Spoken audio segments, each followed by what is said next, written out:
Hi and welcome. Get comfortable, dim the lights if you can, settle into bed, and let this play in the background.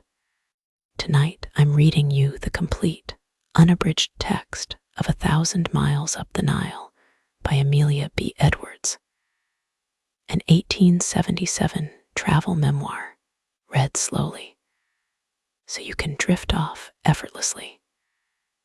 If you'd like more of these to fall asleep to, go ahead and subscribe now before you doze off. New readings weekly. Edwards arrived in Cairo in November of 1873, planning nothing more than to escape a bad winter, and ended up hiring a sailboat up the Nile, drifting past pyramids, temples, and tombs half buried in sand, and turning the voyage into one of the great travel books of the 19th century. This is part one of two, covering the journey from Cairo to Philae.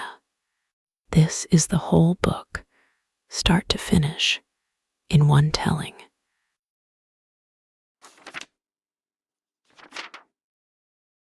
Preface to the first edition. On voyage en Egypte, Seyoun party Danes, at une promenade, en bateau entremêlés de ruins. Ampere has put Egypt in an epigram. A donkey ride and a boating trip interspersed with ruins does, in fact, sum up in a single line the whole experience of the Nile traveler. Apropos of these three things, the donkeys, the boat, and the ruins, it may be said that a good English saddle and a comfortable dahabeah add very considerably to the pleasure of the journey, and that the more one knows about the past history of the country, the more one enjoys the ruins. Of the comparative merits of wooden boats, iron boats, and steamers, I am not qualified to speak. We, however, saw one iron dahabeah aground upon a sandbank, where, as we afterward learned, it remained for 3 weeks. We also saw the wrecks of 3 steamers between Cairo and the First Cataract. It certainly seemed to us that the old-fashioned wooden dahabeah, flat-bottomed, drawing little water, light in hand, and easily pulled off when stuck, was the one vessel best constructed for the navigation of the Nile. Other considerations, as time and cost, are, of course, involved in this question. The choice between dahabeah and steamer is like the choice between traveling with post horses and traveling by rail. The one is expensive, leisurely, delightful. The other is cheap, swift, and comparatively comfortless. Those who are content to snatch but a glimpse of the Nile will doubtless prefer the steamer. I may add that the whole cost of the Philae, food, dragoman's wages, boat hire, cataract, everything included, except wine, was about £10 per day. With regard to temperature, we found it cool, even cold, sometimes in December and January, mild in February, very warm in March and April. The climate of Nubia is simply perfect. It never rains, and once past the limit of the tropic, there is no morning or evening chill upon the air.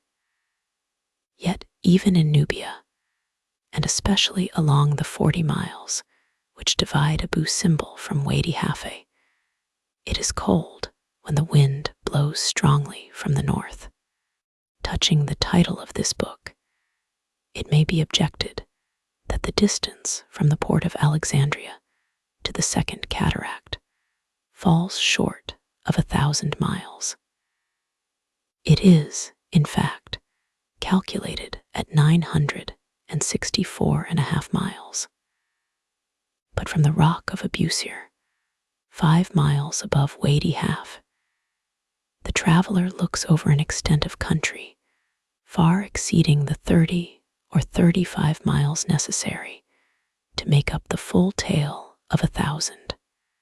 We distinctly saw from this point the summits of mountains, which lie about 145 miles to the southward of Wady Half, and which look down upon the third cataract.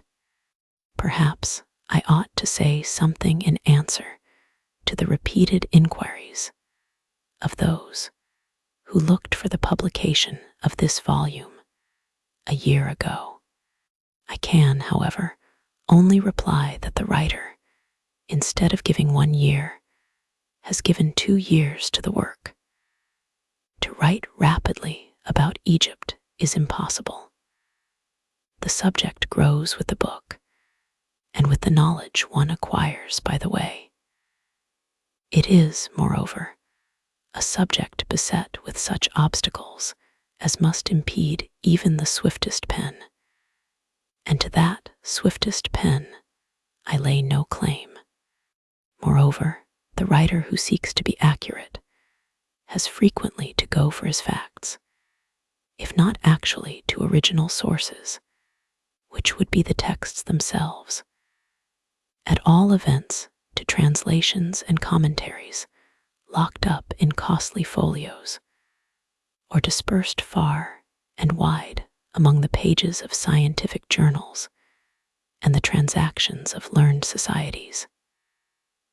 A date, a name, a passing reference may cost hours of seeking. More pleasant is it to remember labor lightened than to consider time spent.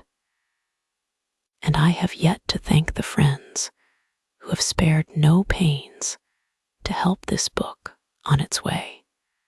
To S. Birch, Esquire, LLD, etc., so justly styled the parent in this country of a sound school of Egyptian philology, who, besides translating the hieratic and hieroglyphic inscriptions contained in chapter 18, has also, with infinite kindness, seen the whole of that chapter through the press, to Reginald Stuart Poole, Esquire, to Professor R. Owen, C.B., etc., to Sir G. W. Cox, I desire to offer my hearty and grateful acknowledgments. It is surely not least among the glories of learning that those who adorn it most and work hardest should ever be readiest to share the stores of their knowledge, of the fascination of Egyptian travel, of the charm of the Nile, of the unexpected and surpassing beauty of the desert, of the ruins which are the wonder of the world. I have said enough elsewhere. I must, however, add that I brought home with me an impression that things and people are much less changed in Egypt than we of the present day are wont to suppose. I believe that the physique and life of the modern Philae is almost identical with the physique and life of that ancient Egyptian laborer, whom we know so well in the wall paintings of the tombs, square in the shoulders, slight but strong in the limbs, full-lipped, brown-skinned. We see him wearing the same loincloth, plying the same shadoof, plowing with the same plow, preparing the same food in the same way, and eating it with his fingers from the same bowl, as did his forefathers of 6,000 years ago. The household life and social ways of even the provincial gentry are little changed. Water is poured on one's hands before going to dinner from just such a ewer, and into just such a basin as we see pictured in the festival scenes at Thebes. Though the lotus blossom is missing, a bouquet is still given to each guest when he takes his place at table. The head of the sheep killed for the banquet is still given to the poor. Those who are helped to meat or drink touch the head and breast in acknowledgement, as of old. The musicians still sit at the lower end of the hall. The singers yet clap their hands in time to their own voices. The dancing girls still dance. And the buffoon, in his high cap, still performs his uncouth antics for the entertainment of the guests. Water is brought to table in jars of the same shape manufactured at the same town, as in the days of Cheops and Chephren. And the mouths of the bottles are filled in precisely the same way, with fresh leaves and flowers. The cucumber stuffed with minced meat was a favorite dish in those times of old, and I can testify to its excellence in 1874. Little boys in Nubia yet wear the sidelock that graced the head of Ramesses in his youth, and little girls may be seen in a garment closely resembling the girdle worn by young princesses of the time of Thothmes. Ayashik still walks with a long staff. A Nubian belle still plaits her tresses in scores of little tails, and the pleasure boat of the modern governor or mudir, as well as the dahabeah hired by the European traveler, reproduces in all essential features the painted galleys represented in the tombs of the kings. In these and in 100 other instances, all of which came under my personal observation and have their place in the following pages, it seemed to me that any obscurity which yet hangs over the problem of life and thought in ancient Egypt originates, most probably with ourselves. Our own habits of life and thought are so complex that they shut us off from the simplicity of that early world. So it was with the problem of hieroglyphic writing. The thing was so obvious that no one could find it out, as long as the world persisted in believing that every hieroglyph was an abstruse symbol, and every hieroglyphic inscription a profound philosophical rebus. The mystery of Egyptian literature remained insoluble. Then at last came Champollion's famous letter to Dacier, showing that the hieroglyphic signs were mainly alphabetic and syllabic, and that the language they spelled was only Coptic, after all, if there were not thousands who still conceive that the sun and moon were created and are kept going for no other purpose than to lighten the darkness of our little planet. If only the other day a grave gentleman had not written a perfectly serious essay to show that the world is a flat plane, one would scarcely believe that there could still be people who doubt that ancient Egyptian is now read and translated as fluently as ancient Greek. Yet an Englishman whom I met in Egypt, an Englishman who had long been resident in Cairo, and who was well acquainted with the great Egyptologists who are attached to the service of the Khedive, assured me of his profound disbelief in the discovery of Champollion. In my opinion, said he, not one of these gentlemen can read a line of hieroglyphics. As I then knew nothing of the Egyptian, I could say nothing to controvert this speech. Since that time, however, and while writing this book, I have been led on step by step to the study of hieroglyphic writing, and I now know that Egyptian can be read, for the simple reason that I find myself able to read an Egyptian sentence. My testimony may not be of much value, but I give it for the little that it is worth. The study of Egyptian literature has advanced of late years with rapid strides. Papyri are found less frequently than they were some 30 or 40 years ago, but the translation of those contained in the museums of Europe goes on now more diligently than at any former time. Religious books, variants of the ritual, moral essays, maxims, private letters, hymns, epic poems, historical chronicles, accounts, deeds of sale, medical, magical, and astronomical treatises, geographical records, travels, and even romances and tales are brought to light, photographed, facsimiled in chromolithography, printed in hieroglyphic type, and translated in forms suited both to the learned and to the general reader. Not all this literature is written, however, on papyrus. The greater proportion of it is carved in stone. Some is painted on wood, written on linen, leather, potsherds, and other substances. So the old mystery of Egypt, which was her literature, has vanished.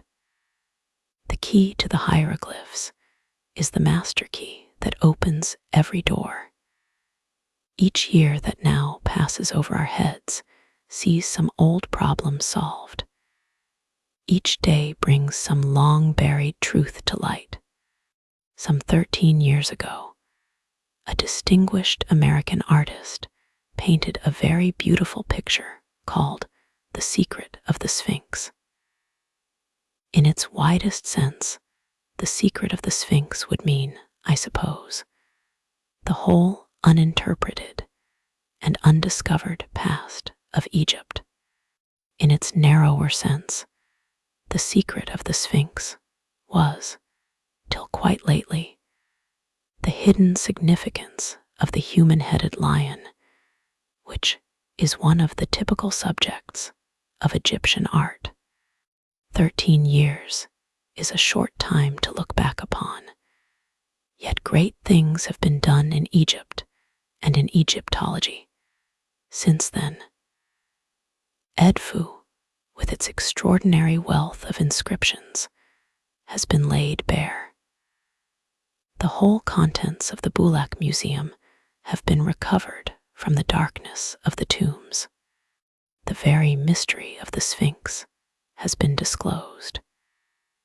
And even within the last 18 months, M. Chabas announces that he has discovered the date of the Pyramid of Mycerinus. So, for the first time establishing the chronology of ancient Egypt upon an ascertained foundation.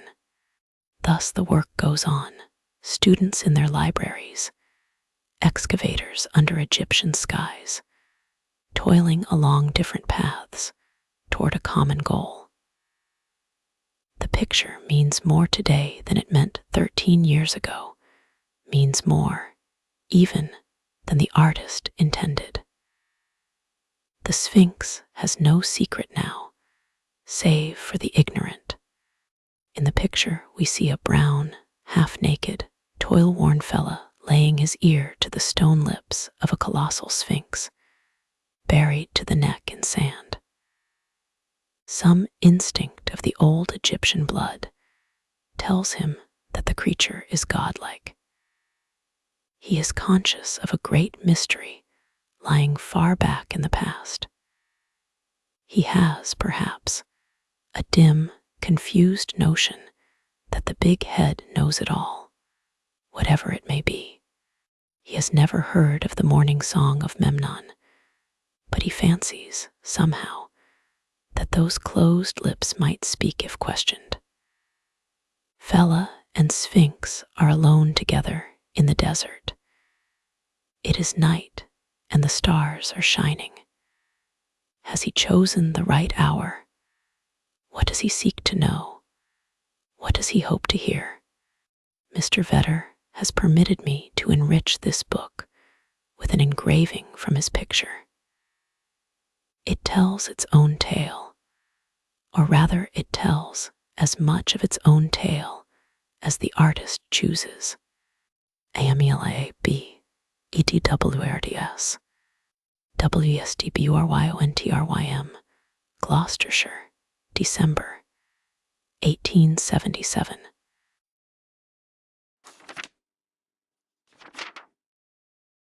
Preface to the second edition. First published in 1877, this book has been out of print for several years. I have, therefore, very gladly revised it for a new and cheaper edition. In so revising it, I have corrected some of the historical notes by the light of later discoveries, but I have left the narrative untouched. Of the political changes which have come over the land of Egypt since that narrative was written, I have taken no note, and because I in no sense offer myself as a guide to others, I say nothing of the altered conditions under which most Nile travelers now perform the trip. All these things will be more satisfactorily and more practically learned from the pages of Baedeker and Murray. Amelia B. EDWRDS WSDBURYONTRYM, October 1888.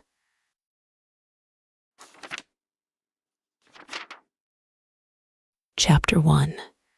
Cairo and the Great Pyramid. It is the traveler's lot to dine at many table-d'hôtes in the course of many wanderings, but it seldom befalls him to make one of a more miscellaneous gathering than that which overfills the great dining room at Shefford's Hotel in Cairo during the beginning and height of the regular Egyptian season. Here assemble daily some 200 to 300 persons of all ranks, nationalities, and pursuits, half of whom are Anglo-Indians homeward or outward bound, European residents, or visitors established in Cairo for the winter. The other half, it may be taken for granted, are going up the Nile.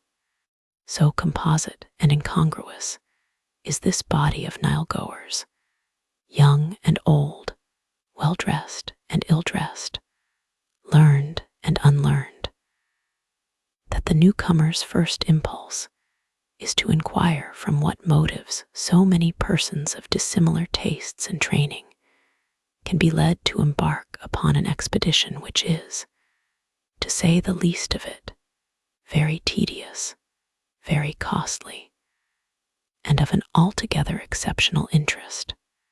His curiosity, however, is soon gratified. Before 2 days are over, he knows everybody's name and everybody's business, distinguishes at first sight between a Cook's tourist and an independent traveler, and has discovered that 9/10 of those whom he is likely to meet up the river are English or American. The rest will be mostly German, with a sprinkling of Belgian and French, so far en bloc, but the details are more heterogeneous still. Here are invalids in search of health, artists in search of subjects, sportsmen keen upon crocodiles, statesmen out for a holiday, special correspondents alert for gossip, collectors on the scent of papyri and mummies, men of science with only scientific ends in view, and the usual surplus of idlers who travel for the mere love of travel or the satisfaction of a purposeless curiosity. Now in a place like Shefford's, where every fresh arrival has the honor of contributing, for at least a few minutes, to the general entertainment, the first appearance of Elle, and the writer, tired, dusty, and considerably sunburned, may well have given rise to some of the comments in usual circulation at those crowded tables. People asked each other, most likely, where these two wandering Englishwomen had come from, why they had not dressed for dinner, what brought them to Egypt, and if they also were going up the Nile, to which questions it would have been easy to give satisfactory answers. We came from Alexandria, having had a rough passage from Brindisi, followed by 48 hours of quarantine. We had not dressed for dinner because, having driven on from the station in advance of dragoman and luggage, we were but just in time to take seats with the rest. We intended, of course, to go up the Nile, and had anyone ventured to inquire in so many words what brought us to Egypt, we should have replied, stress of weather, for in simple truth we had drifted hither by accident, with no excuse of health, or business, or any serious object whatever, and had just taken refuge in Egypt as one might turn aside into the Burlington Arcade or the Passage des Panoramas, to get out of the rain, and with good reason. Having left home early in September for a few weeks, sketching in central France, we had been pursued by the wettest of wet weather. Washed out of the hill country, we fared no better in the plains. At Nismes, it poured for a month without stopping, debating at last whether it were better to take our wet umbrellas back at once to England, or push on farther still in search of sunshine. The talk fell upon Algiers, Malta, Cairo, and Cairo carried it. Never was distant expedition entered upon with less premeditation. The thing was no sooner decided than we were gone. Nice, Genoa, Bologna, Ancona flitted by, as in a dream, and Bedreddin Hassan, when he awoke at the gates of Damascus, was scarcely more surprised than the writer of these pages when she found herself on board of the Simla and steaming out of the port of Brindisi. Here, then, without definite plans, outfit, or any kind of oriental experience, behold us arrived in Cairo on the 29th of November, 1873, literally and most prosaically in search of fine weather. But what had memory to do with rains on land, or storms at sea, or the impatient hours of quarantine, or anything dismal or disagreeable, when one awoke at sunrise to see those gray-green palms outside the window, solemnly bowing their plumed heads toward each other against a rose-colored dawn. It was dark last night, and I had no idea that my room overlooked an enchanted garden, far-reaching and solitary, peopled with stately giants beneath, whose tufted crowns hung rich clusters of maroon and amber dates. It was a still, warm morning. Grave gray and black crows flew heavily from tree to tree, or perched, cawing meditatively, upon the topmost branches. Yonder, between the pillared stems, rose the minaret of a very distant mosque. And here, where the garden was bounded by a high wall and a windowless house, I saw a veiled lady walking on the terraced roof in the midst of a cloud of pigeons. Nothing could be more simple than the scene and its accessories. Nothing, at the same time, more Eastern, strange, and unreal.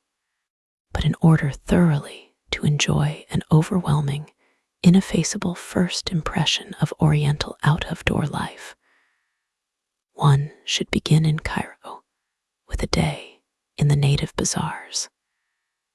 Neither buying, nor sketching, nor seeking information, but just taking in scene after scene, with its manifold combinations of light and shade, color, costume, and architectural detail.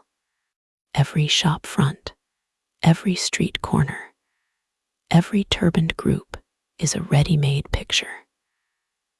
The old Turk who sets up his cake stall in the recess of a sculptured doorway, the donkey boy, with his gaily caparisoned ass, waiting for customers, the beggar asleep on the steps of the mosque, the veiled woman filling her water jar at the public fountain. They all look as if they had been put there expressly to be painted, nor is the background less picturesque than the figures. The houses are high and narrow, the upper stories project, and from these again jut windows of delicate, turned lattice work in old brown wood, like big bird cages. The street is roofed in overhead with long rafters and pieces of matting, through which a dusty sunbeam straggles here and there, casting patches of light upon the moving crowd. The unpaved thoroughfare, a mere narrow lane, full of ruts and watered profusely twice or thrice a day, is lined with little wooden shop fronts, like open cabinets full of shelves, where the merchants sit cross-legged in the midst of their goods, looking out at the passers-by and smoking in silence. Meanwhile, the crowd ebbs and flows unceasingly, a noisy, changing, restless, party-colored tide, half European, half Oriental, on foot, on horseback, and in carriages. Here are Syrian dragomans in baggy trousers and braided jackets, barefooted Egyptian, Philae in ragged blue shirts and felt skullcaps, Greeks in absurdly stiff white tunics, like walking pen wipers, Persians with high mitre-like caps of dark woven stuff, swarthy Bedouins in flowing garments, creamy white, with chocolate stripes a foot wide, and head shawl of the same bound about the brow, with a fillet of twisted camel's hair. Englishmen in palm leaf hats and knickerbockers, dangling their long legs across almost invisible donkeys. Native women of the poorer class, in black veils that leave only the eyes uncovered, and long trailing garments of dark blue and black striped cotton. Dervishes in patchwork coats, their matted hair streaming from under fantastic headdresses. Blue-black Abyssinians with incredibly slender, bowed legs, like attenuated ebony balustrades. Armenian priests, looking exactly like Portia as the doctor, in long black gowns and high square caps. Majestic ghosts of Algerine Arabs, all in white. Mounted janissaries with jingling sabers and gold-embroidered jackets. Merchants, beggars, soldiers, boatmen, laborers, workmen, in every variety of costume, and of every shade of complexion from fair to dark, from tawny to copper color. from deepest bronze to bluest black.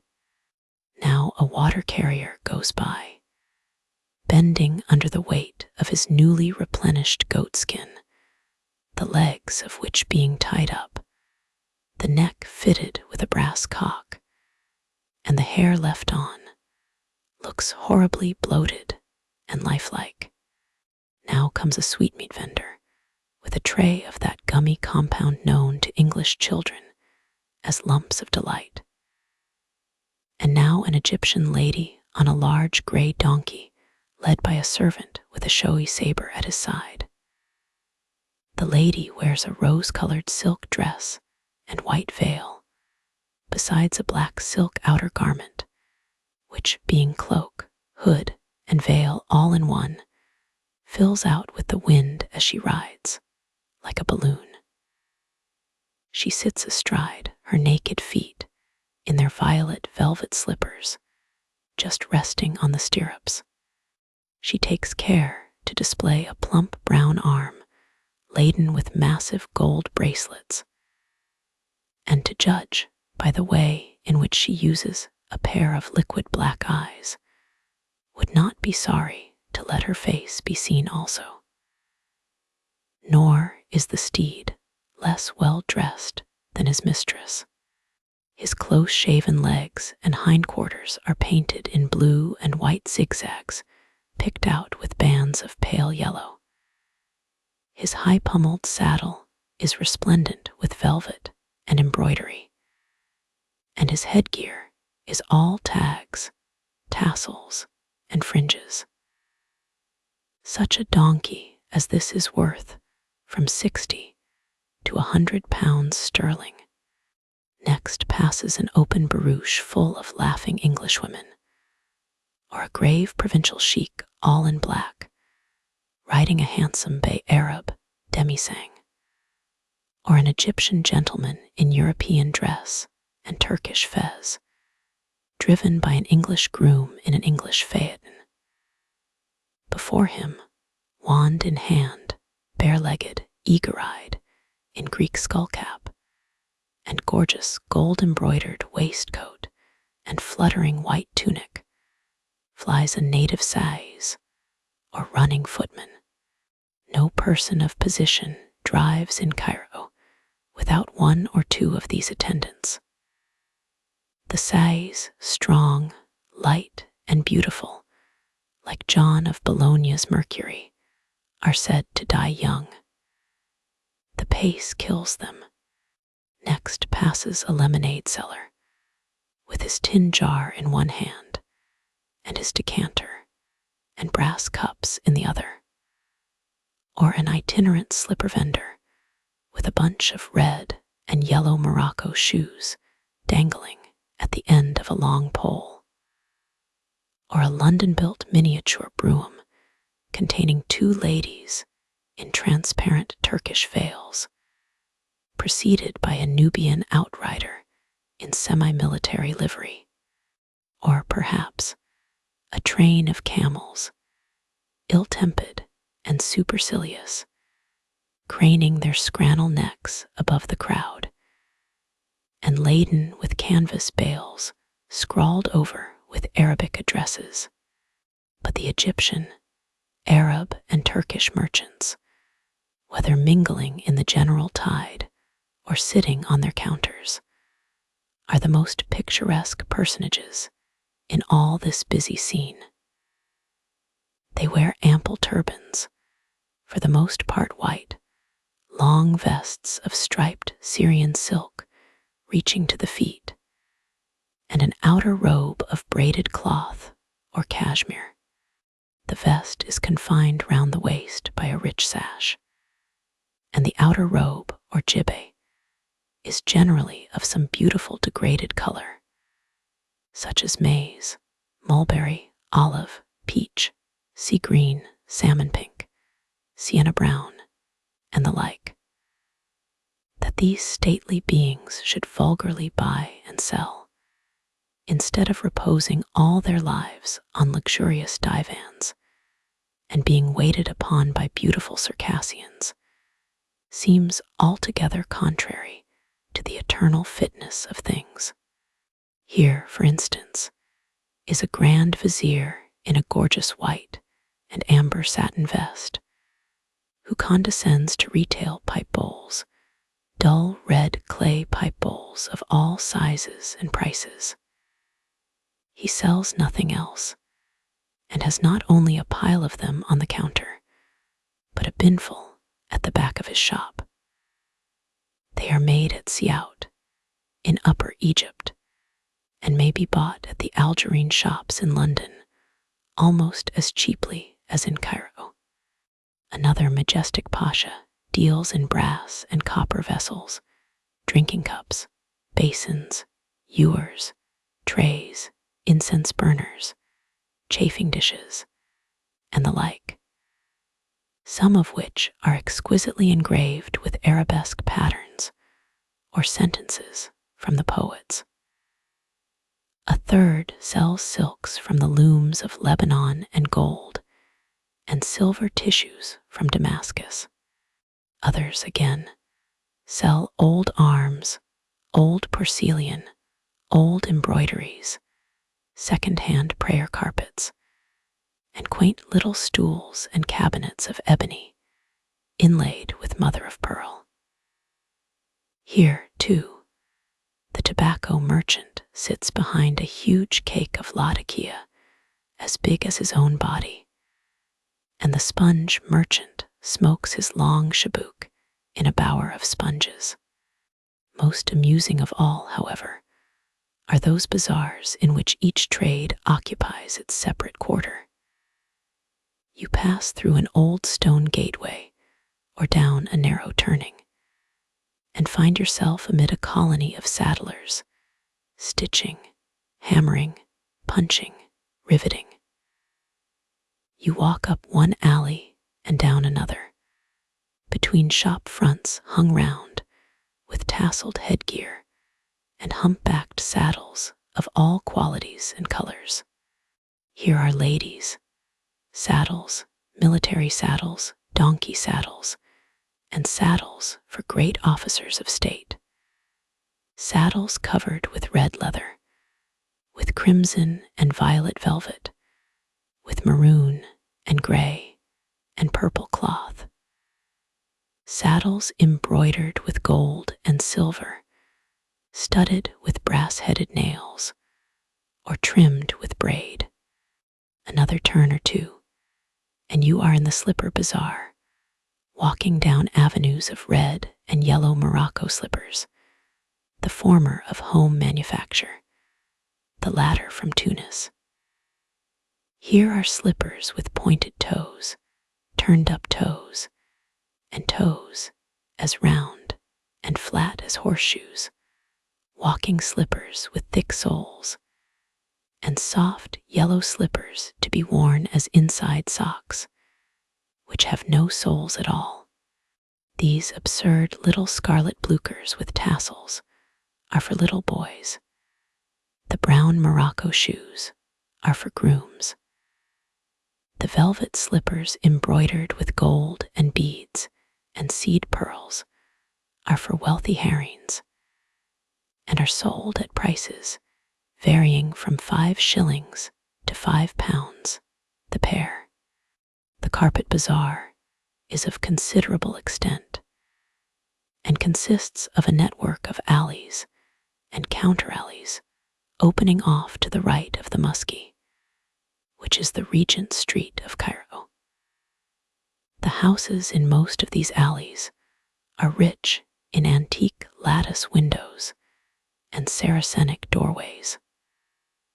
One little square is tapestried all round with Persian and Syrian rugs, Damascus saddlebags, and Turkish prayer carpets. The merchants sit and smoke in the midst of their goods, and up in one corner, an old kawaji or coffee seller plies his humble trade. He has set up his little stove and hanging shelf beside the doorway of a dilapidated khan, the walls of which are faced with arabesque panelings in old carved stone. It is one of the most picturesque bits in Cairo. The striped carpets of Tunis, the dim gray and blue, or gray and red fabrics of Algiers, the shaggy rugs of Laodicea and Smyrna, the rich blues and greens and subdued reds of Turkey, and the wonderfully varied, harmonious patterns of Persia have each their local habitation in the neighboring alleys. One is never tired of traversing these half-lighted avenues, all aglow with gorgeous color, and peopled with figures that come and go like the actors in some Christmas piece of Oriental pageantry.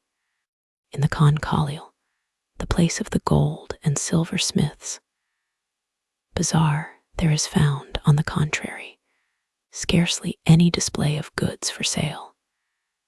The alleys are so narrow in this part that two persons can with difficulty walk in them abreast, and the shops, tinier than ever, are mere cupboards with about 3 feet of frontage. The back of each cupboard is fitted with tiers of little drawers and pigeonholes, and in front is a kind of matted stone step, called a mastaba, which serves for seat and counter. The customer sits on the edge of the mastaba. The merchant squats, cross-legged, inside. In this position he can, without rising, take out drawer after drawer, and thus the space between the two becomes piled with gold and silver ornaments.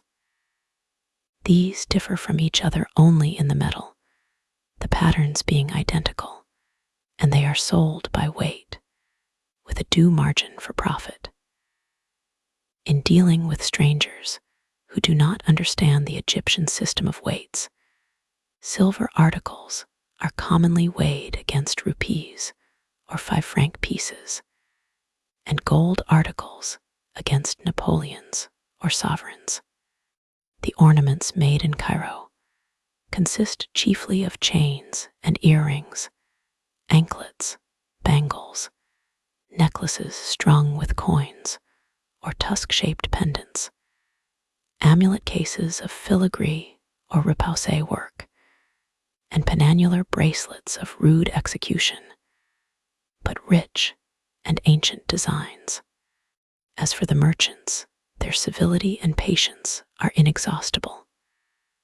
One may turn over their whole stock, try on all their bracelets, go away again and again without buying, and yet be always welcomed and dismissed with smiles. L. and the writer spent many an hour practicing Arabic in the Khan-Khalil, without, it is to be feared, a corresponding degree of benefit to the merchants.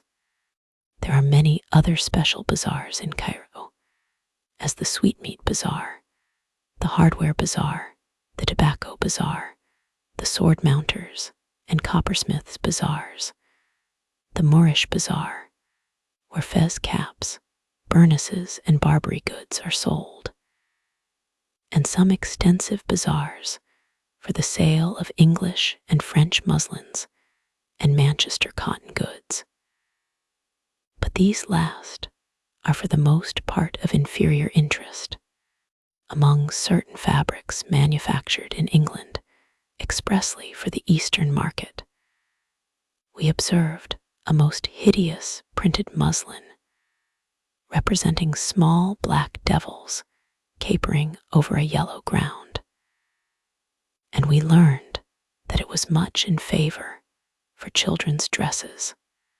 But the bazaars, however picturesque, are far from being the only sights of Cairo.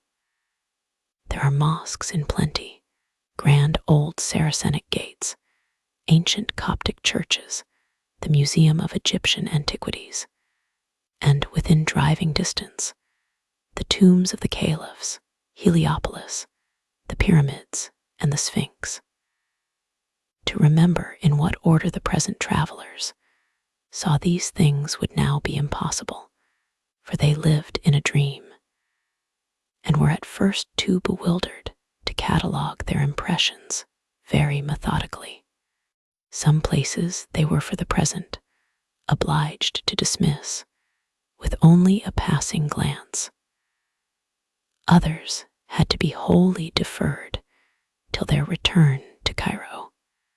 In the meanwhile, our first business was to look at dahabeahs, and the looking at dahabeahs compelled us constantly to turn our steps and our thoughts in the direction of Bulak, a desolate place by the river, where some 200 or 300 Nile boats lay moored for hire. Now, most persons know something of the miseries of house hunting, but only those who have experienced them know how much keener are the miseries of dahabeah hunting. It is more bewildering and more fatiguing, and is beset by its own special and peculiar difficulties.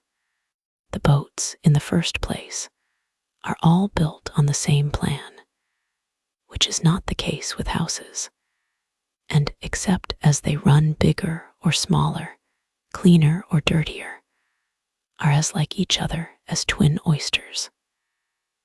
The same may be said of their captains, with the same differences, for to a person who has been only a few days in Egypt, one black or copper-colored man is exactly like every other black or copper-colored man. Then each reis or captain displays the certificates given him by former travelers, and these certificates, being apparently in active circulation, have a mysterious way of turning up again and again on board different boats and in the hands of different claimants. Nor is this all. Dahabeahs are given to changing their places, which houses do not do, so that the boats which lay yesterday alongside the eastern bank may be over at the western bank today, or hidden in the midst of a dozen others, half a mile lower down the river. All this is very perplexing. Yet it is as nothing compared with the state of confusion one gets into when attempting to weigh the advantages or disadvantages of boats with 6 cabins and boats with 8, boats provided with canteen, and boats without, boats that can pass the cataract, and boats that can't, boats that are only twice as dear as they ought to be, and boats with that defect 5 or 6 times multiplied. Their names, again, Guzzle, Sarawa, Fostat, Dingola. Unlike any names one has ever heard before, afford as yet no kind of help to the memory. Neither do the names of their captains, for they are all Mohammeds or Hassans. Neither do their prices, for they vary from day to day, according to the state of the market, as shown by the returns of arrivals at the principal hotels. Add to all this the fact that no reis speaks anything but Arabic, and that every word of inquiry or negotiation has to be filtered, more or less inaccurately, through a dragoman. And then, perhaps, those who have not yet tried this variety of the pleasures of the chase may be able to form some notion of the weary, hopeless, puzzling work which lies before the dahabeah hunter in Cairo. Thus it came to pass that, for the first 10 days or so, some 3 or 4 hours had to be devoted every morning to the business of the boats, at the end of which time we were no nearer a conclusion than at first. The small boats were too small for either comfort or safety, especially in what Nile travelers call a big wind. the medium-sized boats, which lie under the suspicion of being used in summer for the transport of cargo, were for the most part of doubtful cleanliness. The largest boats, which alone seemed unexceptionable, contained from 8 to 10 cabins, besides 2 saloons, and were obviously too large for a party consisting of only L, the writer, and a maid. And all were exorbitantly dear. Encompassed by these manifold difficulties, listening now to this, and now to that person's opinion, deliberating, haggling, comparing, hesitating, we vibrated daily between Bulak and Cairo, and led a miserable life. Meanwhile, however, we met some former acquaintances, made some new ones, and when not too tired or downhearted, saw what we could of the sights of Cairo, which helped a little to soften the asperities of our lot. One of our first excursions was, of course, to the pyramids, which lie within an hour and a half's easy drive from the hotel door. We started immediately after an early luncheon, followed an excellent road all the way, and were back in time for dinner at 6:30. But it must be understood that we did not go to see the pyramids. We went only to look at them.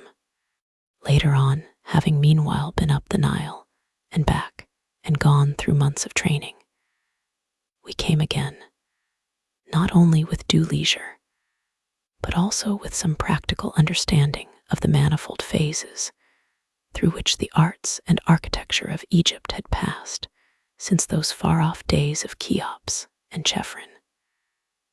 Then, only, we can be said to have seen the pyramids. Until we arrive at that stage of our pilgrimage, it will be well to defer everything like a detailed account of them or their surroundings. Of this first brief visit, enough, therefore, a brief record, the first glimpse that most travelers now get of the pyramids is from the window of the railway carriage as they come from Alexandria. And it is not impressive. It does not take one's breath away. For instance, like a first sight of the Alps from the high level of the Neufchâtel line, or the outline of the Acropolis at Athens, as one first recognizes it from the sea. The well-known triangular forms look small and shadowy, and are too familiar to be in any way startling. And the same, I think, is true of every distant view of them, that is, of every view which is too distant to afford the means of scaling them against other objects. It is only in approaching them, and observing how they grow with every foot of the road, that one begins to feel they are not so familiar after all. But when at last the edge of the desert is reached, and the long sand slope climbed, and the rocky platform gained, and the great pyramid in all its unexpected bulk and majesty towers close above one's head, the effect is as sudden as it is overwhelming. It shuts out the sky and the horizon.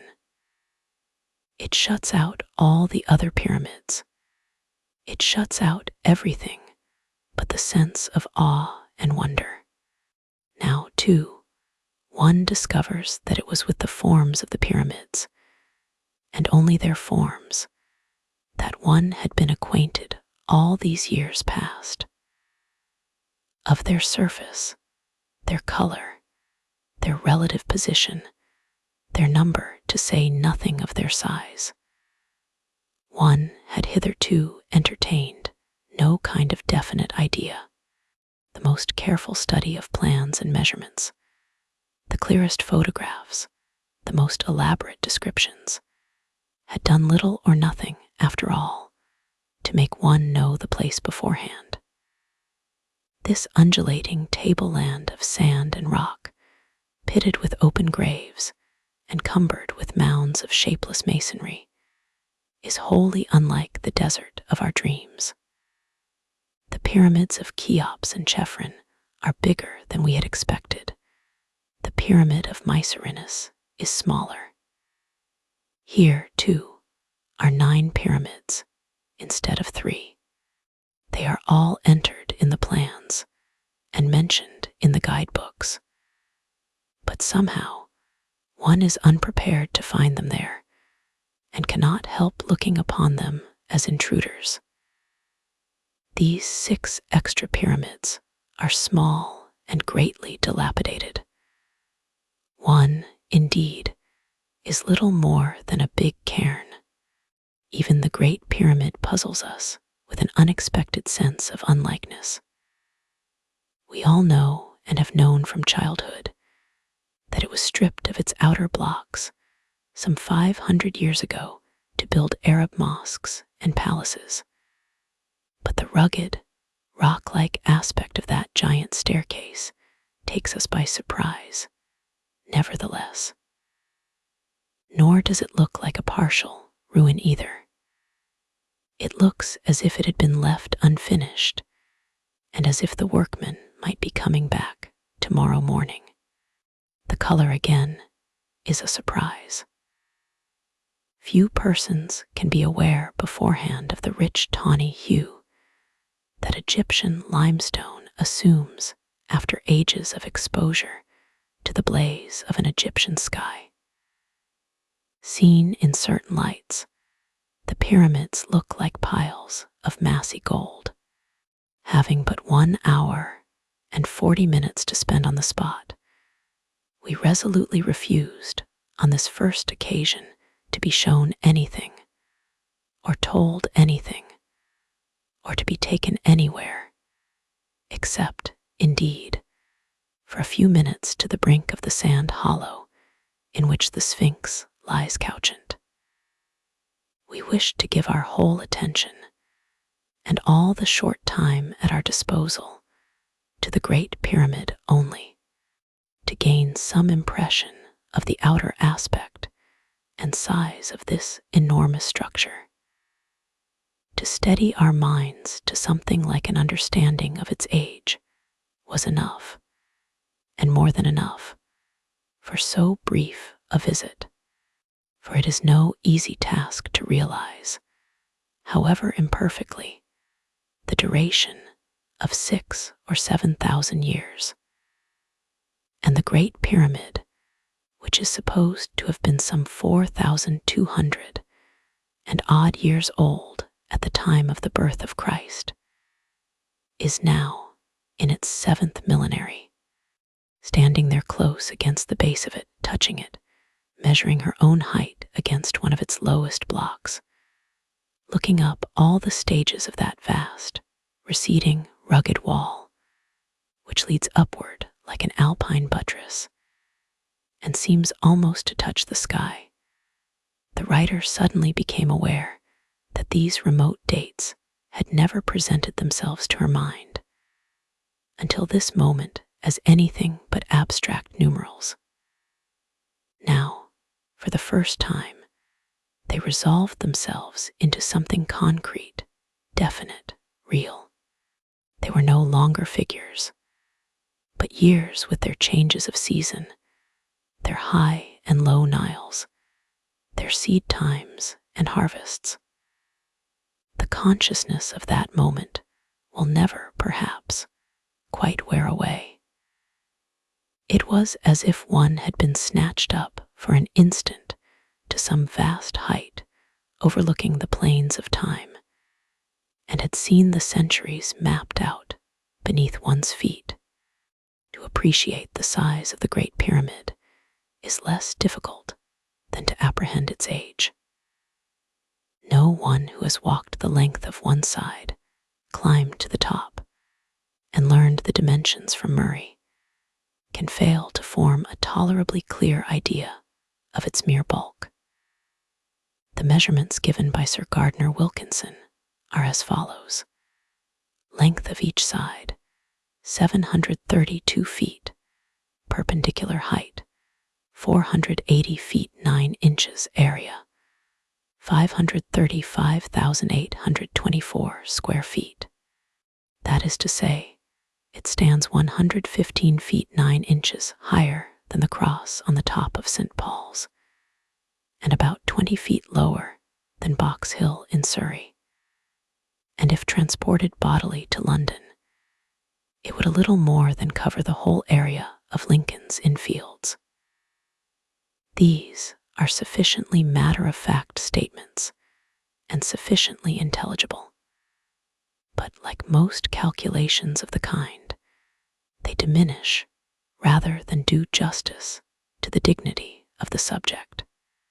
More impressive by far than the weightiest array of figures or the most striking comparisons was the shadow cast by the Great Pyramid as the sun went down. That mighty shadow, sharp and distinct, stretched across the stony platform of the desert, and over full 3/4 of a mile of the green plain below. It divided the sunlight where it fell, just as its great original divided the sunlight in the upper air, and it darkened the space it covered like an eclipse.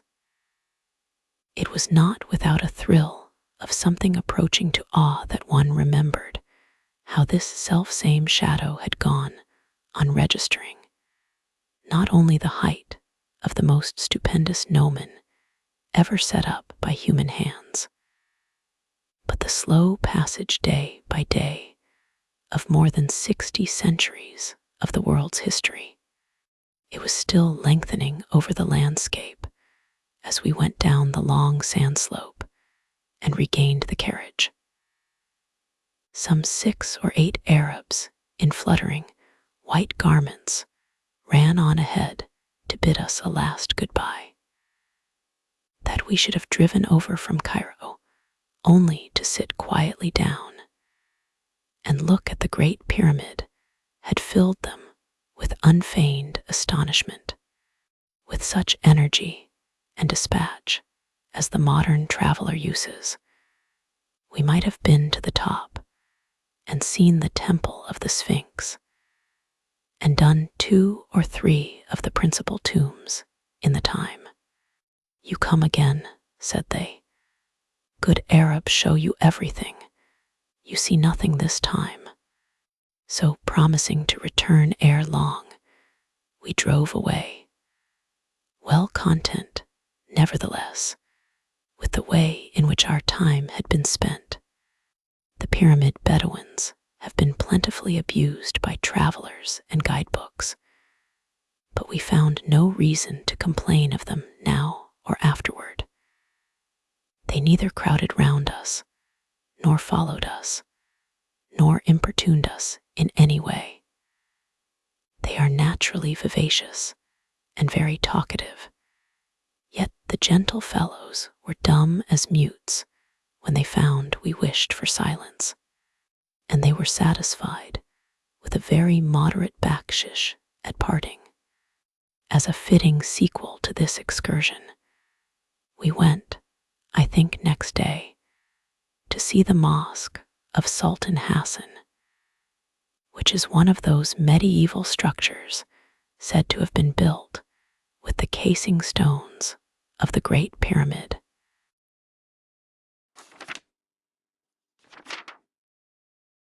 Chapter 2. Cairo and the Mecca Pilgrimage. The Mosque of Sultan Hassan, confessedly the most beautiful in Cairo, is also perhaps the most beautiful in the Moslem world. It was built at just that happy moment when Arabian art in Egypt, having ceased merely to appropriate or imitate, had at length evolved an original architectural style out of the heterogeneous elements of Roman and early Christian edifices, the mosques of a few centuries earlier, as, for instance, that of Chelun, which marks the first departure from the old Byzantine model, consisted of little more than a courtyard, with colonnades leading to a hall supported on a forest of pillars. A little more than a century later, and the national style had already experienced the beginnings of that prolonged eclipse, which finally resulted in the bastard Neo-Byzantine Renaissance, represented by the Mosque of Mehemet Ali. But the Mosque of Sultan Hassan, built 97 years before the taking of Constantinople, may justly be regarded as the highest point reached by Saracenic art in Egypt after it had used up the Greek and Roman material of Memphis, and before its newborn originality became modified by influences from beyond the Bosporus. Its preeminence is due neither to the greatness of its dimensions nor to the splendor of its materials. It is neither so large as the great mosque at Damascus, nor so rich in costly marbles as Saint Sophia in Constantinople, but in design, proportion, and a certain lofty grace impossible to describe, it surpasses these and every other mosque, whether original or adapted, with which the writer is acquainted. The whole structure is purely national. Every line and curve in it, and every inch of detail, is in the best style of the best period of the Arabian school. And above all, it was designed expressly for its present purpose. The two famous mosques of Damascus and Constantinople, having, on the contrary, been Christian churches, betray evidences of adaptation. In Saint Sophia, the space once occupied by the figure of the Redeemer may be distinctly traced in the mosaic work of the apsis, filled in with gold tesserae of later date, while the magnificent gates of the great mosque at Damascus are decorated, among other Christian emblems, with the sacramental chalice. But the Mosque of Sultan Hassan, built by Nasir Hassan in the high and palmy days of the Memluk rule, is marred by no discrepancies. For a mosque it was designed, and a mosque it remains. Too soon, it will be only a beautiful ruin.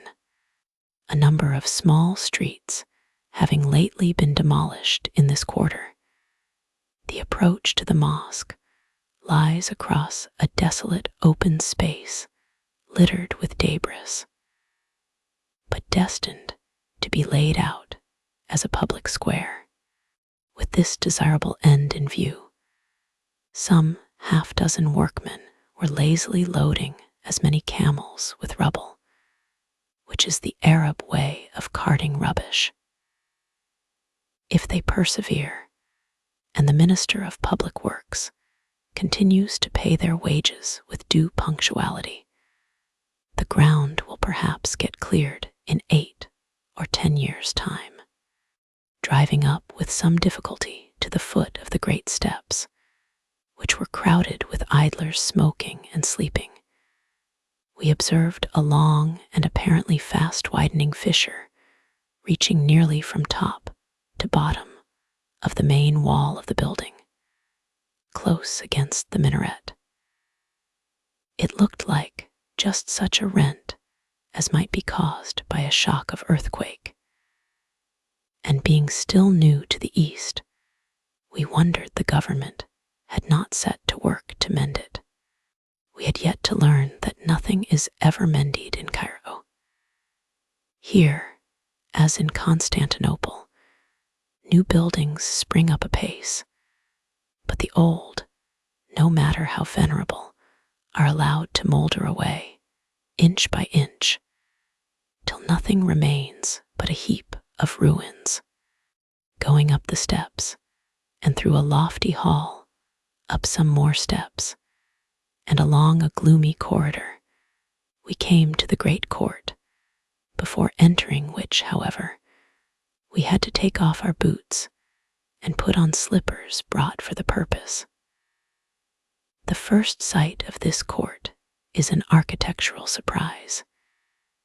It is like nothing one has seen before, and its beauty equals its novelty.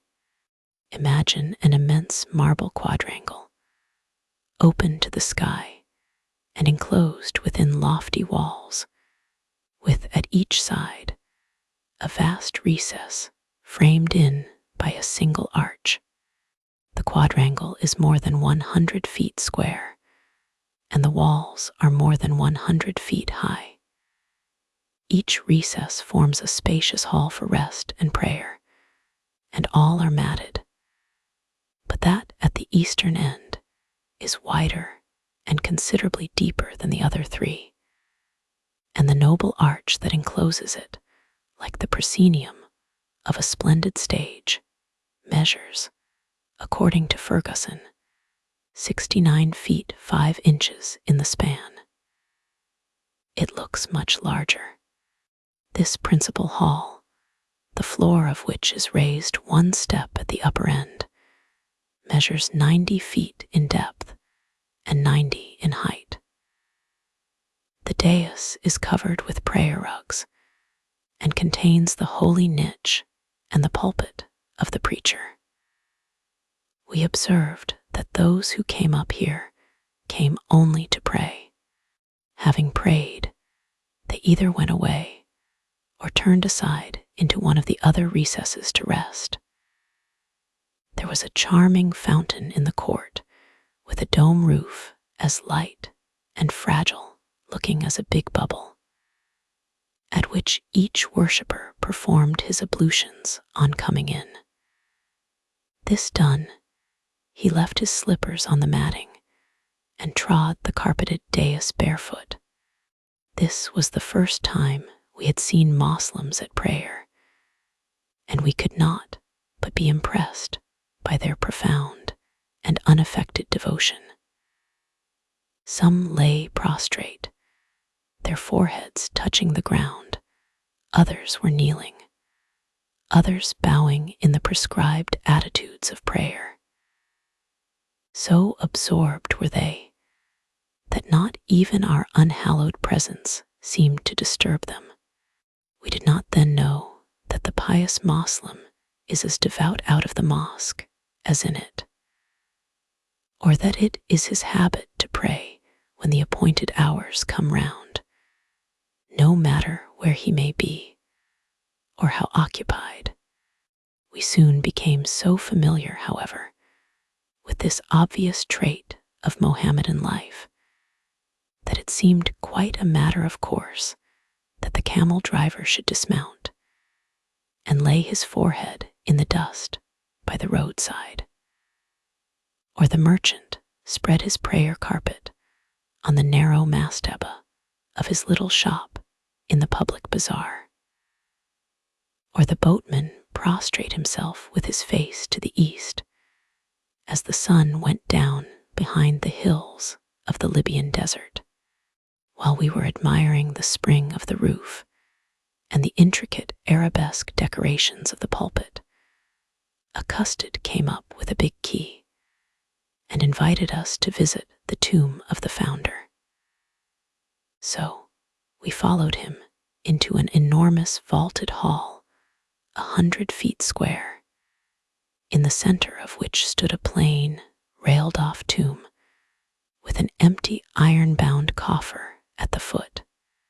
We afterward learned that for 500 years, that is to say, ever since the death and burial of Sultan Hassan, this coffer had contained a fine copy of the Koran, traditionally said to have been written by Sultan Hassan's own hand, but that the Khedive, who is collecting choice and antique Arabic manuscripts, had only the other day sent an order for its removal. Nothing can be bolder or more elegant than the proportions of this noble sepulchral hall, the walls of which are covered with tracery in low relief, encrusted with discs and tesserae of turquoise-colored porcelain, while high up, in order to lead off the vaulting of the roof, the corners are rounded by means of recessed clusters of exquisite arabesque woodwork, like pendant stalactites. But the tesserae are fast falling out, and most of their places are vacant, and the beautiful woodwork hangs in fragments, tattered and cobwebbed, like time-worn banners, which the first touch of a brush would bring down. Going back again from the tomb to the courtyard, we everywhere observed traces of the same dilapidation. The fountain, once a miracle of Saracenic ornament, was fast going to destruction. The rich marbles of its basement were cracked and discolored. Its stuccoed cupola was flaking off piecemeal. Its enamels were dropping out, its lace-like wood tracery shredding away by inches. Presently a tiny brown and golden bird perched with pretty confidence on the brink of the basin, and having splashed and drunk and preened its feathers like a true believer at his ablutions, flew up to the top of the cupola and sang deliciously. All else was profoundly still. Large spaces of light and shadow divided the quadrangle. The sky showed overhead as a square opening of burning solid blue, while here and there, reclining, praying, or quietly occupied, a number of turbaned figures were picturesquely scattered over the matted floors of the open halls around. Yonder sat a tailor cross-legged, making a waistcoat near him. Stretched on his face at full length, sprawled a basket maker with his half-woven basket and bundle of rushes beside him.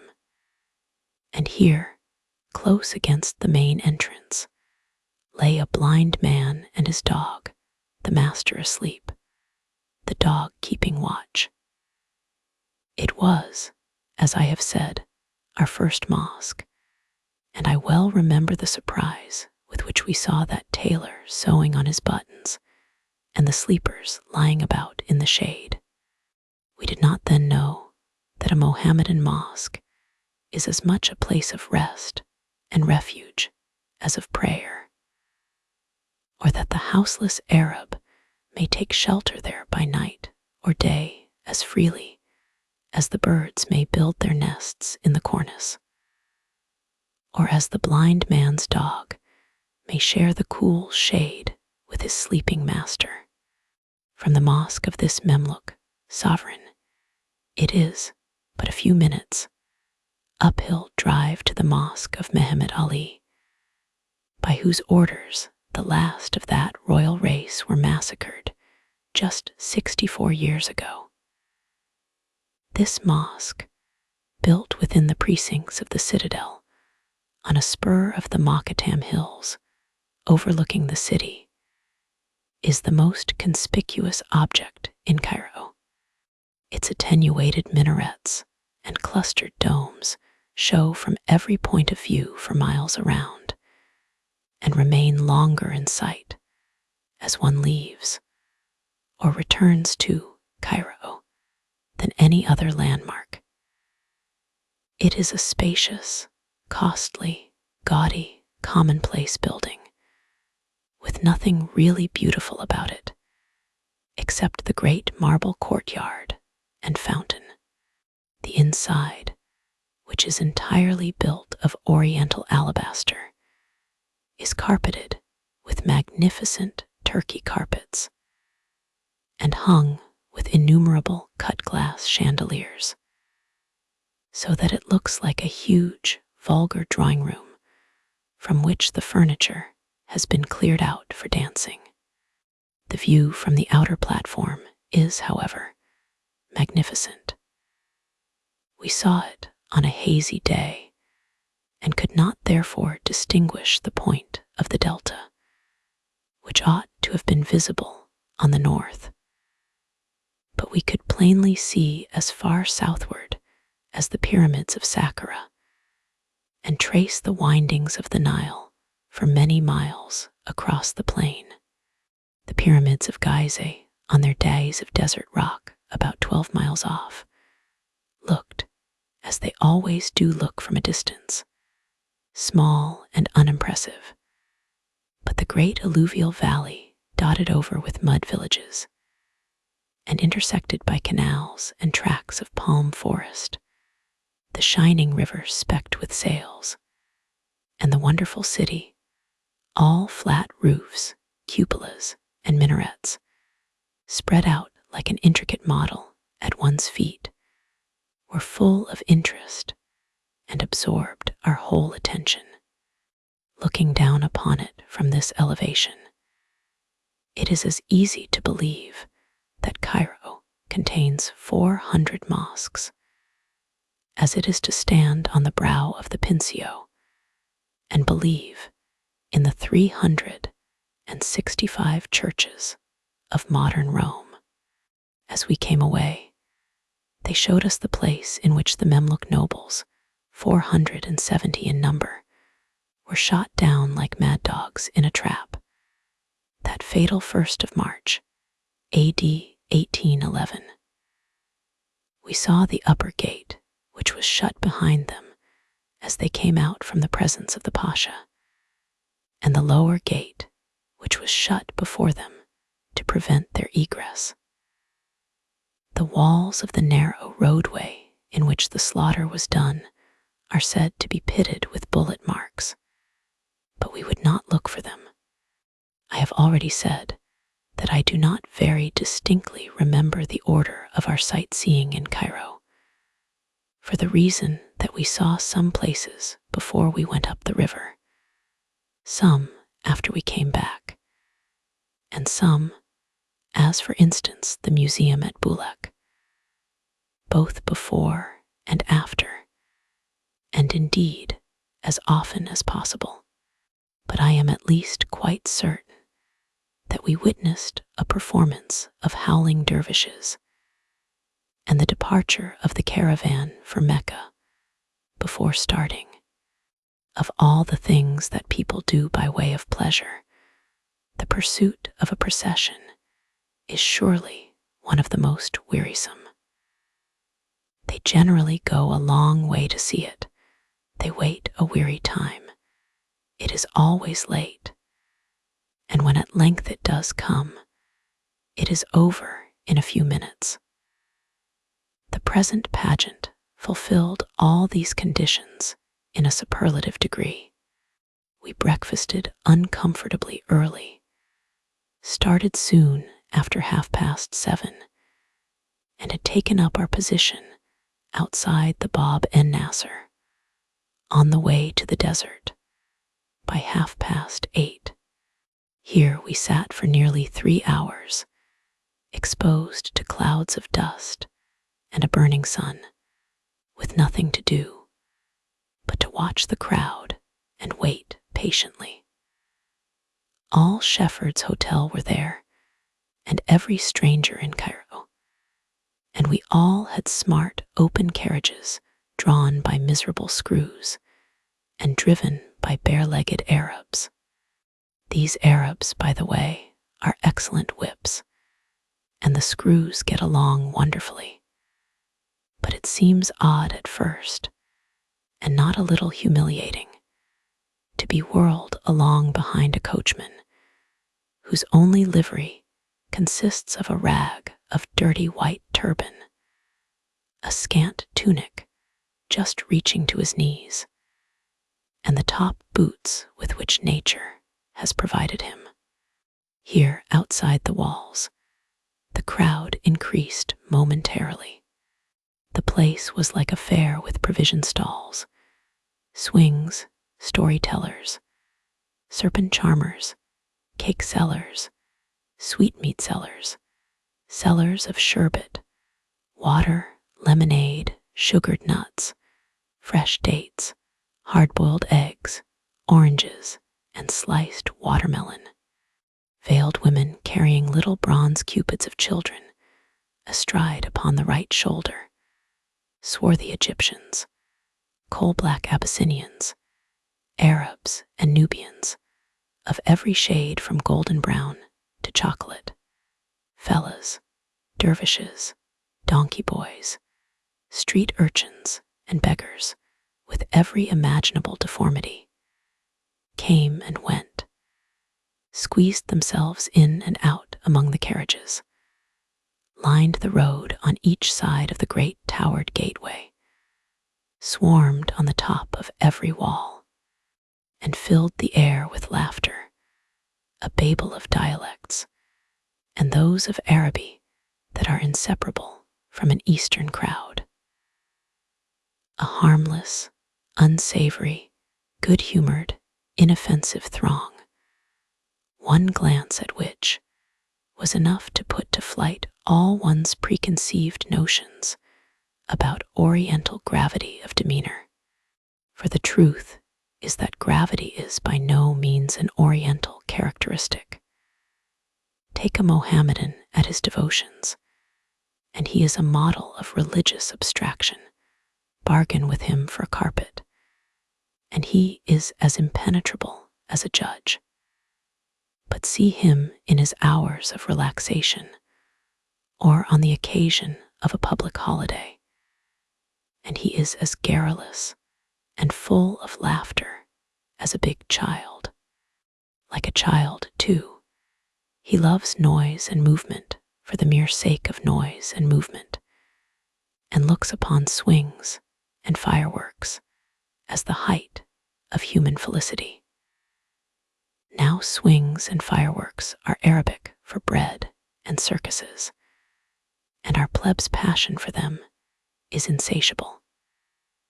He not only indulges in them upon every occasion of public rejoicing, but calls in their aid to celebrate the most solemn festivals of his religion.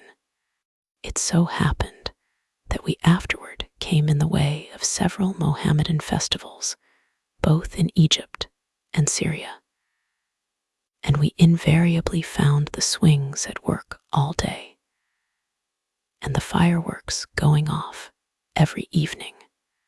Today the swings outside the Bab en Nasser were never idle. Here were creaking Russian swings hung with little painted chariots for the children, and plain rope swings, some of them as high as Hammond's gallows, for the men.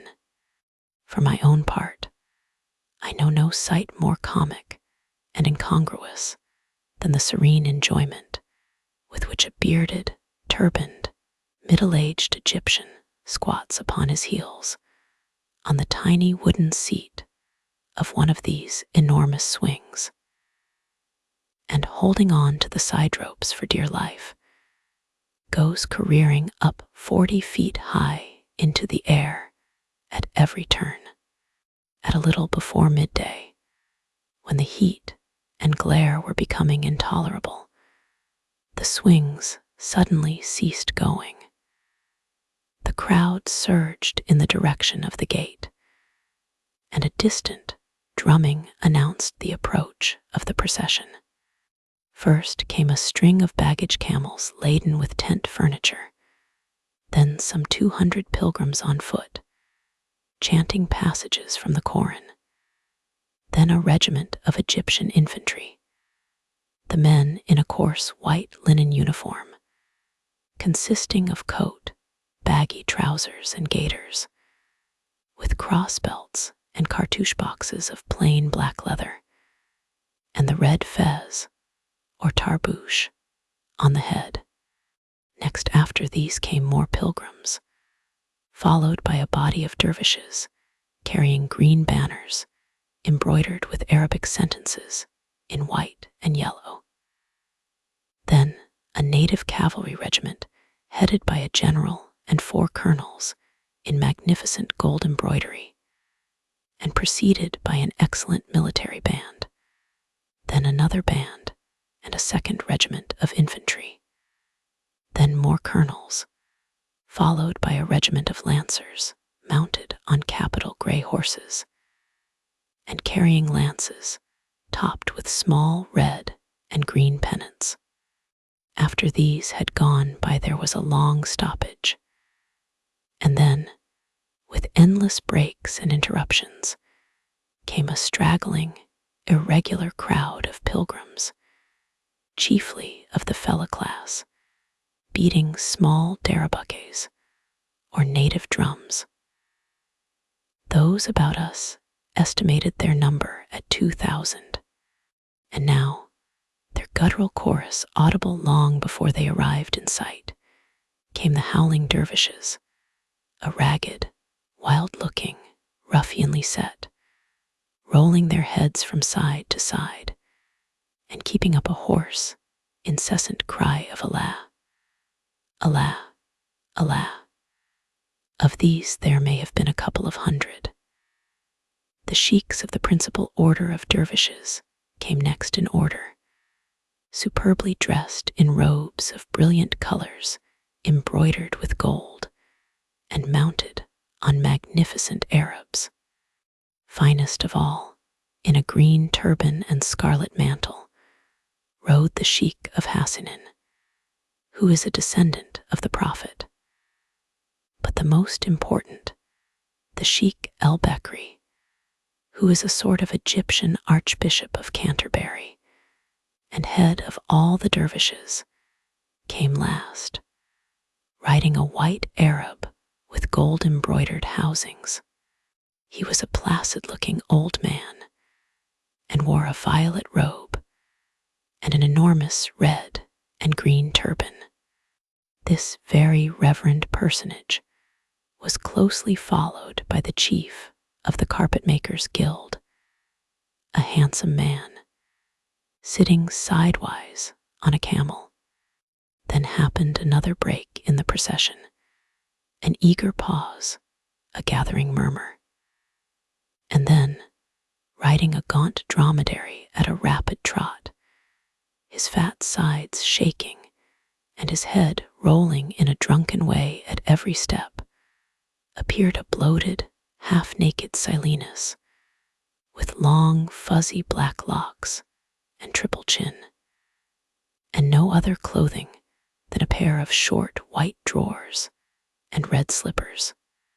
A shiver of delight ran through the crowd at sight of this holy man, the famous sheik of the camel Sheik el-Jemal, the great, good priest, the idol of the people.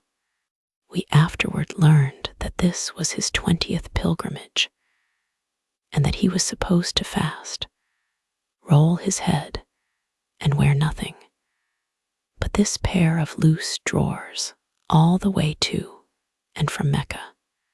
But the crowning excitement was yet to come, and the rapture with which the crowd had greeted the Sheik el-Jemal was as nothing compared with their ecstasy when the Mammal, preceded by another group of mounted officers and borne by a gigantic camel, was seen coming through the gateway. The women held up their children, the men swarmed up the scaffoldings of the swings and behind the carriages. They screamed, they shouted, they waved handkerchiefs and turbans. They were beside themselves with excitement. Meanwhile, the camel, as if conscious of the dignity of his position and the splendor of his trappings, came on slowly and ponderously with his nose in the air, and passed close before our horses' heads. We could not possibly have had better view of the Mammal, which is nothing but a sort of cage or pagoda of gilded tracery, very richly decorated. In the days of the Memluks, the Mammal represented the litter of the Sultan, and went empty, like a royal carriage at the public funeral. But we were told that it now carried the tribute carpet sent annually by the carpet makers of Cairo to the tomb of the prophet. This closed the procession. As the camel passed, the crowd surged in, and everything like order was at an end.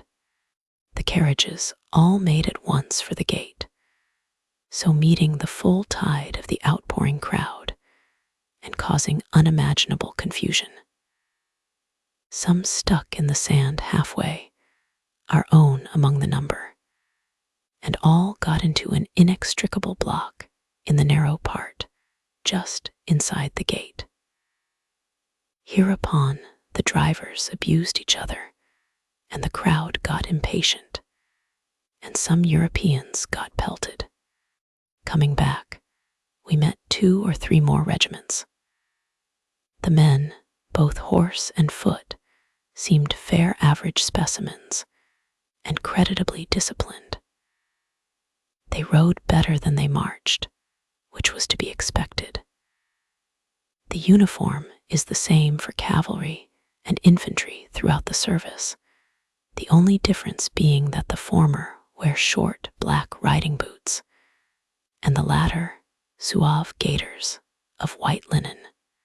They are officered up to a certain point by Egyptians, but the commanding officers and the staff, among whom are enough colonels and generals to form an ordinary regiment, are chiefly Europeans and Americans. It had seemed, while the procession was passing, that the proportion of pilgrims was absurdly small when compared with the display of military. But this, which is called the departure of the caravan, is in truth only the procession of the sacred carpet from Cairo to the camp outside the walls, and the troops are present merely as part of the pageant. The true departure takes place 2 days later. The pilgrims then muster in great numbers, but the soldiery is reduced to a small escort. It was said that 7,000 souls went out this year from Cairo and its neighborhood. The procession took place on Thursday, the 21st day of the Mohammedan month of Shawwal, which was our 11th of December. The next day, Friday, being the Mohammedan Sabbath, we went to the convent of the Howling Dervishes, which lies beyond the walls in a quiet nook between the riverside and the part known as Old Cairo. We arrived a little after 2, and passing through a courtyard shaded by a great sycamore, were ushered into a large, square, whitewashed hall with a dome roof and a neatly matted floor. The place in its arrangements resembled none of the mosques that we had yet seen. There was, indeed, nothing to arrange, no pulpit, no holy niche, no lamps, no prayer carpets, nothing but a row of cane-bottomed chairs at one end, some of which were already occupied by certain of our fellow guests at Shefford's Hotel. A party of some 40 or 50 wild-looking dervishes were squatting in a circle at the opposite side of the hall, their outer kaftans and queer pyramidal hats lying in a heap close by. Being accommodated with chairs among the other spectators, we waited for whatever might happen. More dervishes and more English dropped in from time to time. The new dervishes took off their caps and sat down among the rest, laughing and talking together at their ease. The English sat in a row, shy, uncomfortable, and silent, wondering whether they ought to behave as if they were in church, and mortally ashamed of their feet. For we had all been obliged to take off or cover our boots before going in, and those who had forgotten to bring slippers had their feet tied up in pocket handkerchiefs. A long time went by thus. At last, when the number of dervishes had increased to about 70, and everyone was tired of waiting, 8 musicians came in, 2 trumpets, 2 lutes, a coconut fiddle, a tambourine, and 2 drums. Then the dervishes, some of whom were old and white-haired, and some mere boys, formed themselves into a great circle, shoulder to shoulder. The band struck up a plaintive, discordant air, and a grave, middle-aged man, placing himself in the center of the ring, and inclining his head at each repetition, began to recite the name of Allah. Softly at first, and one by one, the dervishes took up the chant. Allah, Allah, Allah. Their heads and their voices rose and fell in unison. The dome above gave back a hollow echo. There was something strange and solemn in the ceremony. Presently, however, the trumpets brayed louder, the voices grew hoarser, the heads bowed lower. The name of Allah rang out faster and faster, fiercer and fiercer. The leader, himself cool and collected, began sensibly accelerating the time of the chorus, and it became evident that the performers were possessed by a growing frenzy. Soon, the whole circle was madly rocking to and fro. The voices rose to a hoarse scream, and only the trumpets were audible above the din. Now and then, a dervish would spring up convulsively some 3 or 4 feet above the heads of the others. But for the most part, they stood firmly rooted to one spot, now bowing their heads almost to their feet, now flinging themselves so violently back that we, standing behind, could see their faces foreshortened upside down. And this, with such incredible rapidity that their long hair had scarcely time either to rise or fall, but remained as if suspended in midair. Still the frenzy mounted, still the pace quickened. Some shrieked, some groaned, some, unable to support themselves any longer, were held up in their places by the bystanders. All were mad for the time being. Our own heads seemed to be going round at last, and more than one of the ladies present looked longingly toward the door. It was, in truth, a horrible sight, and needed only darkness and torchlight to be quite diabolical.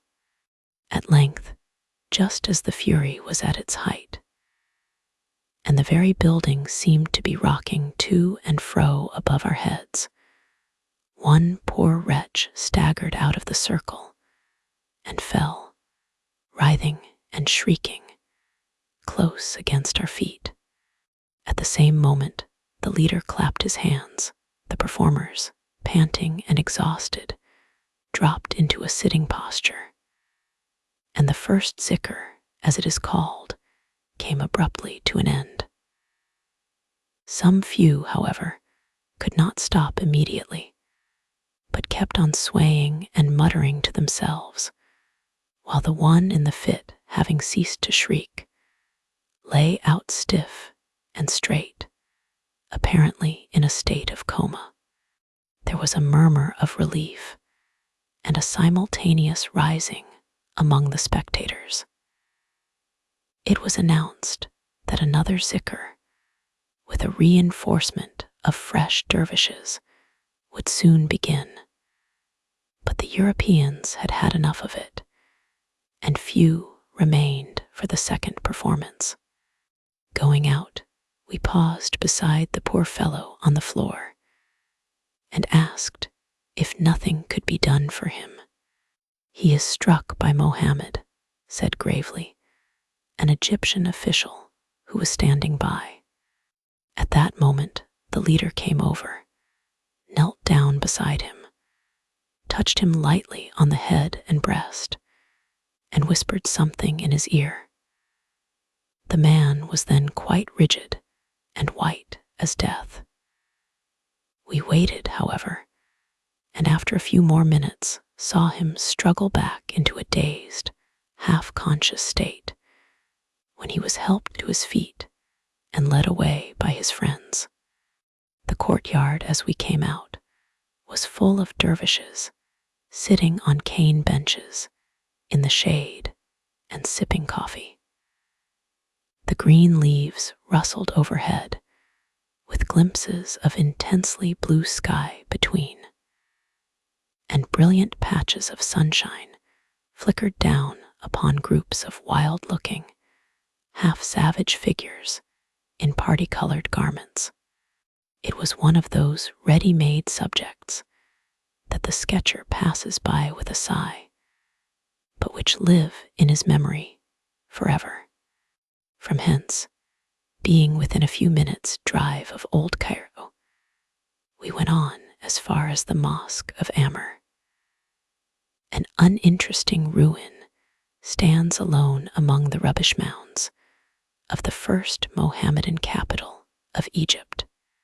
It is constructed on the plan of a single quadrangle 225 feet square, surrounded by a covered colonnade, one range of pillars in depth on the west, which is the side of the entrance, 4 on the north, 3 on the south, and 6 on the east, which is the place of prayer, and contains 3 holy niches and the pulpit. The columns, 245 in number, have been brought from earlier Roman and Byzantine buildings.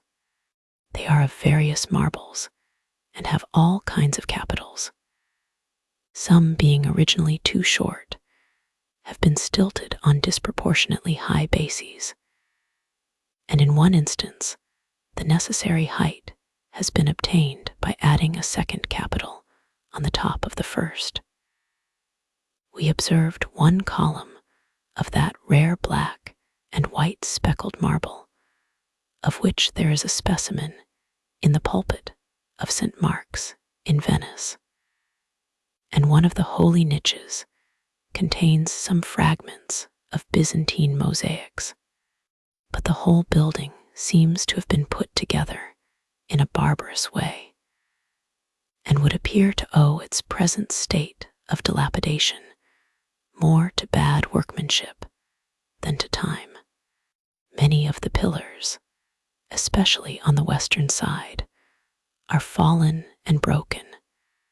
The octagonal fountain in the center is a roofless ruin, and the little minaret at the southeast corner is no longer safe.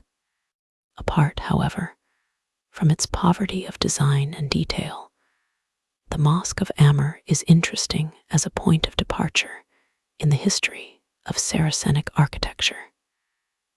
It was built by Amr ibn el-As, the Arab conqueror of Egypt, in the 21st year of the Hejira, AD 642, just 10 years after the death of Mohammed, and it is the earliest Saracenic edifice in Egypt. We were glad, therefore, to have seen it for this reason, if for no other. But it is a barren, dreary place, and the glare reflected from all sides of the quadrangle was so intense that we were thankful to get away into the narrow streets beside the river. Here we presently fell in with a wedding procession consisting of a crowd of men, a band, and some 3 or 4 hired carriages full of veiled women, one of whom was pointed out as the bride. The bridegroom walked in the midst of the men, who seemed to be teasing him, drumming round him, and opposing his progress while high above the laughter, the shouting, the jingle of tambourines, and the thrumming of darabuques, was heard the shrill squeal of some instrument that sounded exactly like a bagpipe. It was a brilliant afternoon, and we ended our day's work, I remember, with a drive on the Shubber Road and a glance at the gardens of the Khedive's summer palace.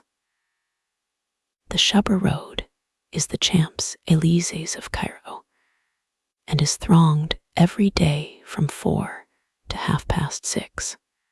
Here little sheds of roadside cafes alternate with smart modern villas.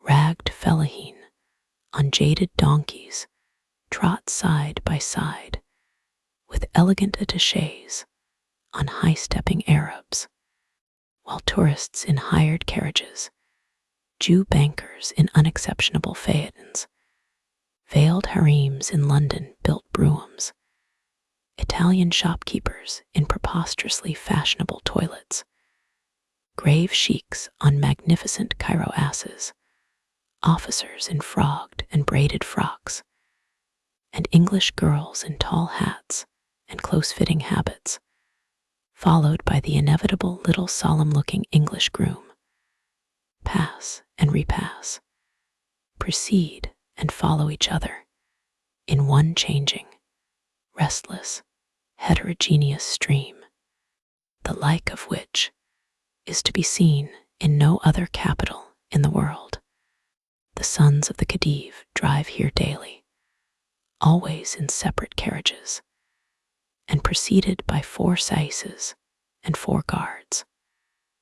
They are of all ages and sizes, from the hereditary prince, a pale, gentlemanly-looking young man of 4 or 25, down to one tiny, imperious atom of about 6, who is dressed like a little man and is constantly leaning out of the carriage window and shrilly abusing his coachman. Apart, however, from those who frequent it, the Shubber Road is a really fine drive, broad, level, raised some 6 or 8 feet above the cultivated plain, closely planted on both sides with acacias and sycamore fig trees, and reaching straight away for 4 miles out of Cairo, counting from the railway terminus to the summer palace. The carriageway is about as wide as the road across Hyde Park, which connects Bayswater with Kensington, and toward the Shubber end, it runs close beside the Nile. Many of the sycamores are of great size and quite patriarchal girth. Their branches meet overhead nearly all the way, weaving a delicious shade and making a cool green tunnel of the long perspective. We did not stay long in the Khedive's gardens, for it was already getting late when we reached the gates, but we went far enough to see that they were tolerably well kept, not over formal, and laid out with a view to masses of foliage, shady paths, and spaces of turf inlaid with flower beds, after the style of the famous Sarntheim and Moser gardens at Botzen in the Tyrol. Here are sant trees, Acacia nilotica of unusual size, powdered all over with little feathery tufts of yellow blossom, orange and lemon trees in abundance, heaps of little green limes, bananas bearing heavy pendant bunches of ripe fruit, winding thickets of pomegranates, oleanders and salvias, and great beds and banks and trellised walks of roses. Among these, however, I observed none of the rarer varieties. As for the poinsettia, it grows in Egypt to a height of 20 feet and bears blossoms of such size and color as we in England can form no idea of. We saw large trees of it, both here and at Alexandria, that seemed as if bending beneath a mantle of crimson stars, some of which cannot have measured less than 22 inches in diameter. A large Italian fountain in a Rococo style is the great sight of the place. We caught a glimpse of it through the trees and surprised the gardener who was showing us over by declining to inspect it more nearly. He could not understand why we preferred to give our time to the shrubs and flower beds. Driving back presently toward Cairo with a big handful of roses apiece, we saw the sun going down in an aureole of fleecy pink and golden clouds, the Nile flowing by like a stream of liquid light, and a little fleet of sailing boats going up to Bulak before a puff of north wind that had sprung up as the sun neared the horizon. That puff of north wind, those gliding sails, had a keen interest for us now and touched us nearly, because I have delayed this momentous revelation till the last moment, because we were to start tomorrow, and this is why I have been able, in the midst of so much that was new and bewildering, to remember quite circumstantially the dates and all the events connected with these last 2 days. They were to be our last 2 days in Cairo. And tomorrow morning, Saturday, the 13th of December, we were to go on board a certain dahabeah, now lying off the iron bridge at Bulak, therein to begin that strange aquatic life to which we had been looking forward with so many hopes and fears, and toward which we had been steering through so many preliminary difficulties. But the difficulties were all over now, and everything was settled, though not in the way we had at first intended. For, in place of a small boat, we had secured one of the largest on the river, and instead of going alone, we had decided to throw in our lot with that of 3 other travelers. One of these 3 was already known to the writer. The other 2, friends of the first, were on their way out from Europe and were not expected in Cairo for another week. We knew nothing of them but their names. Meanwhile, L and the writer, assuming sole possession of the dahabeah, were about to start 10 days in advance, it being their intention to push on as far as Rhoda, the ultimate point, then reached by the Nile railway, and there to await the arrival of the rest of the party. Now Rhoda, more correctly Rhoda, is just 180 miles south of Cairo, and we calculated upon seeing the Saqqara pyramids, the Tura quarries, the tombs of Beni Hassan, and the famous grotto of the Colossus on the sledge, before our fellow travelers should be due. It depends on the wind, you know, said our dragoman, with a lugubrious smile. We knew that it depended on the wind, but what then? In Egypt, the wind is supposed always to blow from the north at this time of the year, and we had 10 good days at our disposal. The observation was clearly irrelevant.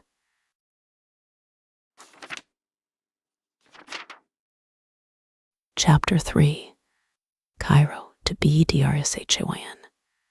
A rapid raid into some of the nearest shops for things remembered at the last moment.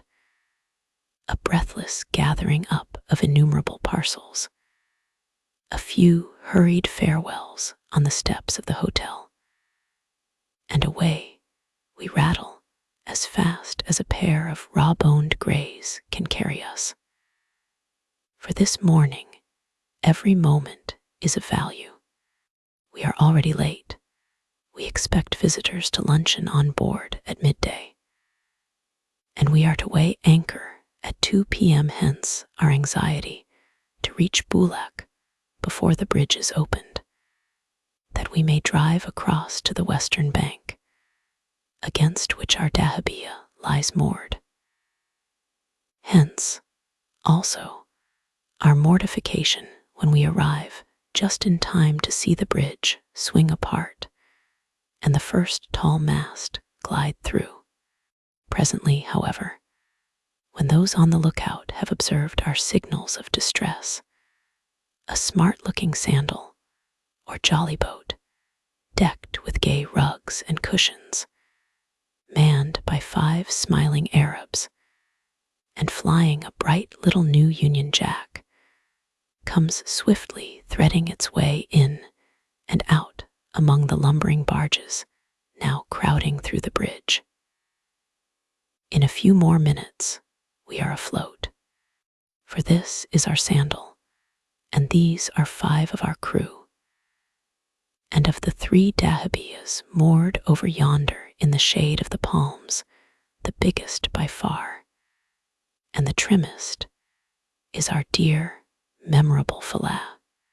Close behind the Philae lies the Bagstones, a neat little dahabeah in the occupation of 2 English ladies who chanced to cross with us in the Simla from Brindisi, and of whom we have seen so much ever since that we regard them by this time as quite old friends in a strange land.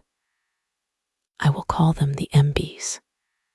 The other boat, lying off a few yards ahead, carries the tricolor and is chartered by a party of French gentlemen. All 3 are to sail today, and now we are on board and have shaken hands with the captain and are as busy as bees, for there are cabins to put in order, flowers to arrange, and 100 little things to be seen to before the guests arrive. It is wonderful, however, what a few books and roses, an open piano, and a sketch or 2 will do. In a few minutes, the comfortless hired look has vanished, and long enough before the first comers are announced the Philae wears an aspect as cozy and homelike as if she had been occupied for a month. As for the luncheon, it certainly surprised the givers of the entertainment quite as much as it must have surprised their guests. Being, no doubt, a prearranged display of professional pride on the part of dragoman and cook, it was more like an excessive Christmas dinner than a modest midday meal. We sat through it, unflinchingly, however, for about an hour and 3/4, when a startling discharge of firearms sent us all running upon deck, and created a wholesome diversion in our favor. It was the French boat signaling her departure, shaking out her big sail, and going off triumphantly. I fear that we of the Bagstones and Philae, being mere mortals and Englishwomen, could not help feeling just a little spiteful when we found the tricolor had started first. But then it was a consolation to know that the Frenchmen were going only to a Suin. Such is the esprit du Nil. The people in dahabeahs despise Cook's tourists. Those who are bound for the second cataract look down with lofty compassion upon those whose ambition extends only to the first. And travelers who engage their boat by the month hold their heads a trifle higher than those who contract for the trip. We, who were going as far as we liked, and for as long as we liked, could afford to be magnanimous. So we forgave the Frenchmen went down again to the saloon, and had coffee and music. It was nearly 3 o'clock when our Cairo visitors wished us bon voyage and goodbye. Then the M.B.'s, who, with their nephew, had been of the party, went back to their own boat, and both captains prepared to sail at a given signal. For the M.B.'s had entered into a solemn convention to start with us, moor with us, and keep with us, if practicable, all the way up the river. It is pleasant now to remember that this sociable compact, instead of falling through, as such compacts are wont to do, was quite literally carried out as far as Abu Simbel. That is to say, during a period of 7 weeks hard going, and for a distance of upward of 800 miles. At last all is ready. The awning that has all day roofed in the upper deck is taken down. The captain stands at the head of the steps. The steersman is at the helm. The dragoman has loaded his musket. Is the bagstones ready? We wave a handkerchief of inquiry. The signal is answered. The mooring ropes are loosened. The sailors pole the boat off from the bank. Bang go the guns. 6 from the Philae and 6 from the bagstones. And away we go, our huge sail filling as it takes the wind. Happy are the Nile travelers who start thus with a fair breeze on a brilliant afternoon. The good boat cleaves her way swiftly and steadily. Waterside palaces and gardens glide by and are left behind. The domes and minarets of Cairo drop quickly out of sight. The mosque of the citadel and the ruined fort that looks down upon it from the mountain ridge above diminish in the distance. The pyramids stand up sharp and clear. We sit on the high upper deck, which is furnished with lounge chairs, tables, and foreign rugs, like a drawing room in the open air, and enjoy the prospect at our ease. The valley is wide here, and the banks are flat, showing a steep verge of crumbling alluvial mud next the river, long belts of palm groves, tracts of young corn only an inch or 2 above the surface, and clusters of mud huts, relieved now and then by a little whitewashed cupola or a stumpy minaret, succeed each other on both sides of the river, while the horizon is bounded to right and left by long ranges of yellow limestone mountains, in the folds of which sleep inexpressibly tender shadows of pale violet and blue. Thus the miles glide away, and by we approach Tura, a large, new-looking mud village, and the first of any extent that we have yet seen. Some of the houses are whitewashed, a few have glass windows, and many seem to be unfinished. A space of white, stony, glaring plain separates the village from the quarried mountains beyond, the flanks of which show all gashed and hewn away. One great cliff seems to have been cut sheer off for a distance of perhaps half a mile. Where the cuttings are fresh, the limestone comes out dazzling white, and the long slopes of debris, heaped against the foot of the cliffs, glisten like snowdrifts in the sun. Yet, the outer surface of the mountains is orange-tawny, like the pyramids. As for the piles of rough, hewn blocks that lie ranged along the bank ready for transport, they look like salt rather than stone. Here lies moored a whole fleet of cargo boats, laden and lading, and along the tramway that extends from the riverside to the quarries. We see long trains of mule carts coming and going. For all the new buildings in Cairo, the Khedive's palaces, the public offices, the smart modern villas, the glaring new streets, the theaters and foot pavements and cafes, all come from these mountains. Just as the pyramids did more than 6,000 years ago, there are hieroglyph tablets and sculptured grottos to be seen in the most ancient part of the quarries, if one were inclined to stop for them at this early stage of the journey. And Champollion tells of two magnificent outlines done in red ink upon the living rock by some master hand of pharaonic times, the cutting of which was never even begun. A substantial new barrack and an esplanade planted with sycamore figs bring the straggling village to an end. And now, as the afternoon wanes, we draw near to a dense, wide-spreading forest of stately date palms on the western bank, knowing that beyond them, though unseen, lie the mounds of Memphis and all the wonders of Saqqara.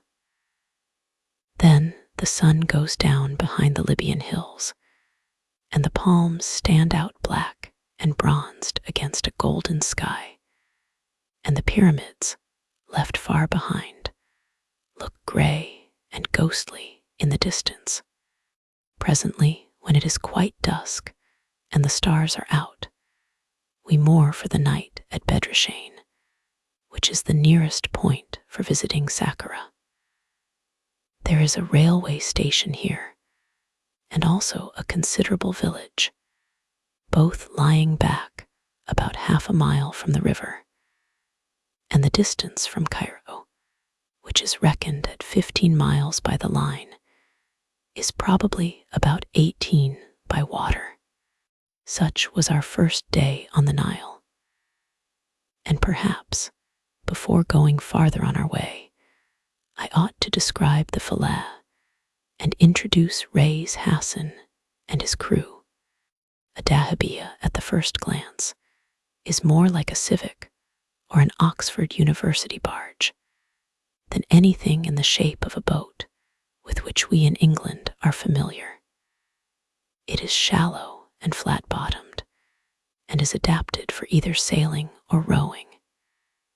It carries two masts, a big one near the prow and a smaller one at the stern. The cabins are on deck and occupy the after part of the vessel, and the roof of the cabins forms the raised deck or open-air drawing room already mentioned. This upper deck is reached from the lower deck by two little flights of steps, and is the exclusive territory of the passengers. The lower deck is the territory of the crew. A dahabeah is, in fact, not very unlike the Noah's Ark of our childhood, with this difference: the habitable part, instead of occupying the middle of the vessel, is all at one end, top-heavy and many-windowed, while the foredeck is not more than 6 feet above the level of the water. The hold, however, is under the lower deck, and so counterbalances the weight at the other end. Not to multiply comparisons unnecessarily, I may say that a large dahabeah reminds one of old pictures of the Bucentaur, especially when the men are at their oars. The kitchen, which is a mere shed, like a Dutch oven in shape, and contains only a charcoal stove and a row of stewpans, stands between the big mast and the prow, removed as far as possible from the passengers' cabins. In this position, the cook is protected from a favorable wind by his shed, but in the case of a contrary wind, he is screened by an awning. How under even the most favorable circumstances, these men can serve up the elaborate dinners, which are the pride of a Nile cook's heart, is sufficiently wonderful. But how they achieve the same results when windstorms and sandstorms are blowing, and every breath is laden with the fine grit of the desert, is little short of miraculous. Thus far, all dahabiyas are alike. The cabin arrangements differ, however, according to the size of the boat. And it must be remembered that in describing the Philae, I describe a dahabiya of the largest build. Her total length from stem to stern being just 100 feet, and the width of her upper deck, at the broadest part, little short of 20. Our floor being on a somewhat lower level than the men's deck, we went down 3 steps to the entrance door, on each side of which was an external cupboard, one serving as a storeroom and the other as a pantry. This door led into a passage out of which opened 4 sleeping cabins, 2 on each side. These cabins measured about 8 feet in length by 4.5 in width, and contained a bed, a chair, a fixed washing stand, a looking glass against the wall, a shelf, a row of hooks, and under each bed 2 large drawers for clothes.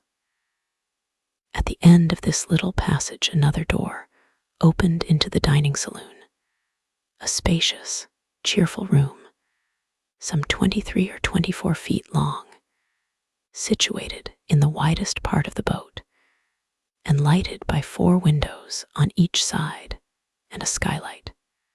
The paneled walls and ceiling were painted in white picked out with gold.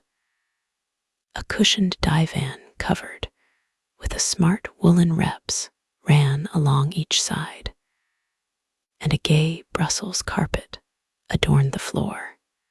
The dining table stood in the center of the room, and there was ample space for a piano, 2 little bookcases, and several chairs. The window curtains and portieres were of the same reps as the divan, the prevailing colors being scarlet and orange. Add a couple of mirrors in gilt frames, a vase of flowers on the table, for we were rarely without flowers of some sort, even in Nubia, where our daily bouquet had to be made with a few bean blossoms and castoral berries. Plenty of books, the gentlemen's guns, and sticks in one corner, and the hats of all the party hanging in the spaces between the windows, and it will be easy to realize the homely, habitable look of our general sitting room. Another door and passage opening from the upper end of the saloon led to 3 more sleeping rooms, 2 of which were single and 1 double, a bathroom, a tiny back staircase leading to the upper deck, and the stern cabin saloon. This last, following the form of the stern, was semicircular, lighted by 8 windows, and surrounded by a divan. Under this, as under the saloon divans, there ran a row of deep drawers, which, being fairly divided, held our clothes, wine, and books. The entire length of the dahabiya being exactly 100 feet, I take the cabin part to have occupied about 56 or 57 feet. That is to say, about 6 or 7 feet over the exact half, and the lower deck to have measured the remaining 43 feet. But these dimensions, being given from memory, are approximate. For the crew there was no sleeping accommodation whatever, unless they chose to creep into the hold among the luggage and packing cases. But this they never did. They just rolled themselves up at night, heads and all, in rough brown blankets, and lay about the lower deck like dogs. The reis, or captain, the steersman, and 12 sailors, the dragoman, head cook, assistant cook, 2 waiters, and the boy who cooked for the crew, completed our equipment. Reis Hassan, short, stern-looking, authoritative, was a Cairo Arab.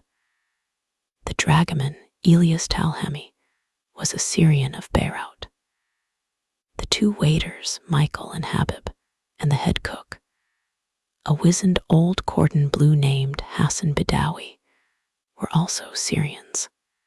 The steersman and 5 of the sailors were from Thebes. 4 belonged to a place near Philae. 1 came from a village opposite Qam Ambo, 1 from Cairo, and 2 were Nubians from Assuan. They were of all shades, from yellowish bronze to a hue not far removed from black. And though, at the first mention of it, nothing more incongruous can well be imagined than a sailor in petticoats and a turban, yet these men in their loose blue gowns, bare feet, and white muslin turbans looked not only picturesque, but dressed exactly as they should be. They were for the most part fine young men, slender but powerful, square in the shoulders, like the ancient Egyptian statues, with the same slight legs and long, flat feet. More docile, active, good-tempered, friendly fellows never pulled an oar. Simple and trustful as children, frugal as anchorites, they worked cheerfully from sunrise to sunset, sometimes towing the dahabeah on a rope all day long, like barge horses, sometimes punting for hours, which is the hardest work of all, yet always singing at their task, always smiling when spoken to, and made as happy as princes with a handful of coarse Egyptian tobacco, or a bundle of fresh sugar canes bought for a few pence by the riverside. We soon came to know them all by name: Mehmet Ali, Salim, Khalife, Riskali, Hassan, Musa, and so on.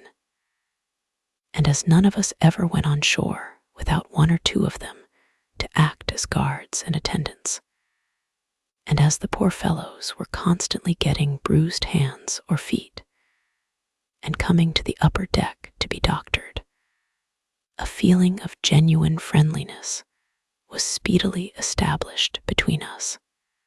The ordinary pay of a Nile sailor is £2 a month, with an additional allowance of about 3 and 6 pence a month for flour.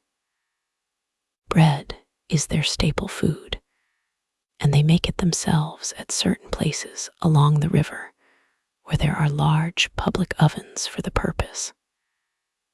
This bread, which is cut up in slices and dried in the sun, is as brown as gingerbread and as hard as biscuit. They eat it soaked in hot water, flavored with oil, pepper, and salt, and stirred in with boiled lentils till the whole becomes of the color, flavor, and consistence of thick pea soup. Except on grand occasions, such as Christmas Day or the anniversary of the flight of the Prophet, when the passengers treat them to a sheep, this mess of bread and lentils, with a little coffee twice a day, and now and then a handful of dates, constitutes their only food throughout the journey. The Nile season is the Nile sailors' harvest time, when the warm weather sets in and the travelers migrate with the swallows. These poor fellows disperse in all directions, some to seek a living as porters in Cairo, others to their homes in Middle and Upper Egypt, where, for about 4 pence a day, they take hire as laborers, or work at Shadoof irrigation till the Nile again overspreads the land. The Shadoof work is hard, and a man has to keep on for 9 hours out of every 24. But he prefers it, for the most part, to employment in the government sugar factories, where the wages average at about the same rate, but are paid in bread, which, being doled out by unscrupulous inferiors, is too often of light weight and bad quality.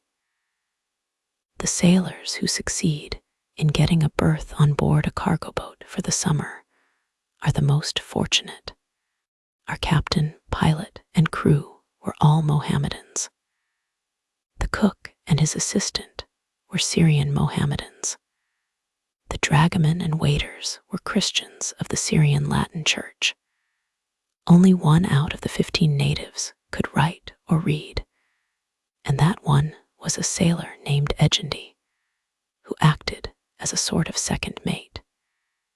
He used sometimes to write letters for the others, holding a scrap of tumbled paper across the palm of his left hand, and scrawling rude Arabic characters with a reed pen of his own making. This Egendi, though perhaps the least interesting of the crew, was a man of many accomplishments, an excellent comic actor, a bit of a shoemaker, and a first-rate barber. More than once, when we happened to be stationed far from any village, he shaved his messmates all round and turned them out with heads as smooth as billiard balls.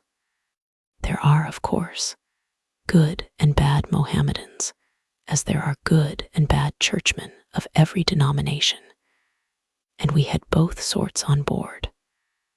Some of the men were very devout, never failing to perform their ablutions and say their prayers at sunrise and sunset. Others never dreamed of doing so. Some would not touch wine, had never tasted it in their lives, and would have suffered any extremity rather than break the law of their prophet. Others had a nice taste in clarets and a delicate appreciation of the respective merits of rum or whiskey punch. It is, however, only fair to add that we never gave them these things except on special occasions, as on Christmas Day, or when they had been wading in the river, or in some other way undergoing extra fatigue in our service. Nor do I believe there was a man on board who would have spent a para of his scanty earnings on any drink stronger than coffee. Coffee and tobacco are indeed the only luxuries in which the Egyptian peasant indulges, and our poor fellows were never more grateful than when we distributed among them a few pounds of cheap native tobacco. This abominable mixture sells in the bazaars at 6 pence the pound, the plant from which it is gathered being raised from inferior seed in a soil chemically unsuitable, because wholly devoid of potash. Also, it is systematically spoiled in the growing. Instead of being nipped off when green and dried in the shade, the leaves are allowed to wither on the stalk before they are gathered. The result is a kind of rank hay without strength or flavor, which is smoked by only the very poorest class and carefully avoided by all who can afford to buy Turkish or Syrian tobacco. Twice a day, after their midday and evening meals, our sailors were wont to sit in a circle and solemnly smoke a certain big pipe of the kind known as a hubble-bubble. This hubble-bubble, which was of most primitive make, and consisted of a coconut and 2 sugar canes, was common property, and being filled by the captain, went round from hand to hand, from mouth to mouth, while it lasted. They smoked cigarettes at other times, and seldom went on shore without a tobacco pouch and a tiny book of cigarette papers. Fancy a bare-legged Arab making cigarettes. No Frenchman, however, could twist them up more deftly or smoke them with a better grace. A Nile sailor's service expires with the season, so that he is generally a landsman for about half the year, but the captain's appointment is permanent. He is expected to live in Cairo and is responsible for his dahabeeyah during the summer months, while it lies up at Bulak. Ray's Hassan had a wife and a comfortable little home on the outskirts of Old Cairo, and was looked upon as a well-to-do personage among his fellows. He received £4 a month all the year round from the owner of the Philae, a magnificent, broad-shouldered Arab of about 6'9", with a delightful smile, the manners of a gentleman, and the rapacity of a Shylock.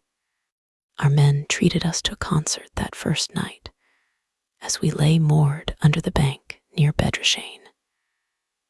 Being told that it was customary to provide musical instruments, we had given them leave to buy a tar and darabukke before starting. The tar, or tambourine, was pretty enough, being made of rosewood inlaid with mother-of-pearl, but a more barbarous affair than the darabukke was surely never constructed. This primitive drum is about 1.5 feet in length, funnel-shaped, molded of sun-dried clay like the Culleys, and covered over the top with strained parchment. It is held under the left arm and played like a tom-tom with the fingers of the right hand, and it weighs about 4 pounds. We would willingly have added a double pipe or a coconut fiddle to the strength of the band, but none of our men could play them. The tar and darabukke, however, answered the purpose well enough, and were perhaps better suited to their strange singing than more tuneful instruments. We had just finished dinner when they began. First came a prolonged wail that swelled and sank and swelled again, and at last died away. This was the principal singer leading off with the keynote. The next followed suit on the third of the key, and finally all united in one long, shrill, descending cry, like a yawn, or a howl, or a combination of both. This, twice repeated, preluded their performance, and worked them up, apparently, to the necessary pitch of musical enthusiasm. The primo tenor then led off in a quavering roulade, at the end of which he slid into a melancholy chant, to which the rest sang chorus.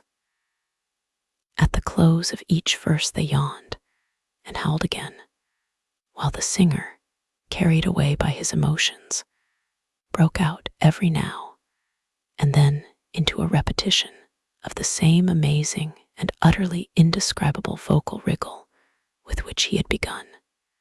Whenever he did this, the rest held their breath in respectful admiration and uttered an approving "ah," which is here the customary expression of applause. We thought their music horrible that first night, I remember, though we ended, as I believe most travelers do, by liking it. We, however, paid them the compliment of going upon deck and listening to their performance. As a night scene, Nothing could be more picturesque than this group of turbaned Arabs sitting in a circle, cross-legged, with a lantern in their midst. The singer quavered, the musicians thrummed, the rest softly clapped their hands to time and waited their turn to chime in with the chorus. Meanwhile, the lantern lit up their swarthy faces and their glittering teeth. The great mast towered up into the darkness. The river gleamed below. The stars shone overhead. We felt we were indeed strangers in a strange land.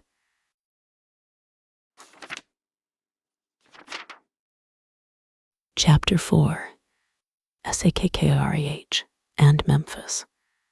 Having arrived at Bedrashane after dark, and there moored for the night, we were roused early next morning by the furious squabbling and chattering of some 50 or 60 men and boys, who, with a score or two of little rough-coated, depressed-looking donkeys, were assembled on the high bank above.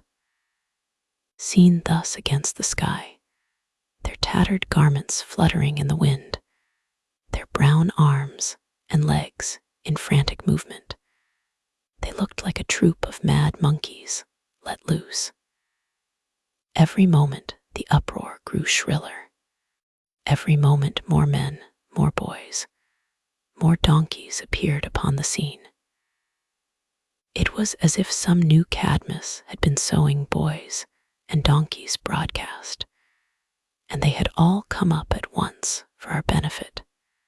Then it appeared that Talhami, knowing how 8 donkeys would be wanted for our united forces, had sent up to the village for 25, intending, perhaps with more wisdom than justice, to select the best and dismiss the others. The result was overwhelming, misled by the magnitude of the order, and concluding that Cook's party had arrived, every man, boy, and donkey in Bedrashane and the neighboring village of Mitrahine had turned out in hot haste and rushed down to the river, so that by the time breakfast was over, there were steeds enough in readiness for all the English in Cairo. I pass over the tumult that ensued when our party at last mounted the 8 likeliest beasts and rode away, leaving the indignant multitude to disperse at leisure. And now our way lies over a dusty flat, across the railway line, past the long straggling village, and through the famous plantations known as the Palms of Memphis. There's a crowd of patient-looking Philae at the little whitewashed station, waiting for the train, and the usual rabble of clamorous water, bread, and fruit sellers. Bedrashane, though a collection of mere mud hovels, looks pretty, nestling in the midst of stately date palms, square pigeon towers, embedded round the top with layers of wide-mouthed pots, and stuck with rows of leafless acacia boughs like ragged banner poles, stand up at intervals among the huts. The pigeons go in and out of the pots, or sit preening their feathers on the branches. The dogs dash out and bark madly at us as we go by. The little brown children pursue us with cries of bakshish. The potter, laying out rows of soft, gray, freshly molded clay bowls, and cullays to bake in the sun, stops, open-mouthed, and stares as if he had never seen a European till this moment. His young wife snatches up her baby and pulls her veil more closely over her face, fearing the evil eye. The village being left behind, we ride on through one long palm grove after another, now skirting the borders of a large sheet of tranquil backwater, now catching a glimpse of the far-off pyramids of Gizeh, now passing between the huge, irregular mounds of crumbled clay which mark the site of Memphis. Next beyond these, we come out upon a high embanked road some 20 feet above the plain, which here spreads out like a wide lake and spends its last dark brown alluvial wave against the yellow rocks, which define the edge of the desert. High on this barren plateau, seen for the first time in one unbroken panoramic line, there stand a solemn company of pyramids, those of Saqqara straight before us, those of Dashur to the left, those of Abusir to the right, and the great pyramids of Gizeh, always in the remotest distance. It might be thought that there would be some monotony in such a scene, and but little beauty. On the contrary, however, there is beauty of a most subtle and exquisite kind, transcendent beauty of color, and atmosphere and sentiment, and no monotony either in the landscape or in the forms of the pyramids. One of these, which we are now approaching, is built in a succession of platforms, gradually decreasing toward the top. Another down yonder at Dashur curves outward at the angles, half dome, half pyramid, like the roof of the Palais de Justice in Paris. No two are of precisely the same size, or built at precisely the same angle, and each cluster differs somehow in the grouping. Then again the coloring not to be matched with any pigments yet invented. Libyan rocks, like rusty gold, the paler line of the driven sandslopes, the warm maze of the nearer pyramids, which seen from this distance takes a tender tint of rose, like the red bloom on an apricot. The delicate tone of these objects against the sky, the infinite gradations of that sky, soft and pearly toward the horizon, blue and burning toward the zenith, the opalescent shadows, pale blue and violet and greenish gray, that nestle in the hollows of the rock and the curves of the sand drifts. All this is beautiful in a way impossible to describe, and alas, impossible to copy. Nor does the lake-like plain with its palm groves and cornflats form too tame a foreground. It is exactly what is wanted to relieve that glowing distance. And now, as we follow the zigzags of the road, the new pyramids grow gradually larger, the sun mounts higher, the heat increases. We meet a train of camels, buffaloes, shaggy brown sheep, men, women, and children of all ages. The camels are laden with bedding, rugs, mats, and crates of poultry, and carry, besides, 2 women with babies and 1 very old man. The younger men drive the tired beasts. The rest follow behind. The dust rises after them in a cloud. It is evidently the migration of a family of 3, if not 4 generations. One cannot help being struck by the patriarchal simplicity of the incident. Just thus, with flocks and herds and all his clan, went Abraham into the land of Canaan close upon 4,000 years ago. And one at least of these Saqqara pyramids was even then the oldest building in the world. It is a touching and picturesque procession, much more picturesque than ours, and much more numerous, notwithstanding that our united forces, including donkey boys, porters, and miscellaneous hangers-on, number nearer 30 than 20 persons. for there are the beasts and their nephew, and El and the writer, and El's maid, and Talhami, all on donkeys. And then there are the owners of the donkeys, also on donkeys.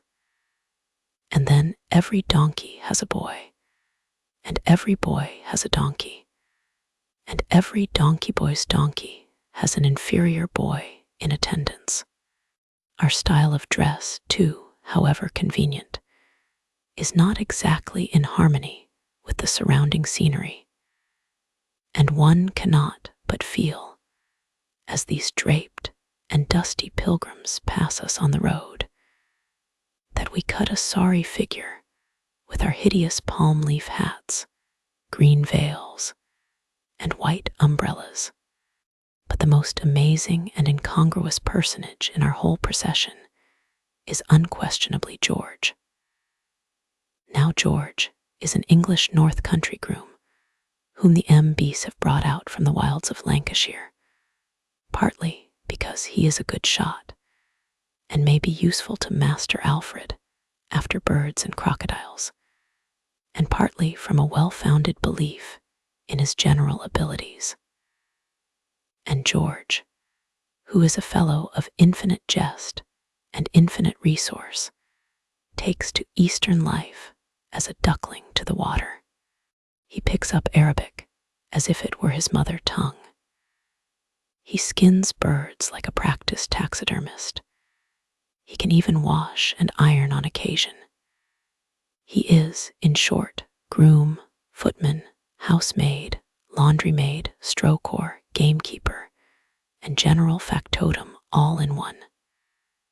And besides all this, he is gifted with a comic gravity of countenance that no surprises and no disasters can upset for a moment. To see this worthy anachronism cantering along in his groom's coat and gaiters, livery buttons, spotted neckcloth, tall hat, and all the rest of it, his long legs dangling within an inch of the ground on either side of the most diminutive of donkeys, his double-barreled fowling piece under his arm, and that imperturbable look in his face, one would have sworn that he and Egypt were friends of old, and that he had been brought up on pyramids from his earliest childhood. It is a long and shelterless ride from the palms to the desert. But we come to the end of it at last, mounting just such another sand slope as that which leads up from the Gizeh road to the foot of the Great Pyramid. The edge of the plateau here rises abruptly from the plain in one long range of low perpendicular cliffs, pierced with dark mouths of rock-cut sepulchres, while the sand slope by which we are climbing pours down through a breach in the rock, as an alpine snowdrift flows through a mountain gap from the ice level above. And now, having dismounted through compassion for our unfortunate little donkeys, the first thing we observe is the curious mixture of debris underfoot. At Gizeh one treads only sand and pebbles, but here at Saqqara, the whole plateau is thickly strewn with scraps of broken pottery, limestone, marble, and alabaster, flakes of green and blue glaze, bleached bones, shreds of yellow linen, and lumps of some odd-looking, dark brown substance, like dried-up sponge. Presently someone picks up a little noseless head of one of the common blue-ware funereal statuettes, and immediately we all fall to work, grubbing for treasure, a pure waste of precious time, for though the sand is full of debris, it has been sifted so often and so carefully by the Arabs that it no longer contains anything worth looking for. Meanwhile, one finds a fragment of iridescent glass, another, a morsel of shattered vase, a third, an opaque bead of some kind of yellow paste. And then, with a shock which the present writer, at all events, will not soon forget, we suddenly discover that these scattered bones are human, that those linen shreds are shreds of cerement cloths, that yonder odd-looking brown lumps are rent fragments of what once was living flesh. And now, for the first time, we realize that every inch of this ground on which we are standing, and all these hillocks and hollows and pits in the sand, are violated graves. Si en est, quella primer paque caut. We soon became quite hardened to such sights, and learned to rummage among dusty sepulchres with no more compunction than would have befitted a gang of professional body snatchers. These are experiences upon which one looks back afterward with wonder and something like remorse. But so infectious is the universal callousness, and so overmastering is the passion for relic hunting, that I do not doubt we should again do the same things under the same circumstances.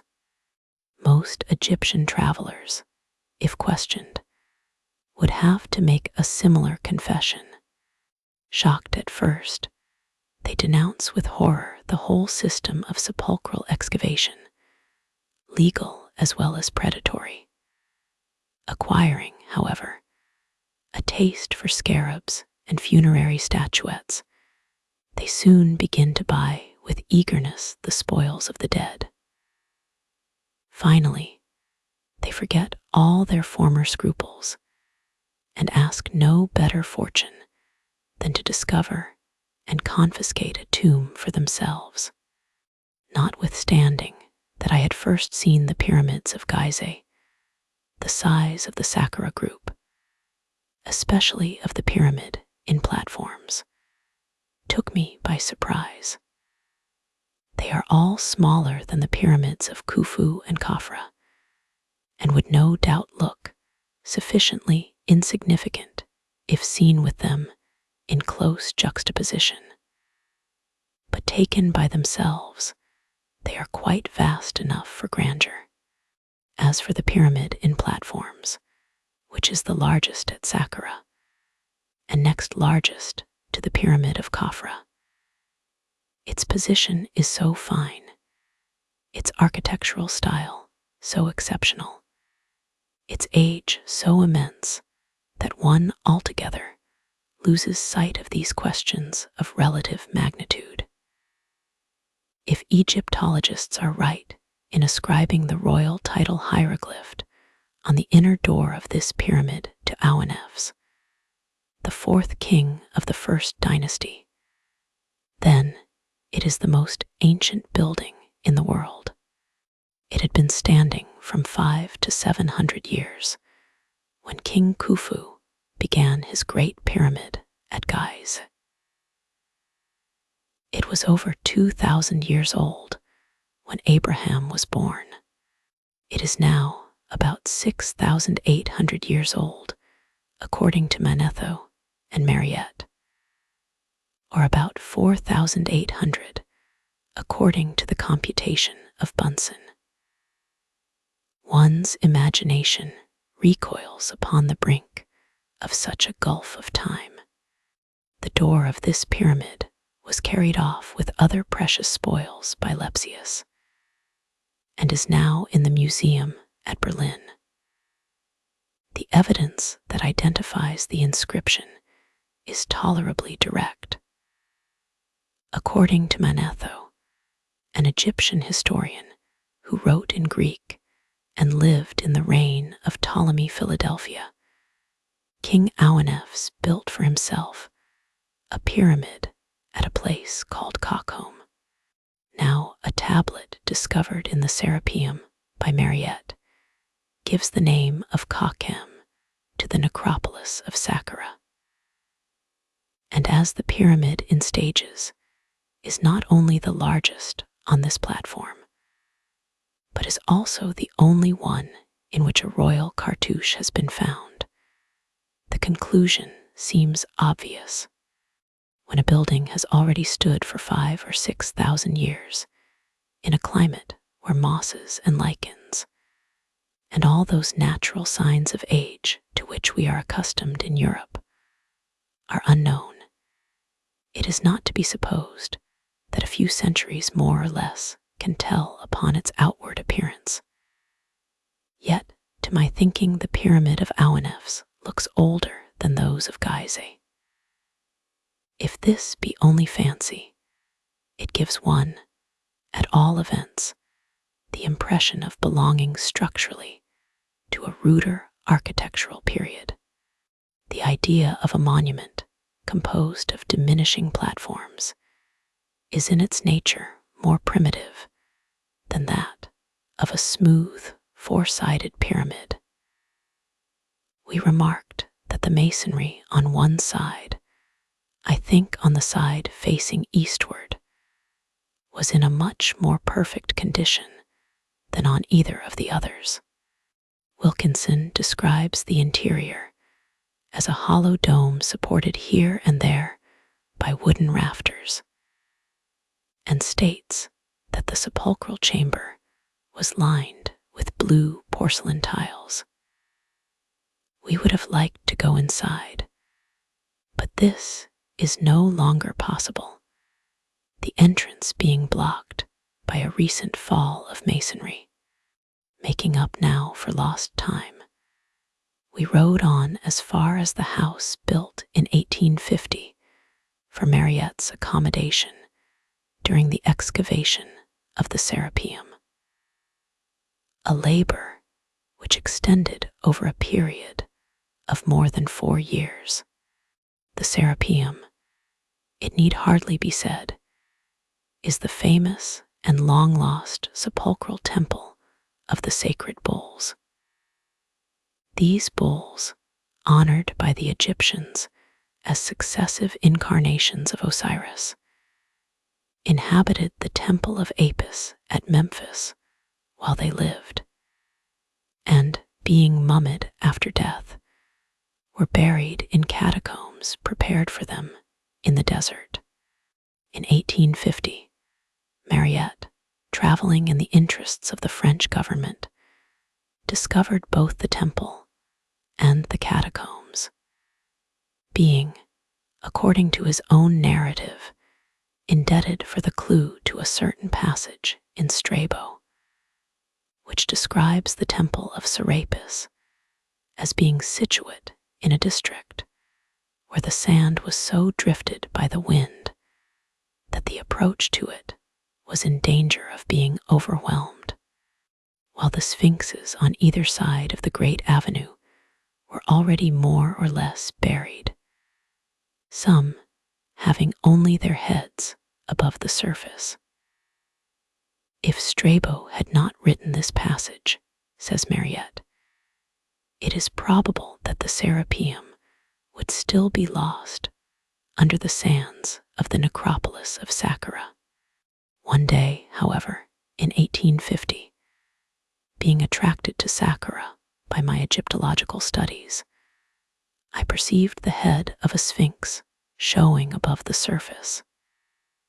It evidently occupied its original position. Close by lay a libation table on which was engraved a hieroglyphic inscription to Apis Osiris. Then that passage in Strabo came to my memory, and I knew that beneath my feet lay the avenue leading to the long and vainly sought Serapeum. Without saying a word to anyone, I got some workmen together, and we began excavating. The beginning was difficult, but soon the lions, the peacocks, the Greek statues of the dromos, the inscribed tablets of the temple of Nectanebo rose up from the sands. Thus was the Serapeum discovered. The house, a slight, one-storied building on a space of rocky platform, looks down upon a sandy hollow which now presents much the same appearance that it must have presented when Mariette was first reminded of the fortunate passage in Strabo. One or two heads of sphinxes peep up here and there in a ghastly way above the sand and mark the line of the great avenue. The upper half of a boy riding on a peacock, apparently of rude execution, is also visible. The rest is already as completely overwhelmed as if it had never been uncovered. One can scarcely believe that only 20 years ago the whole place was entirely cleared at so vast an expenditure of time and labor. The work, as I have already mentioned, took 4 years to complete. This avenue alone was 600 feet in length and bordered by an army of sphinxes, 141 of which were found in situ. As the excavation neared the end of the avenue, the causeway, which followed a gradual descent between massive walls, lay 70 feet below the surface. The labor was immense, and the difficulties were innumerable. The ground had to be contested inch by inch. In certain places, says Mariette, the sand was fluid, so to speak, and baffled us like water continually driven back and seeking to regain its level. If, however, the toil was great, so also was the reward. A main avenue terminated by a semicircular platform, around which stood statues of famous Greek philosophers and poets. A second avenue at right angles to the first, the remains of the great temple of the Serapeum, 3 smaller temples, and 3 distinct groups of Apis catacombs were brought to light. A descending passage opening from a chamber in the great temple led to the catacombs. Vast labyrinths of vaults and passages hewn out of the solid rock on which the temples were built. These 3 groups of excavations represent 3 epochs of Egyptian history. The first and most ancient series consists of isolated vaults dating from the 18th to the 22nd dynasty. That is to say, from about BC 1703 to BC 980. The second group, which dates from the reign of Sheshonq I 22nd dynasty, BC 980, to that of Turhaka, the last king of the 25th dynasty, is more systematically planned and consists of one long tunnel bordered on each side by a row of funereal chambers. The third belongs to the Greek period, beginning with Psammetichus I 26th dynasty, BC 665, and ending with the latest Ptolemies. Of these, the first are again choked with sand, the second are considered unsafe, and the third only is accessible to travelers. After a short but toilsome walk and some delay outside a prison-like door at the bottom of a steep descent, we were admitted by the guardian, a gaunt old Arab with a lantern in his hand. It was not an inviting-looking place within. The outer daylight fell upon a rough step or two, beyond which all was dark. We went in. A hot, heavy atmosphere met us on the threshold. The door fell to with a dull clang, the echoes of which went wandering away, as if into the central recesses of the earth. The Arab chattered and gesticulated. He was telling us that we were now in the great vestibule, and that it measured ever so many feet in this and that direction. but we could see nothing, neither the vaulted roof overhead, nor the walls on any side, nor even the ground beneath our feet. It was like the darkness of infinite space. A lighted candle was then given to each person, and the Arab led the way. He went dreadfully fast, and it seemed at every step as if one were on the brink of some frightful chasm.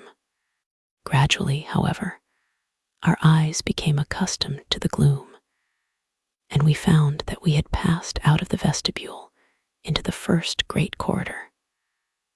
All was vague, mysterious, shadowy.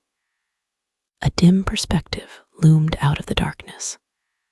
The lights twinkled and flitted like wandering sparks of stars.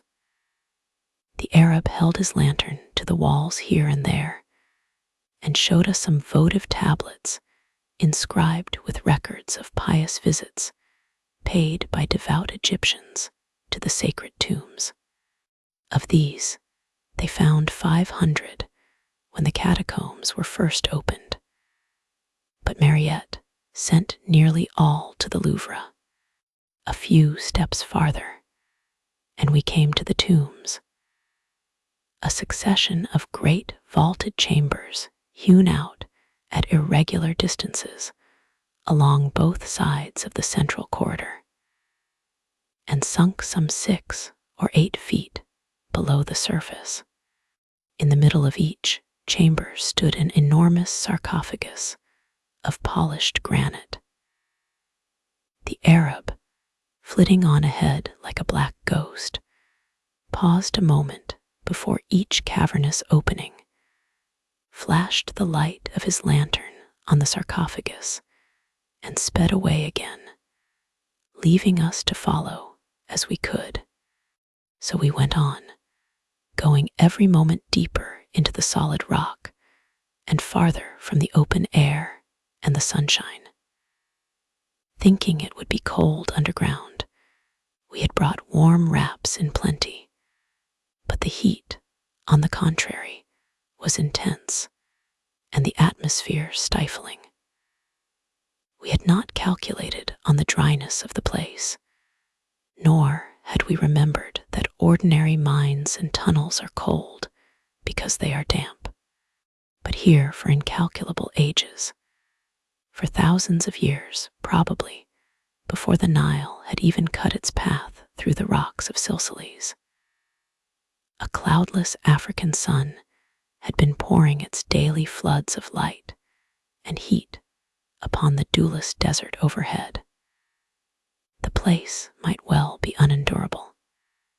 It was like a great oven stored with the slowly accumulated heat of cycles so remote and so many that the earliest periods of Egyptian history seem, when compared with them, to belong to yesterday. Having gone on thus for a distance of nearly 200 yards, we came to a chamber containing the first hieroglyphed sarcophagus we had yet seen, all the rest being polished, but plain. Here the Arab paused, and finding access provided by means of a flight of wooden steps, we went down into the chamber, walked round the sarcophagus, peeped inside by the help of a ladder, and examined the hieroglyphs with which it is covered. Enormous as they look from above, one can form no idea of the bulk of these huge monolithic masses except from the level on which they stand. This sarcophagus, which dates from the reign of Amasis of the 26th dynasty, measured 14 feet in length by 11 in height, and consisted of a single block of highly wrought black granite. 4 persons might sit in it round a small card table and play a rubber comfortably. From this point, the corridor branches off for another 200 yards or so, leading always to more chambers and more sarcophagi, of which last there are altogether 24. 3 only are inscribed, none measure less than from 13 to 14 feet in length, and all are empty. The lids in every instance have been pushed back a little way, and some are fractured, but the spoilers have been unable wholly to remove them. According to Mariette, the place was pillaged by the early Christians, who, besides carrying off whatever they could find in the way of gold and jewels, seem to have destroyed the mummies of the bulls and razed the great temple nearly to the ground.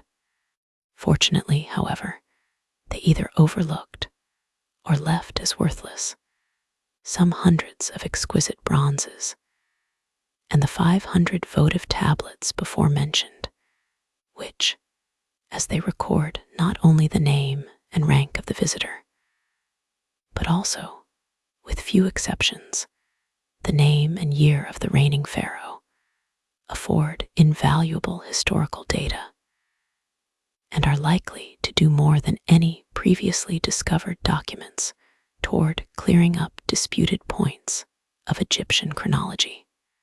It is a curious fact that 1 out of the 3 inscribed sarcophagi should bear the oval of Cambyses, that Cambyses of whom it is related that, having desired the priests of Memphis to bring before him the god Apis, he drew his dagger in a transport of rage and contempt, and stabbed the animal in the thigh. According to Plutarch, he slew the beast and cast out its body to the dogs. According to Herodotus, Apis lay some time pining in the temple, but at last died of his wound, and the priests buried him secretly. But according to one of these precious Serapeum tablets, the wounded bull did not die till the 4th year of the reign of Darius. So wonderfully does modern discovery correct and illustrate tradition.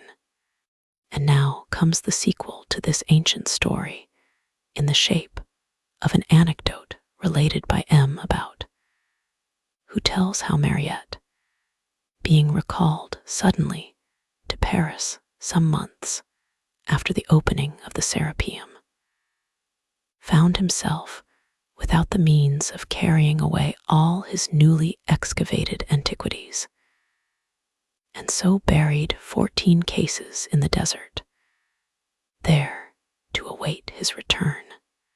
One of these cases contained an Apis mummy, which had escaped discovery by the early Christians, and this mummy was that of the identical Apis stabbed by Cambyses.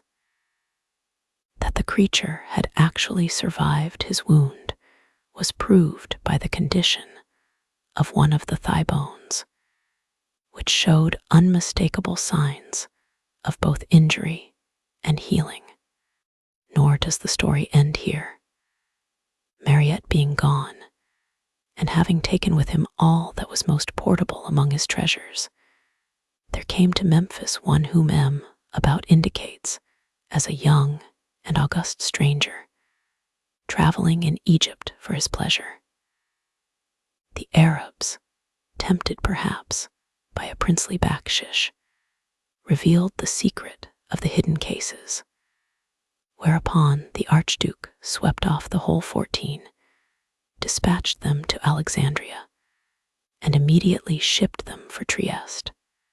Quanto culpable, says M. About, who professes to have had the story direct from Mariette.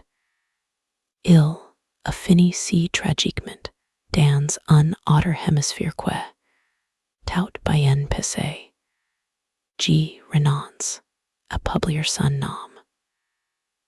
But through so transparent a disguise, it is not difficult to identify the unfortunate hero of this curious anecdote. The sarcophagus, in which the Apis was found remains in the vaults of the Serapeum, but we did not see it. Having come more than 200 yards already, and being by this time well nigh suffocated, we did not care to put 200 yards more between ourselves and the light of day.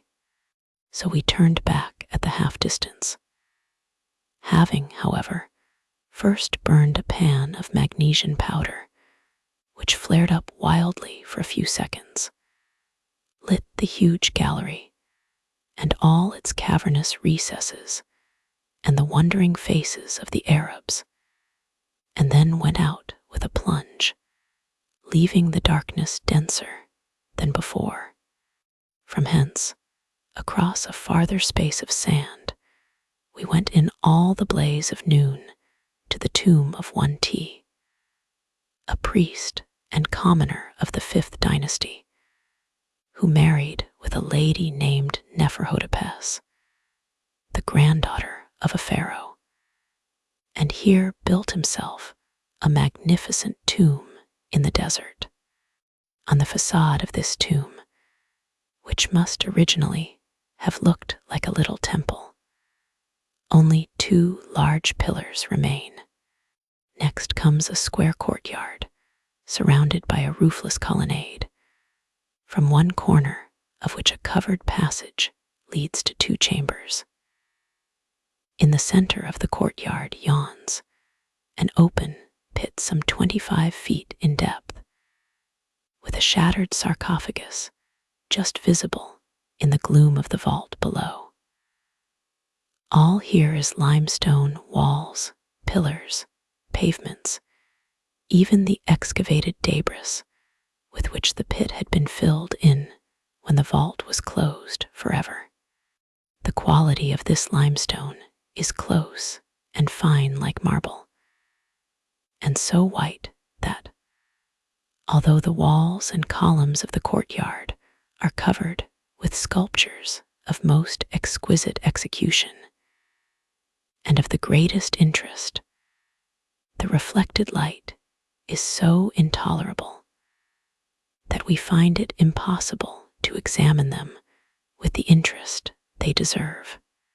In the passage, however, where there is shade, and in the large chamber, where it is so dark that we can see only by the help of lighted candles, we find a succession of bas-reliefs so numerous and so closely packed that it would take half a day to see them properly.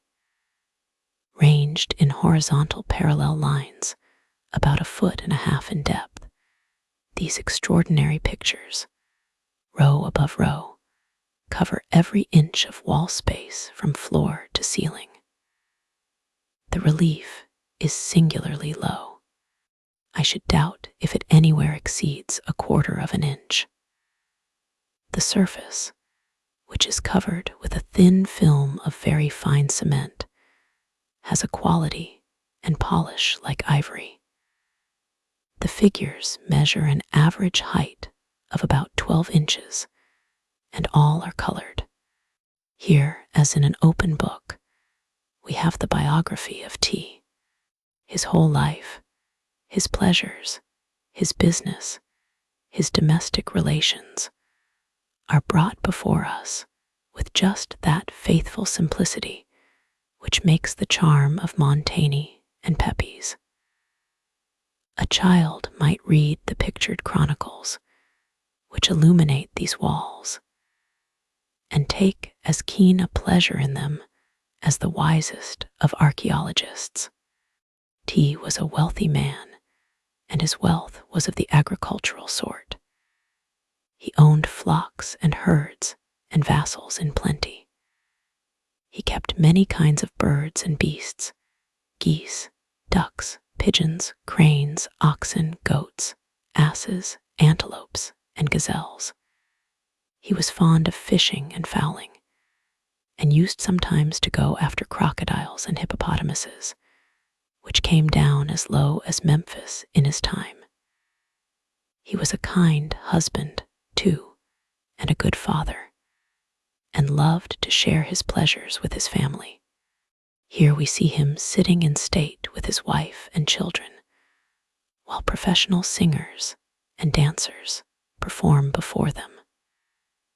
Yonder they walk out together and look on while the farm servants are at work, and watch the coming in of the boats that bring home the produce of T's more distant lands.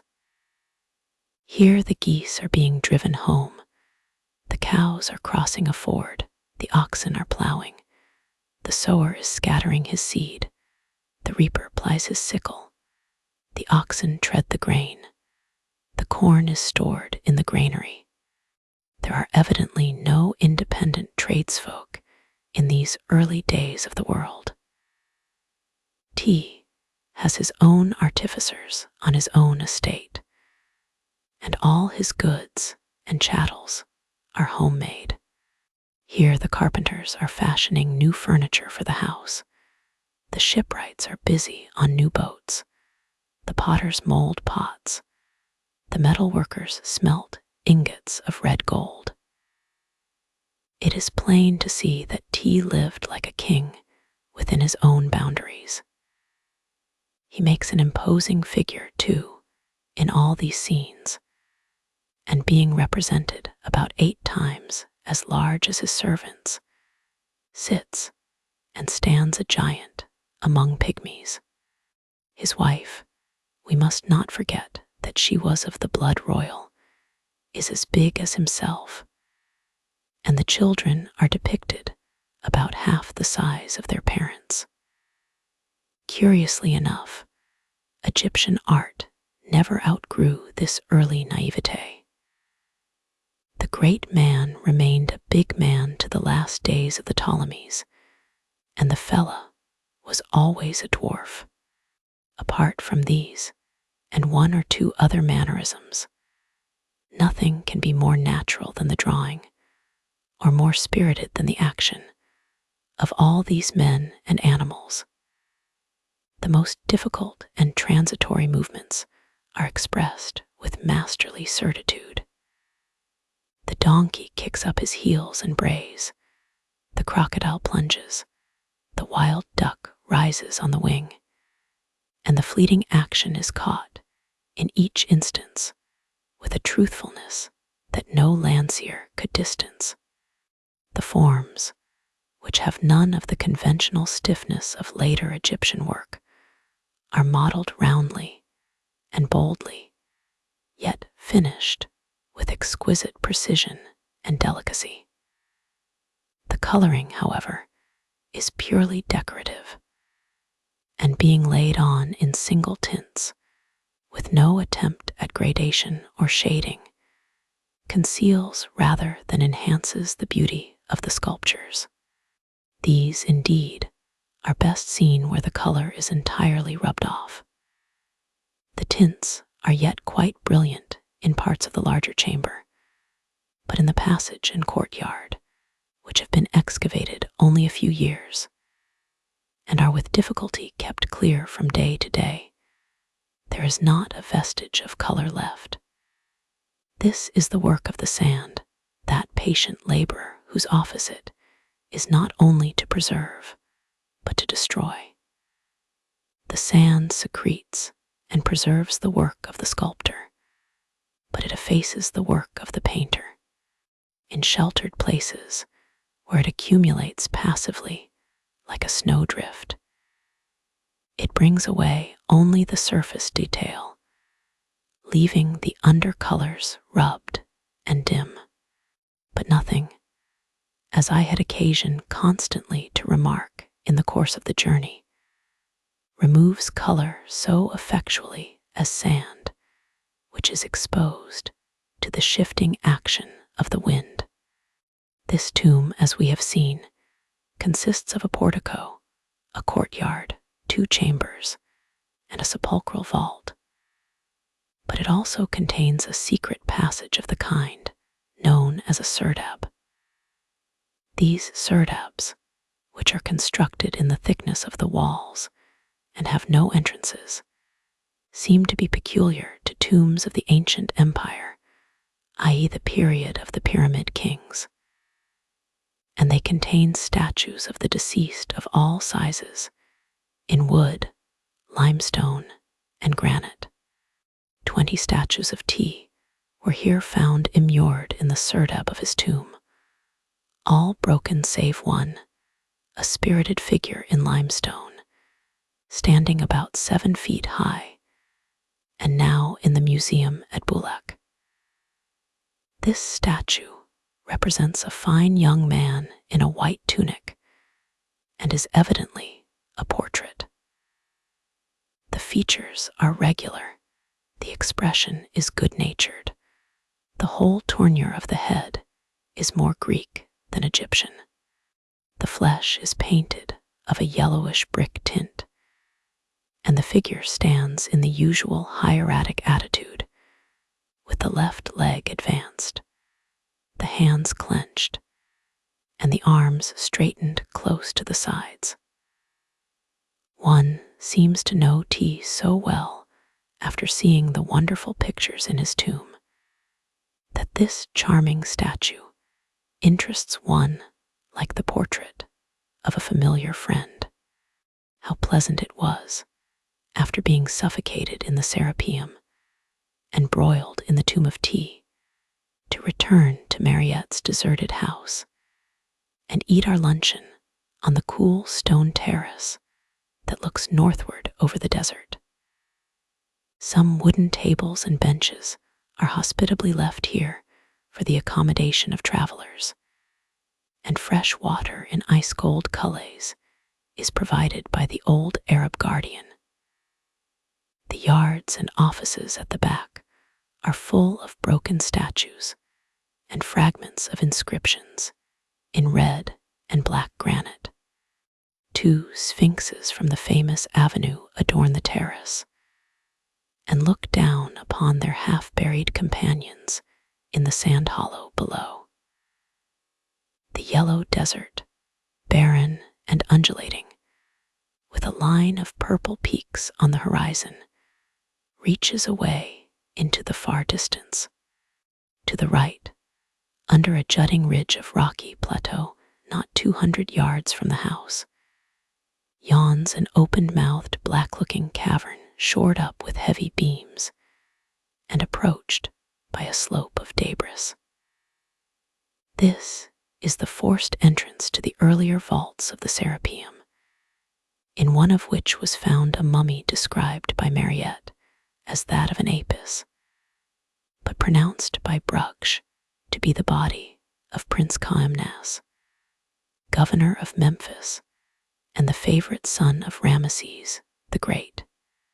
This remarkable mummy, which looked as much like a bull as a man, was found covered with jewels and gold chains and precious amulets engraved with the name of Caimnas, and had on its face a golden mask. All which treasures are now to be seen in the Louvre. If it was the mummy of an Apis, then the jewels with which it was adorned were probably the offering of the prince at that time ruling in Memphis. If, on the contrary, it was the mummy of a man, then, in order to be buried in a place of peculiar sanctity, he probably usurped one of the vaults prepared for the god. The question is a curious one and remains unsolved to this day, but it could no doubt be settled at a glance by Professor Owen. Far more startling, however, than the discovery of either Apis or jewels was the sight beheld by Mariette on first entering that long-closed sepulchral chamber. The mine being sprung and the opening cleared, he went in alone. And there, on the thin layer of sand that covered the floor, he found the footprints of the workmen who, 3,700 years before, had laid that shapeless mummy in its tomb and closed the doors upon it, as they believed, forever. And now, for the afternoon is already waning fast, the donkeys are brought round, and we are told that it is time to move on. We have the sight of Memphis and the famous prostrate Colossus yet to see, and the long road lies all before us. So back we ride across the desolate sands, and with a last, long, wistful glance at the pyramid in platforms, go down from the territory of the dead into the land of the living. There is a wonderful fascination about this pyramid. One is never weary of looking at it, of repeating to oneself that it is indeed the oldest building on the face of the whole earth. The king who erected it came to the throne, according to Manetho, about 80 years after the death of Mina, the founder of the Egyptian monarchy. All we have of him is his pyramid. All we know of him is his name. And these belong, as it were, to the infancy of the human race. In dealing with Egyptian dates, one is apt to think lightly of periods that count only by centuries. But it is a habit of mind which leads to error, and it should be combated. The present writer found it useful to be constantly comparing relative chronological eras, as, for instance, in realizing the immense antiquity of the Saqqara pyramid, it is some help to remember that from the time when it was built by King Ouenephes to the time when King Khufu erected the Great Pyramid of Gizeh, there probably lies a space of years equivalent to that which, in the history of England, extends from the date of the conquest to the accession of George II. And yet Khufu himself, the Cheops of the Greek historians, is but a shadowy figure hovering upon the threshold of Egyptian history.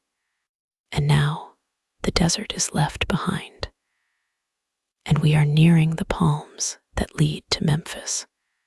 We have, of course, been dipping into Herodotus. Every one takes Herodotus up the Nile, and our heads are full of the ancient glories of this famous city. We know that Mina turned the course of the river in order to build it on this very spot, and that all the most illustrious pharaohs adorned it with temples, palaces, pylons, and precious sculptures. We had read of the great temple of Ptah that Ramesses the Great enriched with colossi of himself, and of the sanctuary where Apis lived in state, taking his exercise in a pillared courtyard where every column was a statue, and of the artificial lake and the sacred groves and the obelisks and all the wonders of a city which, even in its later days, was one of the most populous in Egypt. Thinking over these things, by the way, we agree that it is well to have left Memphis till the last. We shall appreciate it the better for having first seen that other city on the edge of the desert to which, for nearly 6,000 years, all Memphis was quietly migrating, generation after generation. We know now how poor folk labored, and how great gentlemen amused themselves in those early days when there were hundreds of country gentlemen like T, with townhouses at Memphis and villas by the Nile. From the Serapeum, too, buried and ruined as it is, one cannot but come away with a profound impression of the splendor and power of a religion which could command for its myths such faith, such homage, and such public works. And now we are once more in the midst of the palm woods, threading our way among the same mounds that we passed in the morning. Presently, those in front strike away from the beaten road across a grassy flat to the right. And the next moment, we are all gathered round the brink of a muddy pool, in the midst of which lies a shapeless block of blackened and corroded limestone. This, it seems, is the famous prostrate colossus of Ramesses the Great, which belongs to the British nation, but which the British government is too economical to remove. So here it lies, face downward, drowned once a year by the Nile, visible only when the pools left by the inundation have evaporated, and all the muddy hollows are dried up. It is one of two which stood at the entrance to the great temple of Ptah. And by those who have gone down into the hollow and seen it from below in the dry season, it is reported of as a noble and very beautiful specimen of one of the best periods of Egyptian art. Where, however, is the companion colossus? Where is the temple itself? Where are the pylons, the obelisk, the avenues of sphinxes? Where, in short, is Memphis? The dragoman shrugs his shoulders and points to the barren mounds among the palms. They look like gigantic dust heaps and stand from 30 to 40 feet above the plain. Nothing grows upon them, save here and there a tuft of stunted palm, and their substance seems to consist chiefly of crumbled brick, broken potsherds, and fragments of limestone.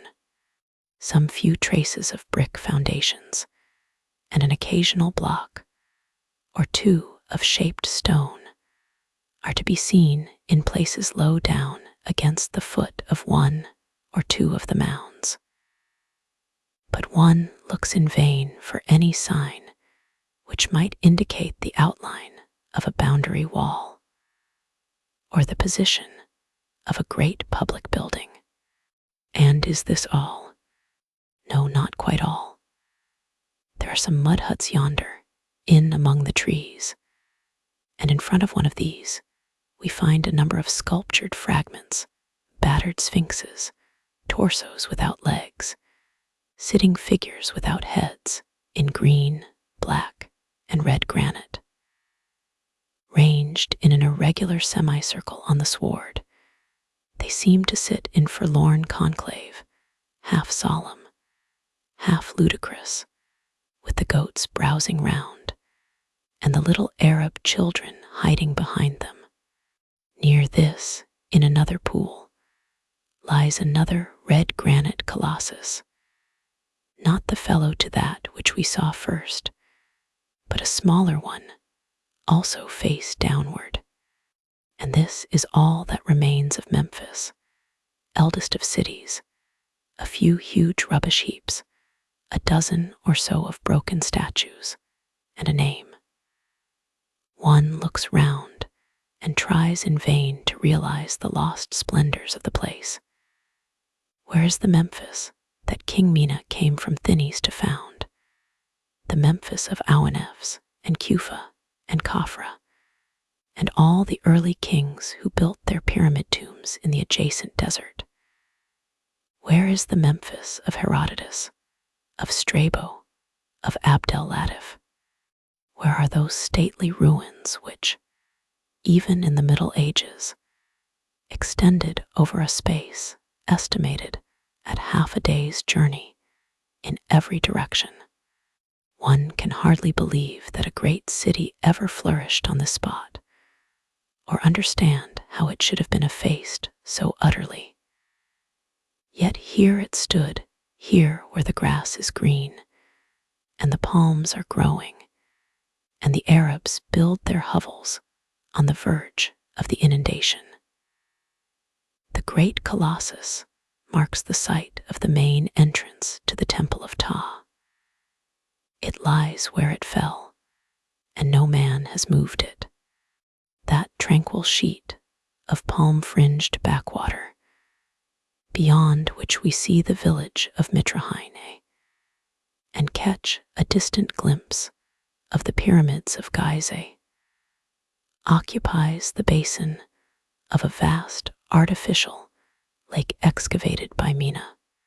The very name of Memphis survives in the dialect of the Philae, who calls the place of the mounds Tel Monf, just as Saqqara fossilizes the name of Saqqari, one of the special denominations of the Memphite Osiris. No capital in the world dates so far back as this, or kept its place in history so long.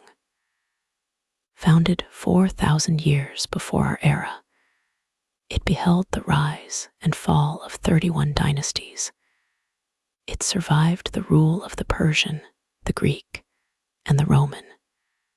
It was, even in its decadence, second only to Alexandria in population and extent, and it continued to be inhabited up to the time of the Arab invasion. It then became the quarry from which Fostat, Old Cairo, was built. And as the new city rose on the eastern bank, the people of Memphis quickly abandoned their ancient capital to desolation and decay. Still a vast field of ruins remained. Abd el-Latif, writing at the commencement of the 13th century, speaks with enthusiasm of the colossal statues and lions, the enormous pedestals, the archways formed of only 3 stones, the bas-reliefs, and other wonders that were yet to be seen upon the spot.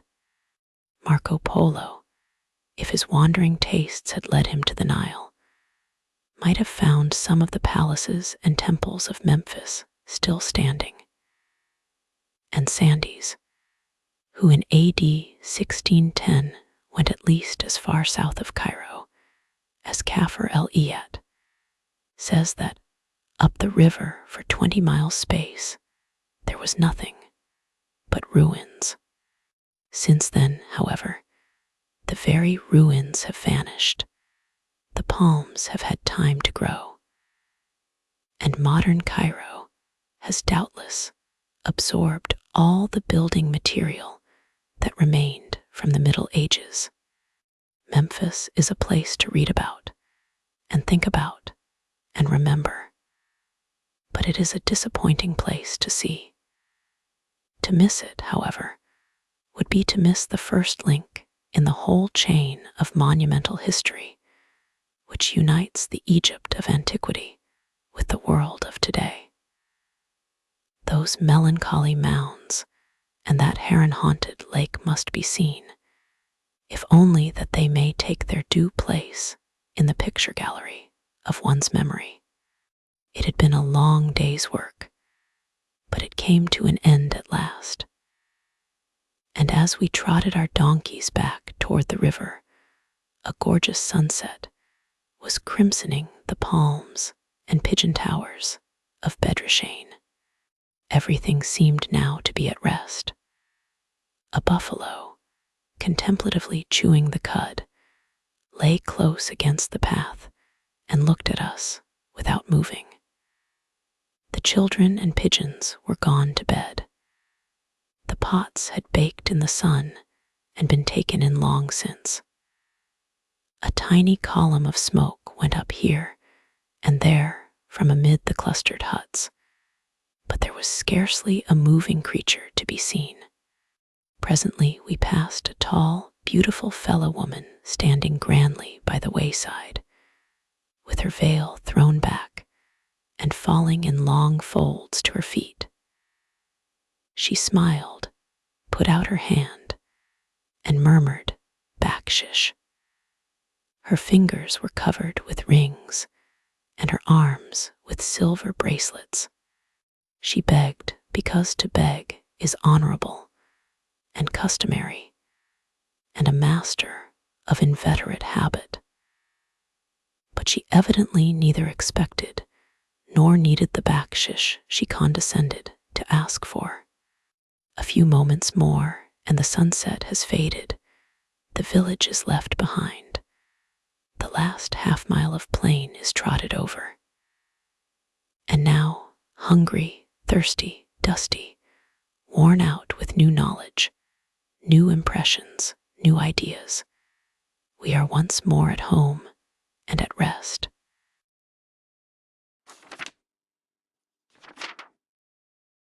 Chapter 5. Bdrshyn to Amayanih. It is the rule of the Nile to hurry up the river as fast as possible, leaving the ruins to be seen as the boat comes back with the current. But this, like many another canon, is by no means of universal application. The traveler who starts late in the season has indeed no other course open to him.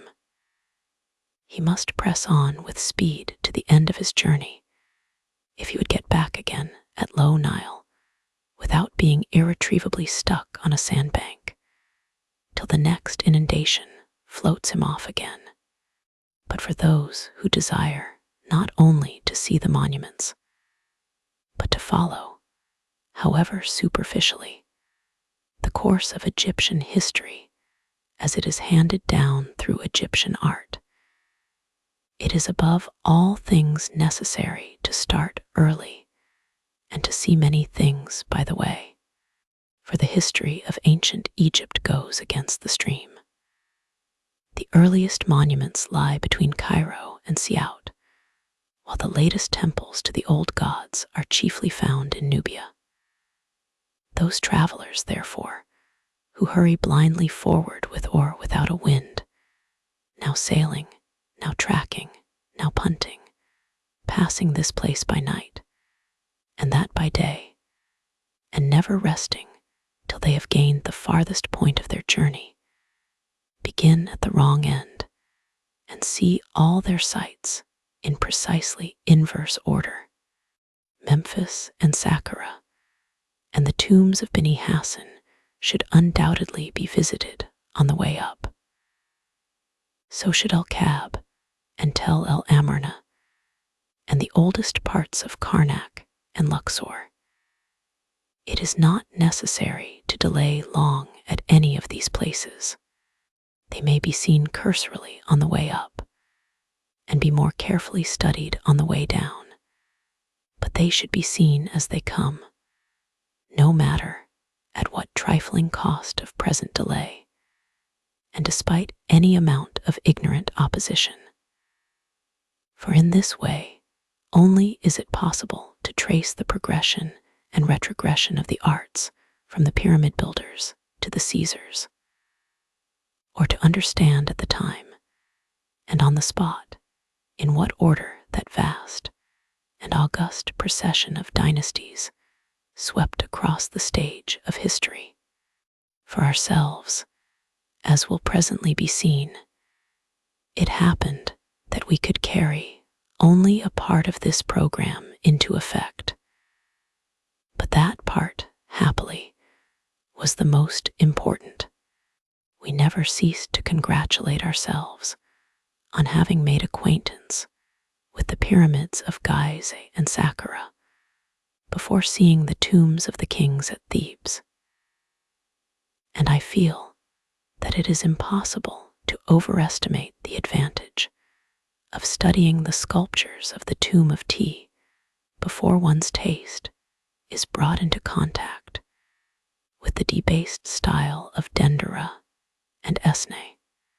We began the great book, in short, as it always should be begun, at its first page, thereby acquiring just that necessary insight without which many an after chapter must have lost more than half its interest. If I seem to insist upon this point, it is because things contrary to custom need a certain amount of insistence, and are sure to be met by opposition. No dragoman, for example, could be made to understand the importance of historical sequence in a matter of this kind, especially in the case of a contract trip. To him, Khufu, Ramesses, and the Ptolemies are one. As for the monuments, they are all ancient Egyptian, and one is just as odd and unintelligible as another. He cannot quite understand why travelers come so far and spend so much money to look at them, but he sets it down to a habit of harmless curiosity by which he profits.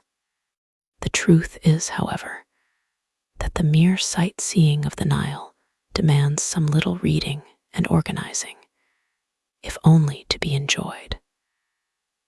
We cannot all be profoundly learned, but we can at least do our best to understand what we see, to get rid of obstacles, to put the right thing in the right place. For the land of Egypt is, as I have said, a great book, not very easy reading, perhaps, under any circumstances, but at all events, quite difficult enough already, without the added puzzlement of being read backward. And now our next point along the river, as well as our next link in the chain of early monuments, was Beni Hassan, with its famous rock-cut tombs of the 12th dynasty. And Beni Hassan was still more than 145 miles distant. We ought to have gone on again directly, to have weighed anchor, and made a few miles that very evening on returning to the boats, but we insisted on a second day in the same place. This, too, with the favorable wind still blowing. It was against all rule and precedent. The captain shook his head. The dragoman remonstrated in vain. "You will come to learn the value of a wind when you have been longer on the Nile," said the latter, with that air of melancholy resignation which he always assumed when not allowed to have his own way. He was an indolent, good-tempered man, spoke English fairly well, and was perfectly manageable, but that air of resignation came to be aggravating in time. The M.B.'s being of the same mind, however, we had our second day, and spent it at Memphis. We ought to have crossed over to Tura, and have seen the great quarries from which the casing stones of the pyramids came, and all the finer limestone with which the temples and palaces of Memphis were built. But the whole mountain side seemed as if glowing at a white heat on the opposite side of the river, and we said we would put off Tura till our return. So we went our own way, and Alfred shot pigeons, and the writer sketched Mitrahaine and the palms and the sacred lake of Mina, and the rest grubbed among the mounds for treasure, finding many curious fragments of glass and pottery, and part of an engraved bronze apis. And we had a green, tranquil, lovely day, barren of incident, but very pleasant to remember. The good wind continued to blow all that night, but fell at sunrise, precisely when we were about to start. The river now stretched away before us, smooth as glass, and there was nothing for it, said Reis Hassan, but tracking. We had heard of tracking often enough since coming to Egypt, but without having any definite idea of the process. Coming on deck, however, before breakfast, we found 9 of our poor fellows harnessed to a rope like barge horses, towing the huge boat against the current. 7 of the MBS crew, similarly harnessed, followed at a few yards' distance. The two ropes met and crossed and dipped into the water together. Already our last night's mooring place was out of sight, and the pyramid of Awenefs stood up amid its lesser brethren on the edge of the desert, as if bidding us goodbye. But the sight of the trackers jarred, somehow, with the placid beauty of the picture. We got used to it, as one gets used to everything in time. But it looked like slaves, work, and shocked our English notions disagreeably. That morning, still tracking, we passed the pyramids of Dashur. A dilapidated brick pyramid standing in the midst of them looks like an aiguille of black rock thrusting itself up through the limestone bed of the desert. Palms line the bank and intercept the view, but we catch flitting glimpses here and there, looking out especially for that dome-like pyramid which we observed the other day from Saqqara. Seen in the full sunlight, it looks larger and whiter, and more than ever like the roof of the old Palais de Justice far away in Paris. Thus the morning passes. We sit on deck writing letters, reading, watching the sunny riverside pictures that glide by at a foot's pace and are so long in sight. Palm groves, sandbanks, patches of fuzzy-headed dura, and fields of some yellow-flowering herb succeed each other. A boy plods along the bank, leading a camel. They go slowly, but they soon leave us behind. A native boat meets us, floating down sidewise with the current. A girl comes to the water's edge with a great empty jar on her head and waits to fill it till the trackers have gone by. The pigeon towers of a mud village peep above a clump of lebbek trees, a quarter of a mile inland. Here a solitary brown man, with only a felt skullcap on his head and a slip of scanty tunic fastened about his loins, works a shadoof, stooping and rising,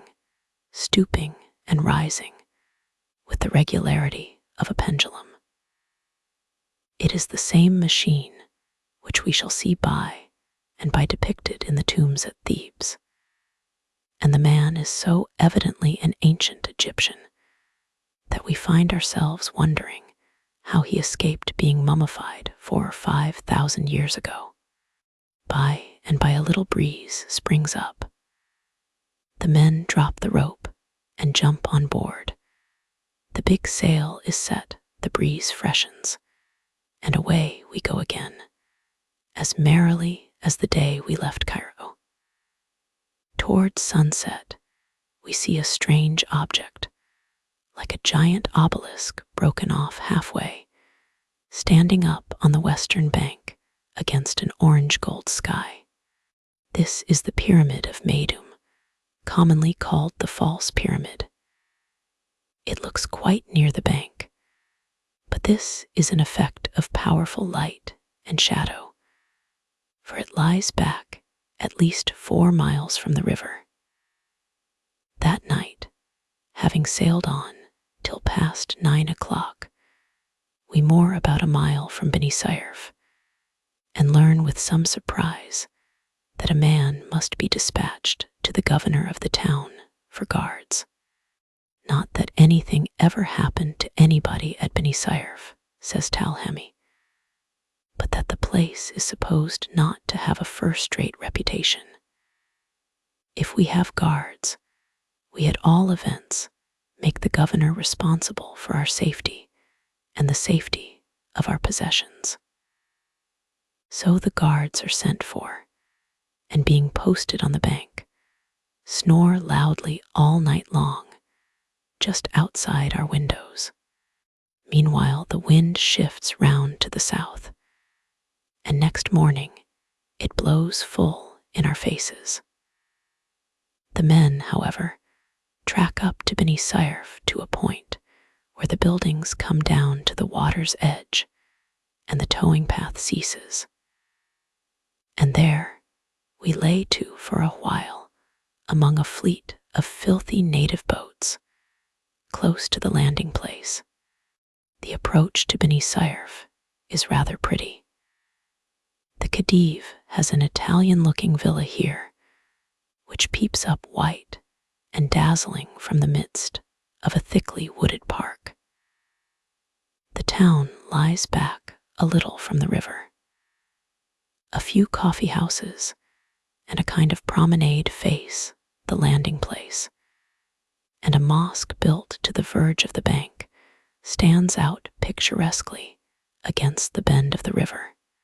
And now it is our object to turn that corner, so as to get into a better position for starting when the wind drops. The current here runs deep and strong, so that we have both wind and water dead against us. Half our men clamber round the corner like cats, carrying the rope with them. The rest keep the dahabeah off the bank with punting poles. The rope strains, a pole breaks. We struggle forward a few feet and can get no farther. Then the men rest a while, try again, and are again defeated. So the fight goes on. The promenade and the windows of the mosque become gradually crowded with lookers-on.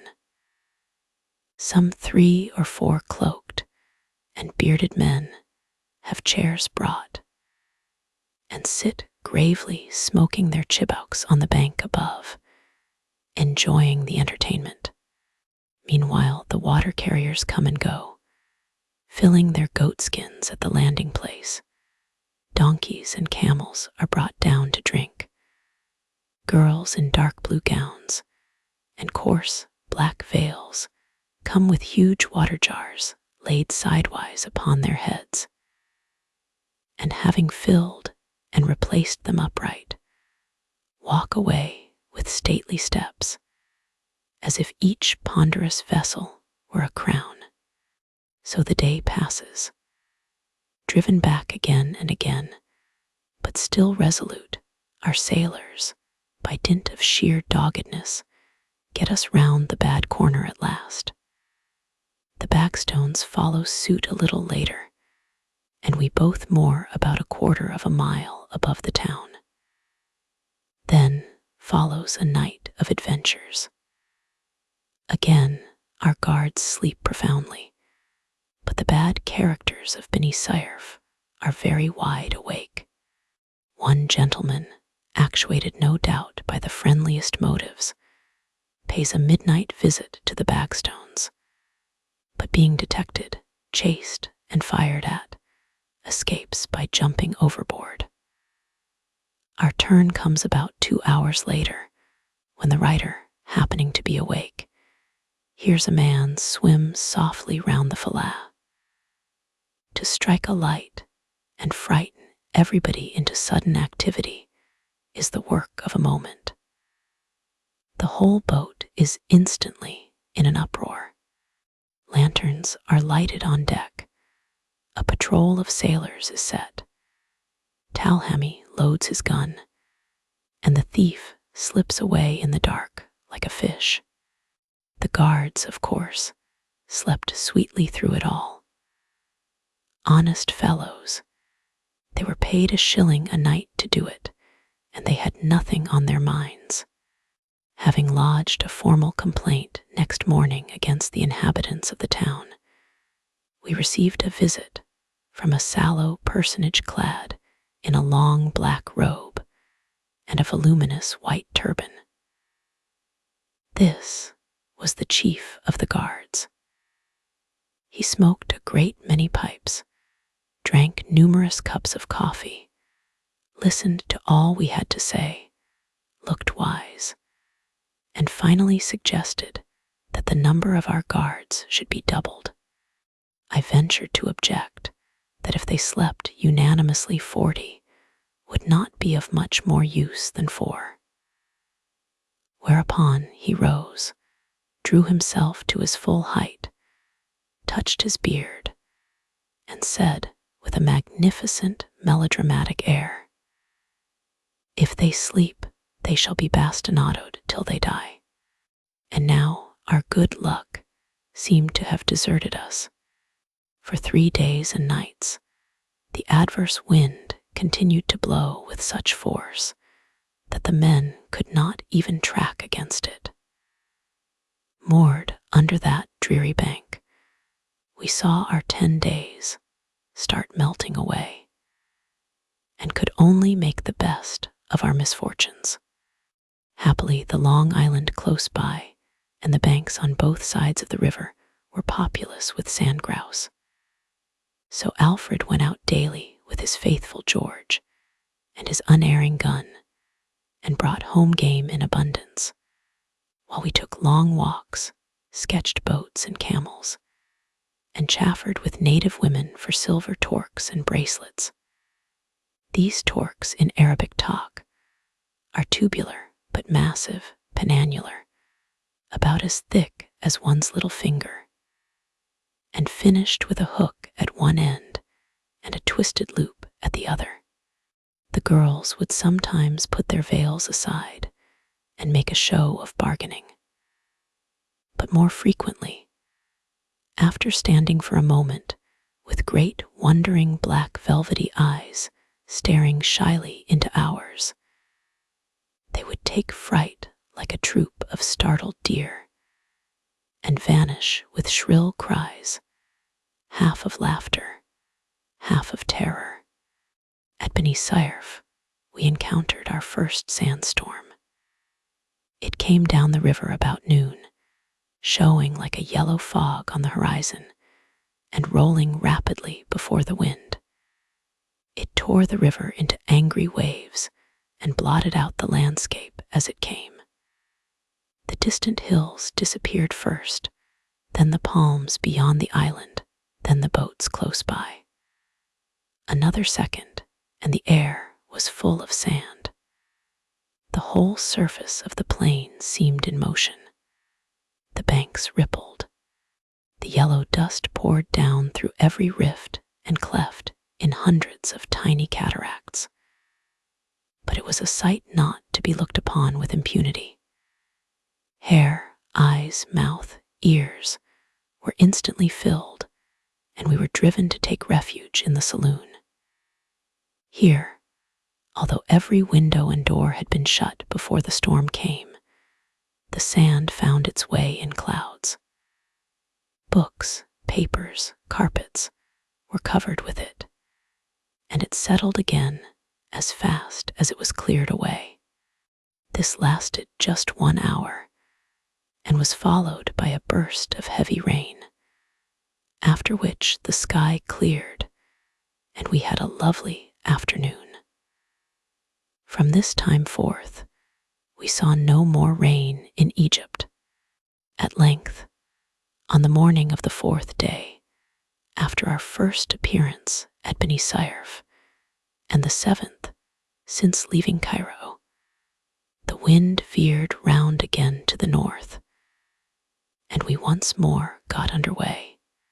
It was delightful to see the big sail again towering up overhead, and to hear the swish of the water under the cabin windows.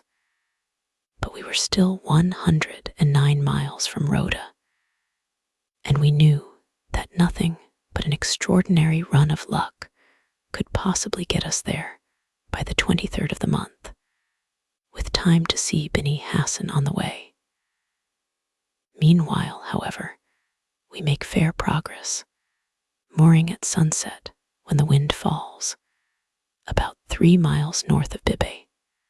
Next day, by help of the same light breeze, which again springs up a little after dawn, we go at a good pace between flat banks, fringed here and there with palms, and studded with villages more or less picturesque. There is not much to see, and yet one never wants for amusement.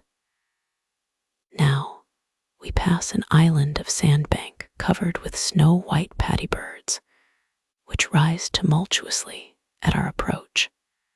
Next comes Bibe, perched high along the edge of the precipitous bank, its odd-looking Coptic convent roofed all over with little mud domes, like a cluster of earth bubbles.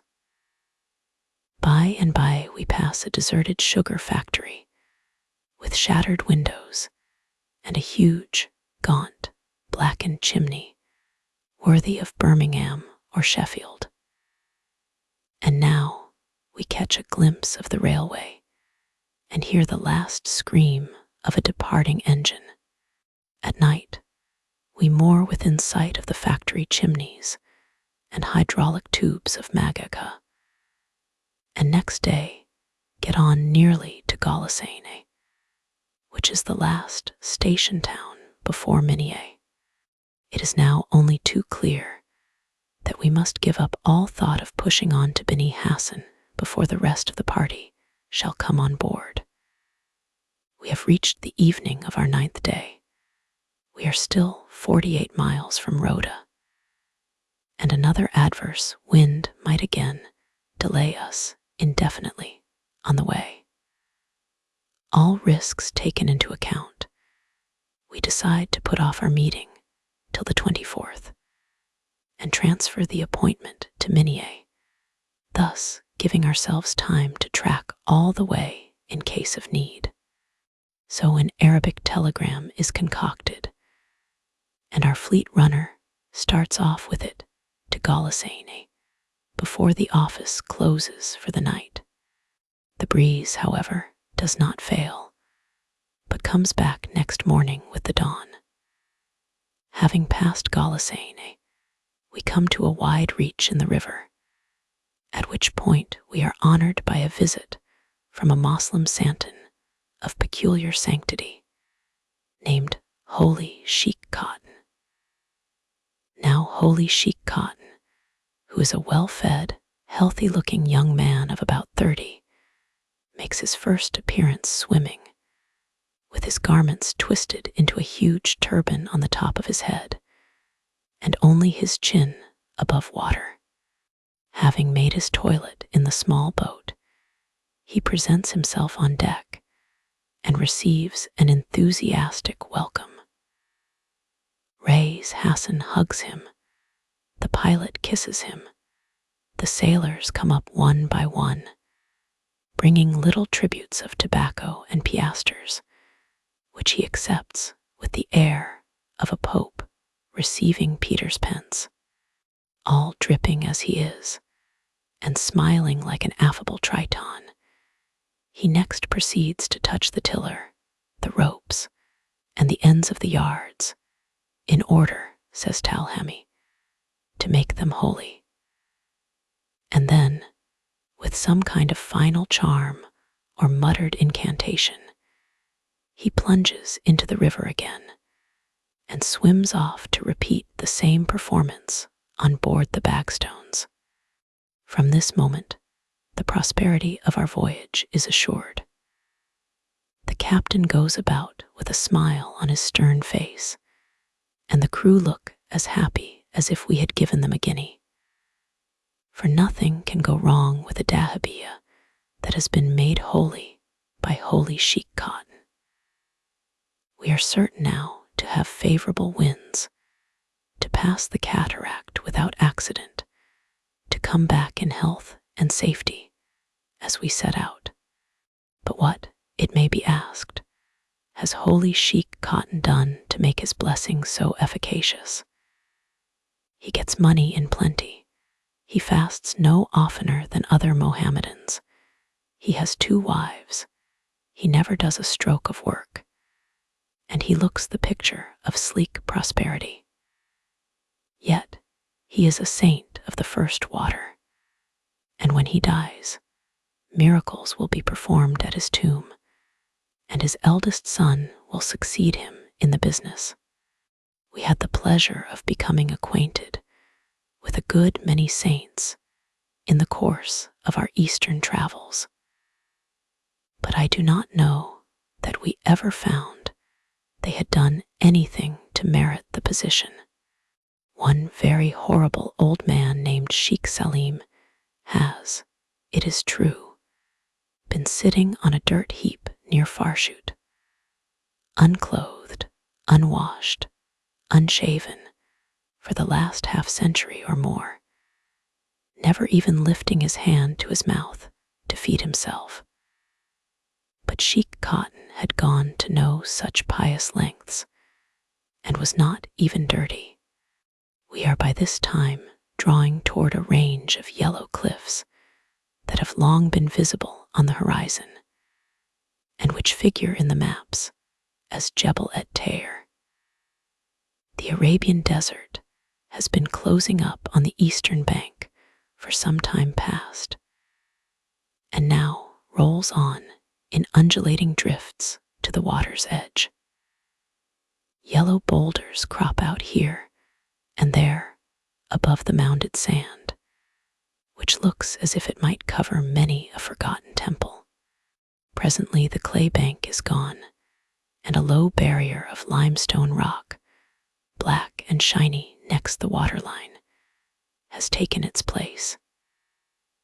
And now, a long way ahead, where the river bends and the level cliffs lead on into the far distance, a little brown speck is pointed out as the convent of the Philae. Perched on the brink of the precipice, it looks no bigger than an ant heap. We had heard much of the fine view to be seen from the platform on which this convent is built, and it had originally entered into our program as a place to be visited on the way. But Minier has to be gained now at all costs, so this project has to be abandoned with a sigh. And now the rocky barrier rises higher, quarried here and there in dazzling gaps of snow-white cuttings. And now the convent shows clearer, and the cliffs become loftier, and the bend in the river is reached, and a long perspective of flat-topped precipice stretches away into the dim distance. It is a day of saints and swimmers.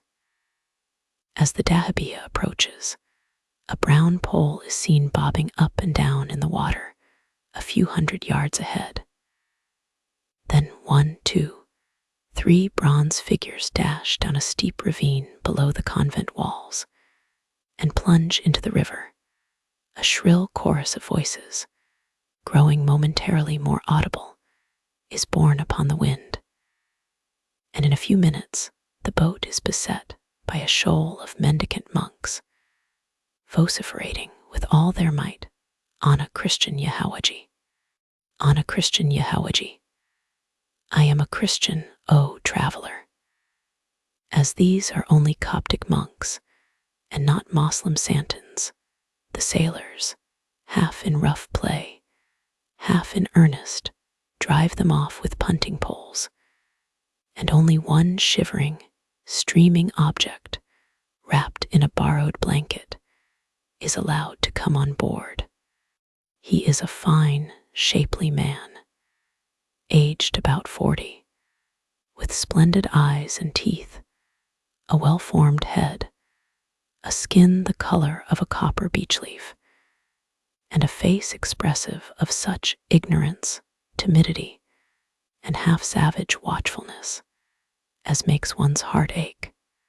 And this is a Copt, a descendant of the true Egyptian stock, one of those whose remote ancestors exchanged the worship of the old gods for Christianity under the rule of Theodosius some 1,500 years ago, and whose blood is supposed to be purer of Mohammedan intermixture than any in Egypt. Remembering these things, it is impossible to look at him without a feeling of profound interest. It may be only fancy, yet I think I see in him a different type to that of the Arab, a something, however slight, which recalls the sculptured figures in the tomb of T. But while we are thinking about his magnificent pedigree, our poor Copt's teeth are chattering piteously. So we give him a shilling or two for the sake of all that he represents in the history of the world. And with these and the donation of an empty bottle, he swims away contented, crying out again and again, Kether Kairak Satat, Kether Kairak Ketir. Thank you, ladies. Thank you much. And now the convent with its clustered domes is past and left behind. The rock here is of the same rich tawny hue as at Tura, and the horizontal strata of which it is composed have evidently been deposited by water.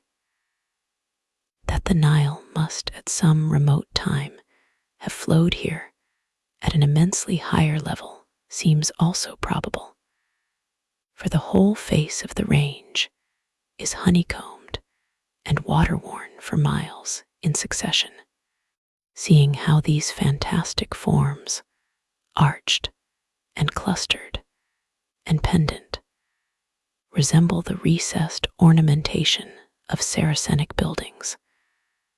I could not help wondering whether some early Arab architect might not once upon a time have taken a hint from some such rocks as these. Thus the day wanes, and the level cliffs keep with us all the way, now breaking into little lateral valleys and cul-de-sac in which nestle clusters of tiny huts and green patches of lupin, now plunging sheer down into the river, now receding inland and leaving space for a belt of cultivated soil and a fringe of feathery palms. By and by comes the sunset, when every cast shadow in the recesses of the cliffs turns to pure violet, and the face of the rock glows with a ruddier gold, and the palms on the western bank stand up in solemn bronze against a crimson horizon. Then the sun dips, and instantly the whole range of cliffs turns to a dead, greenish gray, while the sky above and behind them is as suddenly suffused with pink.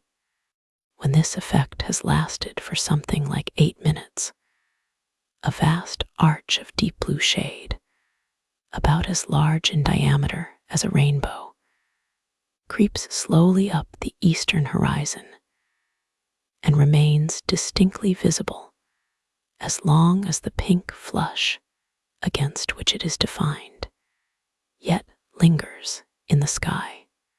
Finally, the flush fades out, the blue becomes uniform, the stars begin to show, and only a broad glow in the west marks which way the sun went down. About a quarter of an hour later comes the afterglow, when for a few minutes the sky is filled with a soft, magical light, and the twilight gloom lies warm upon the landscape. When this goes, it is night, but still one long beam of light streams up in the track of the sun and remains visible for more than 2 hours after the darkness has closed in. Such is the sunset we see this evening as we approach Minie. And such is the sunset we are destined to see, with scarcely a shade of difference, at the same hour, and under precisely the same conditions for many a month to come. It is very beautiful, very tranquil, full of wonderful light and most subtle gradations of tone, and attended by certain phenomena of which I shall have more to say presently. But it lacks the variety and gorgeousness of our northern skies. Nor, given the dry atmosphere of Egypt, can it be otherwise. Those who go up the Nile expecting, as I did, to see magnificent Turneresque pageants of purple and flame color and gold will be disappointed, as I was, for your Turneresque pageant cannot be achieved without such accessories of cloud and vapor as in Nubia are wholly unknown, and in Egypt are of the rarest occurrence. Once, and only once, in the course of an unusually protracted sojourn on the river, had we the good fortune to witness a grand display of the kind. And then we had been nearly 3 months in the dahabeah.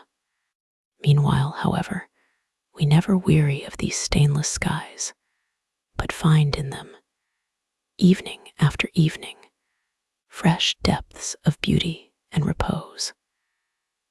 As for that strange transfer of color from the mountains to the sky, we had repeatedly observed it while traveling in the Dolomites the year before, and had always found it take place, as now, at the moment of the sun's first disappearance. But what of this mighty aftershadow, climbing half the heavens and bringing night with it? Can it be the rising shadow of the world, projected on the one horizon, as the sun sinks on the other? I leave the problem for wiser travelers to solve. We had not science enough among us to account for it. That same evening, just as the twilight came on, we saw another wonder. The new moon on the first night of her first quarter, a perfect orb, dusky, distinct, and outlined all round with a thread of light, no thicker than a hair. Nothing could be more brilliant than this tiny rim of flashing silver, while every detail of the softly glowing globe within its compass was clearly visible.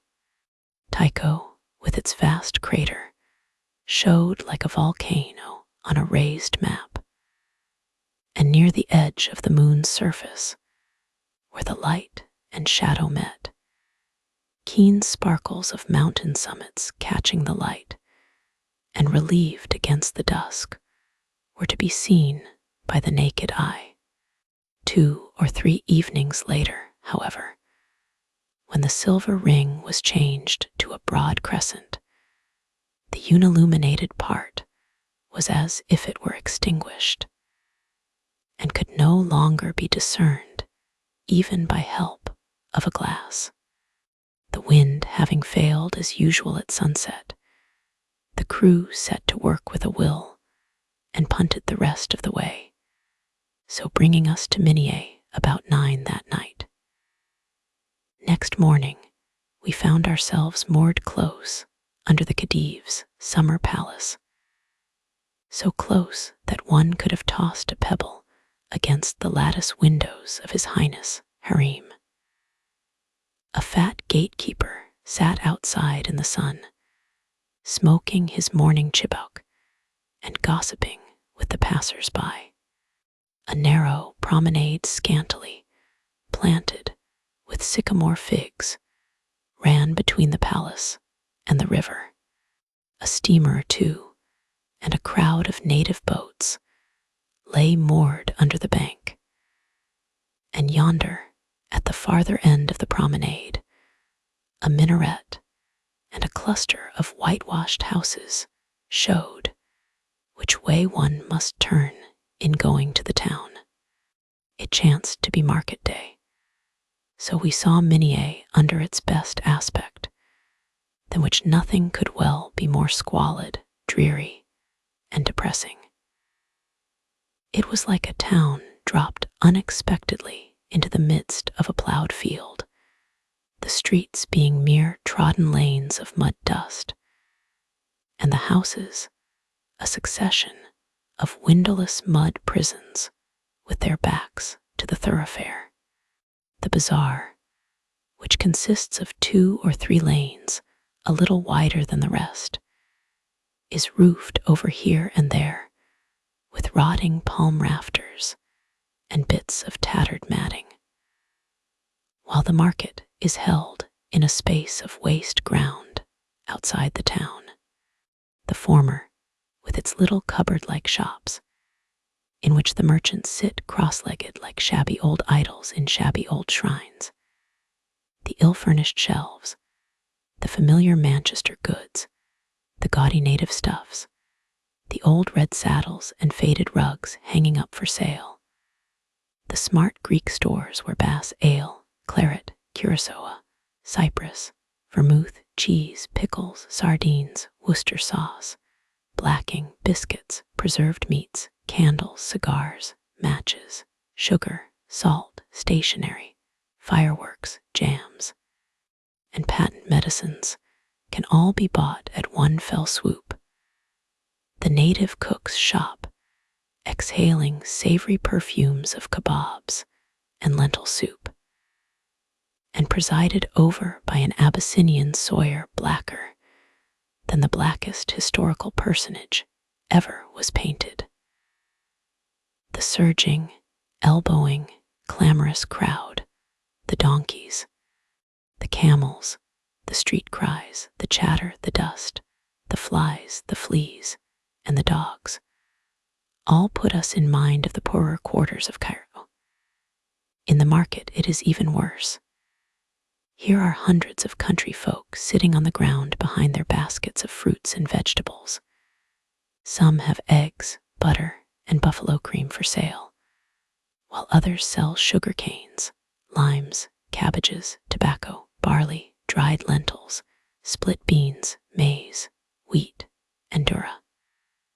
The women go to and fro with bouquets of live poultry. The chickens scream, the sellers rave, the buyers bargain at the top of their voices. The dust flies in clouds. The sun pours down floods of light and heat. You can scarcely hear yourself speak.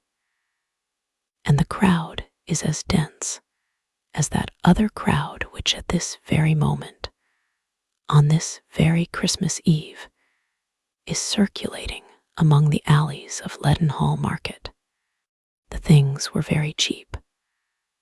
100 eggs cost about 14 pence in English money, chickens sold for 5 pence each, pigeons from 2 pence to 2 pence halfpenny, and fine live geese for 2 shillings a head.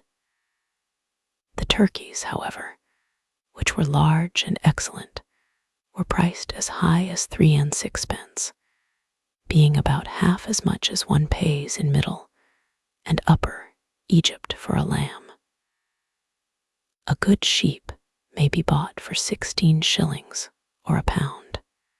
The M.B.'s, who had no dragoman and did their own marketing, were very busy here, laying in stores of fresh provision, bargaining fluently in Arabic, and escorted by a bodyguard of sailors. A solitary dom palm, the northernmost of its race, and the first specimen one meets with on the Nile, grows in a garden adjoining this marketplace, but we could scarcely see it for the blinding dust. Now, a dom palm is just the sort of tree that De Wint should have painted odd, angular, with long forked stems, each of which terminates in a shock-headed crown of stiff finger-like fronds, shading heavy clusters of big shiny nuts about the size of Jerusalem artichokes. It is, I suppose, the only nut in the world of which one throws away the kernel and eats the shell. But the kernel is as hard as marble, while the shell is fibrous and tastes like stale gingerbread. The dom palm must bifurcate, for bifurcation is the law of its being. But I could never discover whether there was any fixed limit to the number of stems into which it might subdivide. At the same time, I do not remember to have seen any with less than 2 heads or more than 6. Coming back through the town, we were accosted by a withered, one-eyed hag like a reanimated mummy, who offered to tell our fortunes. Before her lay a dirty rag of handkerchief full of shells, pebbles and chips of broken glass and pottery, squatting toad-like under a sunny bit of wall, the lower part of her face closely veiled, her skinny arms covered with blue and green glass bracelets, and her fingers with misshapen silver rings. She hung over these treasures, shook, mixed, and interrogated them with all the fervor of divination, and delivered a string of the prophecies usually forthcoming on these occasions. You have a friend far away, and your friend is thinking of you. There is good fortune in store for you, and money coming to you, and pleasant news on the way. You will soon receive letters in which there will be something to vex you, but more to make you glad. Within 30 days, you will unexpectedly meet one whom you dearly love, etc., etc., etc.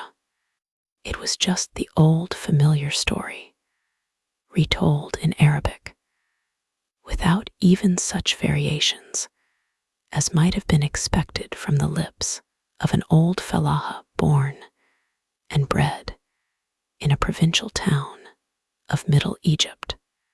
It may be that ophthalmia especially prevailed in this part of the country, or that, being brought unexpectedly into the midst of a large crowd, one observed the people more narrowly. But I certainly never saw so many one-eyed human beings as that morning at Minier. There must have been present in the streets and marketplace from 10 to 12,000 natives of all ages, and I believe it is no exaggeration to say that at least every 20th person, down to little toddling children of 3 and 4 years of age, was blind of an eye. Not being a particularly well-favored race, this defect added the last touch of repulsiveness to faces already sullen, ignorant, and unfriendly. A more unprepossessing population I would never wish to see. The men half stealthy, half insolent, the women bold and fierce, the children filthy, sickly, stunted, and stolid. Nothing in provincial Egypt is so painful to witness as the neglected condition of very young children. Those belonging to even the better class are for the most part shabbily clothed and of more than doubtful cleanliness, while the offspring of the very poor are simply encrusted with dirt and sores and swarming with vermin. It is at first hard to believe that the parents of these unfortunate babies err, not from cruelty, but through sheer ignorance and superstition. Yet so it is, and the time when these people can be brought to comprehend the most elementary principles of sanitary reform is yet far distant. To wash young children is injurious to health. Therefore the mothers suffer them to fall into a state of personal uncleanliness, which is alone enough to engender disease. To brush away the flies that beset their eyes is impious, hence ophthalmia and various kinds of blindness. I have seen infants lying in their mother's arms with 6 or 8 flies in each eye. I have seen the little helpless hands put down reprovingly if they approached the seat of annoyance. I have seen children of 4 and 5 years old with the surface of one or both eyes eaten away, and others with a large, fleshy lump growing out where the pupil had been destroyed. Taking these things into account, the wonder is, after all, not that 3 children should die in Egypt out of every 5. Not that each 20th person in certain districts should be blind or partially blind, but that so many as 40% of the whole infant population should actually live to grow up, and that 95% should enjoy the blessing of sight. For my own part, I had not been many weeks on the Nile before I began systematically to avoid going about the native towns whenever it was practicable to do so, that I may so have lost an opportunity of now. And then seeing more of the street life of the people is very probable, but such outside glimpses are of little real value, and I at all events escaped the sight of much poverty, sickness, and squalor. The condition of the inhabitants is not worse, perhaps, in an Egyptian beld than in many an Irish village.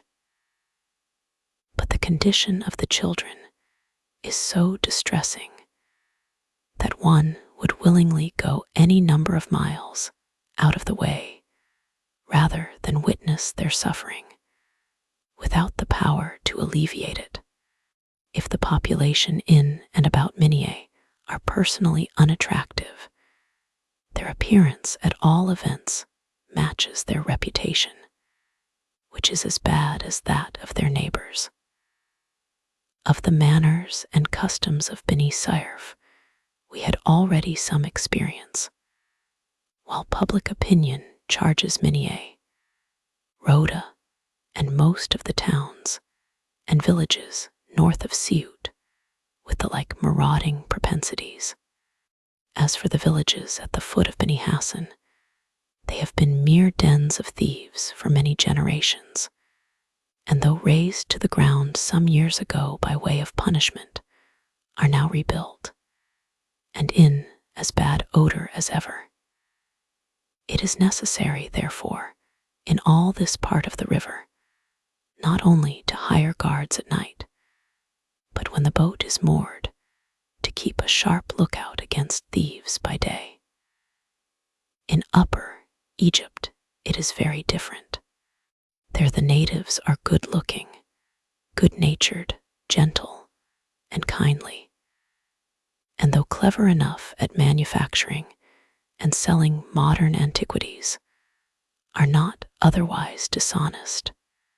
That same evening, it was Christmas Eve, nearly 2 hours earlier than their train was supposed to be due, the rest of our party arrived at Philae.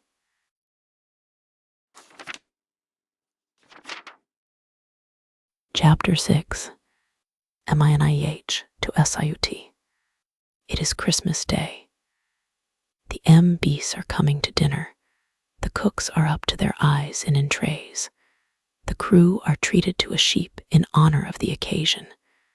The newcomers are unpacking, and we are all gradually settling down into our respective places. Now, the newcomers consist of 4 persons, a painter, a happy couple, and a maid. The painter has already been up the Nile 3 times and brings a fund of experience into the council. He knows all about sandbanks and winds and mooring places, is acquainted with most of the native governors and consuls along the river, and is great on the subject of what to eat, drink, and avoid. The stern cabin is given to him for studio, and contains frames, canvases, drawing paper, and easels enough to start a provincial school of art. He is going to paint a big picture at Abu Simbel. The happy couple, it is unnecessary to say, are on their wedding tour. In point of fact, they have not yet been married a month. The bridegroom is what the world chooses to call an idle man. That is to say, he has scholarship, delicate health, and leisure. The bride, for convenience, shall be called the little lady. Of people who are struggling through that helpless phase of human life called the honeymoon. It is not fair to say more than that they are both young enough to make the situation interesting. Meanwhile, the deck must be cleared of the new luggage that has come on board, and the day passes in a confusion of unpacking, arranging, and putting away. Such running to and fro as there is down below, such turning out of boxes and knocking up of temporary shelves, such talking and laughing and hammering. Nor is the bustle confined to downstairs. Talhammy and the waiters are just as busy above, adorning the upper deck with palm branches and hanging the boat all round with rows of colored lanterns. One can hardly believe, however, that it is Christmas Day, that there are fires blazing at home in every room, that the church field, perhaps, is white with snow, and that familiar bells are ringing merrily across the frosty air. Here at midday, it is already too hot on deck without the awning, and when we moor toward sunset near a riverside village in a grove of palms, the cooler air of evening is delicious. There is novelty in even such a commonplace matter as dining out on the Nile.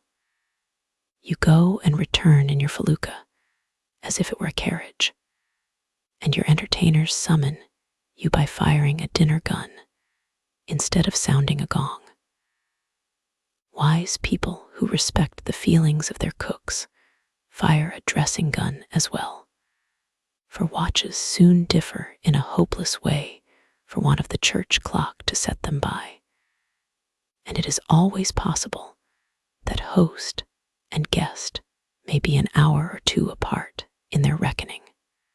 The customary guns having therefore been fired, and the party assembled, we sat down to one of Cook Badawi's prodigious banquets, not, however, till the plum pudding, blazing demoniacally, appeared upon the scene, did any of us succeed in believing that it was really Christmas Day. Nothing could be prettier or gayer than the spectacle that awaited us when we rose from table. 150 colored lanterns outlined the boat from end to end, sparkled up the masts, and cast broken reflections in the moving current. The upper deck, hung with flags and partly closed in with awnings, looked like a bower of palms. The stars and the crescent moon shone overhead. Dim outlines of trees and headlands, and a vague perspective of gleaming river were visible in the distance, while a light gleamed now and then in the direction of the village, or a dusky figure flitted along the bank. Meanwhile, there was a sound of revelry by night, for our sailors had invited the Bagstones crew to unlimited coffee and tobacco, and had quite a large party on the lower deck. They drummed, they sang, they danced, they dressed up, improvised a comic scene, and kept their audience in a roar. Ray's Hassan did the honors. George, Talhammy, and the maids sat apart at the second table and sipped their coffee genteelly. We looked on and applauded. At 10 o'clock, a pan of magnesium powder was burned, and our fantasia ended with a blaze of light, like a pantomime. In Egypt, by the way, any entertainment which is enlivened by music, dancing, or fireworks is called a fantasia. And now, sometimes sailing, sometimes tracking, sometimes punting, we go on day by day, making what speed we can. Things do not, of course, always fall out exactly as one would have them. The wind, too, often fails when we most need it, and gets up when there is something to be seen on shore. Thus, after a whole morning of tracking, we reach Beni Hassan at the moment when a good breeze has suddenly filled our sails for the first time in 48 hours. And so, yielding to counsels which we afterward deplored, we pass on with many a longing look at the terraced doorways pierced along the cliffs. At Rhoda, in the same way, we touch for only a few minutes to post and inquire for letters, and put off till our return the inland excursion to Deir el Nakhl, where is to be seen the famous painting of the Colossus on the sledge. But sights deferred are fated sometimes to remain unseen, as we found by and by to our exceeding loss and regret. Meanwhile, the skies are always cloudless, the days warm, the evenings exquisite. We, of course, live very much in the open air. When there is no wind, we land and take long walks by the riverside. When on board, we sketch, write letters, read Champollion, Bunsen, and Sir Gardner Wilkinson, and work hard at Egyptian dynasties. The sparrows and water wagtails perch familiarly on the awnings and hop about the deck. The cocks and hens chatter, the geese cackle, the turkeys gobble in their coops close by, and our sacrificial sheep, leading a solitary life in the felucca, comes baaing in the rear. Sometimes we have as many as 100 chickens on board, to say nothing of pigeons and rabbits, and 2 or even 3 sheep in the felucca. The poultry yard is railed off, however, at the extreme end of the stern, so that the creatures are well away from the drawing room. And when we moor at a suitable place, they are let out for a few hours to peck about the banks and enjoy their liberty. And the little lady feed these hapless prisoners with breakfast scraps every morning, to the profound amusement of the steersman, who, unable to conceive any other motive, imagines they are fatting them for the table. Such is our Noah's Ark life, pleasant, peaceful, and patriarchal. Even on days when there is little to see, and nothing to do it is never dull.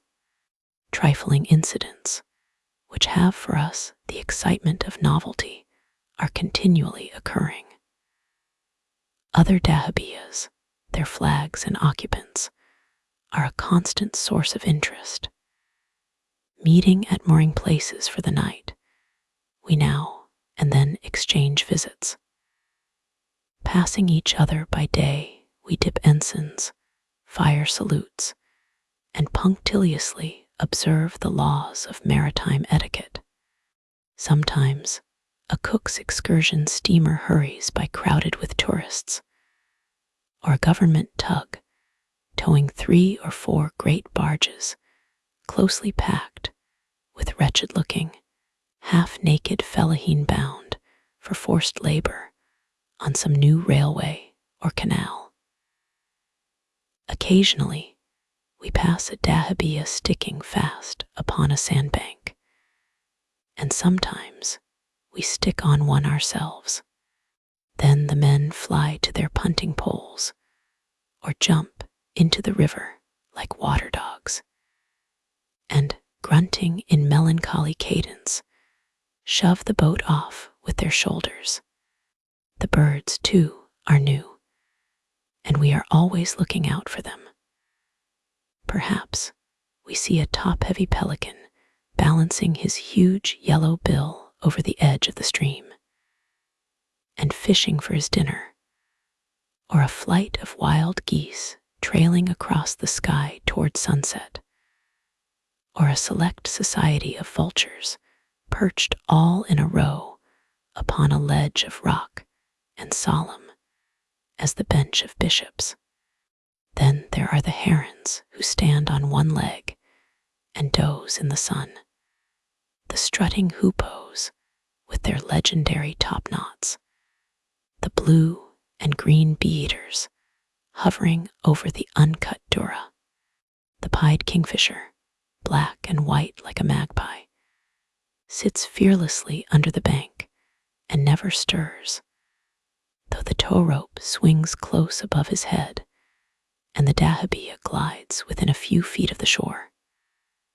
The paddy birds whiten the sandbanks by hundreds and rise in a cloud at our approach. The sacred hawk, circling overhead, utters the same sweet, piercing, melancholy note that the pharaohs listened to of old. The scenery is for the most part of the ordinary Nile pattern, and for many a mile we see the same things over and over again. The level bank shelving down steeply to the river, the strip of cultivated soil, green with maize or tawny with dura, the frequent mud village and palm grove, the deserted sugar factory with its ungainly chimney and shattered windows, the water wheel slowly revolving with its necklace of pots, the shadoof worked by two brown athletes, the file of laden camels, the desert, all sand hills and sand plains, with its background of mountains, the long reach and the gleaming sail ahead.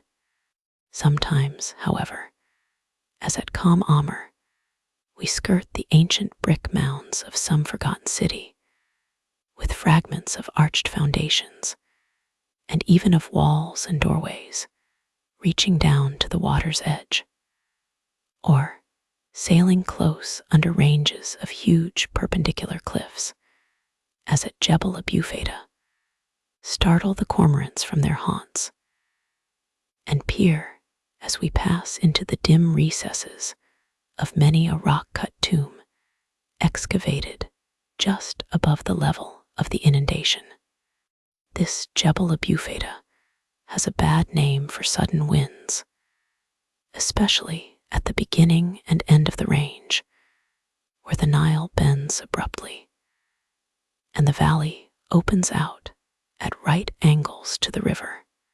It is fine to see Reis Hassan as we approach one of the worst of these bad bits, a point where two steep ravines divided by a bold headland command the passage like a pair of grim cannon, and rake it with blasts from the northeastern desert. Here the current, flowing deep and strong, is met by the wind and runs high in crested waves. Our little captain, kicking off his shoes, himself springs up the rigging, and there stands silent and watchful the sailors, ready to shift our mainsail at the word of command, cling some to the shaghul, and some to the end of the yard. The boat tears on before the wind.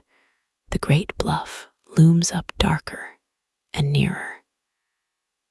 Then comes a breathless moment, then a sharp, sudden word from the little man in the main rigging, a yell and a whoop from the sailors, a slow, heavy lurch of the flapping sail, and the corner is turned in safety.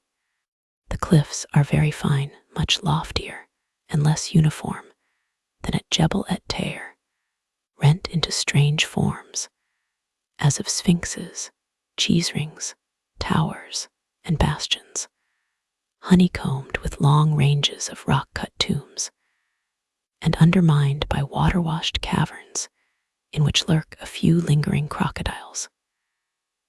If at Jebel et Tair the rock is worn into semblances of arabesque ornamentation, here it looks as if inscribed all over with mysterious records in characters not unlike the Hebrew. Records they are, too, of prehistoric days, chronicles of his own deeds, carved by the great god Nile himself, the Hapamu of ancient time. But the language in which they are written has never been spoken by man. As for the rock-cut tombs of Jebel Abufeda, they must number many hundreds. For nearly 12 miles, the range runs parallel to the river, and throughout that distance, the face of the cliffs is pierced with innumerable doorways.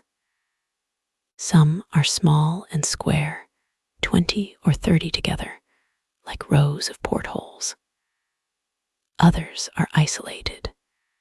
Some are cut so high up that they must have been approached from above. Others again come close upon the level of the river.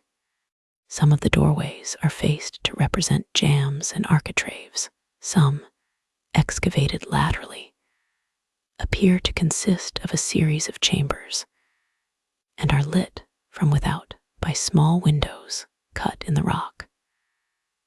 One is approached by a flight of rough steps leading up from the water's edge, and another, hewn high in the face of the cliff, just within the mouth of a little ravine, shows a simple but imposing facade supported by 4 detached pillars. No modern travelers seem to visit these tombs, while those of the old school, as Wilkinson, Champollion, etc., dismiss them with a few observations. Yet, with the single exception of the mountains behind Thebes, there is not, I believe, any one spot in Egypt which contains such a multitude of sepulchral excavations. Many look, indeed, as if they might belong to the same interesting and early epoch as those of Beni Hassan. I may here mention that about halfway, or rather less than halfway, along the whole length of the range, I observed 2 large hieroglyphed stelae incised upon the face of a projecting mass of boldly rounded cliff at a height of perhaps 150 feet above the river. These stelae, apparently royal ovals, and sculptured as usual side by side, may have measured from 12 to 15 feet in height. But in the absence of any near object by which to scale them, I could form but a rough guess as to their actual dimensions. The boat was just then going so fast that to sketch or take notes of the hieroglyphs was impossible. Before I could adjust my glass, they were already in the rear, and by the time I had called the rest of the party together, they were no longer distinguishable. Coming back several months later, I looked for them again, but without success, for the intense midday sun was then pouring full upon the rocks, to the absolute obliteration of everything like shallow detail. While watching vainly, however, for the stelae, I was compensated by the unexpected sight of a colossal bas-relief, high up on the northward face of a cliff standing, so to say, at the corner of one of those little recesses, or cul-de-sac, which here and there break the uniformity of the range. The sculptural relief of this large subject was apparently very low, but owing to the angle at which it met the light, one figure, which could not have measured less than 18 or 20 feet in height, was distinctly visible. I immediately drew L's attention to the spot, and she not only discerned the figure without the help of a glass, but believed, like myself, that she could see traces of a second, as neither the stelae nor the bas-relief would seem to have been observed by previous travelers. I may add for the guidance of others that the round and tower-like rock upon which the former are sculptured lies about a mile to the southward of the sheik's tomb and palm tree. A strikingly picturesque bit which no one can fail to notice. And a little beyond, some very large excavations near the water's edge, while the bas-relief is to be found at a short distance below the Coptic convent and cemetery, having for nearly 12 miles skirted the base of Jebel Abufida, by far the finest panoramic stretch of rock scenery on this side of the Second Cataract.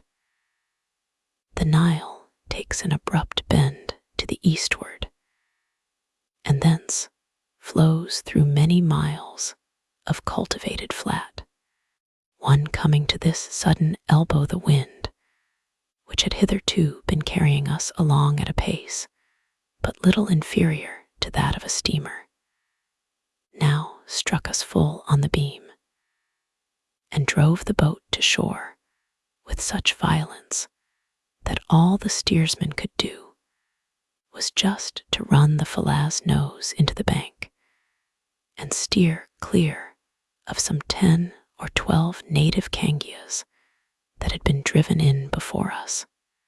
The bagstones rushed in next, and presently a large iron-built dahabeah, having come gallantly along under the cliffs with all sail set, was seen to make a vain struggle at the fatal corner, and then plunge headlong at the bank, like King Agib's ship upon the Lodestone Mountain.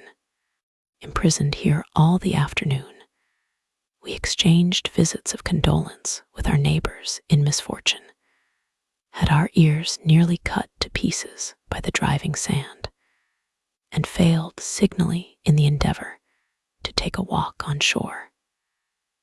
Still, the fury of the storm went on increasing.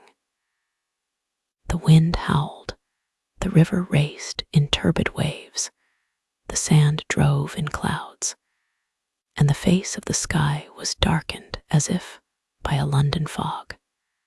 Meanwhile, one boat after another was hurled to shore, and before nightfall we numbered a fleet of some 20-odd craft, native and foreign. It took the united strength of both crews all next day to warp the Philae and bagstones across the river by means of a rope and an anchor, an expedient that deserves special mention, not for its amazing novelty or ingenuity, but because our men declared it to be impracticable. Their fathers, they said, had never done it. Their fathers' fathers had never done it. Therefore it was impossible. Being impossible, why should they attempt it?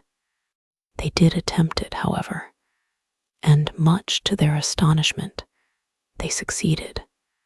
It was, I think, toward the afternoon of this second day, when, strolling by the margin of the river, that we first made the acquaintance of that renowned insect, the Egyptian beetle.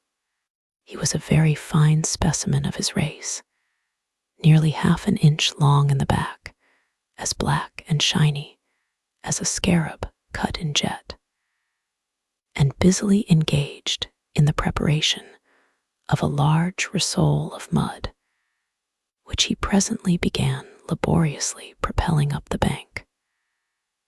We stood and watched him for some time, half in admiration, half in pity. His rissole was at least 4 times bigger than himself, and to roll it up that steep incline to a point beyond the level of next summer's inundation was a labor of Hercules for so small a creature. One longed to play the part of the Deus ex machina and carry it up the bank for him, but that would have been a dénouement beyond his power of appreciation.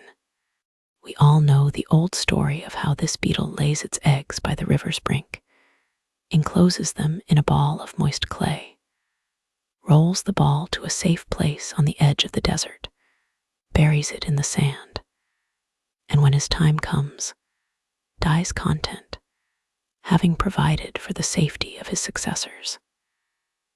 Hence his mythic fame, hence all the quaint symbolism that by degrees attached itself to his little person and ended by investing him with a special sacredness which has often been mistaken for actual worship.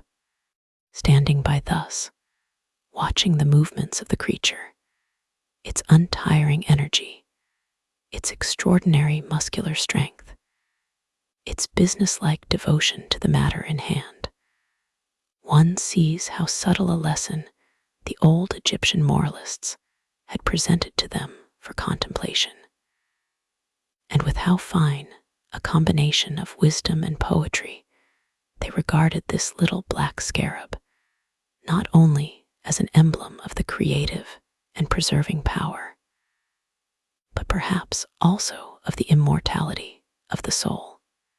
As a type, no insect has ever had so much greatness thrust upon him. He became a hieroglyph and stood for a word signifying both to be and to transform. His portrait was multiplied a millionfold, sculptured over the portals of temples, fitted to the shoulders of a god, engraved on gems, molded in pottery, painted on sarcophagi and the walls of tombs, worn by the living and buried with the dead. Every traveler on the Nile brings away a handful of the smaller scarabs, genuine or otherwise.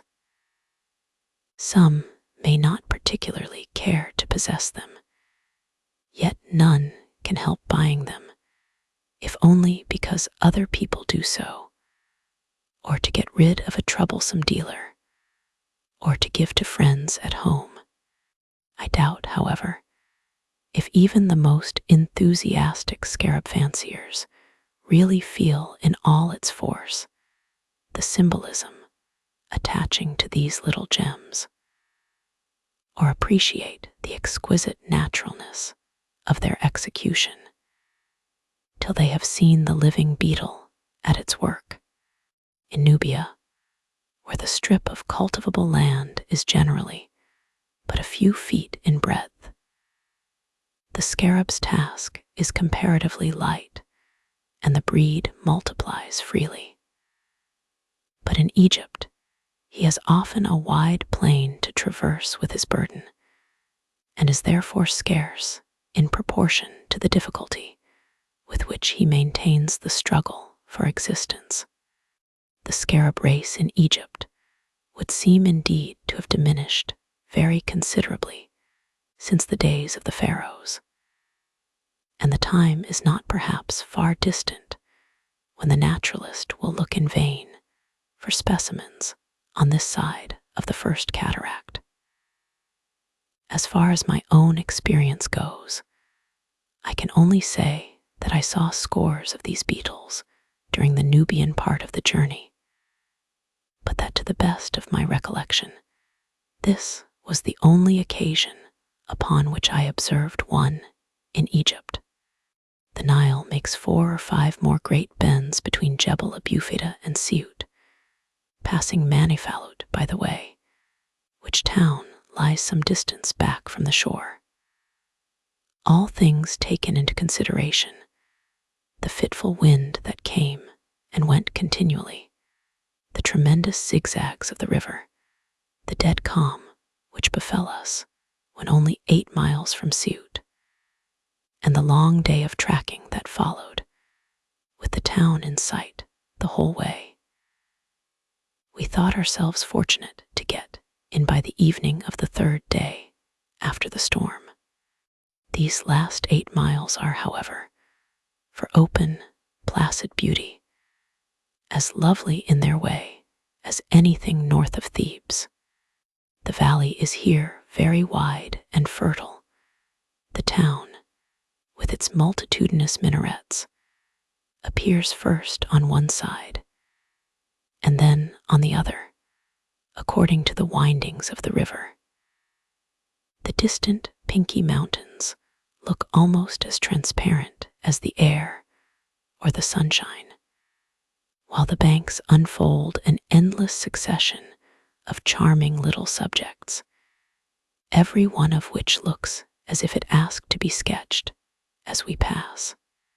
A shadoof and a clump of palms, a triad of shaggy black buffaloes, up to their shoulders in the river, and dozing as they stand, a wide-spreading sycamore fig, in the shade of which lie a man and camel asleep, a fallen palm uprooted by the last inundation, with its fibrous roots yet clinging to the bank, and its crest in the water, a group of sheiks' tombs with glistening white cupolas relieved against a background of dark foliage, an old disused water wheel lying up sidewise against the bank like a huge teetotum, and garlanded with wild tendrils of a gourd.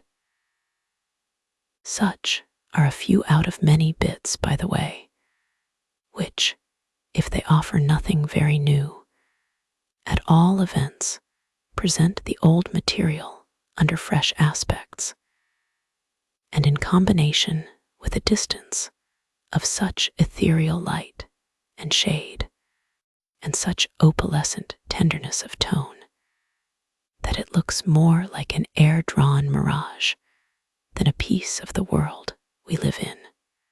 Like a mirage, too, that fairy town of Ceuta seemed always to hover at the same unattainable distance, and after hours of tracking, to be no nearer than at first. Sometimes, indeed, following the long reaches of the river, we appeared to be leaving it behind. And although, as I have said, we had 8 miles of hard work to get to it, I doubt whether it was ever more than 3 miles distant as the bird flies. It was late in the afternoon, however, when we turned the last corner, and the sun was already setting when the boat reached the village of Hamra, which is the mooring place for Ceuta itself, with clustered cupolas and arrowy minarets, lying back in the plain at the foot of a great mountain pierced with tombs. Now, it was in the bond that our crew were to be allowed 24 hours for making and baking bread at Ceuta, Esne, and Assuan.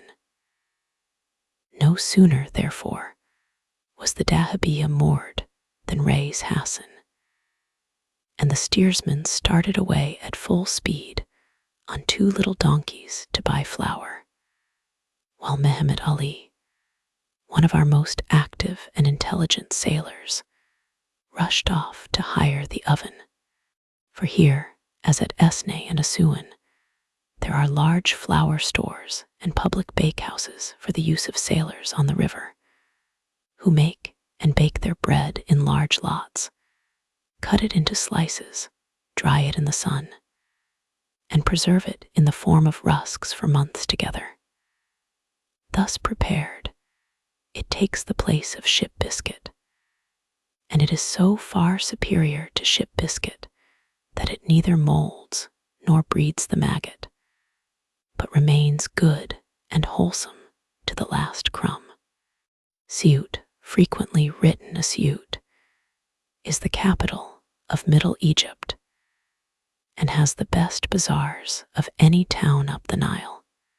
Its red and black pottery is famous throughout the country, and its pipe bowls, supposed to be the best in the East, being largely exported to Cairo, find their way not only to all parts of the Levant, but to every Algerine and Japanese shop in London and Paris. No lover of peasant pottery will yet have forgotten the Egyptian stalls in the ceramic gallery of the International Exhibition of 1871. All those quaint red vases and lustrous black tazzas, all those exquisite little coffee services, those crocodile paperweights, those barrel-shaped and bird-shaped bottles came from Siut. There is a whole street of such pottery here in the town.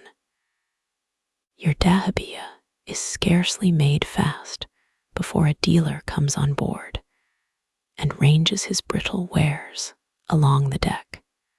Others display their goods upon the bank. But the best things are only to be had in the bazaars, and not even in Cairo is it possible to find Siut where so choice in color, form, and design as that which the 2 or 3 best dealers bring out, wrapped in soft paper, when a European customer appears in the market. Besides the street of pottery, there is a street of red shoes, another of native and foreign stuffs, and the usual run of saddlers' shops, kebab stalls, and Greek stores for the sale of everything in heaven or earth, from third-rate cognac to patent wax vestas. The houses are of plastered mud or sun-dried bricks, as at Minier. The thoroughfares are dusty, narrow, unpaved, and crowded, as at Minier. The people are one-eyed, dirty, and unfragrant, as at Minier. The children's eyes are full of flies, and their heads are covered with sores, as at Minier. In short, it is Minier over again on a larger scale, differing only in respect of its inhabitants, who, instead of being sullen, thievish, and unfriendly, are too familiar to be pleasant, and the most unappeasable beggars out of Ireland. So our mirage turns to sordid reality, and Siut, which from afar off looked like the capital of dreamland, resolves itself into a big mud town, as ugly and ordinary as its fellows. Even the minarets, so elegant from a distance, betray for the most part but rough masonry and clumsy ornamentation when closely looked into. A lofty embanked road, planted with fine sycamore figs, leads from Hamra to Siut, and another embanked road leads from Siut to the Mountain of Tombs. Of the ancient Egyptian city no vestige remains, the modern town being built upon the mounds of the earlier settlement. But the city of the dead, so much of it, at least, as was excavated in the living rock, survives, as at Memphis, to commemorate the departed splendor of the place. We took donkeys next day to the edge of the desert and went up to the sepulchres on foot. The mountain, which looked a delicate salmon pink when seen from afar, now showed bleached and arid and streaked with ochreous yellow. Layer above layer, in beds of strongly marked stratification, it towered overhead, tier above tier. The tombs yawned, open-mouthed, along the face of the precipice. I picked up a fragment of the rock and found it light, porous, and full of little cells, like pumice. The slopes were strewn with stones, as well as with fragments of mummy, shreds of mummy cloth, and human bones, all whitening and withering in the sun. The first tomb we came to was the so-called Stable Anter, a magnificent but cruelly mutilated excavation, consisting of a grand entrance, a vaulted corridor, a great hall, 2 side chambers, and a sanctuary. The ceiling of the corridor, now smoke-blackened and defaced, has been richly decorated with intricate patterns in light green, white, and buff, upon a ground of dark bluish-green stucco. The wall to the right on entering is covered with a long hieroglyphic inscription. In the sanctuary, vague traces of seated figures, male and female, with lotus blossoms in their hands, are dimly visible. Two colossal warriors incised in outline upon the leveled rock, the one very perfect, the other hacked almost out of recognition, stand on each side of the huge portal. A circular hole in the threshold marks the spot where the great door once worked upon its pivot, and a deep pit, now partially filled in with rubbish, leads from the center of the hall to some long-rifled vault deep down in the heart of the mountain. Willful destruction has been at work on every side. The wall sculptures have been defaced. The massive pillars that once supported the superincumbent rock have been quarried away. The interior is heaped high with debris. Enough is left, however, to attest the antique stateliness of the tomb, and the hieroglyphic inscription remains almost intact to tell its age and history. This inscription, erroneously entered in Murray's guide as uncopied, but interpreted by Brugge, who published extracts from it as far back as 1862, shows the excavation to have been made for one Hepokepha, or Haptepha, monarch of the Lycopolite nome and the chief priest of the jackal god of Siut. It is also famous among scientific students for certain passages, which contain important information regarding the intercalary days of the Egyptian calendar. We observed that the full-length figures on the jambs of the doorway appeared to have been incised, filled in with stucco, and then colored. The stucco had for the most part fallen out, though enough remained to show the style of the work. From this tomb to the next, we crept by way of a passage tunneled in the mountain, and emerged into a spacious, quadrangular grotto, even more dilapidated than the first. It had been originally supported by square pillars left standing in the substance of the rock, but like the pillars in the tomb of Hepokepha, they had been hewn away in the middle and looked like stalactite columns in process of formation. For the rest, two half-filled pits, a broken sarcophagus, and a few painted hieroglyphs upon a space of stuccoed wall were all that remained. One would have liked to see the sepulchre in which Ampere, the brilliant and eager disciple of Champollion, deciphered the ancient name of Siut. But since he does not specify the cartouche by which it could be identified, one might wander about the mountain for a week without being able to find it.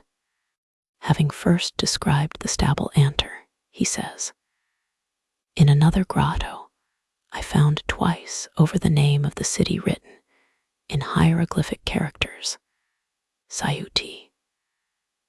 This name forms part of an inscription which also contains an ancient royal cartouche, so proving that the present name of the city dates back to pharaonic times. Here, then, we trace a double process of preservation. This town, which in the ancient Egyptian was written Essout, became Lycopolis under the Greeks, continued to be called Lycopolis throughout the period of Roman rule in Egypt, reverted to its old historic name under the Copts of the Middle Ages, who wrote it Siut, and survives in the Asyut of the Arab Philae. Nor is this, by any means, a solitary instance. Chemes in the same way became Panopolis, reverted to the Coptic Chmen, and to this day, as Ekmem, perpetuates the legend of its first foundation. As with these fragments of the old tongue, so with the race, subdued again and again by invading hordes, intermixed for centuries together with Phoenician, Persian, Greek, Roman, and Arab blood, it fuses these heterogeneous elements in one common mold, reverts persistently to the early type, and remains Egyptian to the last. So strange is the tyranny of natural forces. The sun and soil of Egypt demand one special breed of men, and will tolerate no other. Foreign residents cannot rear children in the country. In the Isthmus of Suez, which is considered the healthiest part of Egypt, an alien population of 20,000 persons failed in the course of 10 years to rear one infant born upon the soil. Children of an alien father and an Egyptian mother will die off in the same way in early infancy, unless brought up in the simple native fashion, and it is affirmed of the descendants of mixed marriages that after the third generation, the foreign blood seems to be eliminated, while the traits of the race are restored to their original purity. These are but a few instances of the startling conservatism of Egypt, a conservatism which interested me particularly, and to which I shall frequently have occasion to return. Each nome or province of ancient Egypt had its sacred animals, and Siut was called Lycopolis by the Greeks because the wolf, now almost extinct in the land, was there held in the same kind of reverence as the cat at Bubastes, the crocodile at Ombos, and the lion at Leontopolis. Mummy wolves are, or used to be, found in the smaller tombs about the mountain, as well as mummy jackals. Anubis, the jackal-headed god, being the presiding deity of the district. A mummied jackal from this place, curiously wrapped in striped bandages, is to be seen in the first Egyptian room at the British Museum. But the view from the mountain above Siut is finer than its tombs and more ancient than its mummies. Seen from within the great doorway of the second grotto, it looks like a framed picture. For the foreground, we have a dazzling slope of limestone debris. In the middle distance, a wide plain clothed with the delicious tender green of very young corn. Farther away yet, the cupolas and minarets of Siut rising from the midst of a belt of palm groves. Beyond these again, the molten gold of the great river glittering away, coil after coil, into the far distance, and all along the horizon, the everlasting boundary of the desert. Large pools of placid water left by the last inundation lie here and there, like lakes amid the green. A group of brown men are wading yonder with their nets. A funeral comes along the embanked road, the bier carried at a rapid pace on men's shoulders, and covered with a red shawl, the women taking up handfuls of dust and scattering it upon their heads as they walk. We can see the dust flying and hear their shrill wail borne upon the breathless air. The cemetery toward which they are going lies round to the left, at the foot of the mountain. A wilderness of little white cupolas, with here and there a tree. Broad spaces of shade sleep under the spreading sycamores. By the roadside, a hawk cries overhead. And Siut, bathed in the splendor of the morning sun, looks as fairy-like as ever. Lepsius is reported to have said that the view from this hillside was the finest in Egypt. But Egypt is a long country, and questions of precedence are delicate matters to deal with.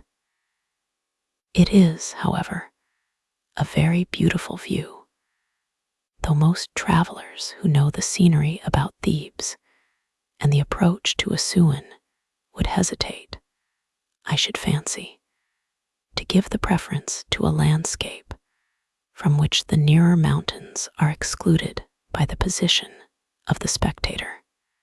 The tombs here, as in many other parts of Egypt, are said to have been largely appropriated by early Christian anchorites during the reigns of the later Roman emperors. And to these recluses may perhaps be ascribed the legend that makes Lycopolis the abode of Joseph and Mary during the years of their sojourn in Egypt. It is, of course, but a legend and wholly improbable.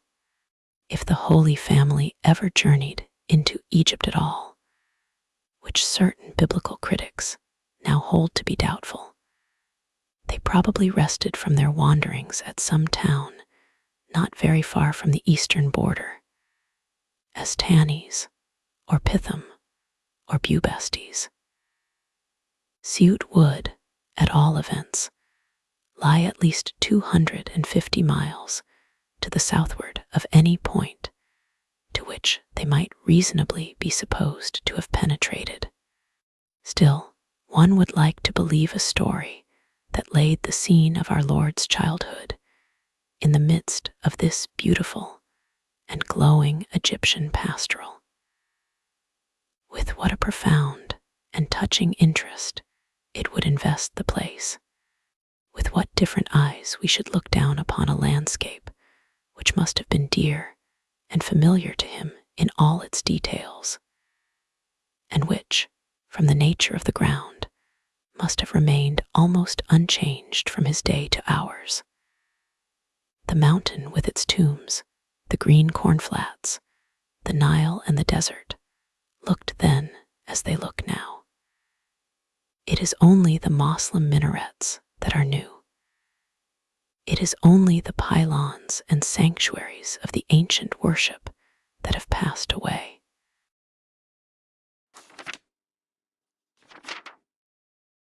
Chapter 7. Siut to Ndrah. We started from Siut with a couple of tons of new brown bread on board, which, being cut into slices and laid to dry in the sun, was speedily converted into rusks and stored away in 2 huge lockers on the upper deck. The sparrows and water wagtails had a good time while the drying went on, but no one seemed to grudge the toll they levied. We often had a big wind now, though it seldom began to blow before 10 or 11 a.m., and generally fell at sunset. Now and then, when it chanced to keep up, and the river was known to be free from shallows, we went on sailing through the night. But this seldom happened, and when it did happen, it made sleep impossible. So that nothing but the certainty of doing a great many miles between bedtime and breakfast could induce us to put up with it.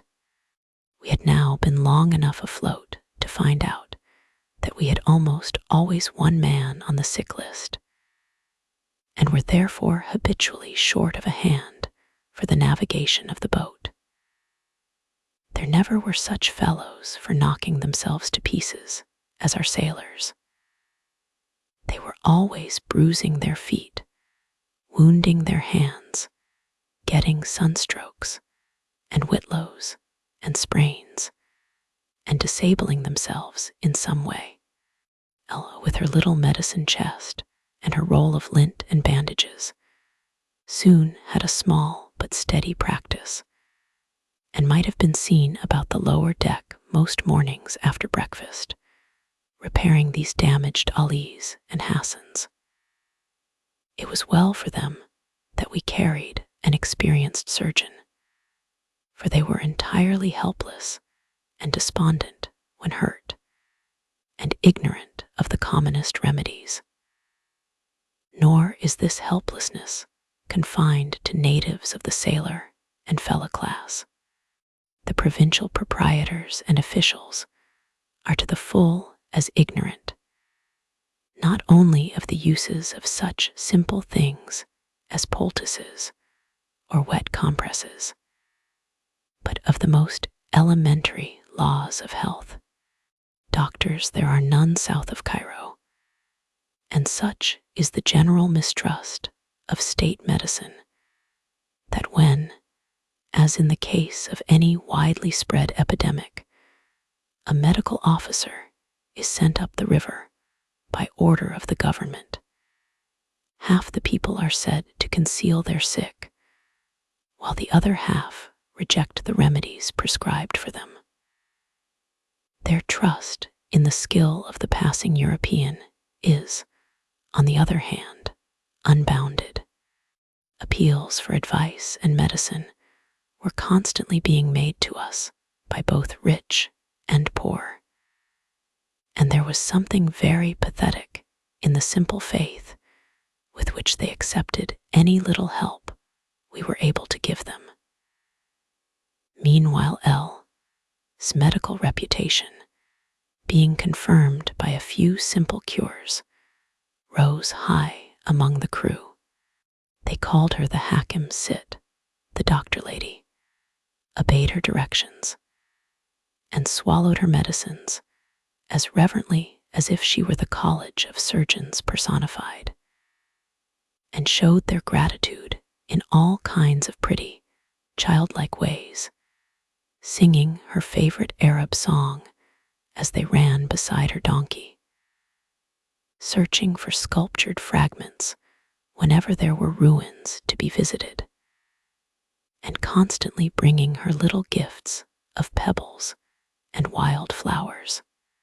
Above Ceuta, the picturesqueness of the river is confined for the most part to the eastern bank.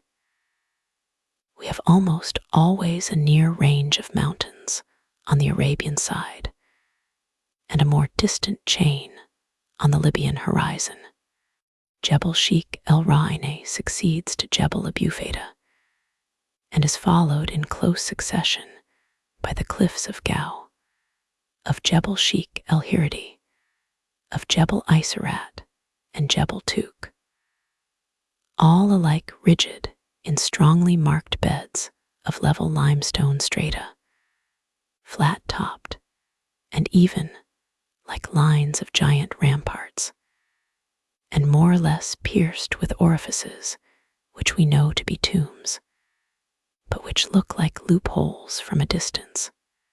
Flying before the wind with both sails set, we see the rapid panorama unfold itself day after day, mile after mile, hour after hour.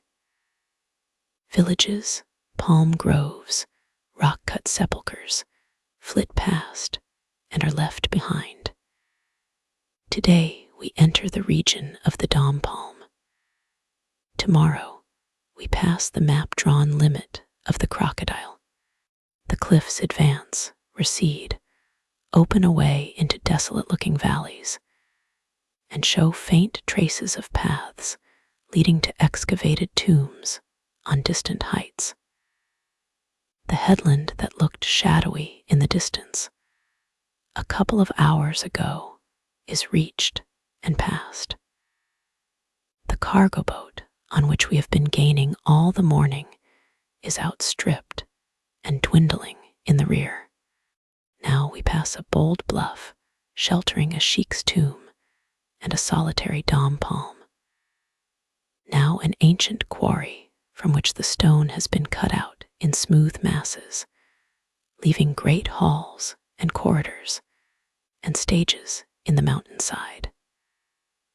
At Gao, the scene of an insurrection headed by a crazy dervish some 10 years ago, we see, in place of a large and populous village, only a tract of fertile corn ground, a few ruined huts, and a group of decapitated palms. We are now skirting Jebel Sheikh el-Hiridi, here bordered by a rich margin of cultivated flat, yonder leaving space for scarce a strip of roadway between the precipice and the river. Then comes Rhine, a large village of square mud towers, lofty and battlemented, with string courses of pots for the pigeons. And later on, Gurje, once the capital town of Middle Egypt, where we put in for half an hour to post and inquire for letters. Here the Nile is fast eating away the bank and carrying the town by storm. A ruined mosque with pointed arches, roofless cloisters, and a leaning column that must surely have come to the ground by this time, stands just above the landing place. 100 years ago, it lay a quarter of a mile from the river. 10 years ago, it was yet perfect. After a few more inundations, it will be swept away. Till that time comes, however, it helps to make Gurje one of the most picturesque towns in Egypt. At Farshut, we see the sugar works in active operation, smoke pouring from the tall chimneys, steam issuing from the traps in the basement, cargo boats unlading fresh sugarcane against the bank, heavily burdened Arabs transporting it to the factory, bullock trucks laden with cane leaf for firing. A little higher up, at Sahel Badra, on the opposite side of the river, we find the bank strewn for full a quarter of a mile with sugarcane en masse. Hundreds of camels are either arriving laden with it or going back for more. Dozens of cargo boats are drawn up to receive it. Swarms of brown fellahin are stacking it on board for unshipment again at Farshut. The camels snort and growl, the men shout, the overseers, in blue-fringed robes and white turbans, stalk to and fro and keep the work going. The mountains here recede so far as to be almost out of sight, and a plain rich in sugar cane and date palms widens out between them and the river. And now the banks are lovely with an unwanted wealth of verdure. The young corn clothes the plain like a carpet, while the yellow-tasseled mimosa, the feathery tamarisk, the dom and date palm, and spreading sycamore fig border the towing path like garden trees beside a garden walk. Farther on still, when all this greenery is left behind and the banks have again become flat and bare, we see to our exceeding surprise what seems to be a very large grizzled ape perched on the top of a dust heap on the western bank. The creature is evidently quite tame and sits on its haunches in just that chilly, melancholy posture that the chimpanzee is wont to assume in his cage at the zoological gardens.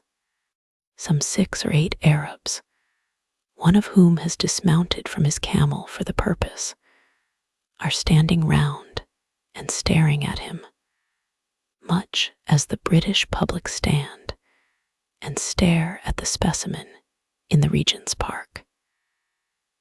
Meanwhile, a strange excitement breaks out among our crew. They crowd to the side, they shout, they gesticulate, the captain salams. The steersman waves his hand. All eyes are turned toward the shore. "Do you see Sheikh Selim?" cries Talhemi breathlessly, rushing up from below. "There he is. Look at him. That is Sheikh Selim." And so we find out that it is not a monkey, but a man. And not only a man, but a saint. Holiest of the holy, dirtiest of the dirty, white-pated, white-bearded, withered, bent, and knotted up, is the renowned Sheikh Selim. He who, naked and unwashed, has sat on that same spot every day through summer heat and winter cold for the last 50 years, never providing himself with food or water, never even lifting his hand to his mouth, depending on charity not only for his food, but for his feeding. He is not nice to look at, even by this dim light, and at this distance. But the sailors think him quite beautiful, and call aloud to him for his blessing as we go by. "It is not by our own will that we sail past, O Father," they cry. "Fain would we kiss thy hand, but the wind blows and the Mayakep boat goes, and we have no power to stay." But Sheikh Selim neither lifts his head nor shows any sign of hearing. And in a few minutes, the mound on which he sits is left behind in the gloaming. At How, where the new town is partly built on the mounds of the old Diopolis Parva, we next morning saw the natives transporting small boatloads of ancient brick, rubbish, to the opposite side of the river, for the purpose of manuring those fields from which the early Dura crop had just been gathered in. Thus, curiously enough, the mud left by some inundation of 2,000 or 3,000 years ago comes at last to the use from which it was then diverted, and is found to be more fertilizing than the new deposit.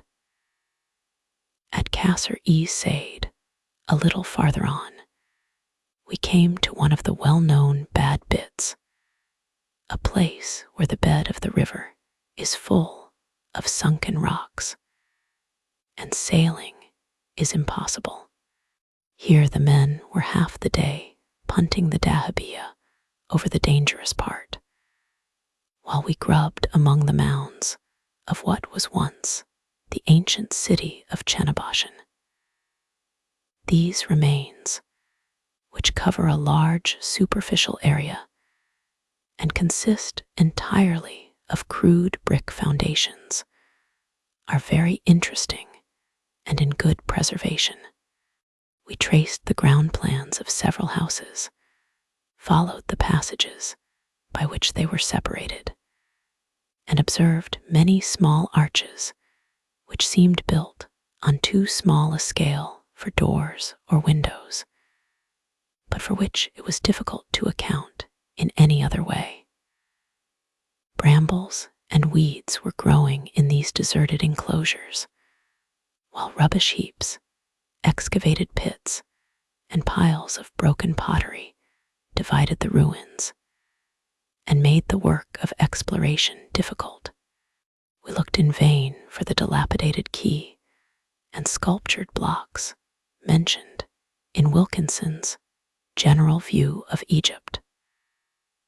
But if the foundation stones of the new sugar factory close against the mooring place could speak, they would no doubt explain the mystery.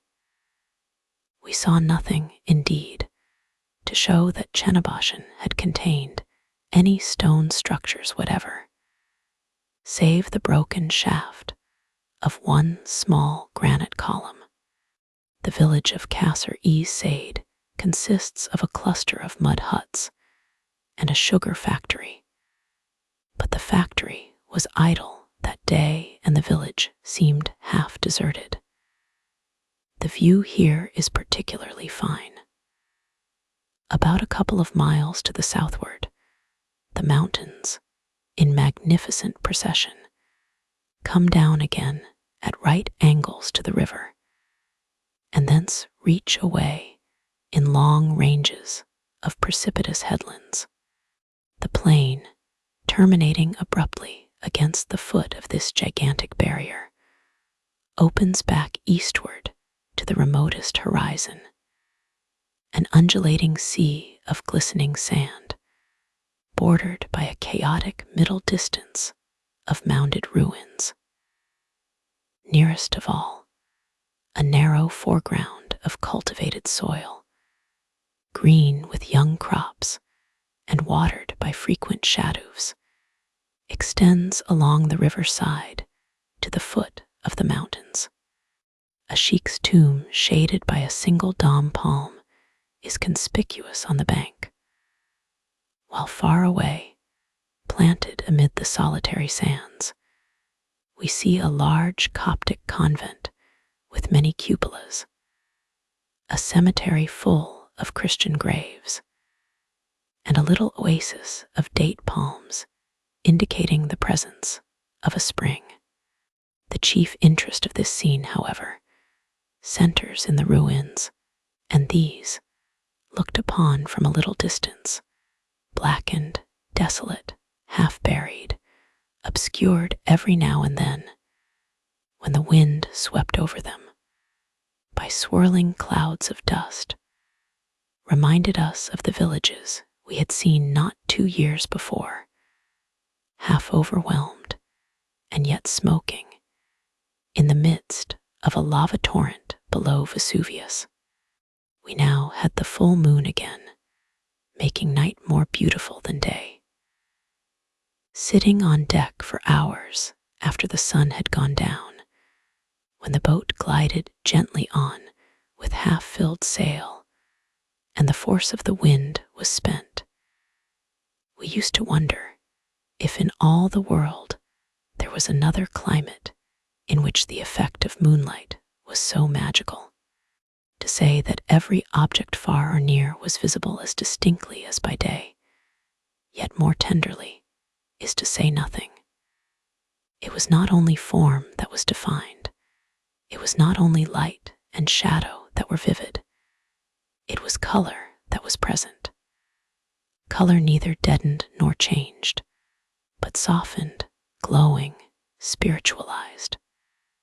The amber sheen of the sand island in the middle of the river, the sober green of the palm grove, the little lady's turquoise-colored hood, were clear to the sight and relatively true in tone.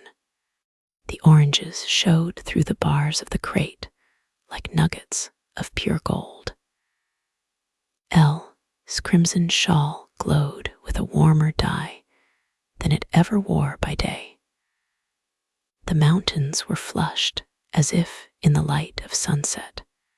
Of all the natural phenomena that we beheld in the course of the journey, I remember none that surprised us more than this. We could scarcely believe at first that it was not some effect of afterglow, or some miraculous aurora of the east. But the sun had nothing to do with that flush upon the mountains. The glow was in the stone, and the moonlight but revealed the local color. For some days before they came in sight, we had been eagerly looking for the Theban hills. And now, after a night of rapid sailing, we woke one morning to find the sun rising on the wrong side of the boat, the favorable wind dead against us, and a picturesque chain of broken peaks upon our starboard bow. By these signs, we knew that we must have come to the great bend in the river between Hao and Kenne, and that these new mountains, so much more varied in form than those of Middle Egypt, must be the mountains behind Dendera. They seemed to lie upon the eastern bank, But that was an illusion which the map disproved, and which lasted only till the great corner was fairly turned. To turn that corner, however, in the teeth of wind and current, was no easy task, and cost us 2 long days of hard tracking. At a point about 10 miles below Dendera, we saw some thousands of Philae at work amid clouds of sand upon the embankments of a new canal. They swarmed over the mounds like ants, and the continuous murmur of their voices came to us across the river like the humming of innumerable bees. Others, following the path along the bank, were pouring toward the spot in an unbroken stream. The Nile must here be nearly half a mile in breadth, but the engineers in European dress and the overseers with long sticks in their hands were plainly distinguishable by the help of a glass. The tents in which these officials were camping out during the progress of the work gleamed white among the palms by the riverside. Such scenes must have been common enough in the old days when a conquering pharaoh, returning from Libya or the land of Cush, set his captives to raise a dike, or excavate a lake, or quarry a mountain. The Israelites, building the massive walls of Pithom and Ramesses with bricks of their own making, must have presented exactly such a spectacle. That we were witnessing a case of forced labor could not be doubted. Those thousands yonder had most certainly been drafted off in gangs from hundreds of distant villages, and were but little better off, for the time being, than the captives of the ancient empire. In all cases of forced labor under the present regime, however, it seems that the laborer is paid, though very insufficiently, for his unwilling toil, and that his captivity only lasts so long as the work for which he has been pressed remains in progress. In some cases, the term of service is limited to 3 or 4 months, at the end of which time the men are supposed to be returned in barges towed by government steam tugs. It too often happens, nevertheless, that the poor souls are left to get back how they can, and thus many a husband and father either perishes by the way, or is driven to take service in some village far from home. Meanwhile, his wife and children, being scantily supported by the Sheikh el Beld, fall into a condition of semi-serfdom, and his little patch of ground, left untilled through seed time and harvest, passes after the next inundation into the hands of a stranger. But there is another side to this question of forced labor. Water must be had in Egypt, no matter at what cost. If the land is not sufficiently irrigated, the crops fail, and the nation starves. Now, the frequent construction of canals has from immemorial time been reckoned among the first duties of an Egyptian ruler. But it is a duty which cannot be performed without the willing or unwilling cooperation of several thousand workmen. Those who are best acquainted with the character and temper of the Philae maintain the hopelessness of looking to him for voluntary labor of this description. Frugal, patient, easily contented as he is, no promise of wages, however high, would tempt him from his native village. What to him are the needs of a district 600 or 700 miles away? His own shadoof is enough for his own patch, and so long as he can raise his 3 little crops a year, neither he nor his family will starve. How then are these necessary public works to be carried out, unless by means of the corvée? M. about has put an ingenious summary of this other side argument into the mouth of his ideal Philae. It is not the emperor, says Ahmed to the Frenchman, who causes the rain to descend upon your land. It is the west wind, and the benefit thus conferred upon you exacts no penalty of manual labor. But in Egypt, where the rain from heaven falls scarcely 3 times in the year, it is the prince who supplies its place to us by distributing the waters of the Nile. This can only be done by the work of men's hands, and it is therefore to the interest of all that the hands of all should be at his disposal. We regarded it, I think, as an especial piece of good fortune when we found ourselves becalmed next day within 3 or 4 miles of Dendera. Abydos comes first in order, according to the map, but then the temples lie 7 or 8 miles from the river, and as we happened just thereabouts to be making some 10 miles an hour, we put off the excursion till our return. Here, however, the ruins lay comparatively near at hand, and in such a position that we could approach them from below and rejoin our dahabeah a few miles higher up the river. So, leaving Ray's hastened to track against the current, we landed at the first convenient point, and, finding neither donkeys nor guides at hand, took an escort of 3 or 4 sailors and set off on foot. The way was long, the day was hot, and we had only the map to go by. Having climbed the steep bank and skirted an extensive palm grove, we found ourselves in a country without paths or roads of any kind. The soil, squared off as usual like a gigantic chessboard, was traversed by hundreds of tiny water channels, between which we had to steer our course as best we could. Presently the last belt of palms was passed.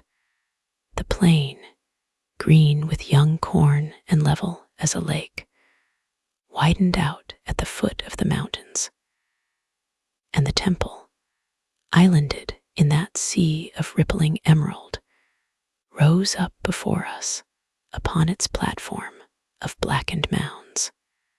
It was still full 2 miles away, but it looked enormous showing from this distance as a massive, low-browed, sharply defined mass of dead white masonry. The walls sloped in slightly toward the top, and the facade appeared to be supported on 8 square biers, with a large doorway in the center. If sculptured ornament or cornice or pictured legend enriched those walls, we were too far off to distinguish them. All looked strangely naked and solemn, more like a tomb than a temple, nor was the surrounding scene less deathlike in its solitude.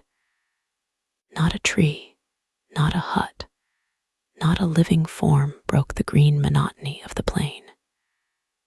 Behind the temple, but divided from it by a farther space of mounded ruins, rose the mountains, pinky, aerial, with sheeny sand drifts heaped in the hollows of their bare buttresses, and spaces of soft blue shadow in their misty chasms.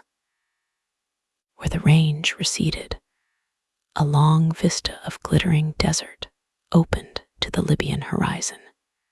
Then, as we drew nearer, coming by and by to a raised causeway which apparently connected the mounds with some point down by the river, the details of the temple gradually emerged into distinctness.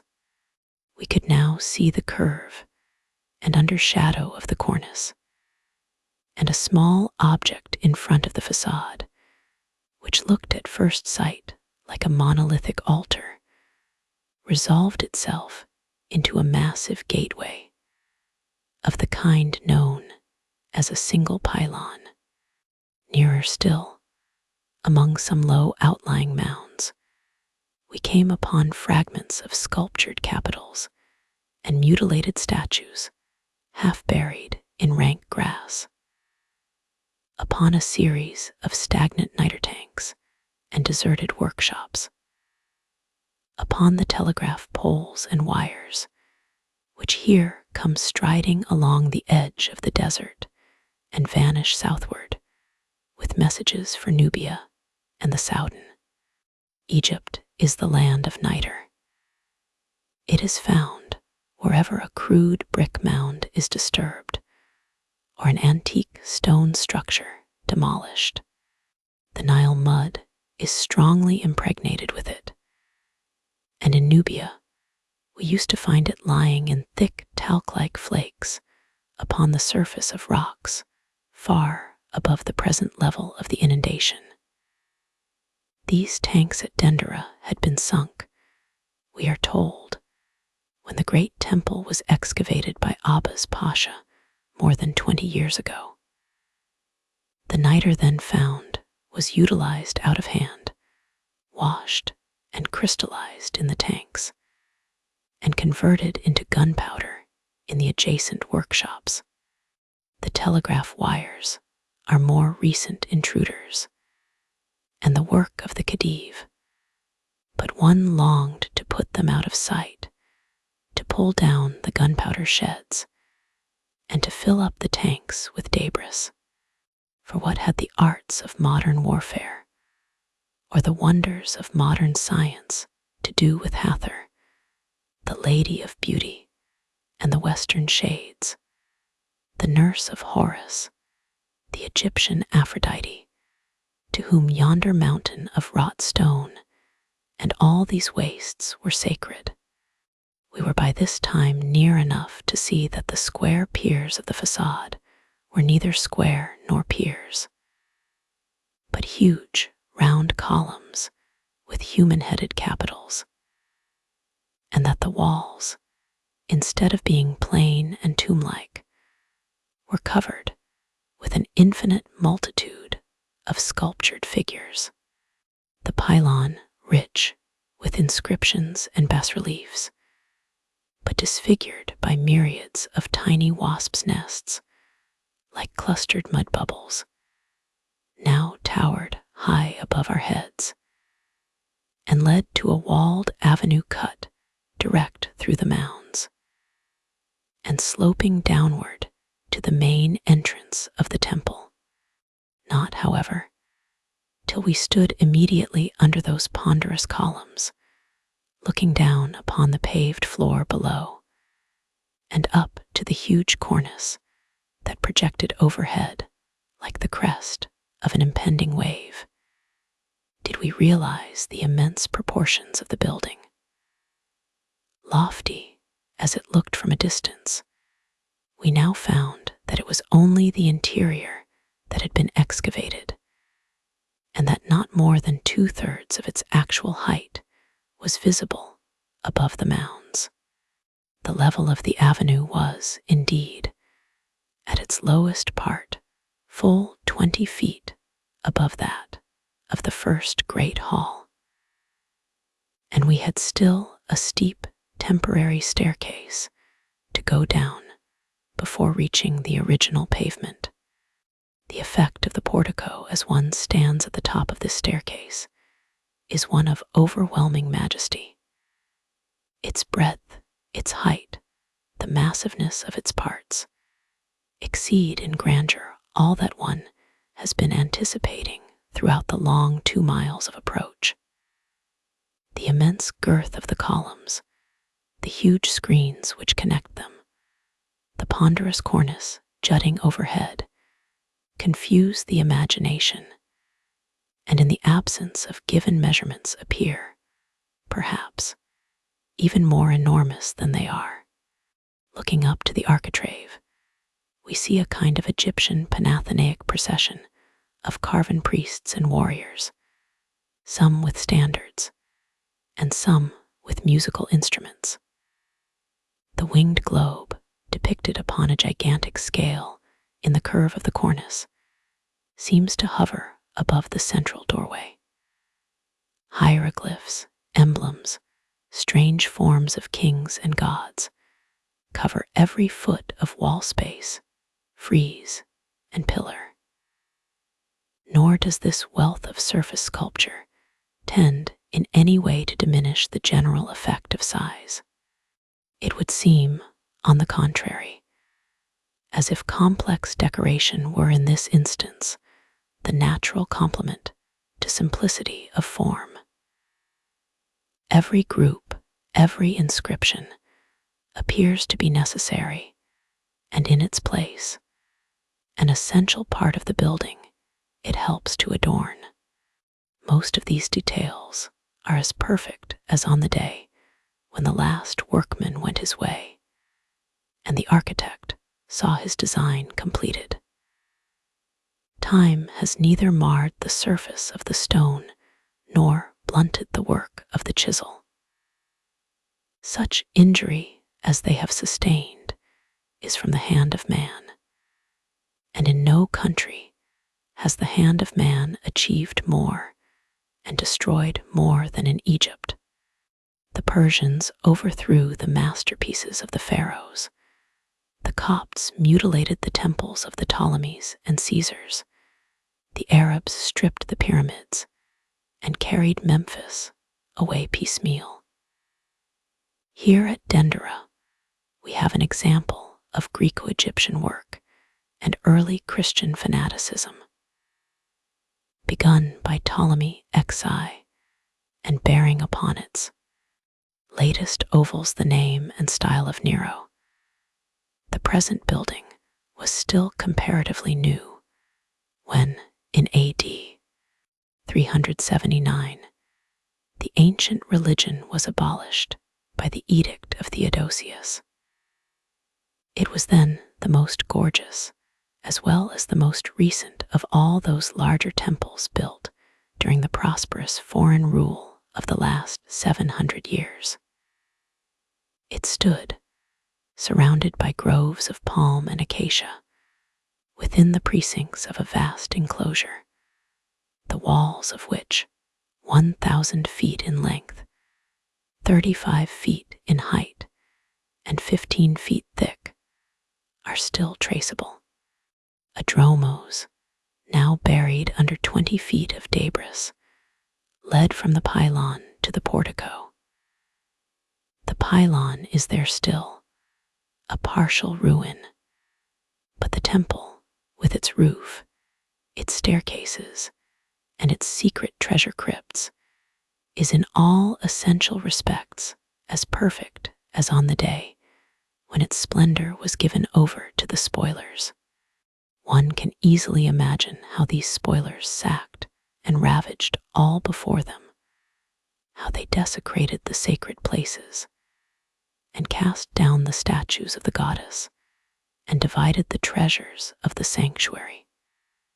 They did not, it is true, commit such wholesale destruction as the Persian invaders of 900 years before, but they were merciless iconoclasts and hacked away the face of every figure within easy reach, both inside and outside the building. Among those which escaped, however, is the famous external bas-relief of Cleopatra on the back of the temple. This curious sculpture is now banked up with rubbish for its better preservation, and can no longer be seen by travelers. It was, however, admirably photographed some years ago by Signor Beatty, which photograph is faithfully reproduced in the annexed engraving. Cleopatra is here represented with a headdress combining the attributes of three goddesses, namely, the vulture of Maut, the head of which is modeled in a masterly way, the horned disk of Hathor, and the throne of Isis. The falling mass below the headdress is intended to represent hair dressed according to the Egyptian fashion, in an infinite number of small plates, each finished off with an ornamental tag. The women of Egypt and Nubia wear their hair so to this day and unplait it, I am sorry to say, not oftener than once in every 8 or 10 weeks. The Nubian girls fasten each separate tail with a lump of Nile mud daubed over with yellow ochre. But Queen Cleopatra's silken tresses were probably tipped with gilded wax or gum. It is difficult to know where decorative sculpture ends and portraiture begins in a work of this epoch. We cannot even be certain that a portrait was intended, though the introduction of the royal oval, in which the name of Cleopatra is spelled with its vowel sounds in full, would seem to point that way. If it is a portrait, then large allowance must be made for conventional treatment. The fleshiness of the features and the intolerable simper are common to every head of the Ptolemaic period. The ear, too, is pattern work, and the drawing of the figure is ludicrous. Mannerism apart, however, the face wants for neither individuality nor beauty. Cover the mouth, and you have an almost faultless profile. The chin and throat are also quite lovely, while the whole face, suggestive of cruelty, subtlety, and voluptuousness, carries with it an indefinable impression not only of portraiture, but of likeness. It is not without something like a shock that one first sees the unsightly havoc wrought upon the Hathor-headed columns of the facade at Dendera. The massive folds of the headgear are there, the ears, erect and pointed like those of a heifer, are there, but of the benignant face of the goddess not a feature remains. Ampere, describing these columns in one of his earliest letters from Egypt, speaks of them as being still, brilliant with colors that time had had no power to efface. Time, however, must have been unusually busy during the 30 years that have gone by since then. For though we presently found several instances of painted bas-reliefs in the small inner chambers, I do not remember to have observed any remains of color, save here, and there a faint trace of yellow ochre on the external decorations. Without, all was sunshine and splendor. Within, all was silence and mystery. A heavy, death-like smell, as of long-imprisoned gases, met us on the threshold. By the half-light that strayed in through the portico, we could see vague outlines of a forest of giant columns rising out of the gloom below and vanishing into the gloom above. Beyond these again appeared shadowy vistas of successive halls leading away into depths of impenetrable darkness. It required no great courage to go down those stairs and explore those depths with a party of fellow travelers, but it would have been a gruesome place to venture into alone.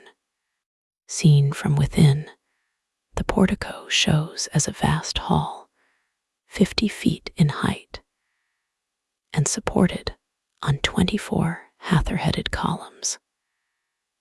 6 of these, being engaged in the screen, form part of the facade, and are the same upon which we have been looking from without. By degrees, as our eyes become used to the twilight, we see here and there a capital which still preserves the vague likeness of a gigantic female face, while dimly visible on every wall, pillar, and doorway, a multitude of fantastic forms, hawk-headed, ibis-headed, cow-headed, mitred, plumed, holding aloft strange emblems, seated on thrones, performing mysterious rites, seem to emerge from their places like things of life. Looking up to the ceiling, now smoke-blackened and defaced, we discover elaborate paintings of scarabei, winged globes, and zodiacal emblems divided by borders of intricate Greek patterns, the prevailing colors of which are verditer and chocolate, bands of hieroglyphic inscriptions of royal ovals, of hatherheads of mitred hawks, of lion-headed chimeras, of divinities and kings in bas-relief, cover the shafts of the great columns from top to bottom. And even here, every accessible human face, however small, has been laboriously mutilated.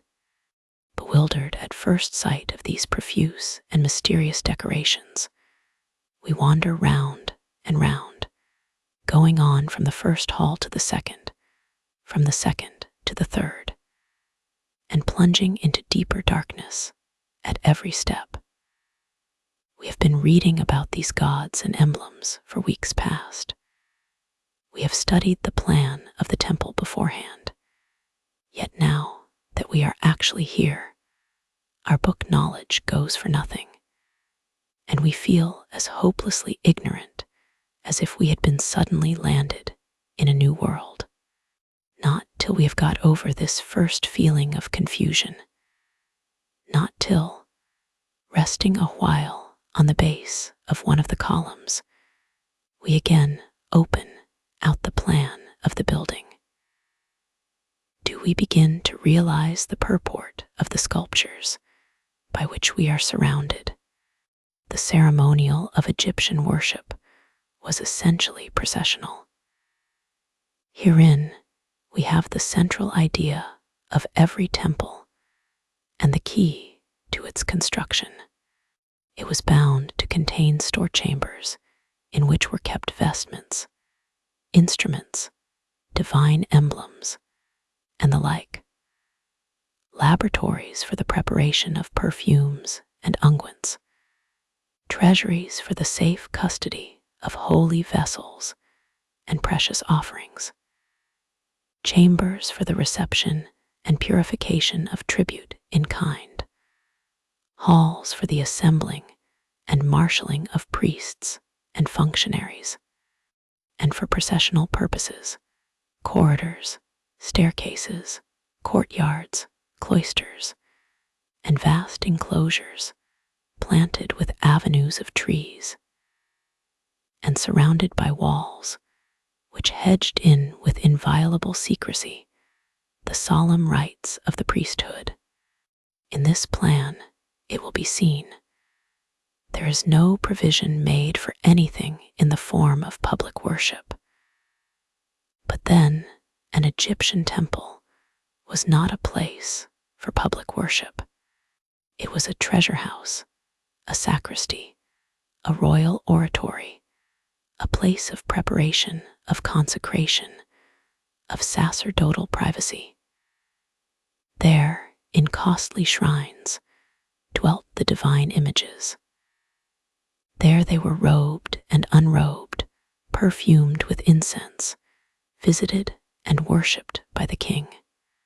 On certain great days of the calendar, as on the occasion of the festival of the New Year, or the pageries of the local gods, these images were brought out, paraded along the corridors of the temple, carried round the roof, and borne with waving of banners, and chanting of hymns, and burning of incense through the sacred groves of the enclosure. Probably none were admitted to these ceremonies save persons of royal or priestly birth. To the rest of the community, all that took place within those massy walls was enveloped in mystery. It may be questioned, indeed, whether the great mass of the people had any kind of personal religion.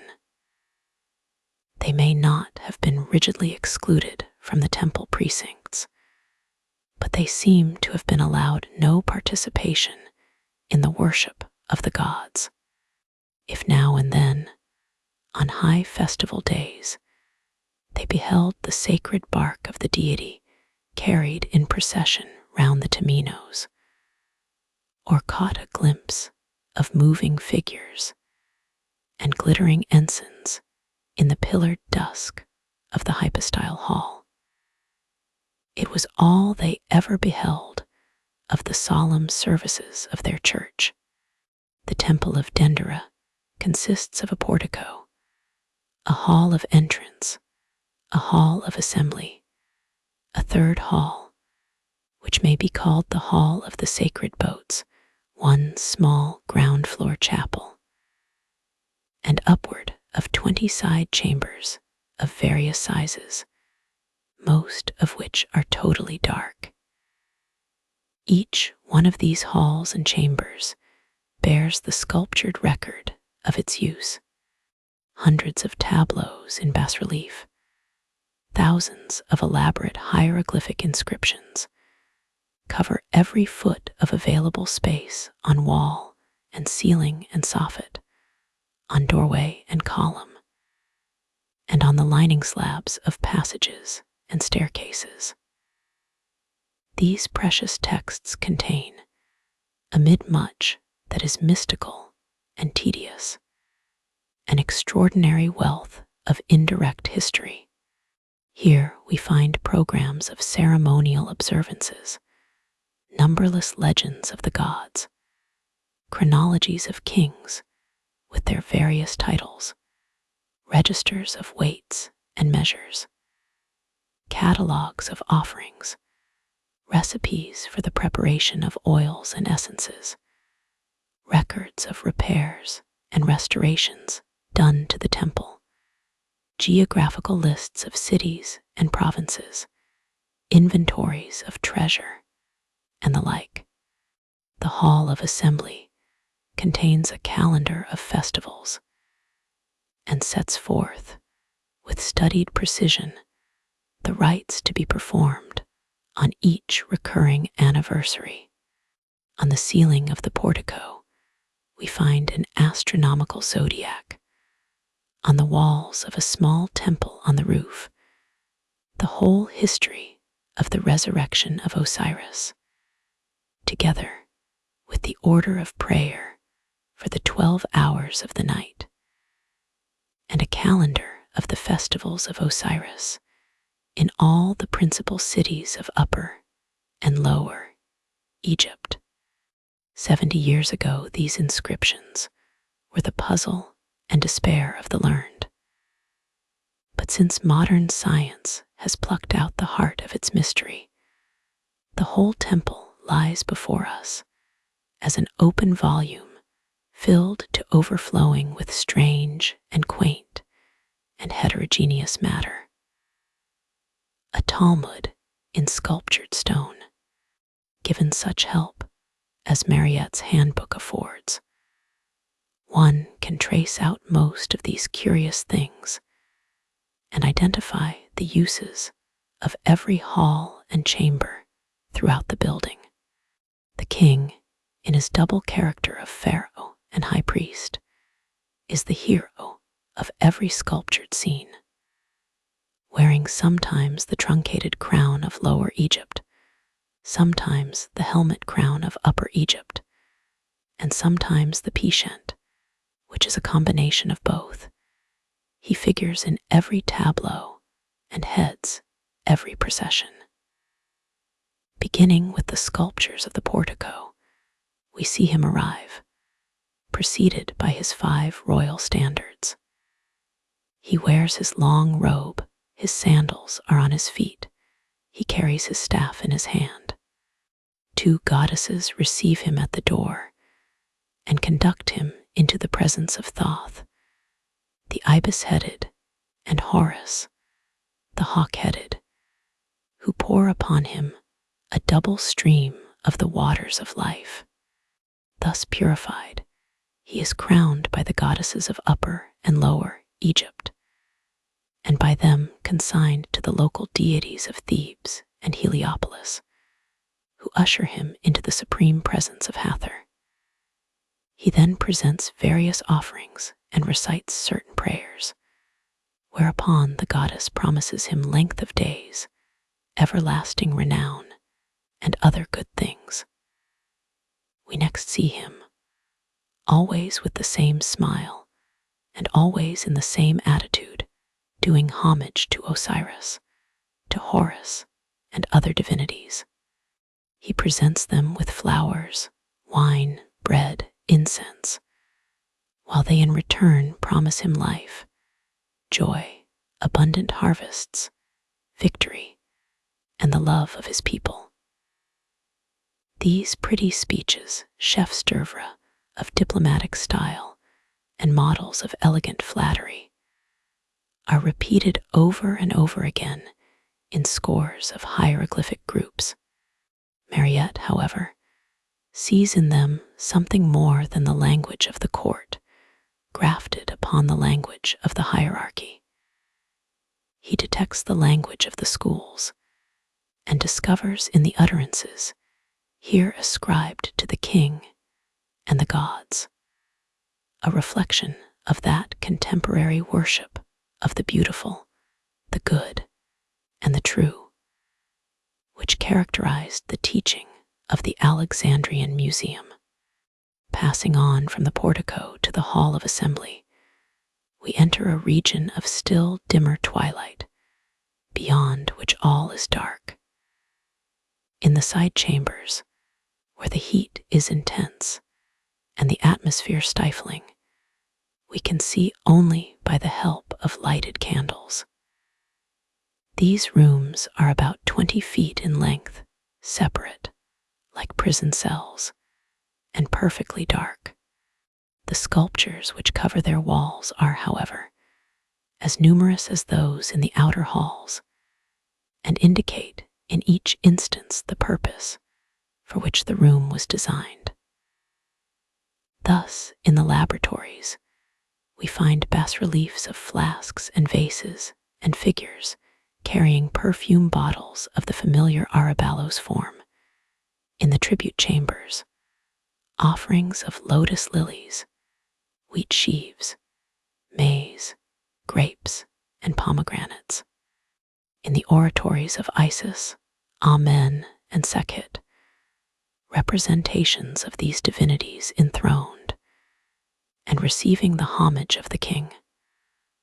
While in the treasury, both king and queen appear laden with precious gifts of caskets, necklaces, pectoral ornaments, sistrums, and the like. It would seem that the image breakers had no time to spare for these dark cells, for here the faces and figures are unmutilated, and in some places, even the original coloring remains in excellent preservation. The complexion of the goddesses, for instance, is painted of a light buff. The king's skin is dark red, that of Amen blue. Isis wears a rich robe of the well-known Indian pine pattern. Sekhet figures in a many-colored garment, curiously diapered. Amen is clad in red and green chain armor. The skirts of the goddesses are inconceivably scant, but they are rich in jewelry, and their headdresses, necklaces, and bracelets are full of minute and interesting detail. In one of the 4 oratories dedicated to Sekhet, the king is depicted in the act of offering a pectoral ornament of so rich and elegant a design that, Had there been time and daylight to spare, the writer would fain have copied it. In the center room at the extreme end of the temple, exactly opposite the main entrance, lies the oratory of Hathor. This dark chamber, into which no ray of daylight has ever penetrated, contains the sacred niche, the Holy of Holies, in which was kept the great golden sistrum of the goddess. The king alone was privileged to take out that mysterious emblem. Having done so, he enclosed it in a costly shrine, covered it with a thick veil, and placed it in one of the sacred boats, of which we find elaborate representations sculptured on the walls of the hall in which they were kept. These boats, which were constructed of cedar wood, gold, and silver, were intended to be hoisted on wrought poles, and so carried in procession on the shoulders of the priests. The niche is still there, a mere hole in the hall, some 3 feet square, and about 8 feet from the ground. Thus, candle in hand, we make the circuit of these outer chambers. In each doorway, besides the place cut out for the bolt, we find a circular hole drilled above and a quadrant-shaped hollow below, where once upon a time the pivot of the door turned in its socket. The paved floors, torn up by treasure seekers, are full of treacherous holes and blocks of broken stone. The ceilings are very lofty. In the corridors, a dim twilight reigns, but all is pitch dark beyond these gloomy thresholds. Hurrying along by the light of a few flaring candles, one cannot but feel oppressed by the strangeness and awfulness of the place. We speak with bated breath, and even our chattering Arabs for once are silent. The very air tastes as if it had been imprisoned here for centuries. Finally, we take the staircase on the northern side of the temple in order to go up to the roof.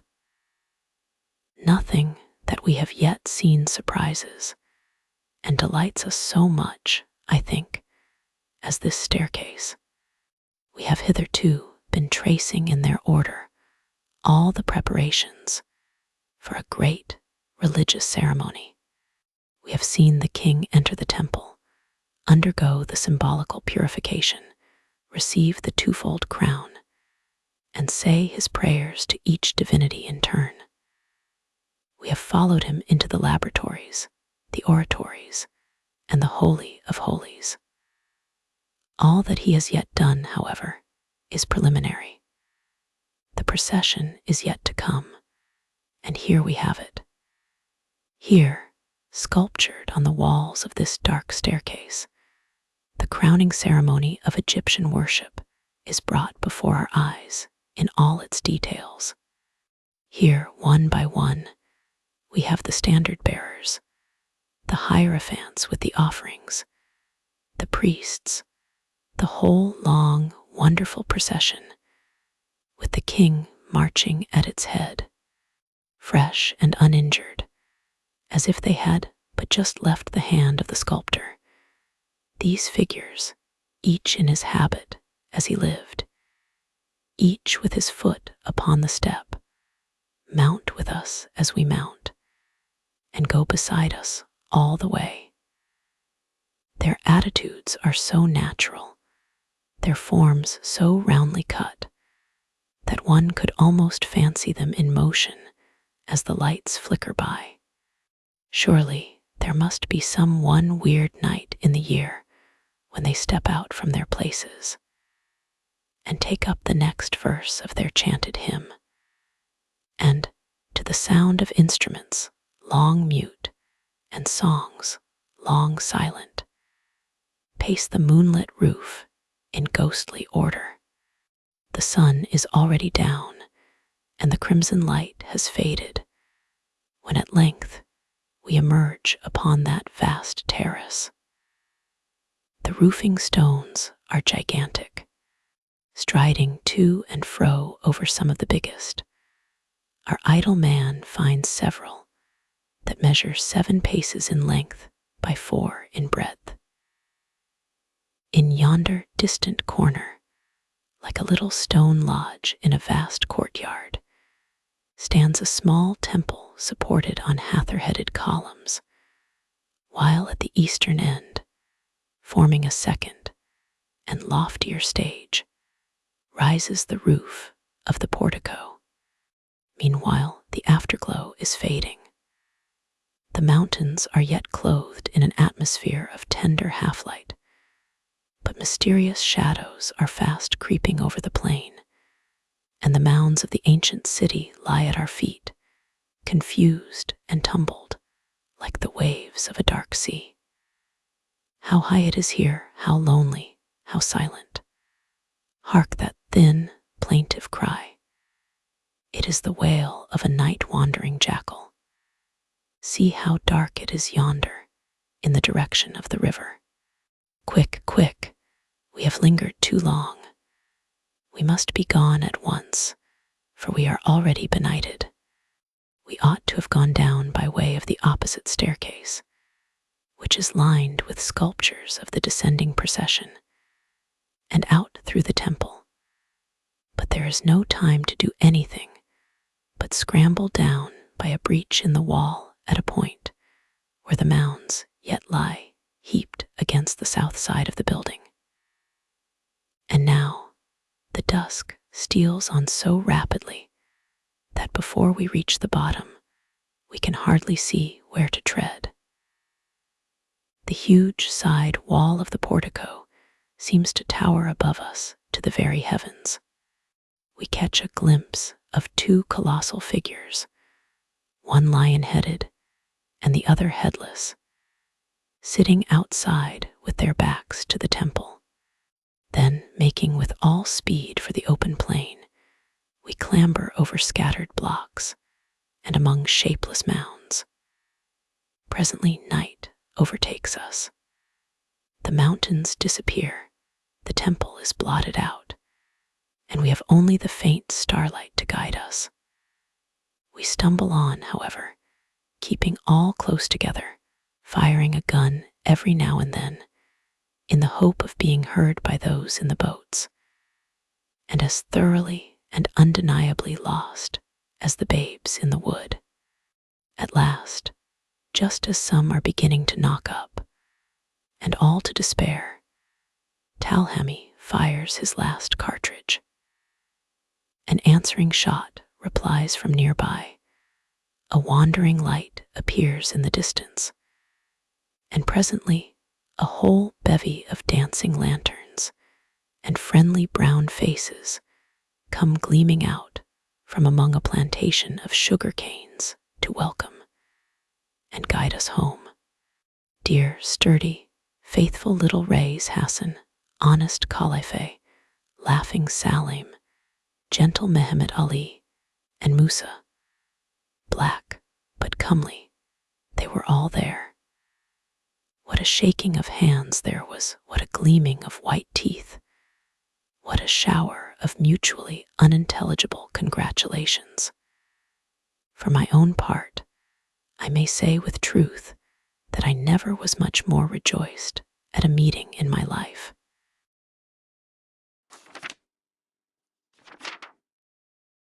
Chapter 8.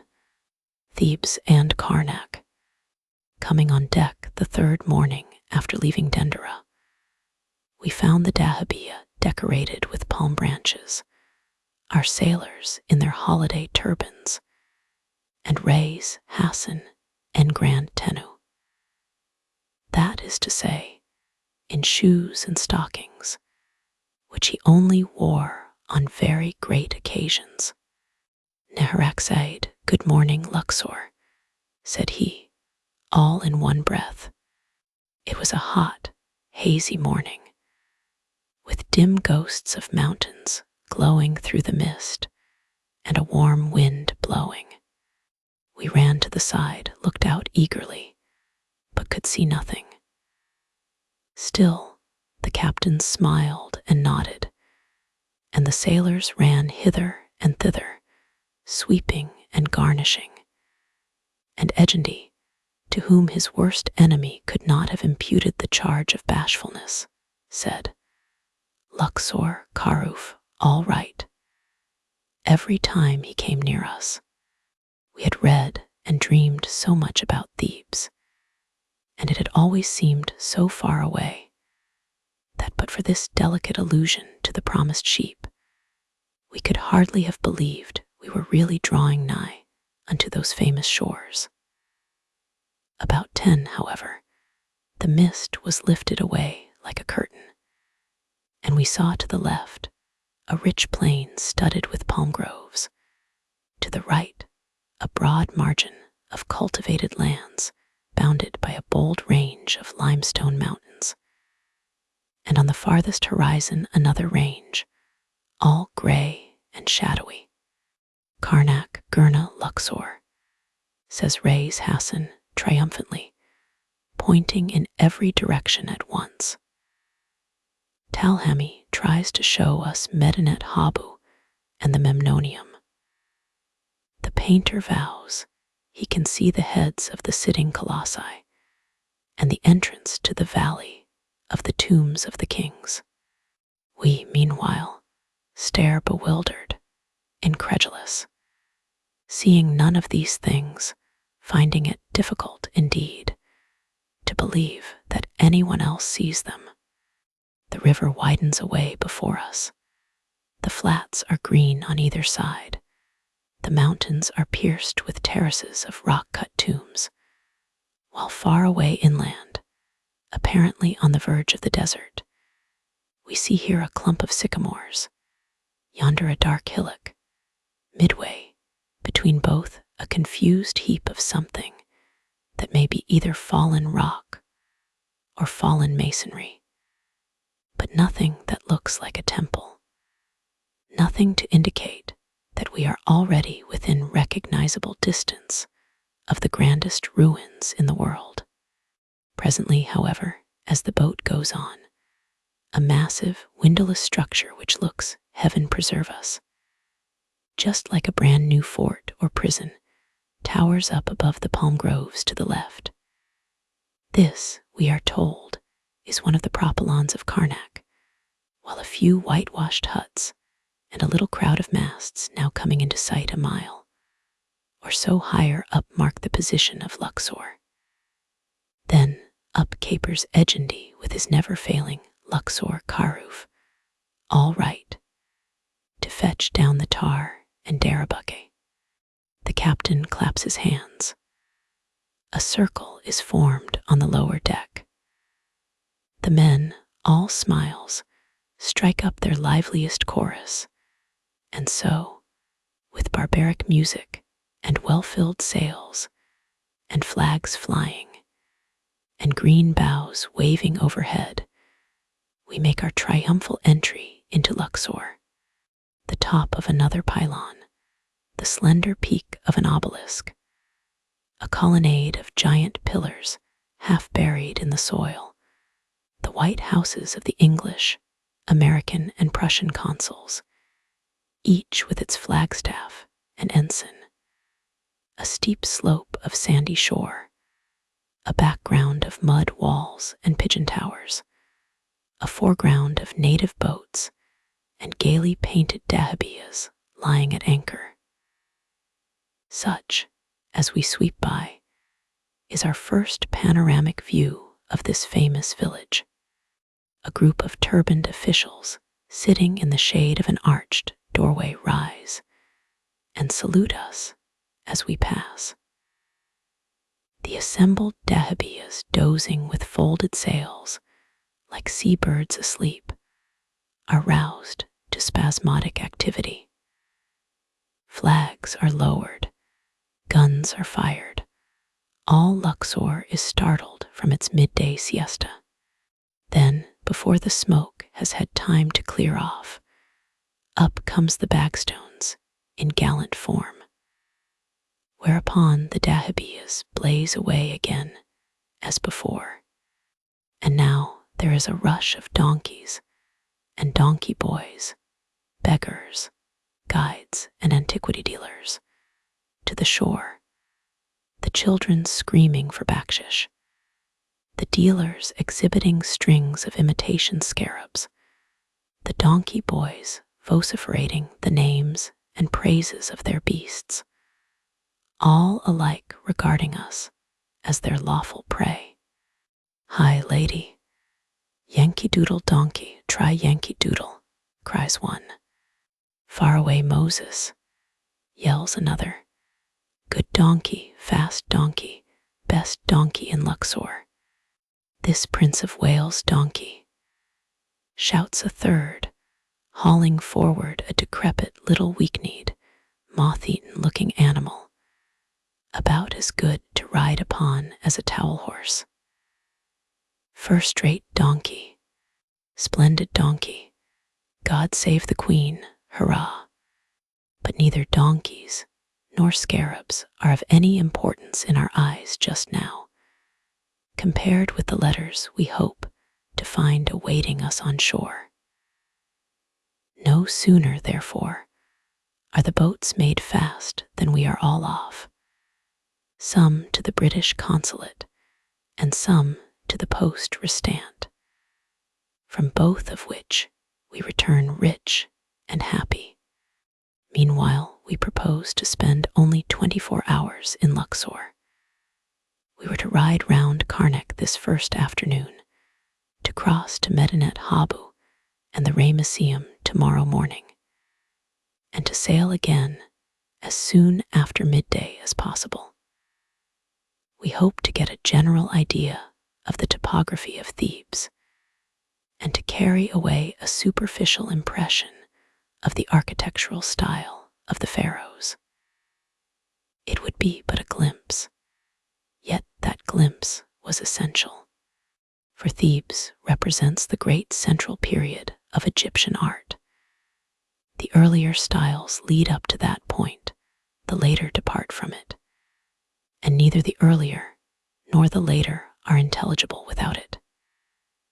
At the same time, however, travelers bound for the Second Cataract do well to put off everything like a detailed study of Thebes till the time of coming back. For the present, a rapid survey of the three principal group of ruins is enough. It supplies the necessary link. It helps one to a right understanding of Edfu, of Philae, of Abu Simbel. In a word, it enables one to put things in their right places. And this, after all, is a mental process which every traveler must perform for himself. Thebes, I need scarcely say, was built, like London, on both sides of the river. Its original extent must have been very great, but its public buildings, its quays, its thousands of private dwellings are gone and have left few traces. The secular city, which was built of crude brick, is represented by a few insignificant mounds, while of the sacred edifice, 5 large groups of limestone ruins, 3 on the western bank and 2 on the eastern, together with the remains of several small temples and a vast multitude of tombs, are all that remain in permanent evidence of its ancient splendor.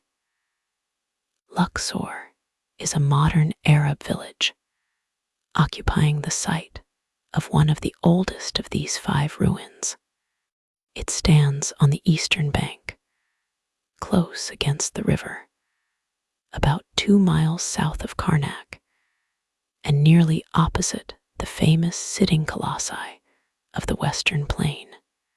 On the opposite bank lie Gurna, the Ramesseum, and Medinet Habu.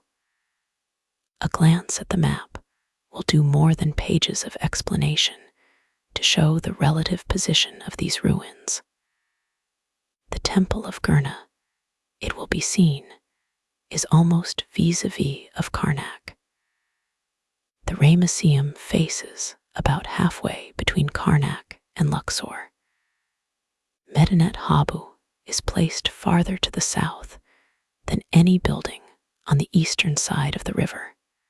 Behind these three western groups, reaching far and wide along the edge of the Libyan range, lies the great Theban necropolis, while farther back still, in the radiating valleys on the other side of the mountains, are found the tombs of the kings.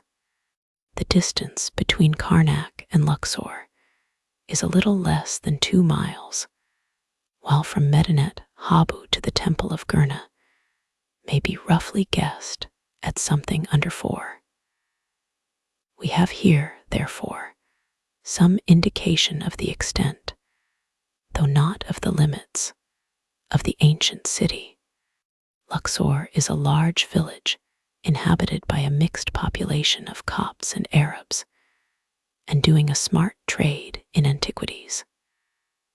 The temple has here formed the nucleus of the village, the older part of which has grown up in and about the ruins. The grand entrance faces north, looking down toward Karnak. The twin towers of the great propylon, dilapidated as they are, stripped of their cornices, encumbered with debris, are magnificent still. In front of them, one on each side of the central gateway, sit 2 helmeted colossi, battered and featureless, and buried to the chin, like 2 of the proud in the doleful 5th circle. A few yards in front of these again stands a solitary obelisk, also half buried.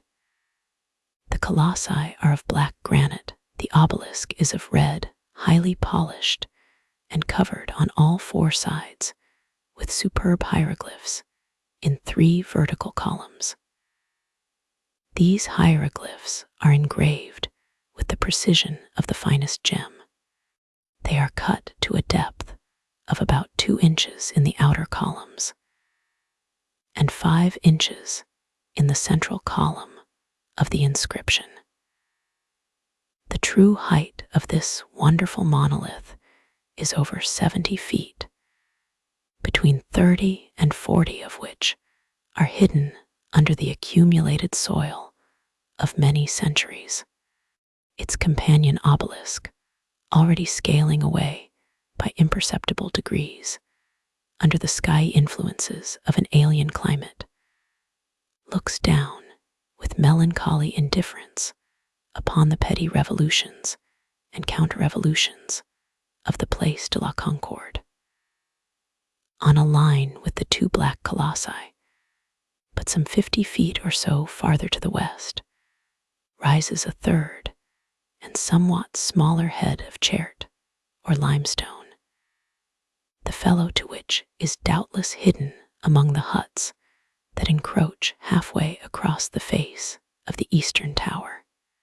The whole outer surface of these towers is covered with elaborate sculptures of gods and men, horses and chariots, the pageantry of triumph and the carnage of war.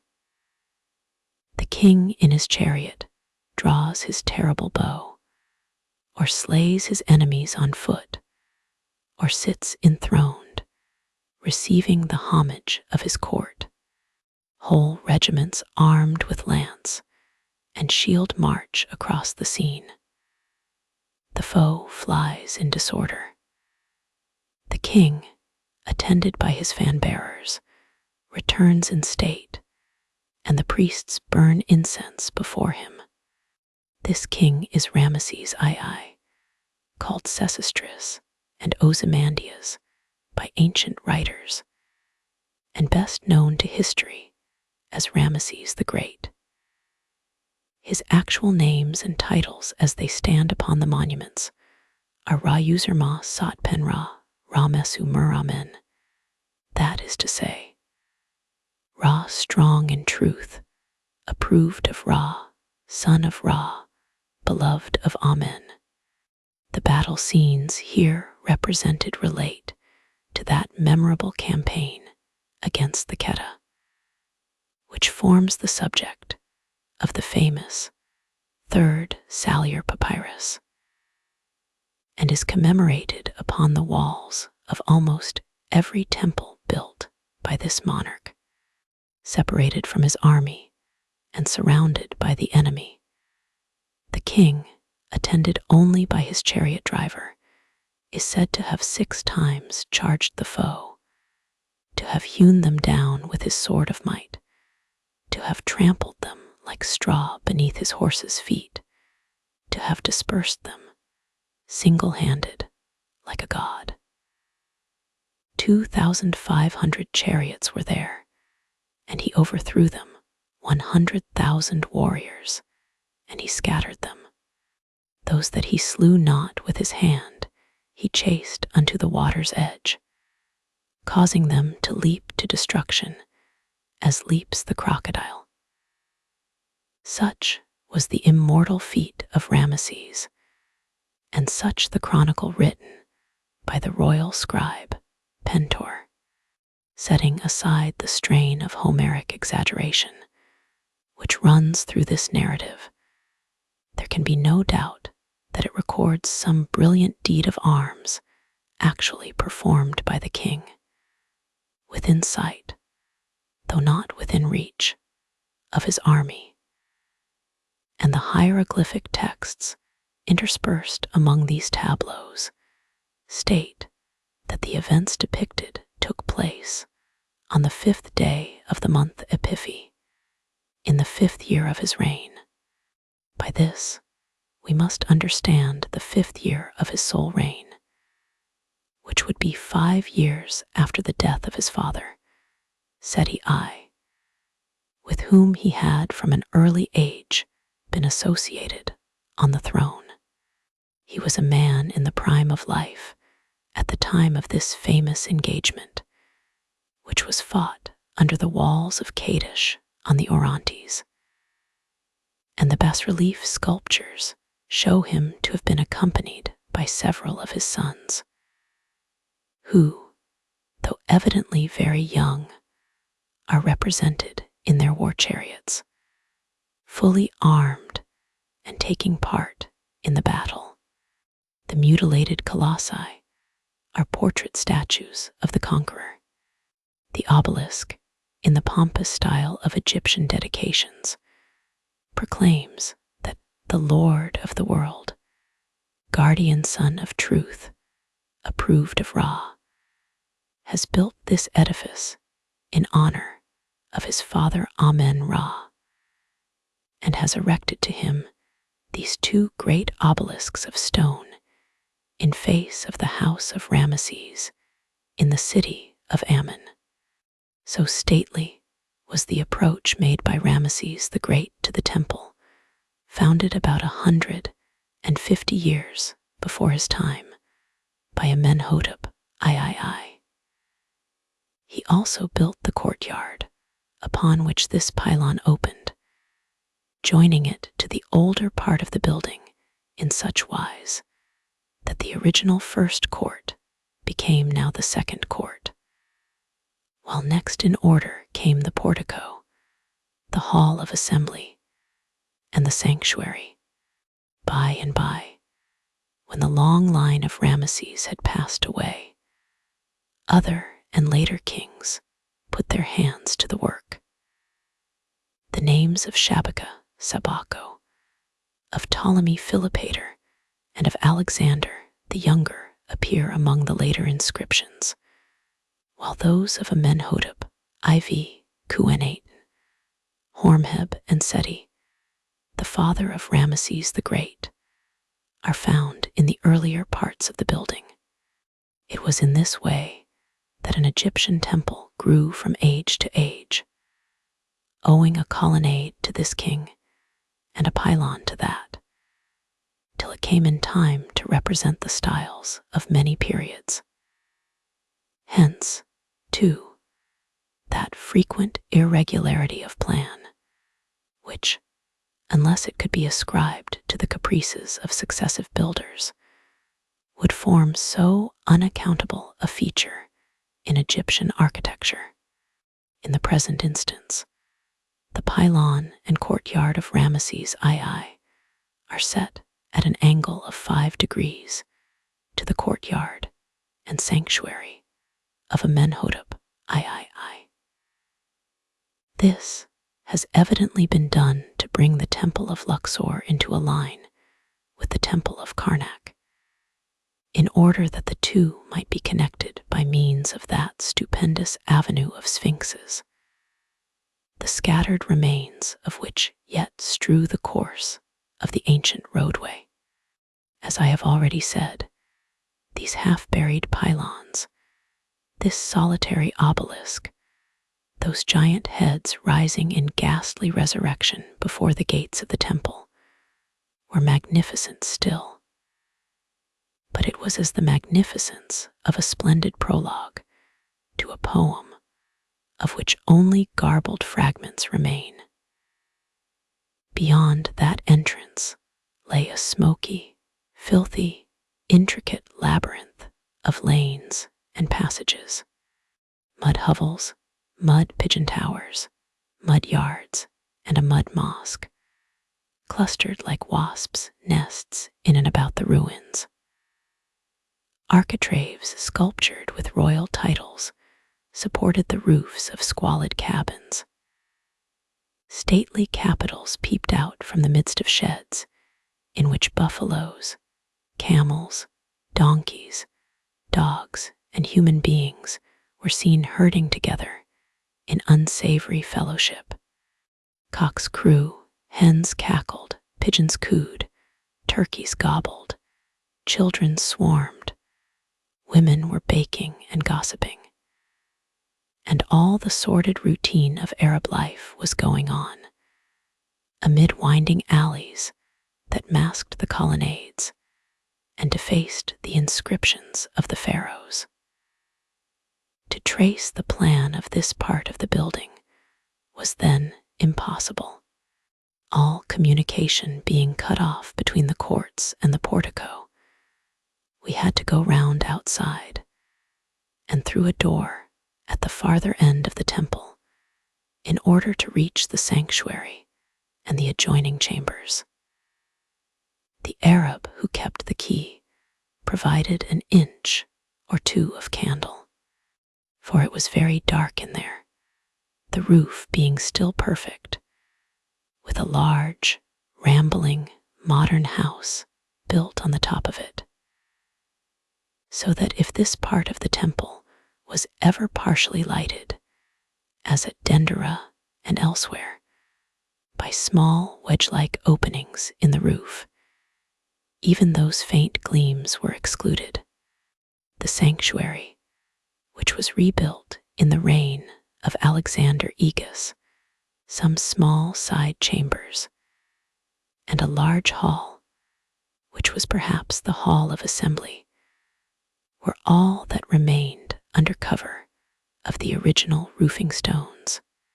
Some half-buried and broken columns on the side next the river showed, however, that this end was formerly surrounded by a colonnade.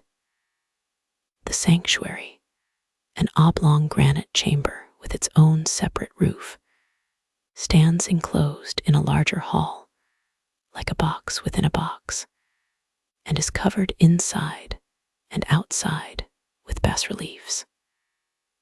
These sculptures, among which I observed a kneeling figure of the king, offering a kneeling image of Amen-Ra, are executed in the mediocre style of the Ptolemies.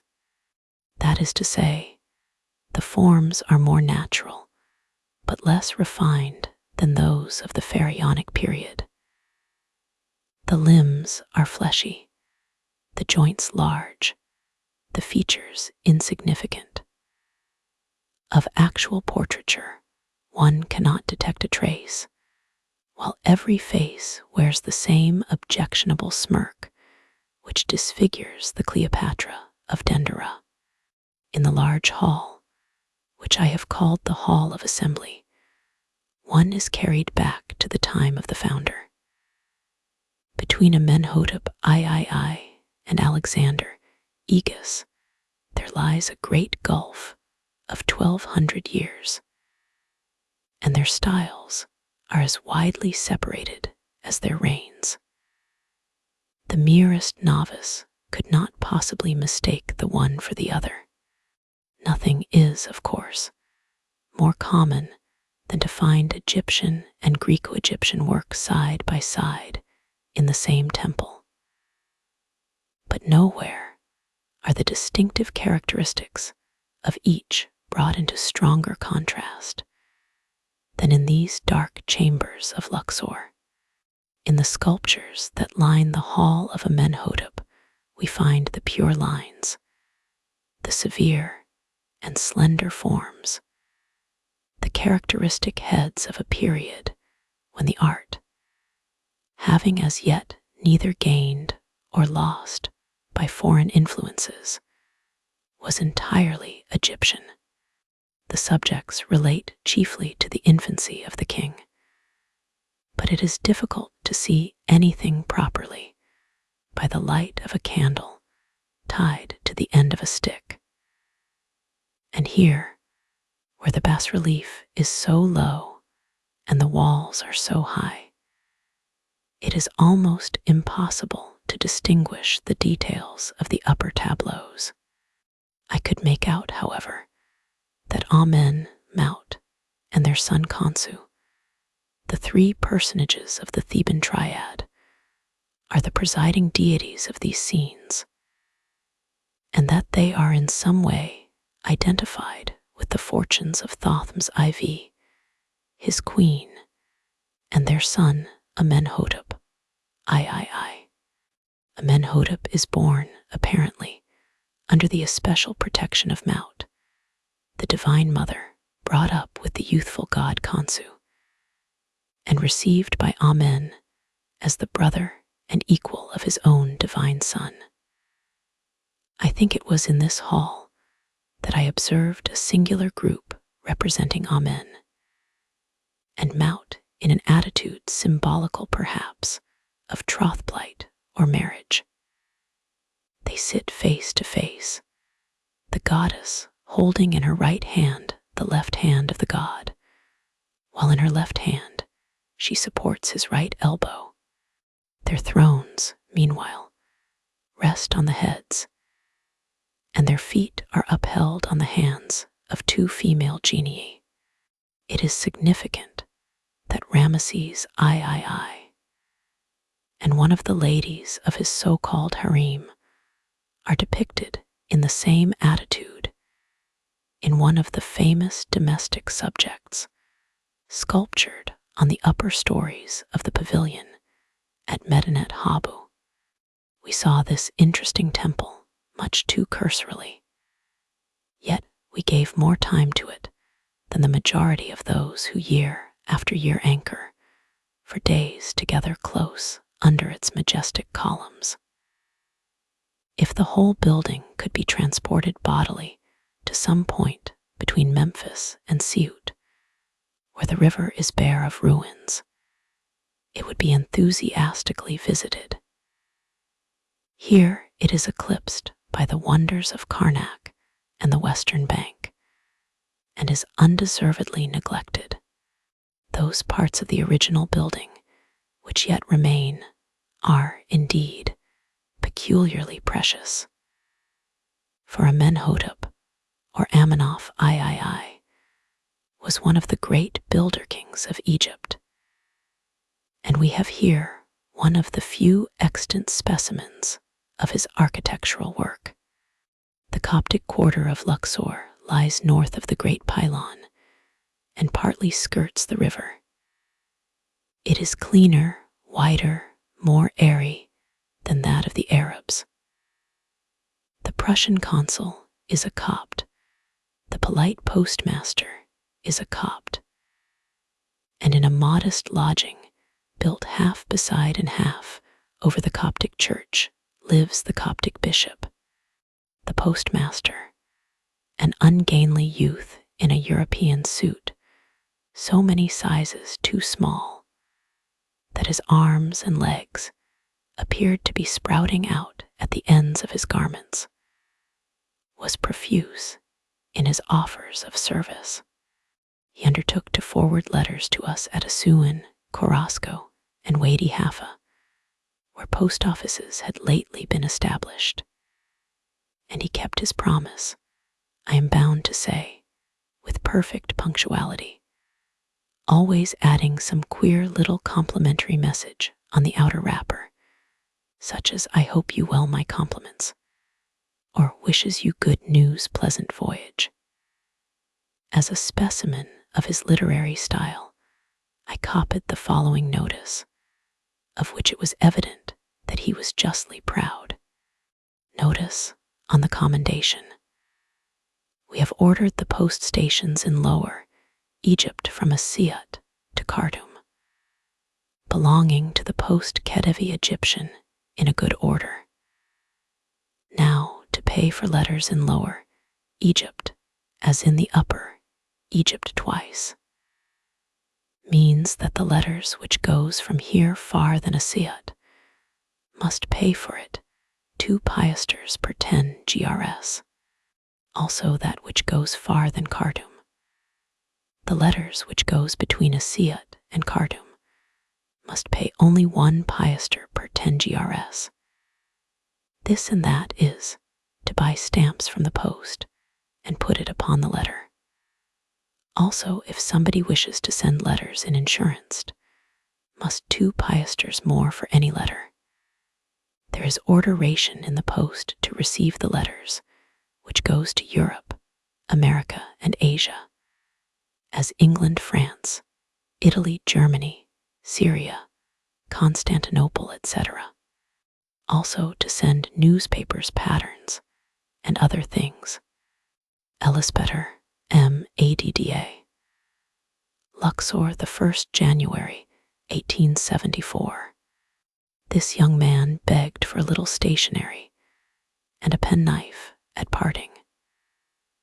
We had, of course, much pleasure in presenting him with such a modest testimonial.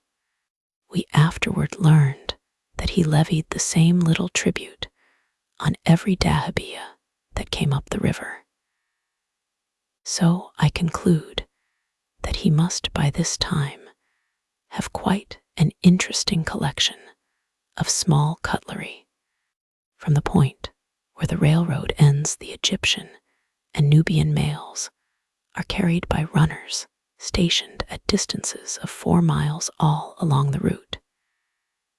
Each man runs his 4 miles, and at the end thereof finds the next man ready to snatch up his bag and start off at full speed immediately.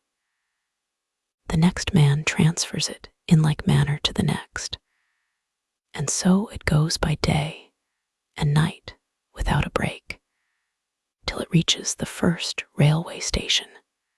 Each runner is supposed to do his 4 miles in half an hour, and the mail, which goes out every morning from Luxor, reaches Cairo in 6 days, considering that Cairo was 450 miles away, that 268 miles of this distance had to be done on foot, and that the trains went only once a day. We thought this a very creditable speed. In the afternoon, we took donkeys and rode out to Karnak. Our way lay through the bazaar, which was the poorest we had yet seen. It consisted of only a few open sheds, in one of which, seated on a mud-built divan, cross-legged and turbanless like a row of tumbler mandarins, we saw 5 of our sailors under the hands of the Luxor barber. He had just lathered all 5 heads and was complacently surveying the effect of his work, much as an artistic cook might survey a dish of particularly successful marings, a la crème. The marings looked very sheepish when we laughed and passed by. Next came the straggling suburb, where the dancing girls most do congregate. These damsels in gaudy garments of emerald green, bright rose, and flaming yellow were squatting outside their cabins or lounging, unveiled about the thresholds of 2 or 3 dismal dens of cafes in the marketplace.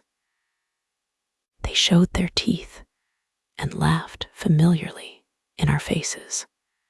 Their eyebrows were painted to meet on the bridge of the nose. Their eyes were blackened round with kohl. Their cheeks were extravagantly rouged. Their hair was gummed and greased and festooned upon their foreheads and plaited all over in innumerable tails. Never before had we seen anything in female form so hideous. One of these houris was black, and she looked quite beautiful in her blackness, compared with the painting and plastering of her companions. We now left the village behind and rode out across a wide plain, barren and hillocky in some parts, overgrown in others with coarse half-a grass, and dotted here and there with clumps of palms.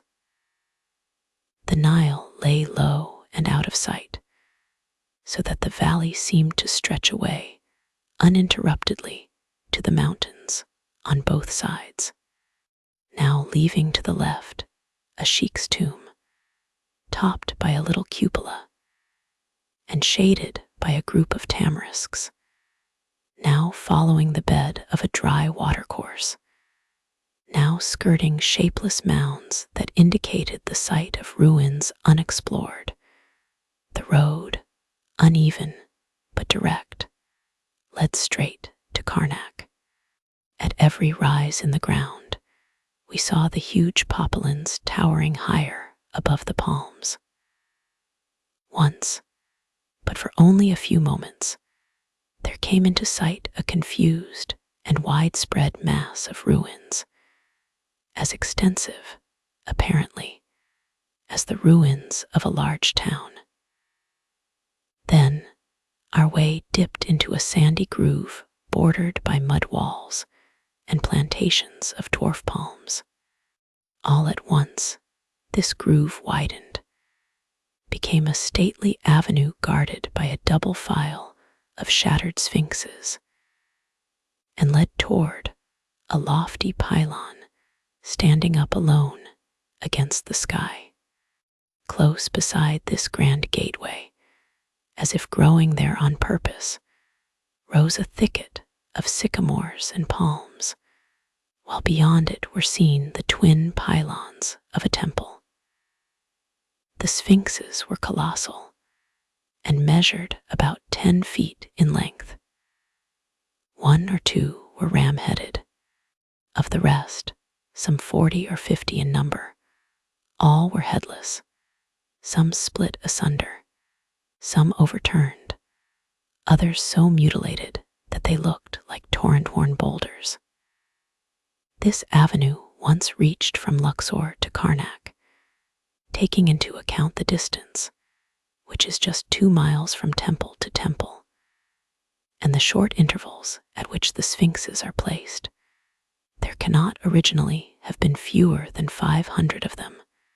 That is to say, 250 on each side of the road. Dismounting for a few minutes, we went into the temple, glanced round the open courtyard with its colonnade of pillars, peeped hurriedly into some ruinous side chambers, and then rode on. Our books told us that we had seen the small temple of Ramesses III. It would have been called large anywhere, but at Karnak. I seemed to remember the rest, as if it had all happened in a dream. Leaving the small temple, we turned toward the river, skirted the mud walls of the native village, and approached the great temple by way of its main entrance. Here, we entered upon what had once been another great avenue of sphinxes, ram-headed, couchant on plinths deep cut with hieroglyphic legends, and leading up from some grand landing place beside the Nile. And now the towers that we had first seen as we sailed by in the morning rose straight before us, magnificent in ruin, glittering to the sun, and relieved in creamy light against blue depths of sky. One was nearly perfect. The other, shattered as if by the shock of an earthquake, was still so lofty that an Arab clambering from block to block midway of its vast height looked no bigger than a squirrel. On the threshold of this tremendous portal, we again dismounted. Shapeless crude brick mounds, marking the limits of the ancient wall of circuit, reached far away on either side. An immense perspective of pillars and pylons leading up to a very distant obelisk opened out before us. We went in, the great walls towering up like cliffs above our heads, and entered the first court. Here, in the midst of a large quadrangle open to the sky, stands a solitary column, the last of a central avenue of 12, some of which, disjointed by the shock, lie just as they fell, like skeletons of vertebrate monsters left stranded by the flood. Crossing this court in the glowing sunlight, we came to a mighty doorway between two more propylons, the doorway splendid with colored bas-reliefs, the propylons mere cataracts of fallen blocks piled up to right and left in grand confusion. The cornice of the doorway is gone. Only a jutting fragment of the lintel stone remains. That stone, when perfect, measured 40 feet and 10 inches across. The doorway must have been full 100 feet in height. We went on, leaving to the right a mutilated colossus engraven on arm and breast with the cartouche of Ramesses II. We crossed the shade upon the threshold and passed into the famous hypostyle hall of Seti I. It is a place that has been much written about and often painted, but of which no writing and no art can convey more than a dwarfed and pallid impression. To describe it, in the sense of building up a recognizable image by means of words, is impossible. The scale is too vast, the effect too tremendous, the sense of one's own dumbness and littleness and incapacity too complete and crushing. It is a place that strikes you into silence, that empties you, as it were, not only of words, but of ideas. Nor is this a first effect only. Later in the year, when we came back down the river and moored close by and spent long days among the ruins, I found I never had a word to say in the great hall. Others might measure the girth of those tremendous columns. Others might climb hither and thither and find outpoints of view and test the accuracy of Wilkinson and Mariette. But I could only look and be silent. Yet to look is something, if one can but succeed in remembering. And the great hall of Karnak is photographed in some dark corner of my brain for as long as I have memory. I shut my eyes and see it as if I were there, not all at once, as in a picture, but bit by bit, as the eye takes note of large objects and travels over an extended field of vision. I stand once more among those mighty columns, which radiate into avenues from whatever point one takes them. I see them swathed in coiled shadows and broad bands of light. I see them sculptured and painted with shapes of gods and kings, with blazonings of royal names, with sacrificial altars and forms of sacred beasts, and emblems of wisdom and truth. The shafts of these columns are enormous. I stand at the foot of one, or of what seems to be the foot, for the original pavement lies buried 7 feet below. 6 men standing with extended arms, fingertip to fingertip, could barely span it round. It casts a shadow 12 feet in breadth, such a shadow as might be cast by a tower. The capital that juts out so high above my head looks as if it might have been placed there to support the heavens. It is carved in the semblance of a full-blown lotus, and glows with undying colors that are still fresh, though laid on by hands that have been dust these 3,000 years and more. It would take not 6 men, but a dozen, to measure round the curved lip of that stupendous lily. Such are the 12 central columns. The rest, 122 in number, are gigantic too, but smaller. Of the roof they once supported, only the beams remain. Those beams are stones, huge monoliths carved and painted, bridging the space from pillar to pillar, and patterning the trodden soil with bands of shadow.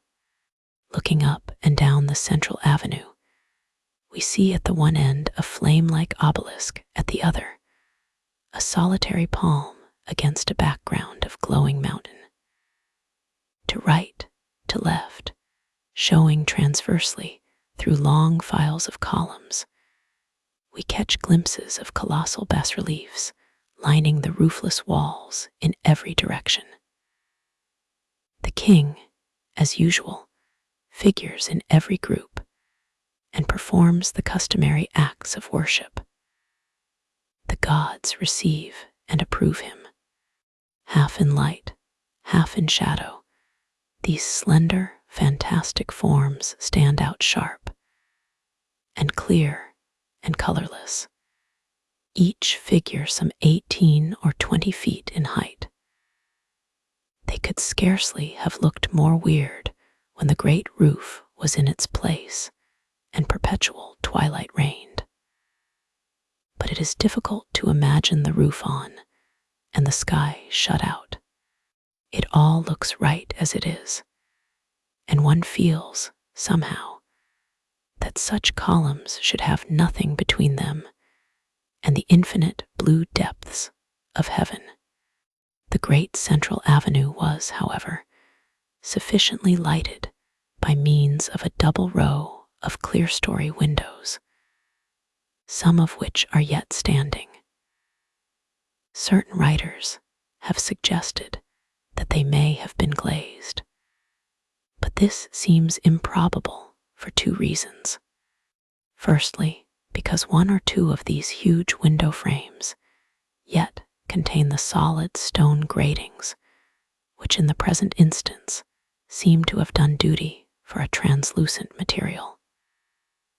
And secondly, because we have no evidence to show that the early Egyptians, though familiar since the days of Cheops with the use of the blowpipe, ever made glass in sheets or introduced it in this way into their buildings. How often has it been written, and how often must it be repeated, that the great hall at Karnak is the noblest architectural work ever designed and executed by human hands. One writer tells us that it covers 4 times the area occupied by the Cathedral of Notre Dame in Paris. Another measures it against St. Peter's. All admit their inability to describe it, yet all attempt the description.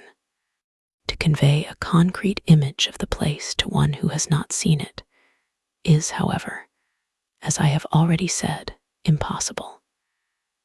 If it could be likened to this place or that, the task would not be so difficult. But there is, in truth, no building in the wide world to compare with it. The pyramids are more stupendous. The Colosseum covers more ground. The Parthenon is more beautiful. Yet in nobility of conception, in vastness of detail, in majesty of the highest order, the Hall of Pillars exceeds them every one. This doorway, these columns, are the wonder of the world. How was that lintel stone raised? How were these capitals lifted? Entering among those mighty pillars, says a recent observer, you feel that you have shrunk to the dimensions and feebleness of a fly. But I think you feel more than that. You are stupefied by the thought of the mighty men who made them. You say to yourself, there were indeed giants in those days. It may be that the traveler who finds himself for the first time in the midst of a grove of Wellingtonia gigantea feels something of the same overwhelming sense of awe and wonder. But the great trees, though they have taken 3,000 years to grow, lack the pathos and the mystery that comes of human labor. They do not strike their roots through 6,000 years of history. They have not been watered with the blood and tears of millions. Their leaves know no sounds less musical than the singing of birds, or the moaning of the night wind as it sweeps over the highlands of Calaveros. But every breath that wanders down the painted aisles of Karnak seems to echo back the sighs of those who perished in the quarry, at the oar, and under the chariot wheels of the conqueror. The hypostyle hall, though built by Seti, the father of Ramesses II, is supposed by some Egyptologists to have been planned, if not begun, by that same Amenhotep III who founded the Temple of Luxor and set up the famous colossi of the plain. However this may be, the cartouches so lavishly sculptured on pillar and architrave contain no names but those of Seti, who undoubtedly executed the work en bloc, and of Ramesses, who completed it. And now, would it not be strange if we knew the name and history of the architect who superintended the building of this wondrous hall and planned the huge doorway by which it was entered, and the mighty pylons which lie shattered on either side? Would it not be interesting to look upon his portrait and see what manner of man he was? Well, the Egyptian room in the Glyptothek Museum at Munich contains a statue found some 70 years ago at Thebes, which almost certainly represents that man and is inscribed with his history. His name was Bakeng Khonsu, servant of Khonsu. He sits upon the ground, bearded and robed, in an attitude of meditation. That he was a man of unusual ability is shown by the inscriptions engraved upon the back of the statue. These inscriptions record his promotion, step by step, to the highest grade of the hierarchy. Having obtained the dignity of high priest and first prophet of Amen during the reign of Seti I, he became chief architect of the Thebaid under Ramesses II, and received a royal commission to superintend the embellishment of the temples. When Ramesses II erected a monument to his divine father Amen-Ra. The building thereof was executed under the direction of Baking-Khonsu. Here the inscription, as translated by M. de Viria, goes on to say that he made the sacred edifice in the upper gate of the abode of Amen. He erected obelisks of granite. He made golden flagstaffs. He added very, very great colonnades. M.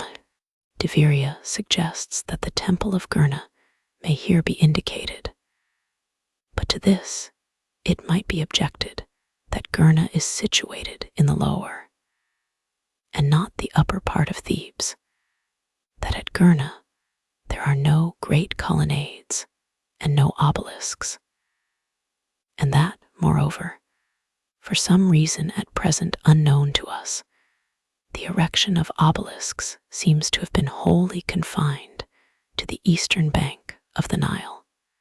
It is, however, possible that the works here enumerated may not all have been executed for one and the same temple, the sacred edifice in the upper gate of the abode of Amen might be the temple of Luxor, which Ramesses did in fact adorn with the only obelisks we know to be his in Thebes. The monument erected by him to his divine father, Amen, evidently a new structure, would scarcely be any other than the Ramesseum, while the very, very great colonnades, which are expressly specified as additions, would seem as if they could only belong to the hypostyle hall of Karnak. The question is at all events interesting, and it is pleasant to believe that in the Munich statue we have not only a portrait of one who at Karnak played the part of Michelangelo to some foregone and forgotten Bramante, but who was also the Ectinus of the Ramesseum. For the Ramesseum is the Parthenon of Thebes. The sun was sinking, and the shadows were lengthening when, having made the round of the principal ruins, we at length mounted our donkeys and turned toward Luxor. To describe all that we saw after leaving the great hall would fill a chapter. Huge obelisks of shining granite, some yet erect, some shattered and prostrate. Vast lengths of sculptured walls covered with wondrous battle subjects, sacerdotal processions, and elaborate chronicles of the deeds of kings. Ruined courtyards surrounded by files of headless statues. A sanctuary built all of polished granite and engraven like a gem. A second hall of pillars dating back to the early days of Thotham's III. Labyrinths of roofless chambers, mutilated colossi, shattered pylons, fallen columns, unintelligible foundations, and hieroglyphic inscriptions without end were glanced at, passed by, and succeeded by fresh wonders. I dare not say how many small outlying temples we saw in the course of that rapid survey. In one place, we came upon an undulating tract of coarse haffy grass, in the midst of which, battered, defaced, forlorn, sat a weird company of green granite sphinxes and lioness-headed basts. In another, we saw a magnificent colossal hawk upright on his pedestal in the midst of a bergfall of ruins. More avenues of sphinxes, more pylons, more colossi were passed before the road we took in returning brought us round to that by which we had come. By the time we reached the sheik's tomb, it was nearly dusk. We rode back across the plain, silent and bewildered. Have I not said that it was like a dream?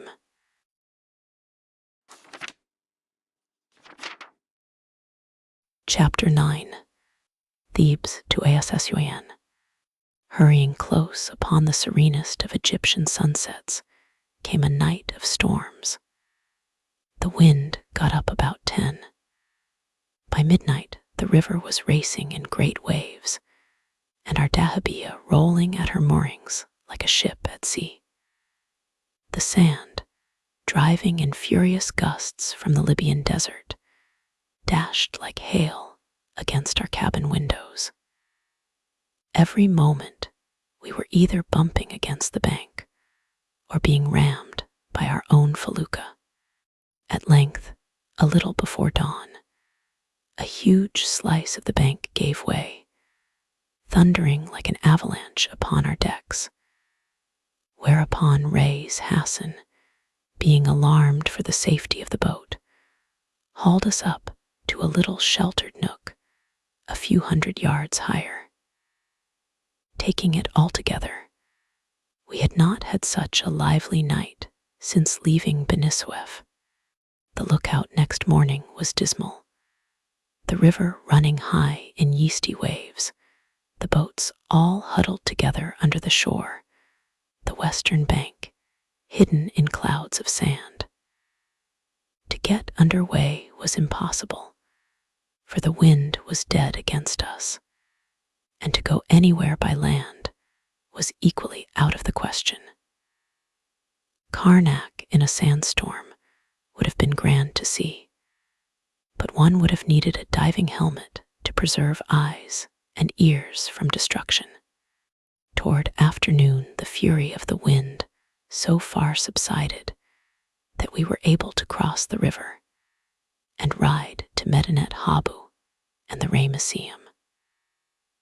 As we achieved only a passing glimpse of these wonderful ruins, I will for the present say nothing about them. We came to know them so well hereafter that no mere first impression would be worth record. A light but fitful breeze helped us on next day as far as Ermont, the Ptolemaic Hermonthis, once the site of a goodly temple, now of an important sugar factory. Here we moored for the night, and after dinner received a visit of ceremony from the bey, a tall, slender, sharp-featured, bright-eyed man in European dress, remarkably dignified and well-bred, who came attended by his secretary, Kawas, and pipe-bearer. Now the Bey of Ermont is a great personage in these parts. He is governor of the town, as well as superintendent of the sugar factory, holds a military command, has his palace and gardens close by, and his private steamer on the river, and is, like most high officials in Egypt, a Turk of distinction. The secretary, who was the Bey's younger brother, wore a brown Inverness cape over a long white petticoat and left his slippers at the saloon door. He sat all the time with his toes curiously doubled under, so that his feet looked like clenched fists in stockings. Both gentlemen wore tarbooshes and carried visiting canes. The visiting cane, by the way, plays a conspicuous part in modern Egyptian life. It measures about 2.5 feet in length, is tipped at both ends with gold or silver, and is supposed to add the last touch of elegance to the bearer. We entertained our guests with coffee and lemonade, and as well as we could, with conversation. The Bey, who spoke only Turkish and Arabic, gave a flourishing account of the sugar works, and dispatched his pipe-bearer for a bundle of fresh canes and some specimens of raw and candied sugars. He said he had an English foreman and several English workmen, and that for the English as a nation he had the highest admiration and regard, but that the Arabs had no heads. To our inquiries about the ruins, his replies were sufficiently discouraging. Of the large temple, every vestige had long since disappeared, while of the smaller one, only a few columns and part of the walls were yet standing. They lay out beyond the town and a long way from the river. There was very little to see. It was all saghir, small, mushtib, bad, not worth the trouble of the walk. As for antikas, they were rarely found here, and when found were of slight value. A scarab which he wore in a ring was then passed round and admired. It fell to our little lady's turn to examine it last and restore it to the owner. But the owner, with a bow and a deprecating gesture, would have none of it. The ring was a toy, a nothing, the lady's, his no longer. She was obliged to accept it, however unwillingly. To decline would have been to offend. But it was the way in which the thing was done that made the charm of this little incident. The grace, the readiness, the courtesy, the lofty indifference of it were alike admirable. Macready, in his best days, could have done it with as princely an air. But even he would probably have missed something of the oriental reticence of the Bay of Ermont. He then invited us to go over the sugar factory, which we declined on account of the lateness of the hour, and presently took his leave. About 10 minutes after came a whole posse of presents, 3 large bouquets of roses for the Sidat ladies, 2 scarabaei, a small funereal statuette in the rare green porcelain, and a live turkey. We in return sent a complicated English knife with all sorts of blades and some pots of English jam. The wind rose next morning with the sun, and by breakfast time we had left Ermont far behind. All that day the good breeze served us well. The river was alive with cargo boats. The Philae put on her best speed. The little bagstones kept up gallantly, and the Fostat, a large iron dahabeah full of English gentlemen, kept us close company all the afternoon. We were all alike bound for Esneh, which is a large trading town and lies 26 miles south of Ermont. Now at Esneh the men were to bake again. Great, therefore, was Reis Hassan's anxiety to get in first, secure the oven, and buy the flour before dusk. The Reis of the Fostat and he of the Bagstones were equally anxious, and for the same reasons.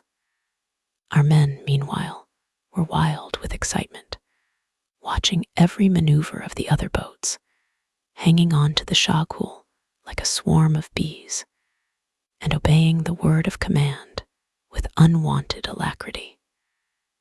As we neared the goal, the race grew hotter. The honor of the boats was at stake, and the bread question was for the moment forgotten. Finally, all 3 dahabeahs ran in abreast and moored side by side in front of a row of little open cafes just outside the town. Esneh, of which the old Egyptian civil name was Snai, and the Roman name Latopolis, stands high upon the mounds of the ancient city. It is a large place, as large, apparently, as Minier, and like Minier, it is the capital of a province. Here dragomans lay in provision of limes, charcoal, flour, and live, stock for the Nubian journey, and crews bake for the last time before their return to Egypt. For in Nubia food is scarce and prices are high, and there are no public ovens. It was about 5 o'clock on a market day when we reached Esne, and the market was not yet over. Going up through the usual labyrinth of windowless mud alleys, where the old men crouched, smoking, under every bit of sunny wall, and the children swarmed like flies, and the cry for bakshish buzzed incessantly about our ears. We came to an open space in the upper part of the town, and found ourselves all at once in the midst of the market. Here were peasant folk selling farm produce, stall keepers displaying combs, looking glasses, gaudy printed handkerchiefs, and cheap bracelets of bone and colored glass, camels lying at ease and snarling at every passerby, patient donkeys, ownerless dogs, veiled women, blue and black robed men, and all the common sights and sounds of a native market. 2. We found Ray's Hassan bargaining for flour, Talhami haggling with a charcoal dealer, and the M.B. buying turkeys and geese for themselves, and a huge store of tobacco for their crew. Most welcome sight of all, however, was a dingy chemist's shop, about the size of a sentry box, over the door of which was suspended an Arabic inscription, while inside, robed all in black, sat a lean and grizzled Arab, from whom we bought a big bottle of rosewater to make eye lotion for ophthalmic patients. Meanwhile, there was a temple to be seen at Esne, and this temple, as we had been told, was to be found close against the marketplace. We looked round in vain, however, for any sign of pylon or portico. The chemist said it was Kurayib, which means nearby. A camel driver pointed to a dilapidated wooden gateway in a recess between two neighboring houses. A small boy volunteered to lead the way. We were greatly puzzled. We had expected to see the temple towering above the surrounding houses, as at Luxor, and could by no means understand how any large building to which that gateway might give access should not be visible from without. The boy, however, ran and thumped upon the gate and shouted, "Abbas! Abbas!" Mehemet Ali, who was doing escort, added some thundering blows with his staff, and a little crowd gathered. But no Abbas came. The bystanders, as usual, were liberal with their advice, recommending the boy to climb over and the sailor to knock louder, and suggesting that Abbas the absent might possibly be found in a certain neighboring cafe. At length, I somewhat impatiently expressed my opinion that there was Mafish Berbe no temple at all, whereupon a dozen voices were raised to assure me that the Berbe was no myth, that it was Kebir, big, that it was Quais, beautiful, and that all the Inglees came to see it. In the midst of the clamor, however, and just as we are about to turn away in despair, the gate creaks open, the gentlemen of the Fostat troop out in puggarees and knickerbockers, and we are at last admitted. This is what we see: a little yard surrounded by mud walls, at the farther end of the yard, a dilapidated doorway. Beyond the doorway, a strange-looking, stupendous mass of yellow limestone masonry, long and low and level, and enormously massive. A few steps farther, and this proves to be the curved cornice of a mighty temple, a temple neither ruined nor defaced, but buried to the chin in the accumulated rubbish of a score of centuries. This part is evidently the portico. We stand close under a row of huge capitals.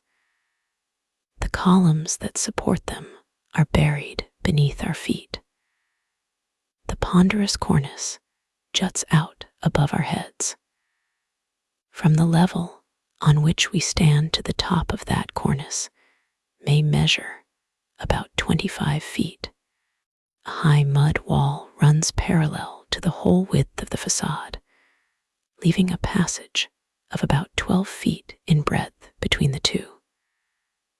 A low mud parapet and a handrail reach from capital to capital. All beyond is vague, cavernous, mysterious, a great shadowy gulf, in the midst of which dim ghosts of many columns are darkly visible.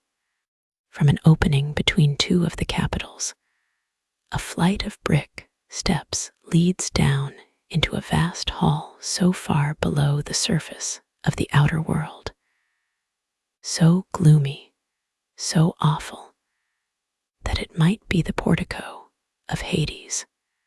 Going down these steps, we come to the original level of the temple. We tread the ancient pavement. We look up to the massive ceiling, recessed and sculptured and painted like the ceiling at Dendera. We could almost believe, indeed, that we are again standing in the portico of Dendera. The number of columns is the same.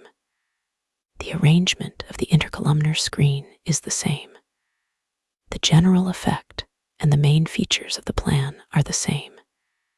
In some respects, however, Esne is even more striking.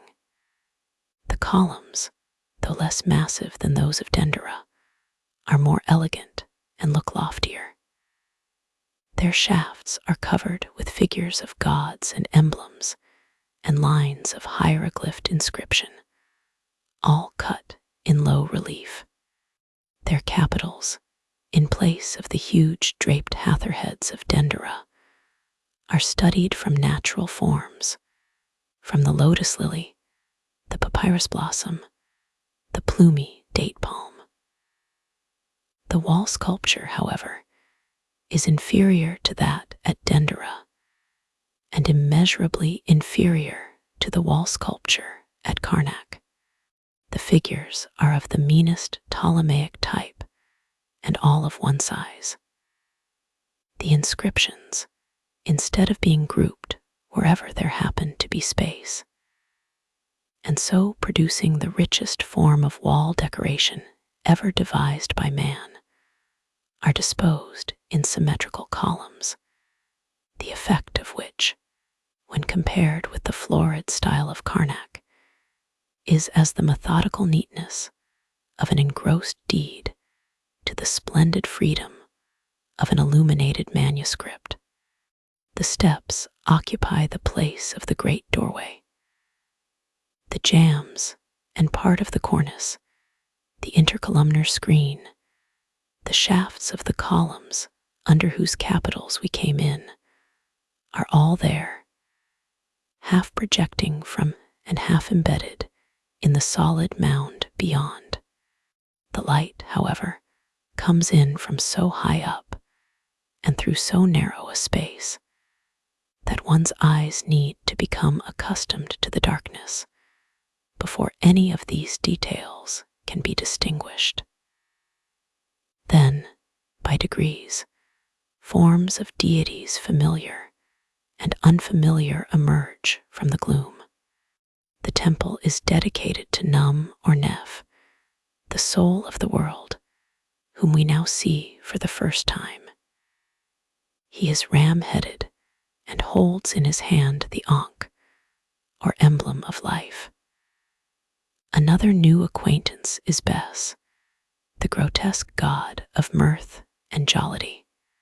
Two singular little erections, built in between the columns to right and left of the steps, next attract our attention. They are like stone sentry boxes. Each is in itself complete, with roof, sculptured cornice, doorway, and if I remember rightly, a small square window in the side. The inscriptions upon two similar structures in the portico at Edfu show that the right-hand closet contained the sacred books belonging to the temple, while in the closet to the left of the main entrance, the king underwent the ceremony of purification. It may therefore be taken for granted that these at Esne were erected for the same purposes. And now we look around for the next hall and look in vain. The doorway which should lead to it is walled up. The portico was excavated by Mohammed Ali in 1842, not in any spirit of antiquarian zeal, but in order to provide a safe underground magazine for gunpowder. Up to that time, as may be seen by one of the illustrations to Wilkinson's Thebes and General View of Egypt, the interior was choked to within a few feet of the capitals of the columns and used as a cotton store. Of the rest of the building, nothing is known, nothing is visible. It is as large, probably, as Dendera or Edfu, and in as perfect preservation. So at least, says local tradition. But not even local tradition can point out to what extent it underlies the foundations of the modern houses that swarm above its roof. An inscription first observed by Champollion states that the sanctuary was built by Thotham's III. Is that antique sanctuary still there? Has the temple grown step by step under the hands of successive kings, as at Luxor, or has it been re-edified ab ovo, as at Dendera? These are puzzling questions, only to be resolved by the demolition of a quarter of the town. Meanwhile, what treasures of sculptured history, what pictured chambers, what buried bronzes and statues may here await the pick of the excavator. All next day, while the men were baking, the writer sat in a corner of the outer passage and sketched the portico of the temple. The sun rose upon the one horizon and set upon the other before that drawing was finished. Yet, for scarcely more than 1 hour did it light up the front of the temple. At about 9:30 a.m., it first caught the stone Philae at the angle. Then, one by one, each massy capital became outlined with a thin streak of gold. As this streak widened, the cornice took fire, and presently the whole stood out in light against the sky. Slowly then, but quite perceptibly, the sun traveled across the narrow space overhead. The shadows became vertical, the light changed sides, and by 10 o'clock there was shade for the remainder of the day. Toward noon, however, the sun being then at its highest, and the air transfused with light, the inner columns, swallowed up till now in darkness, became illuminated with a wonderful reflected light, and glowed from out the gloom like pillars of fire. Never to go on shore without an escort is one of the rules of Nile life, and Salim has by this time become my exclusive property. He is a native of Assuan, young, active, intelligent, full of fun, hot-tempered withal, and as thorough a gentleman as I have ever had the pleasure of knowing. For a sample of his good breeding, take this day at Esne, a day which he might have idled away in the bazaars and cafes, and which it must have been dull work to spend cooped up between a mud wall and an outlandish burbey, built by the jinns who reigned before Adam. Yet Salim betrays no discontent.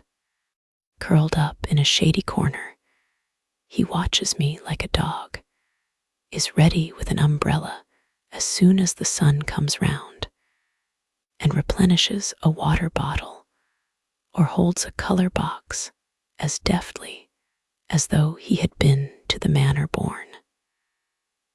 At 1 o'clock arrives my luncheon, enshrined in a pagoda of plates.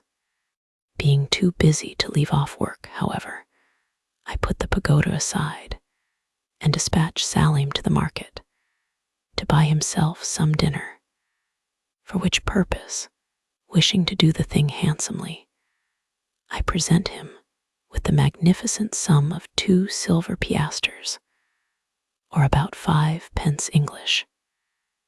With this, he contrives to purchase 3 or 4 cakes of flabby native bread, a black-looking risole of chopped meat and vegetables, and about a pint of dried dates, knowing this to be a better dinner than my friend gets every day, knowing also that our sailors habitually eat at noon. I am surprised to see him leave these dainties untasted. In vain, I say Bismillah, in the name of God, pressing him to eat in vocabulary phrases eked out with expressive pantomime. He laughs, shakes his head, and asking permission to smoke a cigarette, protests he is not hungry. Thus 3 more hours go by. Accustomed to long fasting and absorbed in my sketch, I forget all about the pagoda, and it is past 4 o'clock when I at length set to work to repair tissue at the briefest possible cost of time and daylight. And now the faithful Salim falls to with an energy that causes the cakes, the risole, the dates, to vanish as if by magic. Of what remains from my luncheon, he also disposes in a trice. Never, unless in a pantomime, have I seen mortal man display so prodigious an appetite. I made Talhemy scold him, by and by, for this piece of voluntary starvation. By my prophet, said he, am I a pig or a dog, that I should eat when the Cit was fasting? It was at Esne, by the way, that hitherto undiscovered curiosity, an ancient Egyptian coin, was offered to me for sale. The finder was digging for niter, and turned it up at an immense depth below the mounds on the outskirts of the town. He volunteered to show the precise spot, and told his artless tale with childlike simplicity. Unfortunately, however, for the authenticity of this remarkable relic, it bore, together with the familiar profile of George IV, a superscription of its modest value, which was precisely 1 farthing. On another occasion, when we were making our long stay at Luxor, a colored glass button of honest Birmingham make was brought to the boat by a fellow who swore that he had himself found it upon a mummy in the tombs of the queens at Coonatt Murray. The same man came to my tent one day when I was sketching, bringing with him a string of more than doubtful scarabs, all veritable antiques, of course, and all backed up with undeniable pedigrees. No. Bring me no more antiques, I said gravely. They are old and worn out, and cost much money. Have you no imitation scarabs, new and serviceable, that one might wear without the fear of breaking them? These are imitations. Oh, Cit, was the ready answer. But you told me a moment ago they were genuine antiques. That was because I thought the Cit wanted to buy antiques, he said, quite shamelessly. See now, I said, if you are capable of selling me new things for old, how can I be sure that you would not sell me old things for new? To this he replied by declaring that he had made the scarabs himself.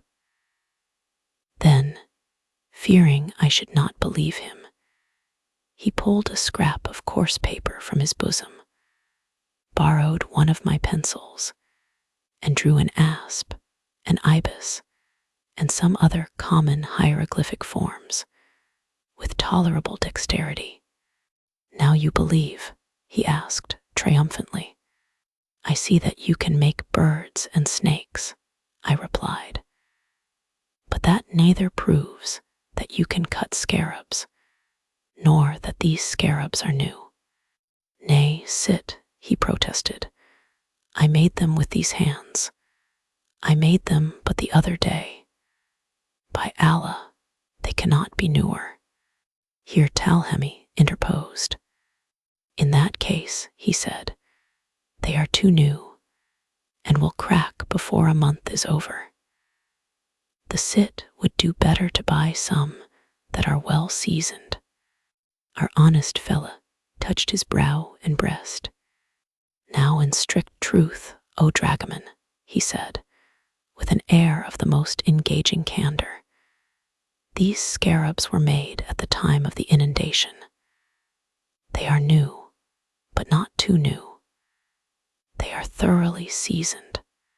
If they crack, you shall denounce me to the governor, and I will eat stick for them. Now it has always seemed to me that the most curious feature in this little scene was the extraordinary simplicity of the Arab. With all his cunning, with all his disposition to cheat, he suffered himself to be turned inside out as unsuspiciously as a baby. It never occurred to him that his untruthfulness was being put to the test, or that he was committing himself more and more deeply with every word he uttered. The fact is, however, that the fellah is half a savage, notwithstanding his mendacity, and it must be owned that he is the most brilliant liar under heaven. He remains a singularly transparent piece of humanity, easily amused, easily deceived, easily angered, easily pacified. He steals a little, cheats a little, lies a great deal. But on the other hand, he is patient, hospitable, affectionate, trustful. He suspects no malice and bears none. He commits no great crimes. He is incapable of revenge. In short, his good points outnumber his bad ones, and what man or nation need hope for a much better character?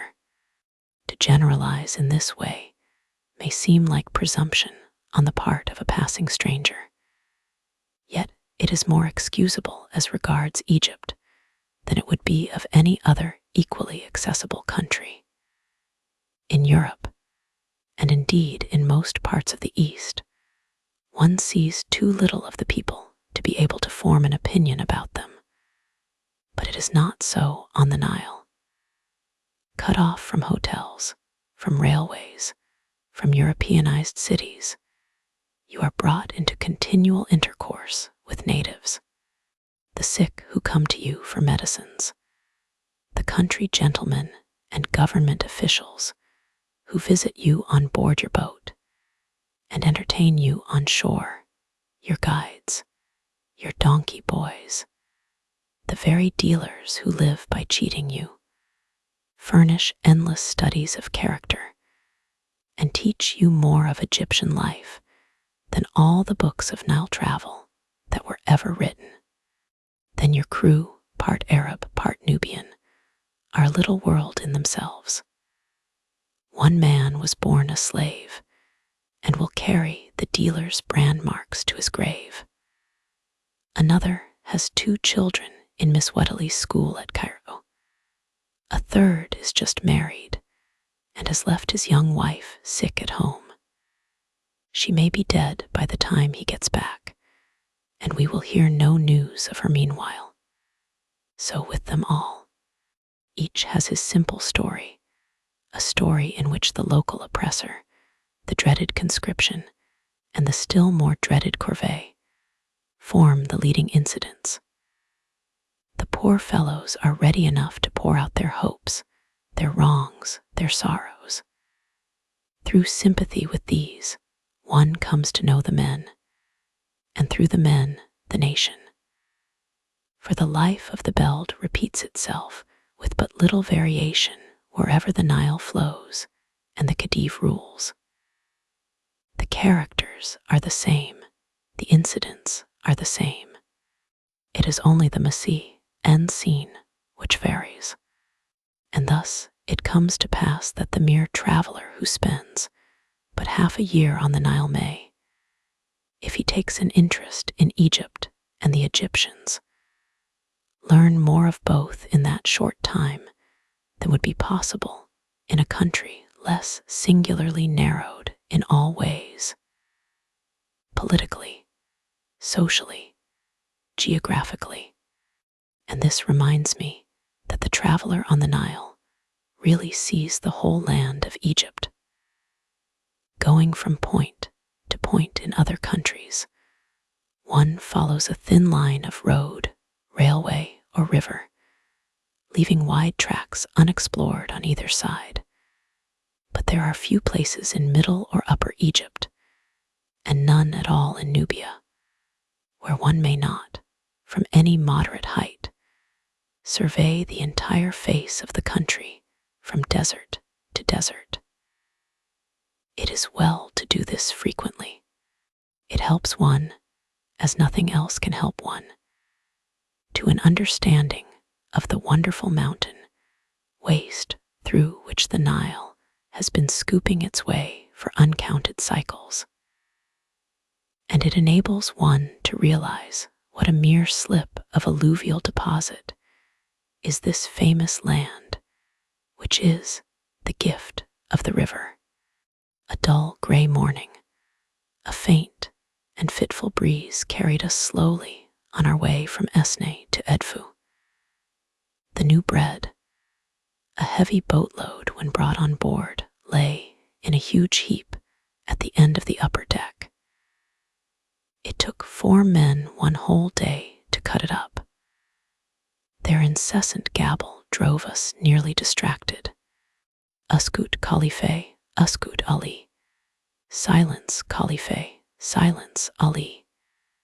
Talhemi would say from time to time, "You are not on your own deck.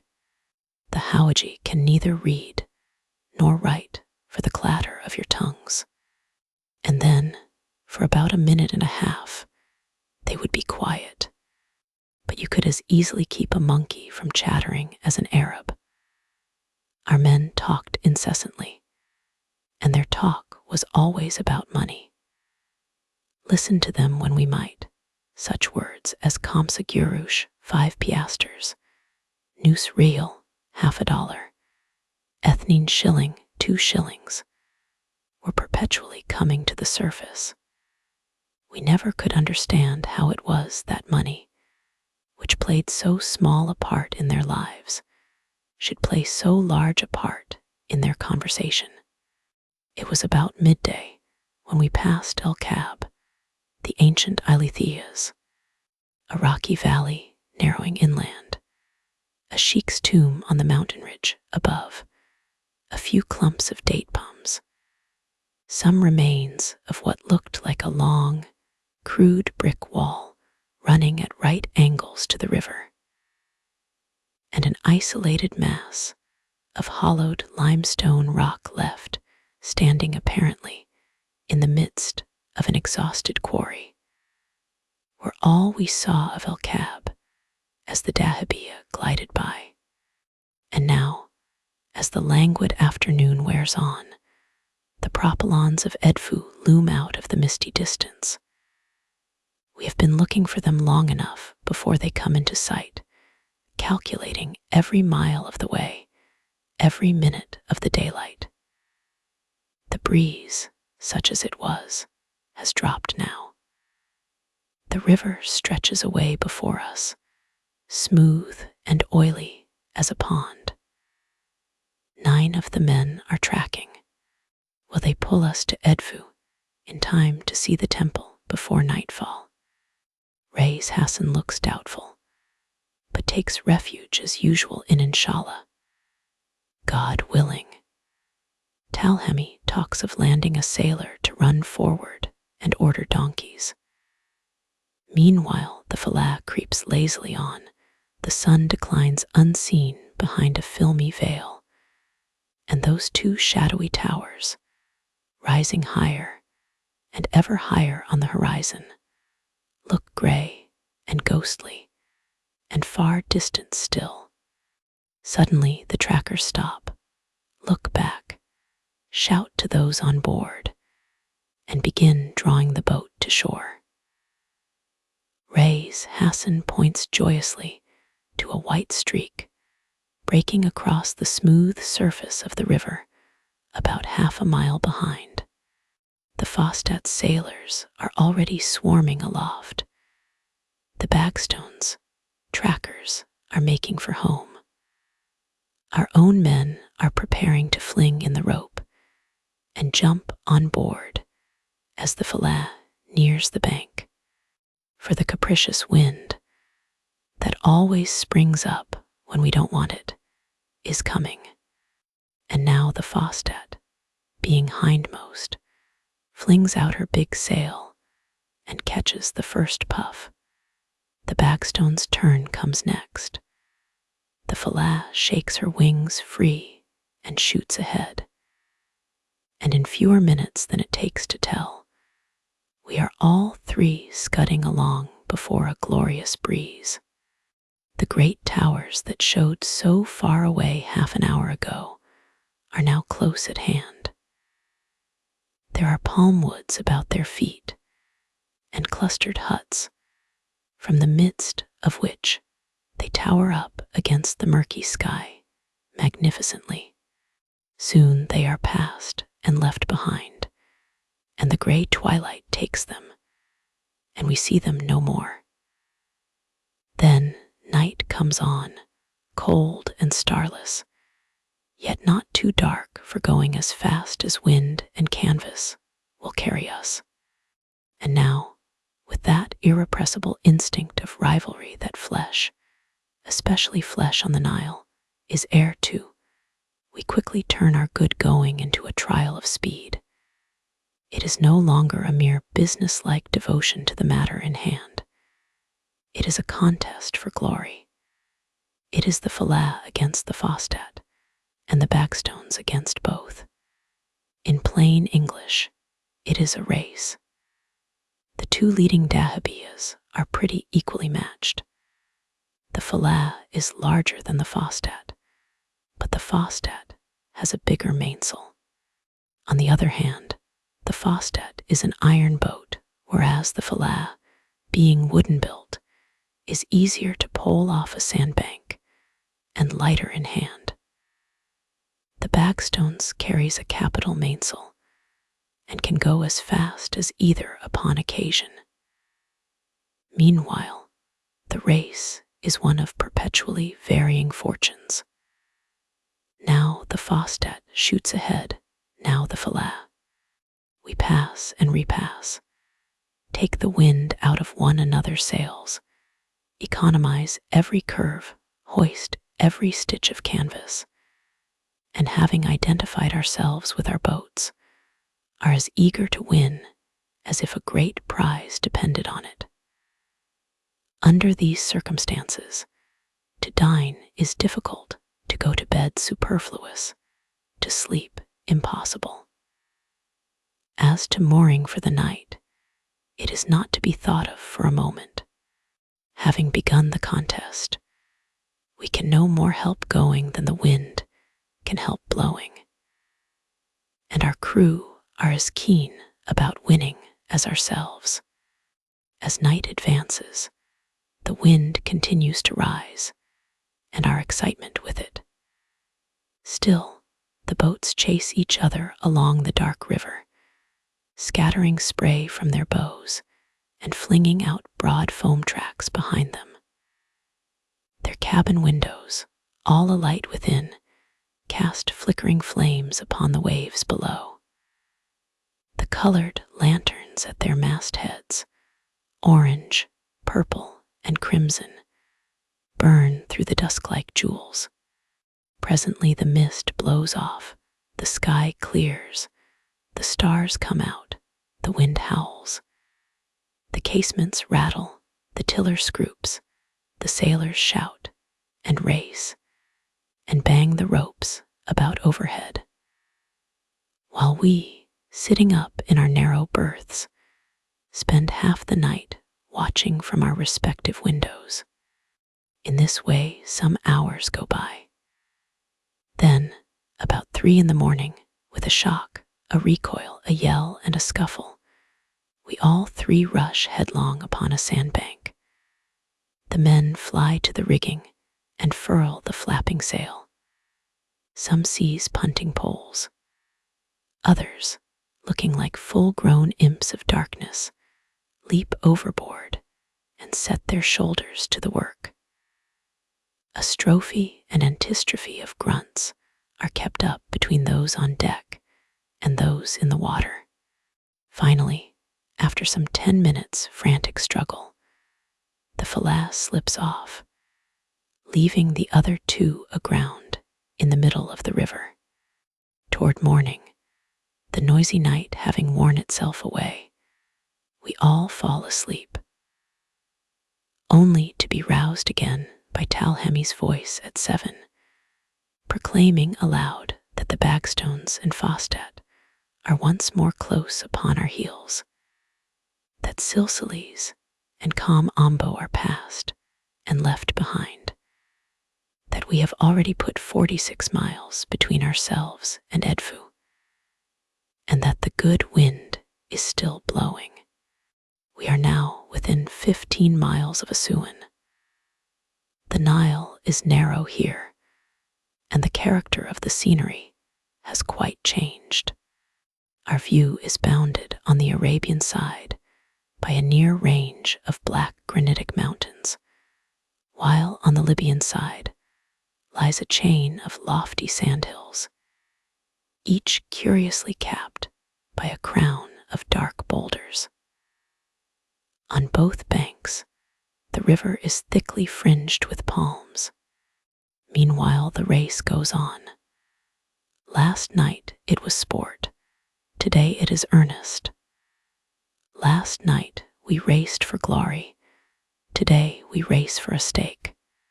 A guinea for Reis Hassan if we get first to Assuan. Reis Hassan's eyes glisten. No need to call up the dragoman to interpret between us.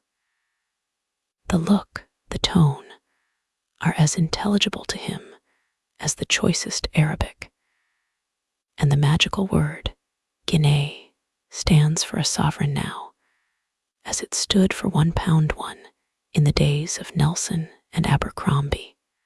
He touches his head and breast, casts a backward glance at the pursuing dahabiyas, a forward glance in the direction of Assuan, kicks off his shoes, ties a handkerchief about his waist, and stations himself at the top of the steps leading to the upper deck. By the light in his eye and the set look about his mouth, Reis Hassan means winning. Now to be first in Assuan means to be first on the governor's list and first up the cataract. And as the passage of the cataract is some 2 or 3 days, work, this little question of priority, is by no means unimportant. Not for 5 times the promised guinea would we have the Fostat slip in first, and so be kept waiting our turn on the wrong side of the frontier. And now, as the sun rises higher, so the race waxes hotter. At breakfast time, we were 15 miles from Assuan. Now, the 15 miles have gone down to 10, and when we reach yonder headland, they will have dwindled to 7. It is plain to see, however, that as the distance decreases between ourselves and Assuan, so also it decreases between ourselves and the Fostat. Ray's Hassan knows it. I see him measuring the space by his eye. I see the frown settling on his brow. He is calculating how much the Fostat gains in every quarter of an hour, and how many quarters we are yet distant from the goal. For no Arab sailor counts by miles. He counts by time and by the reaches in the river, and these may be taken at a rough average of 3 miles each. When, therefore, our captain, in reply to an oft-repeated question, says we have yet 2 bends to make, we know that we are about 6 miles from our destination. 6 miles, and the Fostat creeping closer every minute. Just now we were all talking eagerly, but as the end draws near, even the sailors are silent. Ray's Hassan stands motionless at his post, on the lookout for shallows.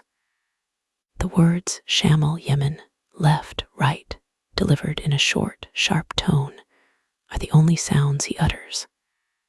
The steersman, all eye and ear, obeys him like his hand.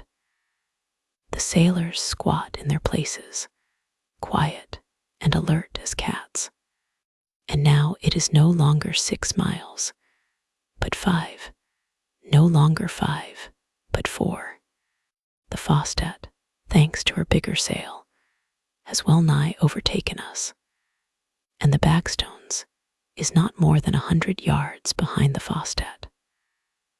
On we go, however, past palm woods of nobler growth than any we have yet seen, past forlorn homeward-bound dahabeahs lying to against the wind, past native boats and riverside huts and clouds of driving sand, till the corner is turned and the last reach gained, and the minarets of Assuan are seen as through a shifting fog in the distance. The ruined tower crowning yonder promontory stands over against the town, and those black specks midway in the bed of the river are the first outlying rocks of the cataract. The channel there is hemmed in between reefs and sandbanks, and to steer it is difficult in even the calmest weather. Still our canvas strains to the wind, and the Philae rushes on full tilt, like a racer at the hurdles. Every eye now is turned upon Ray's Hassan, and Ray's Hassan stands rigid, like a man of stone. The rocks are close ahead, so close that we can see the breakers pouring over them and the swirling eddies between. Our way lies through an opening between the boulders. Beyond that opening, the channel turns off sharply to the left. It is a point at which everything will depend on the shifting of a sail. If done too soon, we miss the mark. If too late, we strike upon the rocks. Suddenly, our captain flings up his hand, takes the stairs at a bound, and flies to the prow. The sailors spring to their feet, gathering some round the shoghool and some round the end of the yard. The Fostat is up beside us. The moment for winning or losing is come, and now, for a couple of breathless seconds, the 2 dahabeahs plunge onward side by side, making for that narrow passage which is only wide enough for one. Then the iron boat, shaving the sandbank to get a wider berth, shifts her sail first, and shifts it clumsily, breaking or letting go her shoghool. we see the sail flap and the rope fly, and all hands rushing to retrieve it. In that moment, Ray's Hassan gives the word. The Philae bounds forward, takes the channel from under the very bows of the Fostet, changes her sail without a hitch, and dips right away down the deep water, leaving her rival hard and fast among the shallows. The rest of the way is short and open. In less than 5 minutes we have taken in our sail, paid Ray's Hassan his well-earned guinea, and found a snug corner to moor in. And so ends our memorable race of nearly 68 miles from Edfu to Asuan.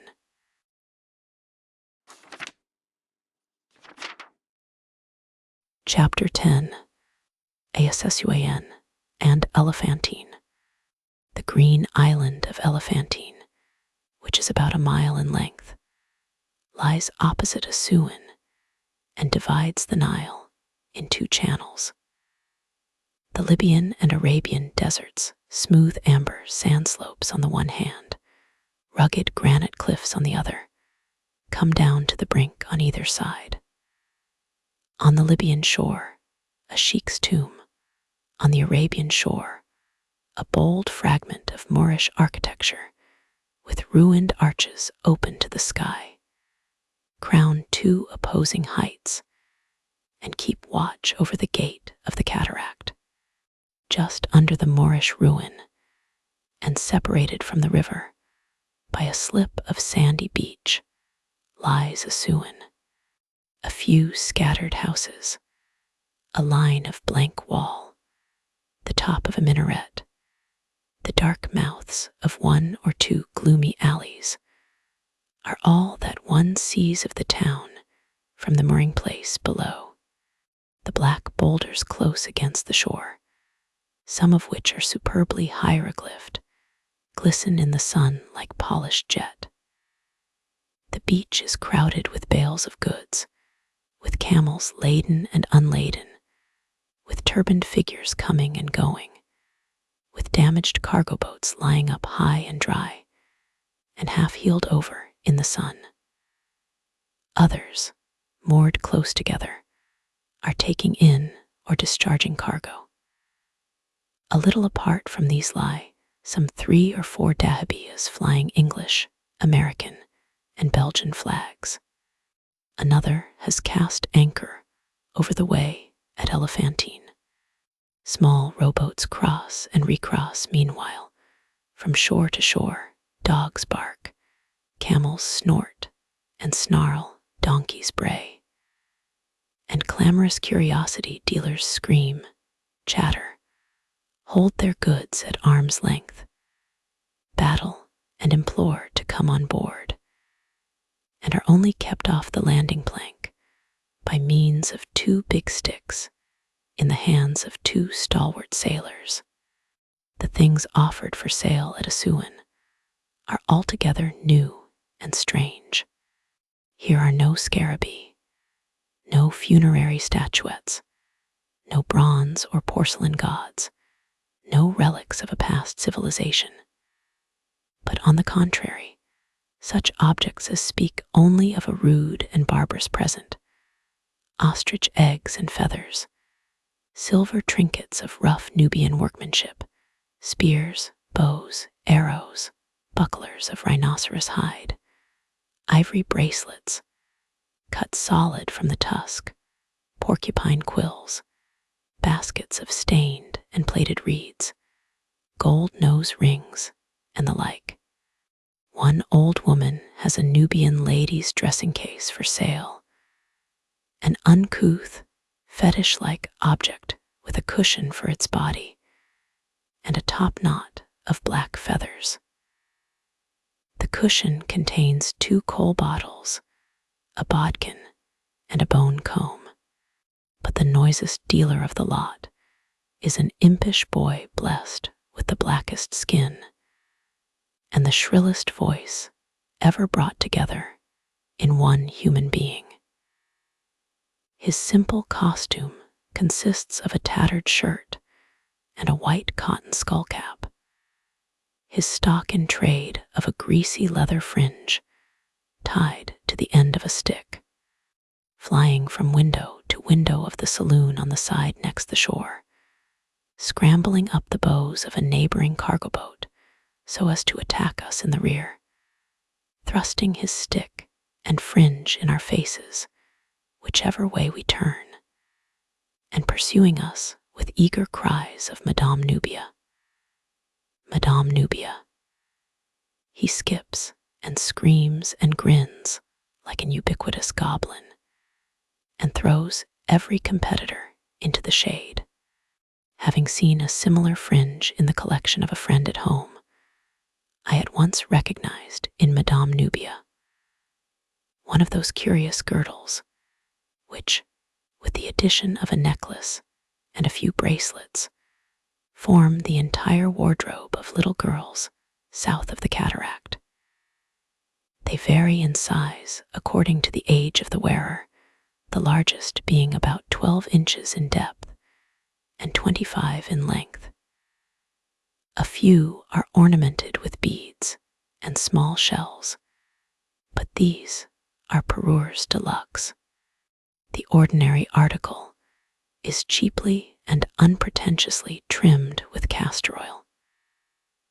That is to say, the girdle when new is well soaked in the oil, which softens and darkens the leather, besides adding a perfume dear to native nostrils. For to the Nubian, who grows his own plants and bruises his own berries, this odor is delicious. He reckons castor oil among his greatest luxuries. He eats it as we eat butter. His wives saturate their plaited locks in it. His little girls perfume their fringes with it. His boys anoint their bodies with it. His home, his breath, his garments, his food are redolent of it. It pervades the very air in which he lives and has his being. Happy the European traveler who, while his lines are cast in Nubia, can train his degenerate nose to delight in the aroma of castor oil. The march of civilization is driving these fringes out of fashion on the frontier. At Assuan, they are chiefly in demand among English and American visitors. Most people purchase a Madame Nubia for the entertainment of friends at home. L, who is given to vanities in the way of dress, bought one so steeped in fragrance that it scented the Philae for the rest of the voyage, and retains its odor to this day. Almost before the mooring rope was made fast, our painter, arrayed in a gorgeous keffiyeh and armed with the indispensable visiting cane, had sprung ashore and hastened to call upon the governor. A couple of hours later, the governor, having promised to send at once for the sheik of the cataract and to forward our going by all means in his power, returned the visit. He brought with him the mudir and caddy of Assuan, each attended by his pipe bearer. We received our guests with due ceremony in the saloon. The great men placed themselves on one of the side divans, and the painter opened the conversation by offering them champagne, claret, port, sherry, curaçoa, brandy, whiskey, and Angostura bitters. Talhami interpreted. The governor laughed. He was a tall young man, graceful, lively, good-looking, and black as a crow. The caddy and mudir, both elderly Arabs, yellow, wrinkled, and precise, looked shocked at the mere mention of these unholy liquors. Somebody then proposed lemonade. The governor turned briskly toward the speaker. Gatsoso, he said interrogatively. to which Talhemy replied, Aiwa yes, gatsoso. Aerated lemonade and cigars were then brought. The governor watched the process of uncorking with a face of profound interest and drank with the undisguised greediness of a schoolboy. Even the caddy and mutier relaxed somewhat of the gravity of their demeanor. To men whose habitual drink consists of lime water and sugar, bottled lemonade represents champagne moussa of the choicest brand.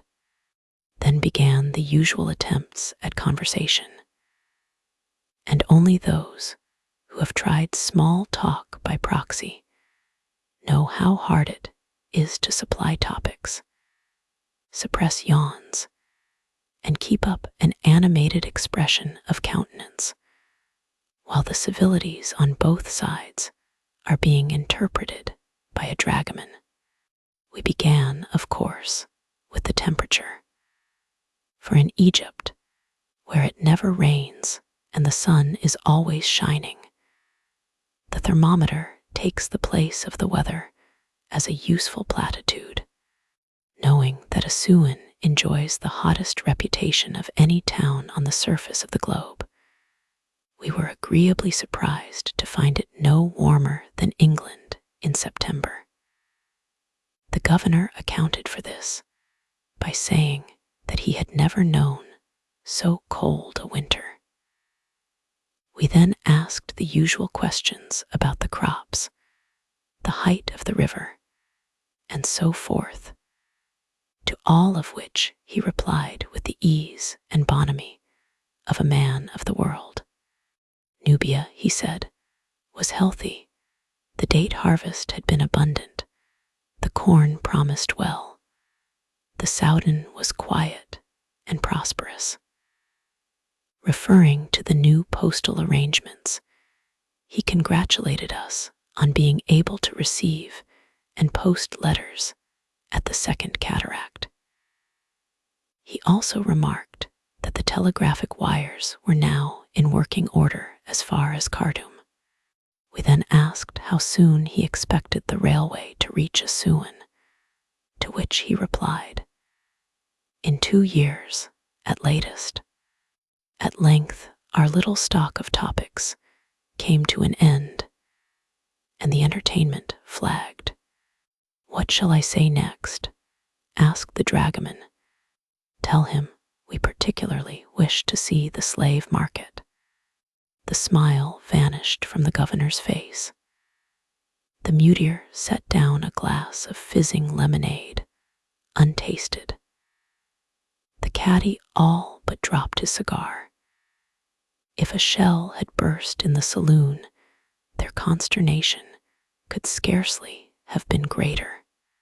The governor, looking very grave, was the first to speak. He says there is no slave trade in Egypt, and no slave market in Assuan, interrupted Talhemy.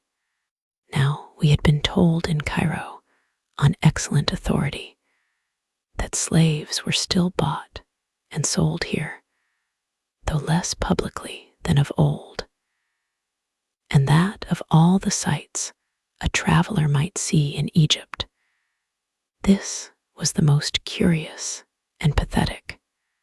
No slave market, we repeated incredulously. The governor, the caddy, and the mutier shook their heads and lifted up their voices and said all together, like a trio of mandarins in a comic opera, La la la, mafish bazaar, mafish bazaar. No, no, no, no bazaar, no bazaar. We endeavored to explain that in making this inquiry, we desired neither the gratification of an idle curiosity, nor the furtherance of any political views. Our only object was sketching, understanding, therefore, that a private bazaar still existed in Assuan. This was too much for the judicial susceptibilities of the caddy. He would not let Talhemy finish. "There is nothing of the kind," he interrupted, puckering his face into an expression of such virtuous horror as might become a reformed New Zealander on the subject of cannibalism. "It is unlawful, unlawful." An awkward silence followed. We felt we had committed an enormous blunder and were disconcerted accordingly. The governor saw, and with the best grace in the world took pity upon our embarrassment. He rose, opened the piano, and asked for some music, whereupon the little lady played the liveliest thing she could remember, which happened to be a waltz by Verdi. The governor, meanwhile, sat beside the piano, smiling and attentive. With all his politeness, however, he seemed to be looking for something, to be not altogether satisfied. There was even a shade of disappointment in the tone of his Ketherkairik Ketir when the waltz finally exploded in a shower of arpeggios. What could it be? Was it that he wished for a song? Or would a pathetic air have pleased him better? Not a bit of it. He was looking for what his quick eye presently detected, namely, some printed music, which he seized triumphantly and placed before the player. What he wanted was music played from a book. Being asked whether he preferred a lively or a plaintive melody, he replied that he did not care, so long as it was difficult. Now it chanced that he had pitched upon a volume of Wagner, so the little lady took him at his word and gave him a dose of Tannhäuser. Strange to say, he was delighted. He showed his teeth, he rolled his eyes, he uttered the long-drawn ah, which in Egypt signifies applause. The more crabbed, the more far-fetched, the more unintelligible the movement, the better, apparently. He liked it. I never think of a Suan, but I remember that curious scene, our little lady at the piano, the black governor grinning in ecstasies close by, the caddy in his magnificent shawl turban, the mudir half asleep, the air thick with tobacco smoke, and above all, dominant, tyrannous, overpowering the crash and clang, the involved harmonies, and the multitudinous combinations of Tannhäuser. The linked sweetness of an oriental visit is generally drawn out to a length that sorely tries the patience and politeness of European hosts. A native gentleman, if he has any business to attend to, gets through his work before noon, and has nothing to do but smoke, chat, and doze away the remainder of the day. For time, which hangs heavily on his hands, he has absolutely no value. His main object in life is to consume it, if possible, less tediously. He pays a visit, therefore, with the deliberate intention of staying as long as possible. Our guests on the present occasion remained the best part of 2 hours, and the governor, who talked of going to England shortly, asked for all our names and addresses, that he might come and see us at home. Leaving the cabin, he paused to look at our roses, which stood near the door. We told him they had been given to us by the Bay of Ermont. "Do they grow at Ermont?" he asked, examining them with great curiosity. "How beautiful! Why will they not grow in Nubia?" We suggested that the climate was probably too hot for them. He stooped, inhaling their perfume. He looked puzzled. "They are very sweet," he said. "Are they roses?" The question gave us a kind of shock. We could hardly believe we had reached a land where roses were unknown. Yet the governor, who had smoked a rose-water nargileh and drunk rose sherbet and eaten conserve of roses all his days, recognized them by their perfume only. He had never been out of Assuan in his life, not even as far as Ermont, and he had never seen a rose in bloom. We had hoped to begin the passage of the cataract on the morning of the day following our arrival at the frontier, but some other dahabeah, it seemed, was in the act of fighting its way up to Philae. Until that boat was through, neither the sheik nor his men would be ready for us. At 8 o'clock in the morning of the next day, but one, however, they promised to take us in hand. We were to pay £12 English for the double journey, that is to say, £9 down, and the remaining £3 on our return to Assuan.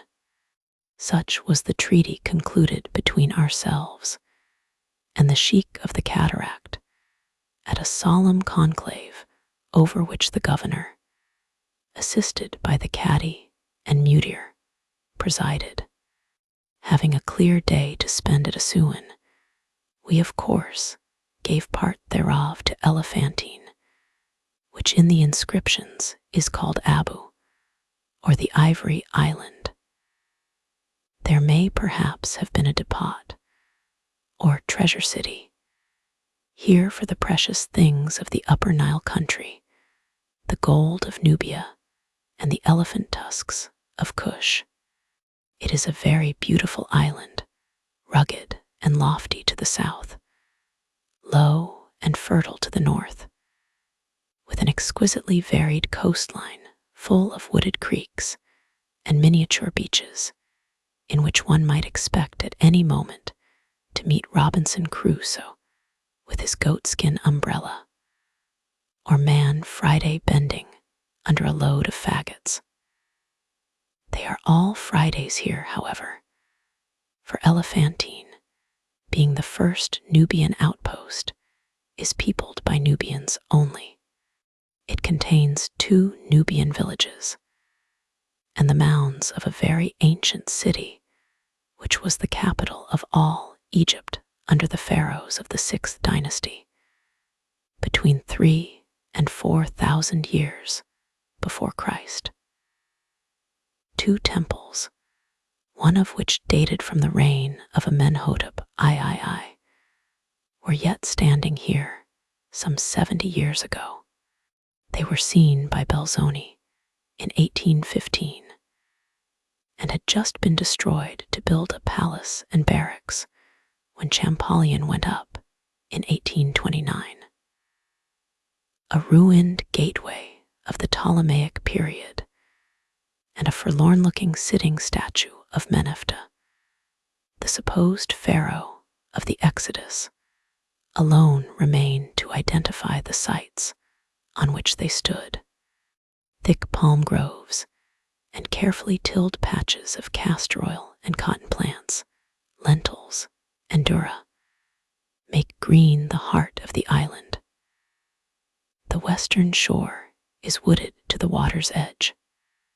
One may walk here in the shade at hottest noon, listening to the murmur of the cataract and seeking for wild flowers, which, however, would seem to blossom nowhere save in the sweet Arabic name of Jezir Telzar, the island of flowers. Upon the high ground at the southern extremity of the island, among rubbish heaps and bleached bones and human skulls, and the slewed skins of snakes, and piles of party-colored potsherds, we picked up several bits of inscribed terracotta, evidently fragments of broken vases. The writing was very faint and in part obliterated.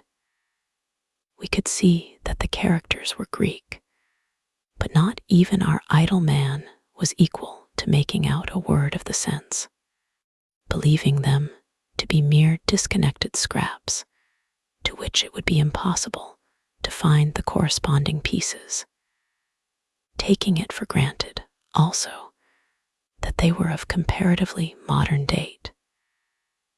We brought away some 3 or 4 as souvenirs of the place, and thought no more about them. We little dreamed that Dr. Birch, in his cheerless official room at the British Museum, so many thousand miles away, was at this very time occupied in deciphering a collection of similar fragments, nearly all of which had been brought from the same spot. Of the curious interest attaching to these illegible scrawls, of the importance they were shortly to acquire in the eyes of the learned, of the possible value of any chance additions to their number we knew, and could know nothing.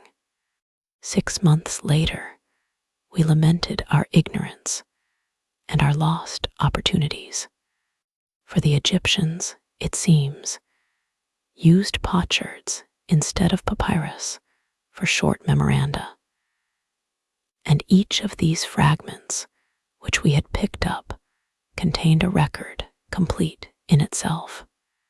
I fear we should have laughed if anyone had suggested that they might be tax gatherers' receipts.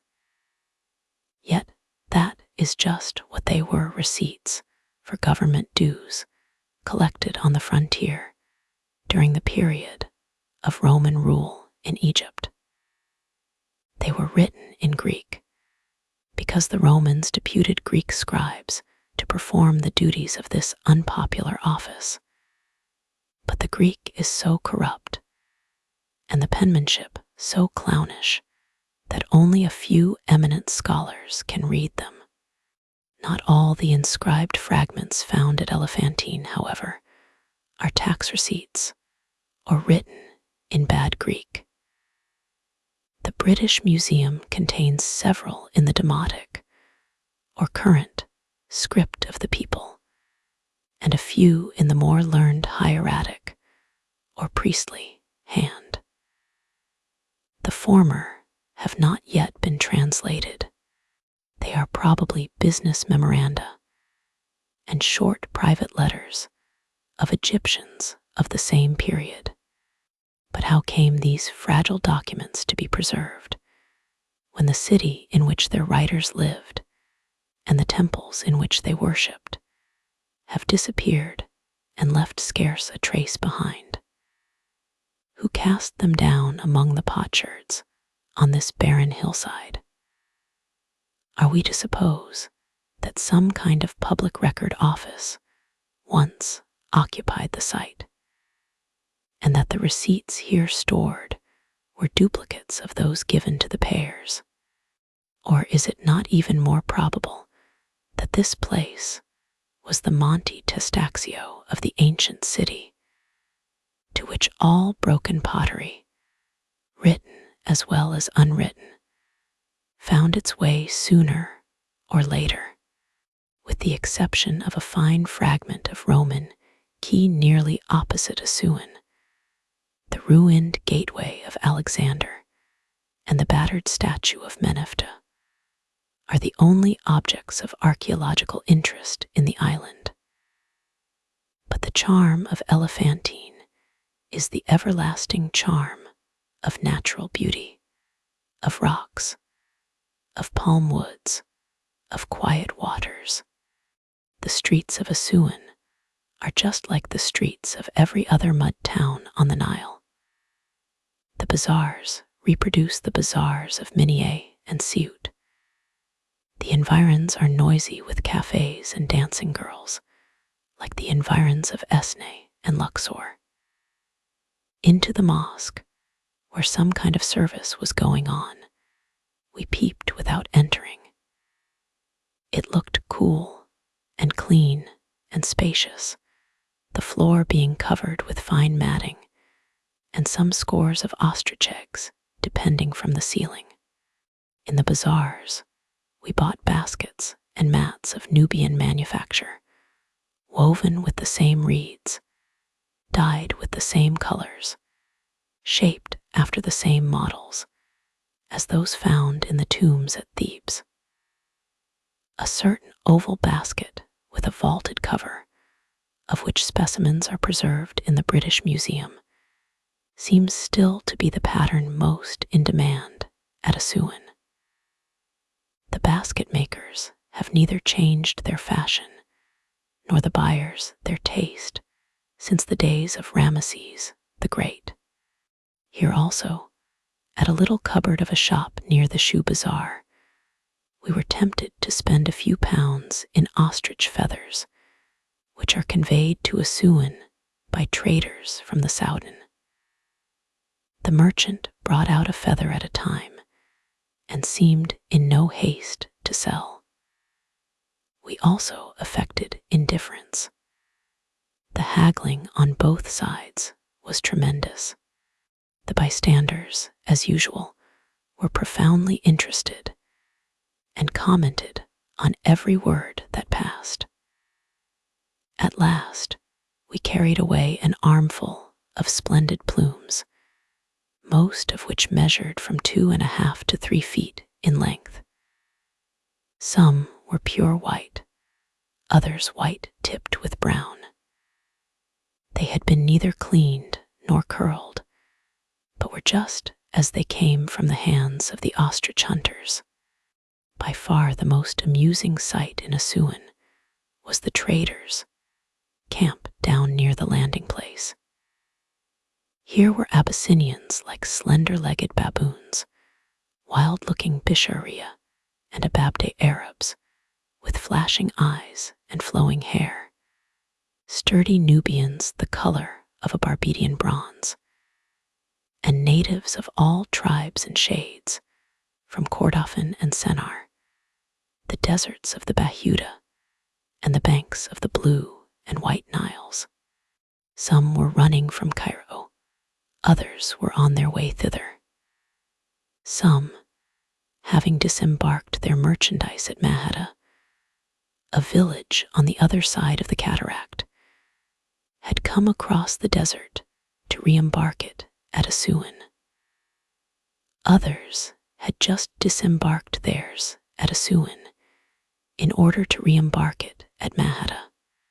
Meanwhile, they were living sub Jove, each entrenched in his own little redoubt of piled-up bales and packing cases, like a spider in the center of his web, each provided with a kettle and coffee pot, and an old rug to sleep and prey upon. One sulky old Turk had fixed up a roof of matting and furnished his den with a kafas, or palm wood couch, but he was a self-indulgent exception to the rule. Some smiled, some scowled when we passed through the camp. One offered us coffee, another, more obliging than the rest, displayed the contents of his packages. Great bundles of lion and leopard skins, bales of cotton, sacks of henna leaves, elephant tusks swathed in canvas and matting, strewed the sandy bank. Of gum arabic alone, there must have been several hundred bales, each bale sewed up in a raw hide and tied with thongs of hippopotamus leather. Toward dusk, when the campfires were alight and the evening meal was in course of preparation, the scene became wonderfully picturesque. Lights gleamed, shadows deepened, strange figures stalked to and fro, or squatted in groups amid their merchandise. Some were baking flat cakes, others stirring soup or roasting coffee, a hole scooped in the sand, a couple of stones to support the kettle, and a handful of dry sticks served for kitchen range and fuel. Meanwhile, all the dogs in Assuan prowled round the camp, and a jargon of barbaric tongues came and went with the breeze that followed the sunset. I must not forget to add that among this motley crowd, we saw two brothers, natives of Khartoum. We met them first in the town and afterward in the camp. They wore voluminous white turbans and flowing robes of some kind of creamy cashmere cloth. Their small, proud heads and delicate aristocratic features were modeled on the purest Florentine type. Their eyes were long and liquid, their complexions, free from any taint of Abyssinian blue or Nubian bronze, were intensely, lustrously, magnificently black. We agreed that we had never seen two such handsome men. They were like young and beautiful Dantes carved in ebony, Dantes unembittered by the world, unsicklied by the pale cast of thought, and glowing with the life of the warm South. Having explored Elephantine and ransacked the bazaars, our party dispersed in various directions. Some gave the remainder of the day to letter writing. The painter, bent on sketching, started off in search of a jackal-haunted ruin up a wild ravine on the Libyan side of the river. The writer and the idle man boldly mounted camels and rode out into the Arabian desert. Now, the camel riding that is done at Assuan is of the most commonplace description and bears to genuine desert traveling about the same relation that half an hour on the Mer de Glace bears to the passage of the Morteretch Glacier or the ascent of Monte Rosa. The short cut from Assuan to Philae, or at least the ride to the granite quarries, forms part of every dragoman's program and figures as the crowning achievement of every Cook's tourist. The Arabs themselves perform these little journeys much more pleasantly and expeditiously on donkeys. They take good care, in fact, never to scale the summit of a camel if they can help it.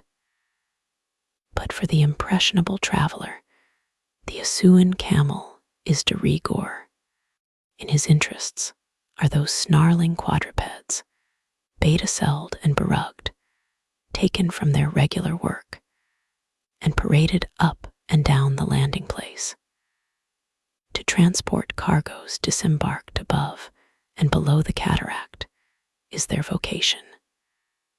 Taken from this honest calling to perform in an absurd little drama got up especially for the entertainment of tourists, it is no wonder if the beasts are more than commonly ill-tempered.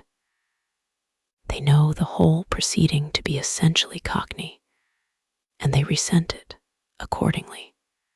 The ride, nevertheless, has its advantages, not the least being that it enables one to realize the kind of work involved in any of the regular desert expeditions.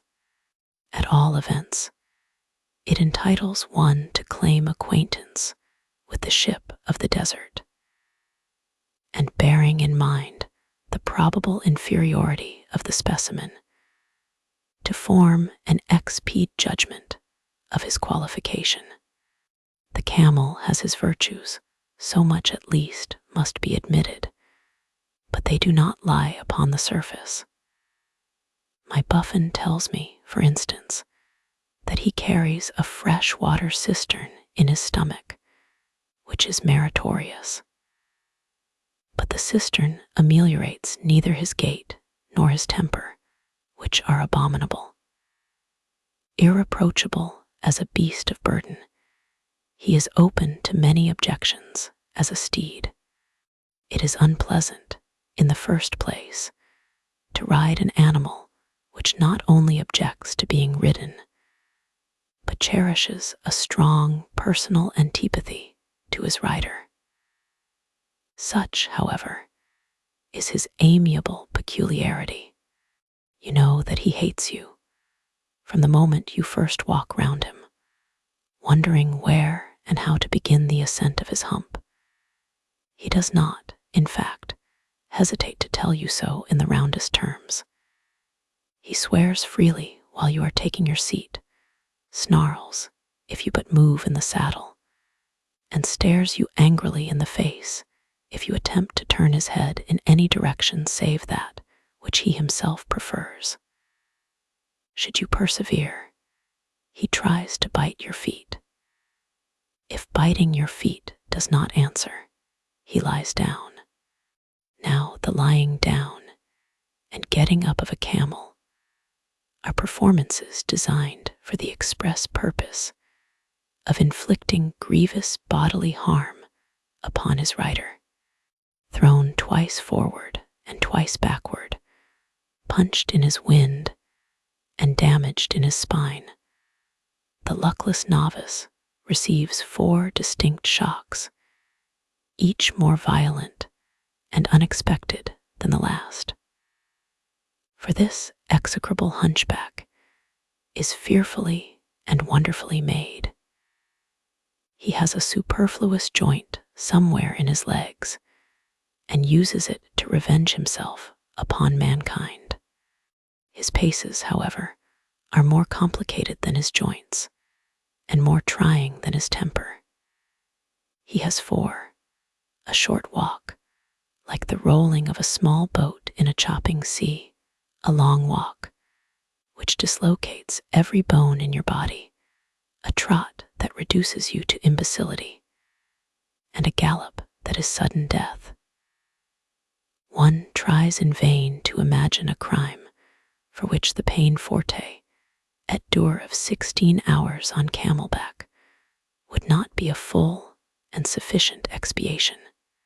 It is a punishment to which one would not willingly be the means of condemning any human being, not even a reviewer.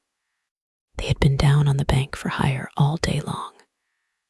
Brown camels and white camels, shaggy camels and smooth camels, all with gay worsted tassels on their heads, and rugs flung over their high wooden saddles by way of housings.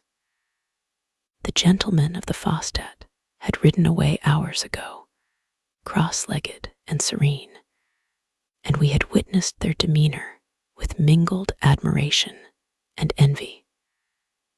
Now, modestly conscious of our own daring, we prepared to do likewise. It was a solemn moment when, having chosen our beasts, we prepared to encounter the unknown perils of the desert. What wonder if the happy couple exchanged an affecting farewell at parting?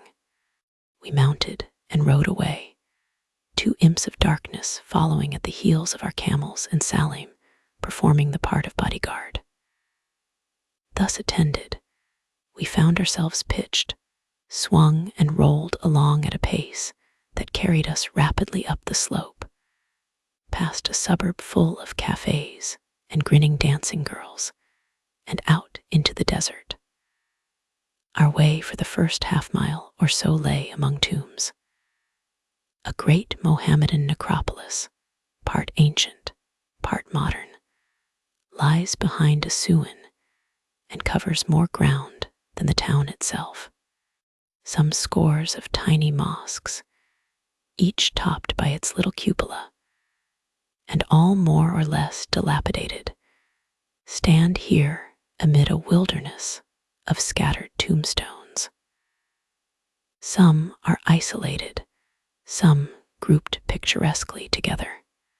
Each covers, or is supposed to cover, the grave of a Moslem santon, but some are mere commemorative chapels dedicated to saints and martyrs elsewhere buried.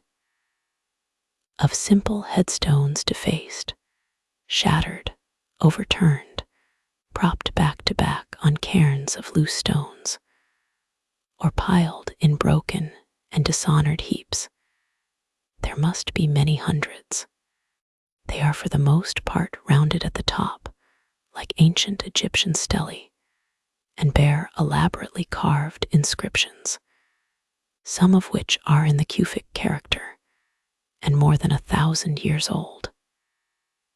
Seen when the sun is bending westward and the shadows are lengthening, there is something curiously melancholy and picturesque about this city of the dead in the dead desert. Leaving the tombs, we now strike off toward the left, bound for the obelisk in the quarry, which is the stock site of the place. The horizon beyond Assuan is bounded on all sides by rocky heights, bold and picturesque in form, yet scarcely lofty enough to deserve the name of mountains. The sandy bottom under our camels' feet is strewn with small pebbles and tolerably firm.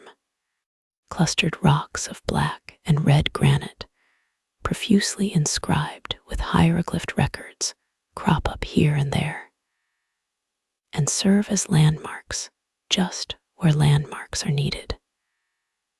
For nothing would be easier than to miss one's way among these tawny slopes and to go wandering off like lost Israelites into the desert, winding in and out among undulating hillocks and tracts of rolled boulders. We come at last to a little group of cliffs, at the foot of which our camels halt unbidden. Here we dismount, climb a short slope, and find the huge monolith at our feet. Being cut horizontally, it lies half buried in drifted sand, with nothing to show that it is not wholly disengaged and ready for transport. Our books tell us, however, that the undercutting has never been done, and that it is yet one with the granite bottom on which it seems to lie. Both ends are hidden, but one can pace some 60 feet of its yet visible surface. That surface bears the tool marks of the workman, a slanting groove pitted with wedge holes, indicates where it was intended to taper toward the top. Another shows where it was to be reduced at the sides. Had it been finished, this would have been the largest obelisk in the world. The great obelisk of Queen Hatshepsut at Karnak, which, as its inscriptions record, came also from Assuan, stands 92 feet high and measures 8 feet square at the base. But this, which lies sleeping in the desert, would have stood 95 feet in the shaft and have measured over 11 feet square at the base. We can never know now why it was left here, nor guess with what royal name it should have been inscribed. Had the king said in his heart that he would set up a mightier obelisk than was ever yet seen by eyes of men? And did he die before the block could be extracted from the quarry? Or were the quarrymen driven from the desert, and the pharaoh from his throne, by the hungry hordes of Ethiopia, or Syria, or the islands beyond the sea? The great stone may be older than Ramesses the Great, or as modern as the last of the Romans, but to give it a date or to divine its history is impossible. Egyptology, which has solved the enigma of the Sphinx, is powerless here. The obelisk of the quarry holds its secret safe and holds it forever. Ancient Egyptian quarrying is seen under its most striking aspect among extensive limestone or sandstone ranges, as at Tura and Silsiles. But the process by which the stone was extracted can nowhere be more distinctly traced than at Assuan. In some respects, indeed, the quarries here, though on a smaller scale than those lower down the river, are even more interesting. Nothing surprises one at Silsiles, for instance, more than economy with which the sandstone has been cut from the heart of the mountain. But at Assuan, as the material was more precious, so does the economy seem to have been still greater. At Silsiles, the yellow cliffs have been sliced as neatly as the cheese in a cheesemonger's window. Smooth, upright walls alone mark the place where the work has been done, and the amount of debris is altogether insignificant. But at Assuan, when extracting granite for sculptural purposes, they attacked the form of the object required and cut it out roughly to shape. The great obelisk is but one of the many cases in point. In the same group of rocks, or one very closely adjoining, we saw a rough-hewn column, erect, and 3 parts detached, as well as the semi-cylindrical hollow from which its fellow had been taken. One curious recess from which a quadrant-shaped mass had been cut away puzzled us immensely. In other places, the blocks appeared to have been coffer-shaped. We sought in vain, however, for the broken sarcophagus mentioned in Murray, but the drifted sands, we may be sure, hide more precious things than these. Inscriptions are probably as abundant here as in the breccia of Hammamet. The great obelisk must have had a fellow, if we only knew where to look for it. The obelisks of Queen Hatshepsut and the sarcophagi of famous kings might possibly be traced to their beds in these quarries. So might the casing stones of the pyramid of Menkaura, the massive slabs of the temple of the Sphinx, and the walls of the sanctuary of Philip Aridius at Karnak. Above all, the syenite colossus of the Ramesseum and the colossus of Tanis, which was the largest detached statue in the world, must each have left its mighty matrix among the rocks close by. But these, like the Song of the Sirens or the Alias of Achilles, though not beyond all conjecture, are among the things that will never now be discovered. As regards the process of quarrying at Assuan, it seems that rectangular granite blocks were split off here, as the softer limestone and sandstone elsewhere, by means of wooden wedges. These were fitted to holes already cut for their reception, and, being saturated with water, split the hard rock by mere force of expansion. Every quarried mass hereabouts is marked with rows of these wedge holes, passing by the way a tiny oasis where there were camels and a well, and an idle water wheel, and a patch of emerald green barley. We next rode back nearly to the outskirts of Assuan, where, in a dismal hollow on the verge of the desert, may be seen a small, half-buried temple of Ptolemaic times. Traces of color are still visible on the winged globe under the cornice, and on some mutilated bas-reliefs at either side of the principal entrance. Seeing that the interior was choked with rubbish, we made no attempt to go inside, but rode away again without dismounting.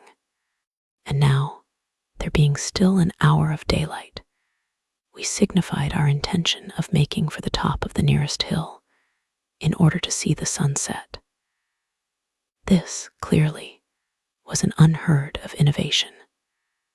The camel boys stared, shook their heads, protested there was mafish sike, no road, and evidently regarded us as lunatics. The camels planted their splay feet obstinately in the sand, tried to turn back, and when obliged to yield to the force of circumstances, abused us all the way. Arrived at the top, we found ourselves looking down upon the island of Elephantine, with the Nile, the town, and the dahabeahs at our feet. A prolongation of the ridge on which we were standing led, however, to another height crowned by a ruined tomb, and seemed to promise a view of the cataract. Seeing us prepare to go on, the camel boys broke into a furor of remonstrance, which, but for Salim's big stick, would have ended in downright mutiny. Still, we pushed forward, and still dissatisfied, insisted on attacking a third summit. The boys now trudged on in sullen despair. The sun was sinking, the way was steep and difficult, the night would soon come on. If the Hawaji chose to break their necks, it concerned nobody but themselves. But if the camels broke theirs, who was to pay for them? Such, expressed half in broken Arabic, half in gestures, were the sentiments of our youthful Nubians. Nor were the camels themselves less emphatic. They grinned, they sniffed, they snorted, they snarled, they disputed every foot of the way.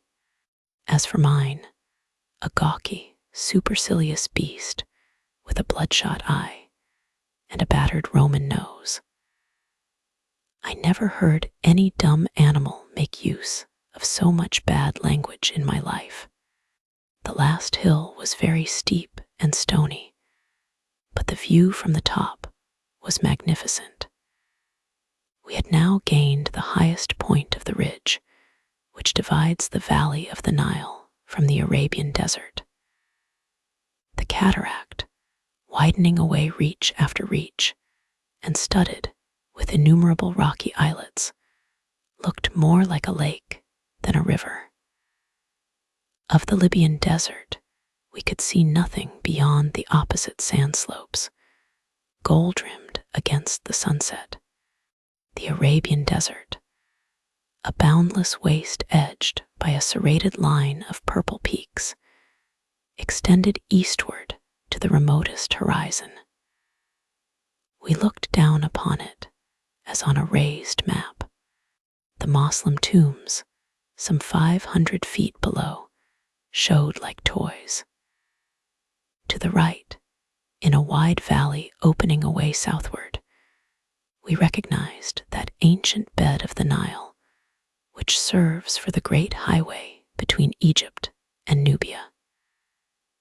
At the end of the vista, some very distant palms against a rocky background pointed the way to Philae.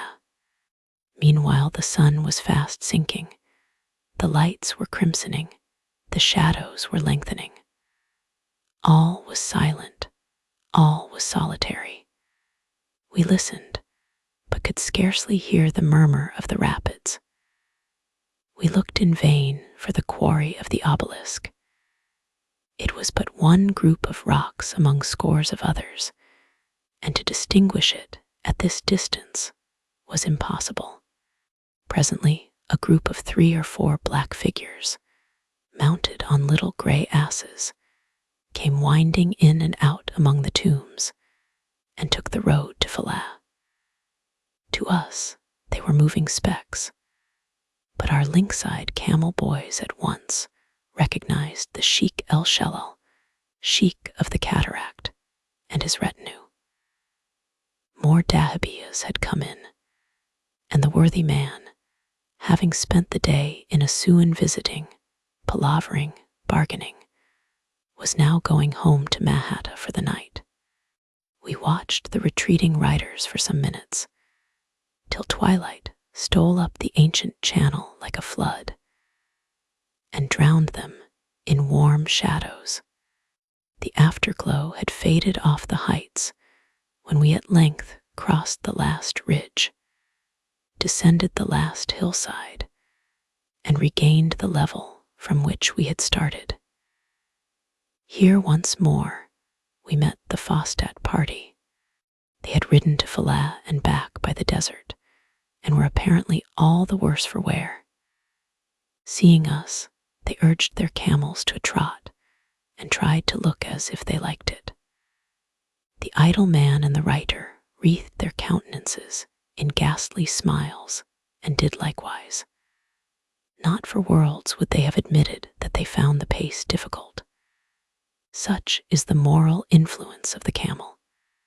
He acts as a tonic, he promotes the Spartan virtues, and if not himself heroic, is at least the cause of heroism in others. It was nearly dark when we reached Asuan. The cafes were all alight and astir. There was smoking and coffee drinking going on outside. There were sounds of music and laughter within. A large private house on the opposite side of the road was being decorated as if for some festive occasion.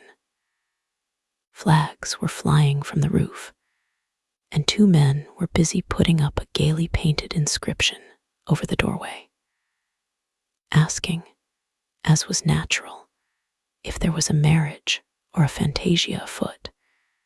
It was not a little startling to be told that these were signs of mourning, and that the master of the house had died during the interval that elapsed between our riding out and riding back again. In Egypt, where the worship of ancestry and the preservation of the body were once among the most sacred duties of the living, they now make short work with their dead. He was to be buried, they said, tomorrow morning, 3 hours after sunrise.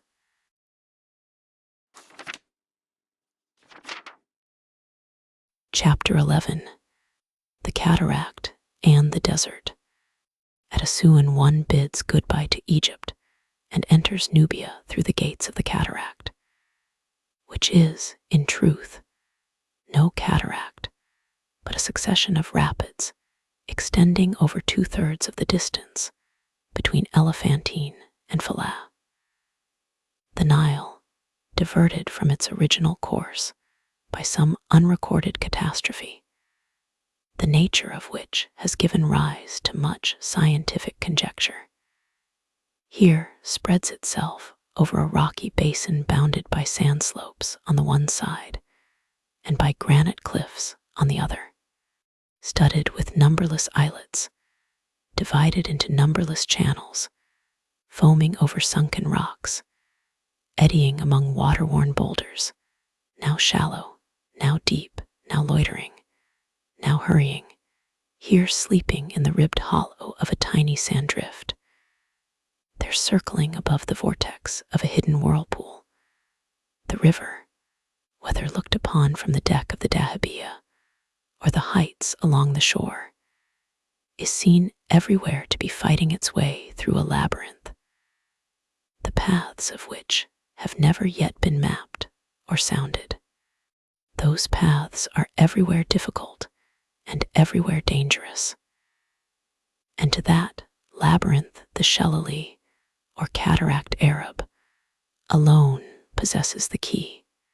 At the time of the inundation, when all but the highest rocks are under water and navigation is as easy here as elsewhere, the Philae's occupation is gone. But as the floods subside and travelers begin to reappear, his work commences. To haul dahabeahs up those treacherous rapids by sheer stress of rope and muscle, to steer skillfully down again through channels bristling with rocks and boiling with foam, becomes now, for some 5 months of the year, his principal industry. It is hard work, but he gets well paid for it, and his profits are always on the increase. From 40 to 50, dahabeahs are annually taken up between November and March, and every year brings a larger influx of travelers. Meanwhile, accidents rarely happen. Prices tend continually upward, and the cataract Arabs make a little fortune by their singular monopoly. The scenery of the first cataract is like nothing else in the world except the scenery of the second. It is altogether new and strange and beautiful. It is incomprehensible that travelers should have written of it in general with so little admiration. They seem to have been impressed by the wildness of the waters, by the quaint forms of the rocks, by the desolation and grandeur of the landscape as a whole, but scarcely at all by its beauty, which is paramount. The Nile here widens to a lake. Of the islands, which it would hardly be an exaggeration to describe as some hundreds in number, no two are alike. Some are piled up like the rocks at the Land's End in Cornwall, block upon block, column upon column, tower upon tower, as if reared by the hand of man. Some are green with grass, some golden with slopes of drifted sand, some planted with rows of blossoming lupins, purple and white. Others, again, are mere cairns of loose blocks, with here and there a perilously balanced top boulder.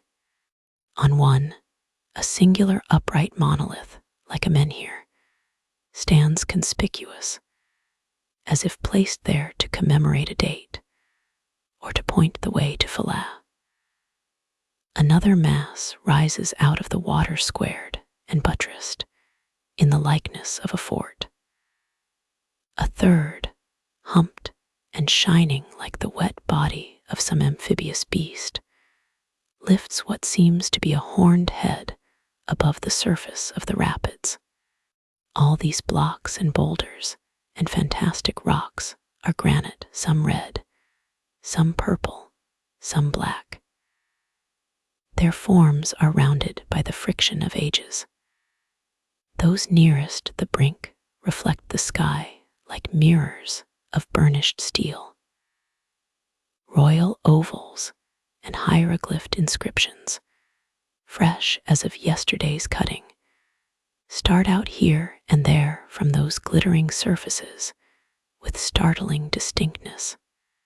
A few of the larger islands are crowned with clumps of palms, and one, the loveliest of any, is completely embowered in gum trees and acacias, dom and date palms, and feathery tamarisks, all festooned together under a hanging canopy of yellow-blossomed creepers. On a brilliant Sunday morning, with a favorable wind, we entered on this fairy archipelago. Sailing steadily against the current, we glided away from Assuan, left Elephantine behind, and found ourselves at once in the midst of the islands. From this moment, every turn of the tiller disclosed a fresh point of view, and we sat on deck, spectators of a moving panorama. The diversity of subjects was endless. The combinations of form and color, of light and shadow, of foreground and distance, were continually changing. A boat or a few figures alone were wanting to complete the picturesqueness of the scene. But in all those channels, and among all those islands, we saw no sign of any living creature.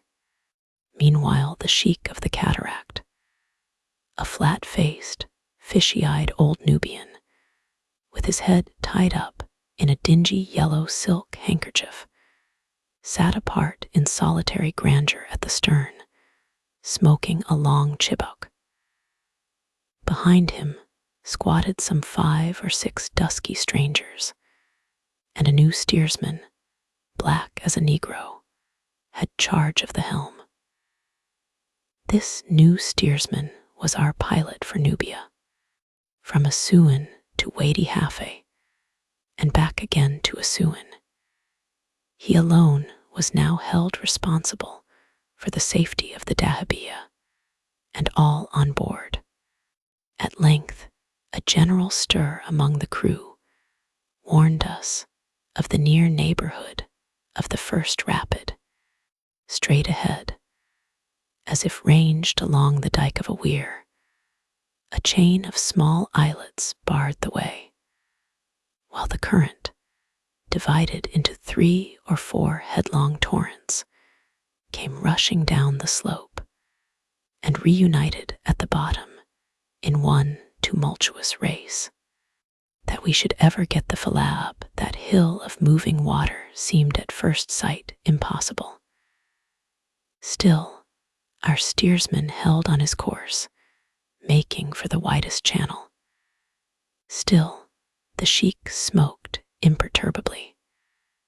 Presently, without removing the pipe from his mouth, he delivered the one word, "Roo," forward. Instantly, evoked by his nod, the rocks swarmed with natives. Hidden till now in all sorts of unseen corners, they sprang out shouting, gesticulating, laden with coils of rope, leaping into the thick of the rapids, splashing like water dogs, bobbing like corks, and making as much show of energy as if they were going to haul us up Niagara. The thing was evidently a coup de theatre, like the apparition of Clan Alpine's warriors in the Donna del Lago, with backshish in the background. The scene that followed was curious enough. 2 ropes were carried from the dahabeah to the nearest island, and they're made fast to the rocks. 2 ropes from the island were also brought on board the dahabeah, a double file of men on deck, and another double file on shore, then ranged themselves along the ropes. The sheik gave the signal, and to a wild chanting accompaniment and a movement like a barbaric Sir Roger de Coverley dance, a system of double hauling began, by means of which the huge boat slowly and steadily ascended. We may have been a quarter of an hour going up the incline, though it seemed much longer. Meanwhile, as they warmed to their work, the men chanted louder and pulled harder, till the boat went in at last with a rush, and swung over into a pool of comparatively smooth water. Having moored here for an hour's rest, we next repeated the performance against a still stronger current a little higher up.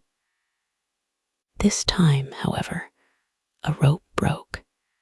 Down went the haulers. Like a row of cards suddenly tipped over, round swung the Philae, receiving the whole rush of the current on her beam. Luckily for us, the other rope held fast against the strain. Had it also broken, we must have been wrecked then, and there, ignominiously. Our Nubian auxiliaries struck work after this. Fate, they said, was adverse, so they went home, leaving us moored for the night in the pool at the top of the first rapid. The sheik promised, however, that his people should begin work next morning at dawn and get us through before sunset. Next morning came, however, and not a man appeared upon the scene.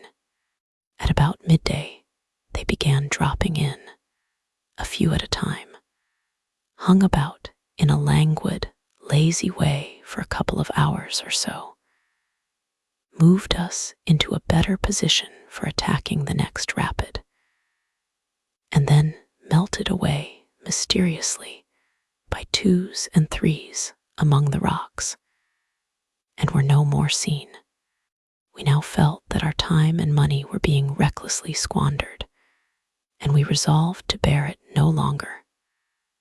Our painter therefore undertook to remonstrate with the sheik and to convince him of the error of his ways. The sheik listened, smoked, shook his head, replied that in the cataract, as elsewhere, there were lucky and unlucky days, days when men felt inclined to work, and days when they felt disinclined. Today, as it happened, they felt disinclined, being reminded that it was unreasonable to keep us 3 days going up 5 miles of river, and that there was a governor at Assuan to whom we should appeal tomorrow unless the work went on in earnest. He smiled, shrugged his shoulders, and muttered something about destiny. Now the painter, being of a practical turn, had compiled for himself a little vocabulary of choice Arabic maledictions, which he carried in his notebook for reference when needed. Having no faith in its possible usefulness, we were amused by the industry with which he was constantly adding to this collection.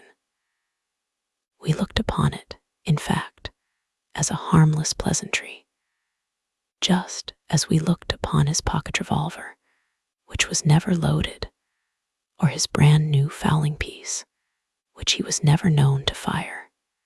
But the sheik of the cataract had gone too far. The fatuity of that smile would have exasperated the meekest of men, and our painter was not the meekest of men. So he whipped out his pocketbook, ran his finger down the line, and delivered an appropriate quotation.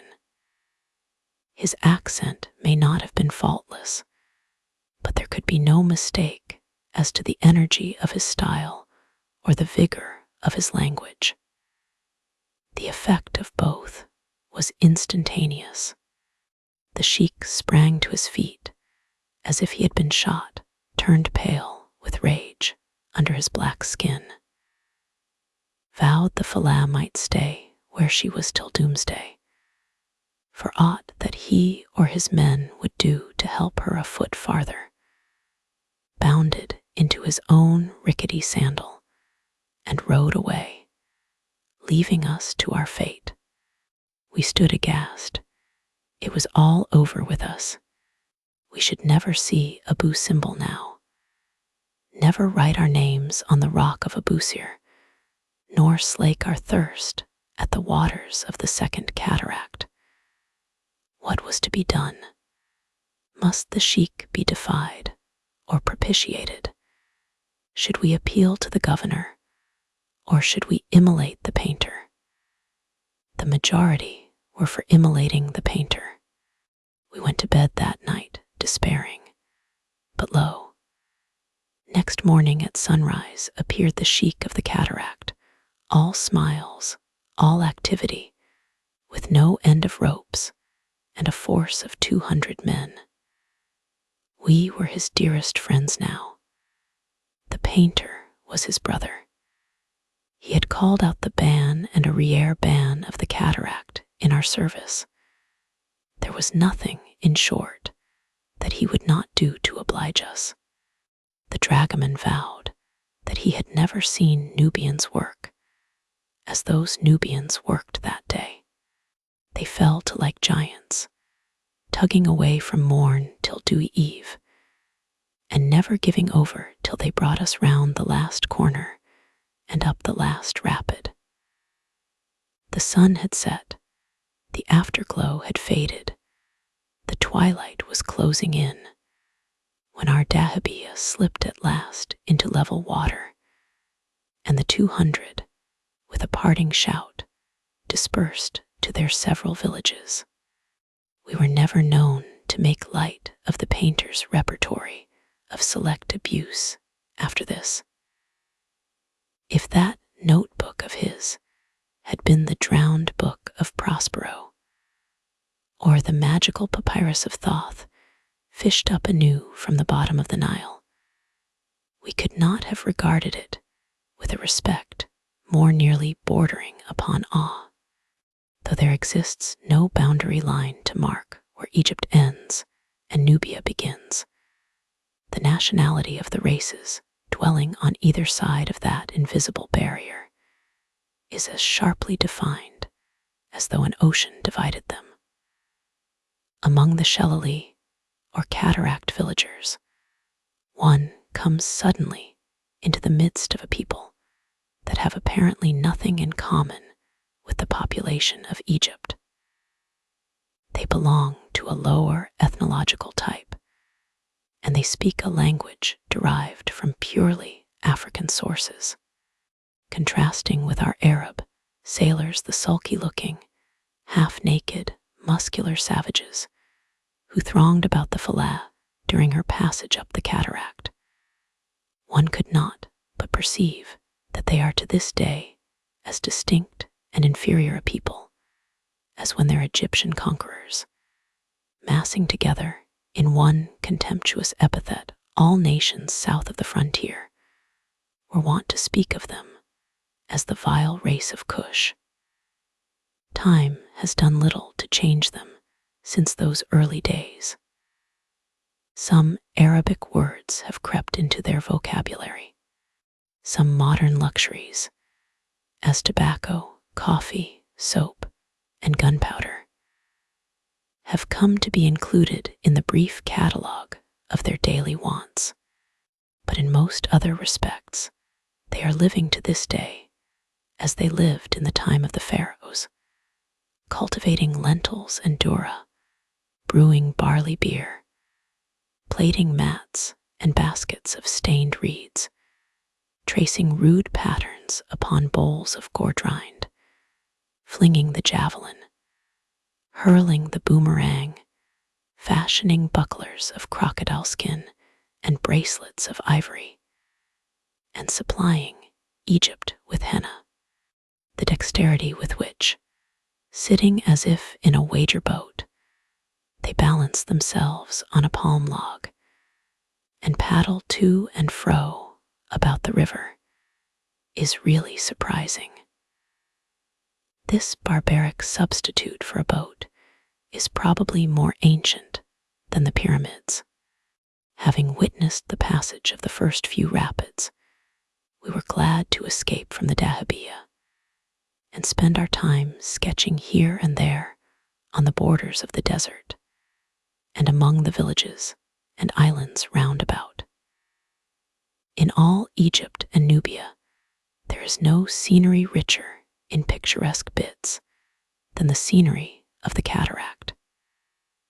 An artist might pass a winter there and not exhaust the pictorial wealth of those 5 miles which divide Assuan from Philae, of tortuous creeks shut in by rocks fantastically piled, of sand slopes golden to the water's edge, of placid pools low-lying in the midst of lupin fields and tracts of tender barley, of creaking sakes, half hidden among palms and dropping water as they turn, of mud dwellings, here clustered together in hollows, they're perched separately on heights among the rocks, and perpetuating to this day the form and slope of Egyptian pylons, of rude boats drawn up in sheltered coves, or going to pieces high and dry upon the sands, of water-washed boulders of crimson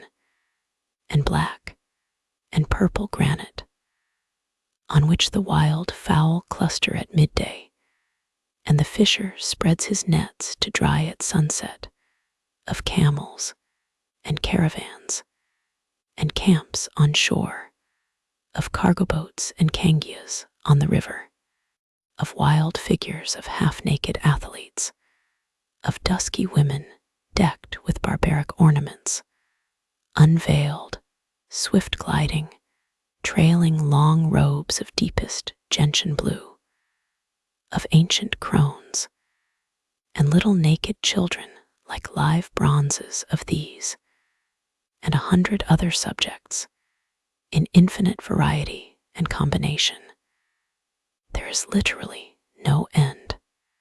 It is all so picturesque, indeed, so biblical, so poetical, that one is almost in danger of forgetting that the places are something more than beautiful backgrounds, and that the people are not merely appropriate figures placed there for the delight of sketchers, but are made of living flesh and blood, and moved by hopes and fears and sorrows like our own. Mahata, green with sycamores and tufted palms, nestled in the hollow of a little bay, half islanded in the rear by an arm of backwater, curved and glittering like the blade of a Turkish scimitar, is by far the most beautifully situated village on the Nile. It is the residence of the principal sheikh, and, if one may say so, is the capital of the cataract. The houses lie some way back from the river.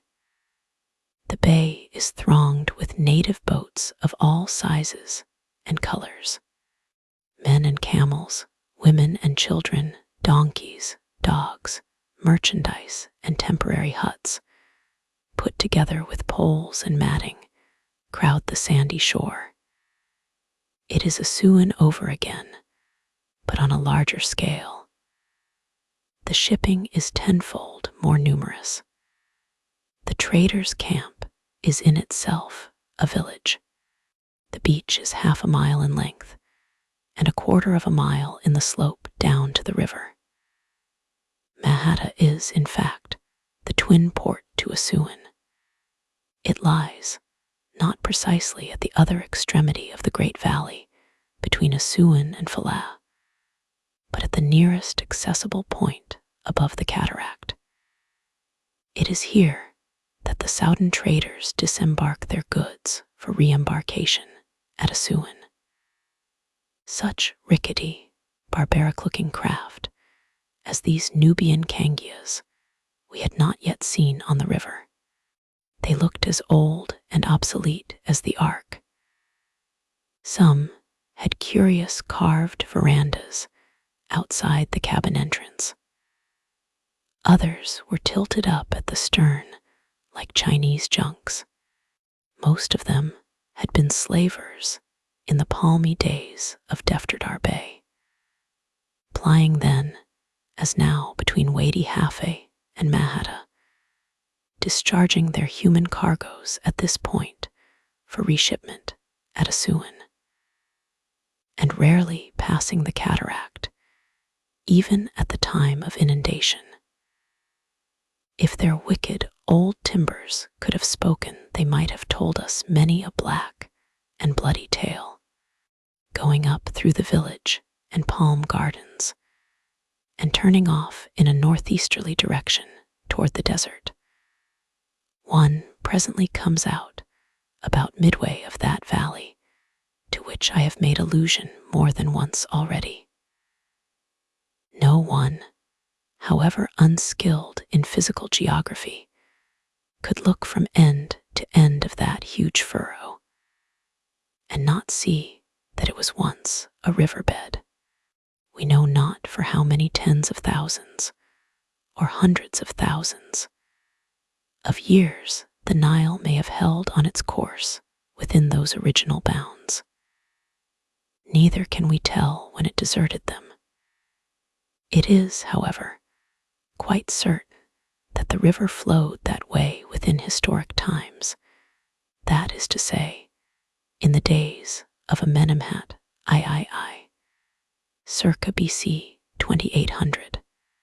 So much is held to be proven by certain inscriptions, which record the maximum height of the inundation at Semneh during various years of that king's reign.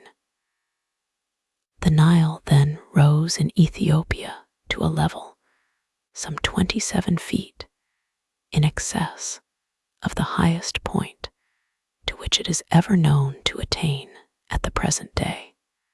I am not aware what relation the height of this ancient bed bears to the levels recorded at Semneh, or to those now annually self-registered upon the furrowed banks of Philae, but one sees at a glance, without aid of measurements or hydrographic science, that if the river were to come down again next summer in a mighty bore, the crest of which rose 27 feet above the highest ground now fertilized by the annual overflow, it would at once refill its long deserted bed and convert a Suan into an island.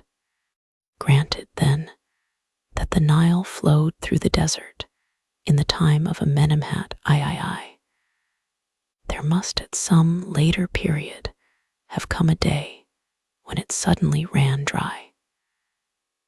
This catastrophe is supposed to have taken place about the time of the expulsion of the Hyksos, circa BC 1703, when a great disruption of the rocky barrier at Silsiles is thought to have taken place, so draining Nubia, which till now had played the part of a vast reservoir, and dispersing the pent-up floods over the plains of southern Egypt. It would, however, be a mistake to conclude that the Nile was by this catastrophe turned aside in order to be precipitated in the direction of the cataract.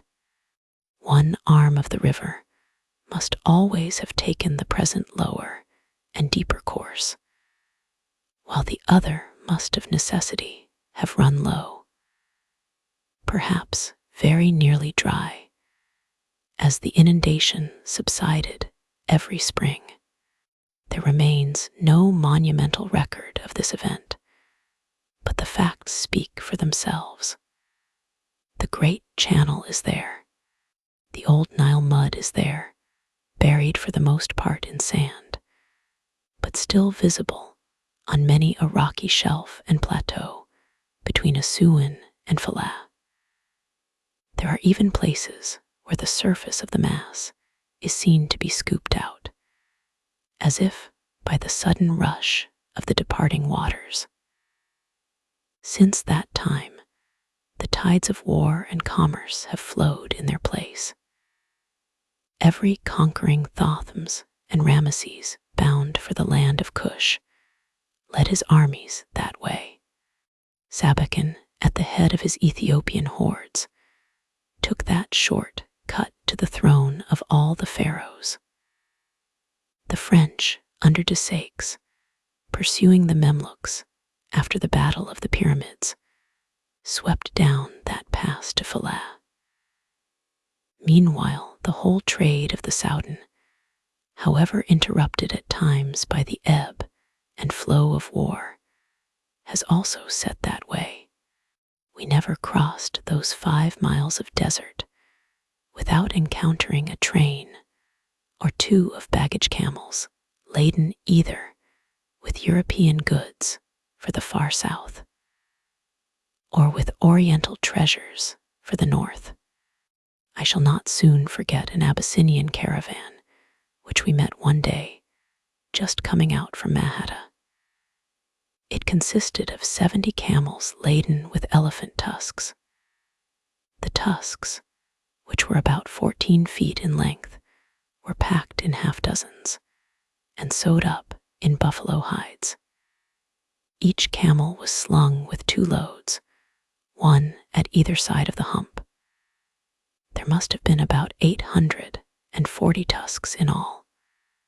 Beside each shambling beast strode a barefooted Nubian. Following these, on the back of a gigantic camel, came a hunting leopard in a wooden cage and a wild cat in a basket.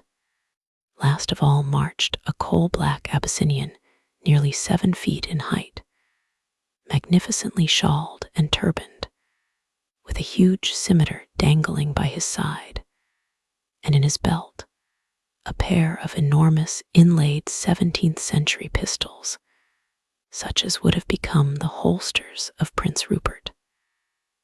This elaborate warrior represented the guard of the caravan. The hunting leopard and the wildcat were for Prince Hassan, the third son of the viceroy. The ivory was for exportation. Anything more picturesque than this procession, with the dust driving before it in clouds and the children following it out of the village, it would be difficult to conceive. One longed for Jerome to paint it on the spot. The rocks on either side of the ancient riverbed are profusely hieroglyphed. These inscriptions, together with others found in the adjacent quarries, range over a period of between 3,000 and 4,000 years, beginning with the early reigns of the ancient empire and ending with the Ptolemies and Caesars. Some are mere autographs. Others run to a considerable length. Many are headed with figures of gods and worshippers. These, however, are for the most part mere graffiti, ill-drawn and carelessly sculptured. The records they illustrate are chiefly votive. The passerby adores the gods of the cataract, implores their protection, registers his name, and states the object of his journey. The votaries are of various ranks, periods, and nationalities, but the formula in most instances is pretty much the same. Now it is a citizen of Thebes performing the pilgrimage to Philae, or a general at the head of his troops returning from a foray in Ethiopia, or a tributary prince doing homage to Ramesses the Great and associating his suzerain with the divinities of the place. Occasionally we come upon a royal cartouche and a pompous catalogue of titles, setting forth how the pharaoh himself, the golden hawk, the son of Ra, the mighty, the invincible, the godlike, passed that way. It is curious to see how royalty, so many thousand years ago, set the fashion in names, just as it does to this day. 9/10 of the ancient travelers who left their signatures upon these rocks were called Ramesses, or Thothams, or Usertasen. Others, still more ambitious, took the names of gods. Ampere, who hunted diligently for inscriptions both here and among the islands, found the autographs of no end of merely mortal amens and hathors. Our 3 days' detention in the cataract was followed by a fourth of glossy calm.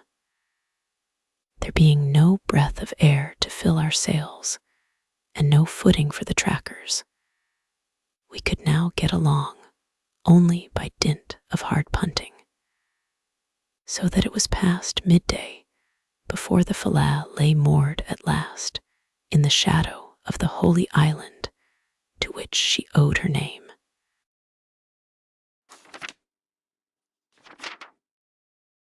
Chapter 12. Philae. Having been for so many days within easy reach of Philae, it is not to be supposed that we were content, till now, with only an occasional glimpse of its towers in the distance.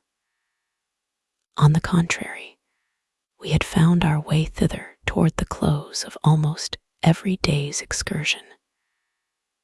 We had approached it by land from the desert, by water in the felucca, from Mahata by way of the path between the cliffs and the river.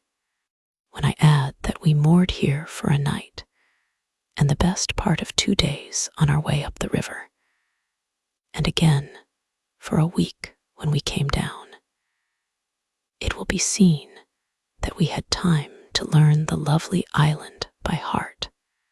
The approach by water is quite the most beautiful.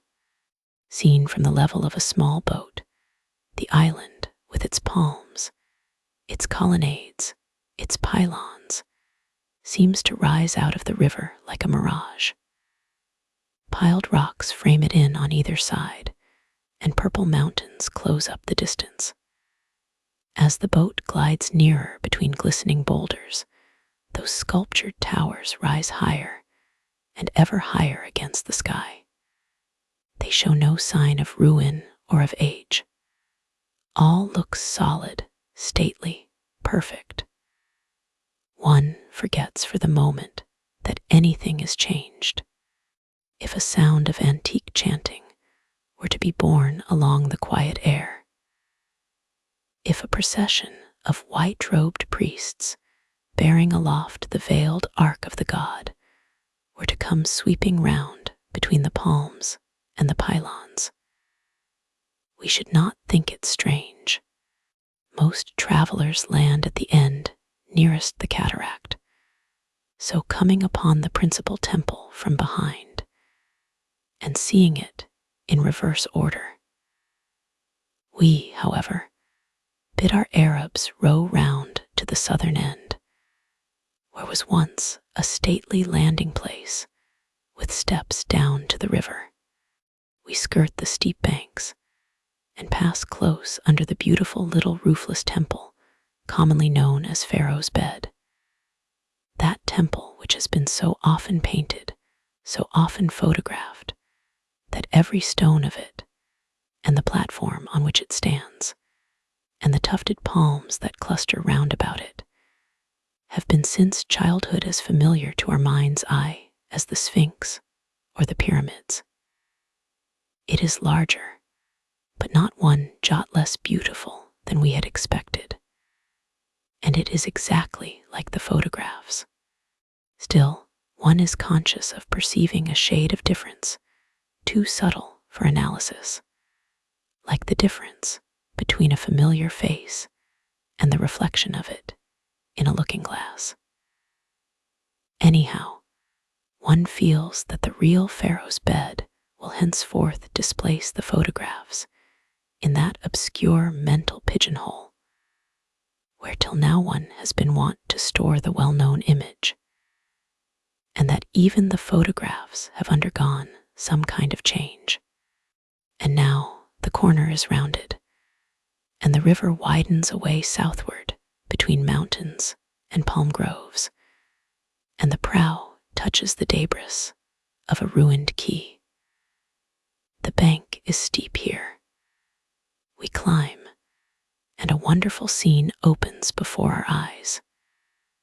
We are standing at the lower end of a courtyard leading up to the propylons of the great temple. The courtyard is irregular in shape and enclosed on either side by covered colonnades.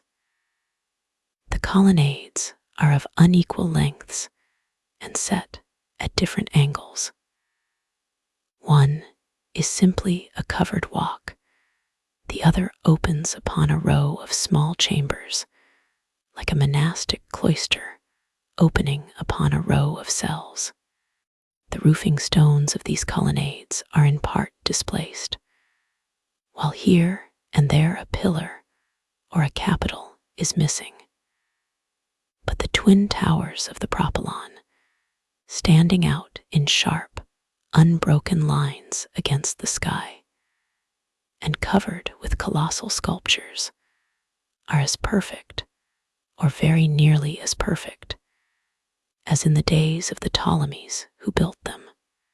The broad area between the colonnades is honeycombed with crude brick foundations, vestiges of a Coptic village of early Christian time. Among these, we thread our way to the foot of the principal propylon, the entire width of which is 120 feet. The towers measure 60 feet from base to parapet. These dimensions are insignificant for Egypt, yet the propylon, which would look small at Luxor or Karnak, does not look small at Philae. The keynote here is not magnitude, but beauty. The island is small. That is to say, it covers an area about equal to the summit of the Acropolis at Athens, and the scale of the buildings has been determined by the size of the island. As at Athens, the ground is occupied by one principal temple of moderate size and several subordinate chapels. Perfect grace, exquisite proportion, most varied and capricious grouping, here take the place of massiveness, so lending to Egyptian forms an irregularity of treatment that is almost Gothic and a lightness that is almost Greek.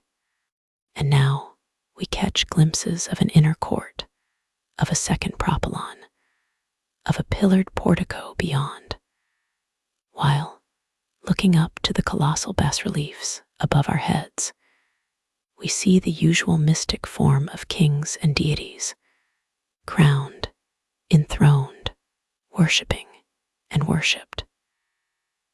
These sculptures, which at first sight looked no less perfect than the towers, prove to be as laboriously mutilated as those of Dendera.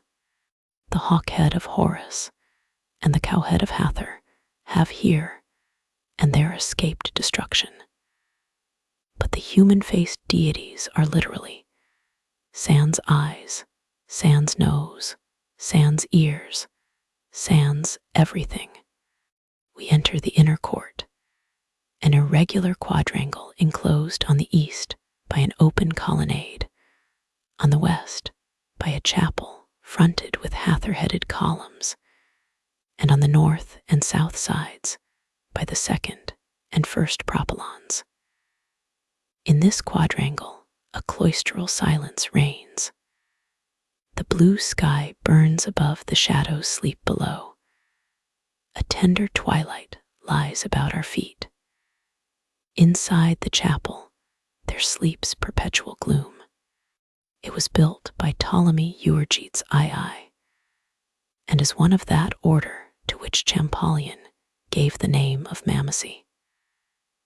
It is a most curious place, dedicated to Hathor and commemorative of the nurture of Horus. On the blackened walls within, dimly visible by the faint light which struggles through screen and doorway, we see Isis, the wife and sister of Osiris, giving birth to Horus. On the screen panels outside, we trace the story of his infancy, education, and growth. As a babe at the breast, he is nursed in the lap of Hathor, the divine foster mother. As a young child, he stands at his mother's knee and listens to the playing of a female harpist. We saw a barefooted boy the other day in Cairo, thrumming upon a harp of just the same shape, and with precisely as many strings. As a youth, he sows grain in honor of Isis and offers a jeweled collar to Hathor. This Isis, with her long aquiline nose, thin lips, and haughty aspect, looks like one of the complimentary portraits so often introduced among the temple sculptures of Egypt. It may represent one of the two Cleopatras wedded to Ptolemy Physcon. Two greyhounds with collars round their necks are sculptured on the outer wall of another small chapel adjoining.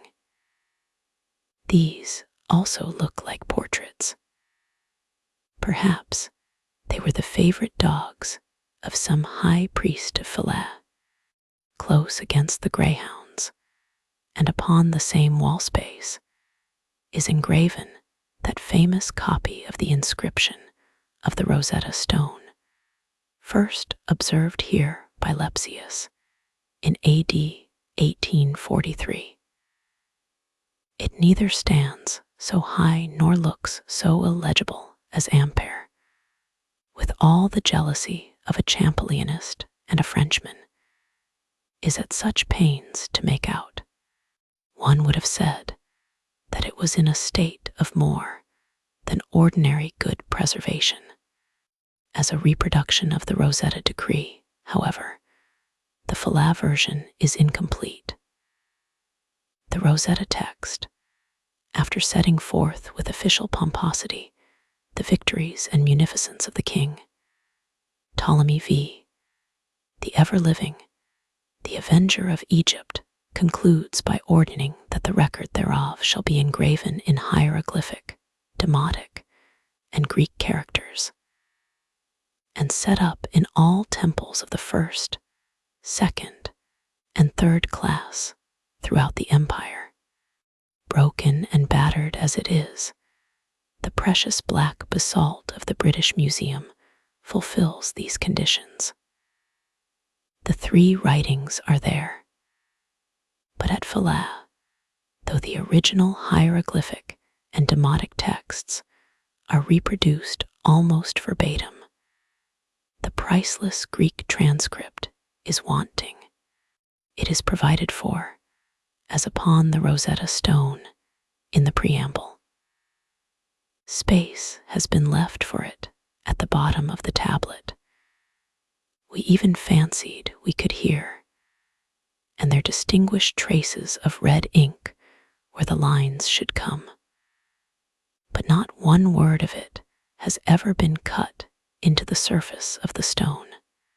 Taken by itself, there is nothing strange in this omission, but taken in connection with a precisely similar omission in another inscription a few yards distant, it becomes something more than a coincidence.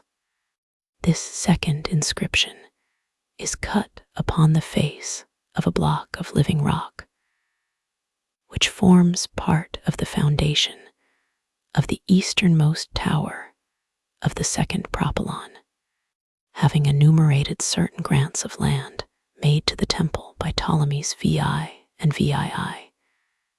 It concludes, like the first, by decreeing that this record of the royal bounty shall be engraven in the hieroglyphic, demotic, and Greek. That is to say, in the ancient sacred writing of the priests, the ordinary script of the people, and the language of the court. But here again, the sculptor has left his work unfinished. Here again, the inscription breaks off at the end of the demotic, leaving a blank space for the third transcript.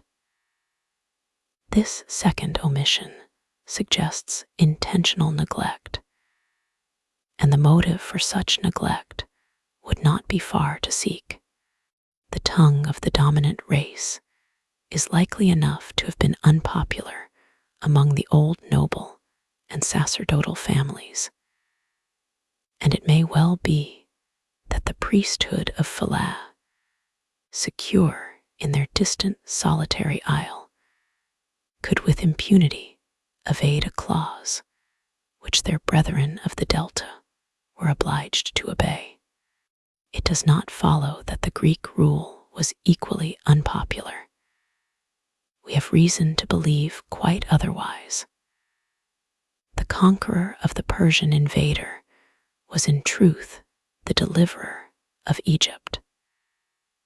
Alexander restored peace to the country, and the Ptolemies identified themselves with the interests of the people, a dynasty which not only lightened the burdens of the poor, but respected the privileges of the rich, which honored the priesthood, endowed the temples, and compelled the Tigris to restore the spoils of the Nile, could scarcely fail to win the suffrages of all classes. The priests of Philae might despise the language of Homer while honoring the descendants of Philip of Macedon. They could naturalize the king. They could disguise his name in hieroglyphic spelling. They could depict him in the traditional dress of the pharaohs. They could crown him with the double crown and represent him in the act of worshipping the gods of his adopted country. but they could neither naturalize nor disguise his language. Spoken or written, it was an alien thing. Carven in high places, it stood for a badge of servitude. What could a conservative hierarchy do but abhor, and when possible, ignore it? There are other sculptures in this quadrangle which one would like to linger over, as, for instance, the capitals of the eastern colonnade, no two of which are alike, and the grotesque bas-reliefs of the frieze of the Mamosy. Of these, a quasi-heraldic group, representing the sacred hawk sitting in the center of a fan-shaped Persea tree between two supporters, is one of the most curious, the supporters being on the one side a maniacal lion, and on the other a Typhonian hippopotamus, each grasping a pair of shears. Passing now through the doorway of the second propylon, we find ourselves facing the portico, the famous painted portico of which we had seen so many sketches that we fancied we knew it already. That second-hand knowledge goes for nothing, however, in presence of the reality, and we are as much taken by surprise as if we were the first travelers to set foot within these enchanted precincts. For here is a place in which time seems to have stood as still as in that immortal palace where everything went to sleep for 100 years. The bas-reliefs on the walls, the intricate paintings on the ceilings, the colors upon the capitals are incredibly fresh and perfect. These exquisite capitals have long been the wonder and delight of travelers in Egypt. They are all studied from natural forms, from the lotus in bud and blossom, the papyrus, and the palm. Conventionalized with consummate skill, they are at the same time so justly proportioned to the height and girth of the columns as to give an air of wonderful lightness to the whole structure. But above all, it is with the color conceived in the tender and pathetic minor of Watteau and Lancret and Greuze that one is most fascinated. Of those delicate half-tones, the facsimile in the grammar of ornament conveys not the remotest idea. Every tint is softened, intermixed, degraded.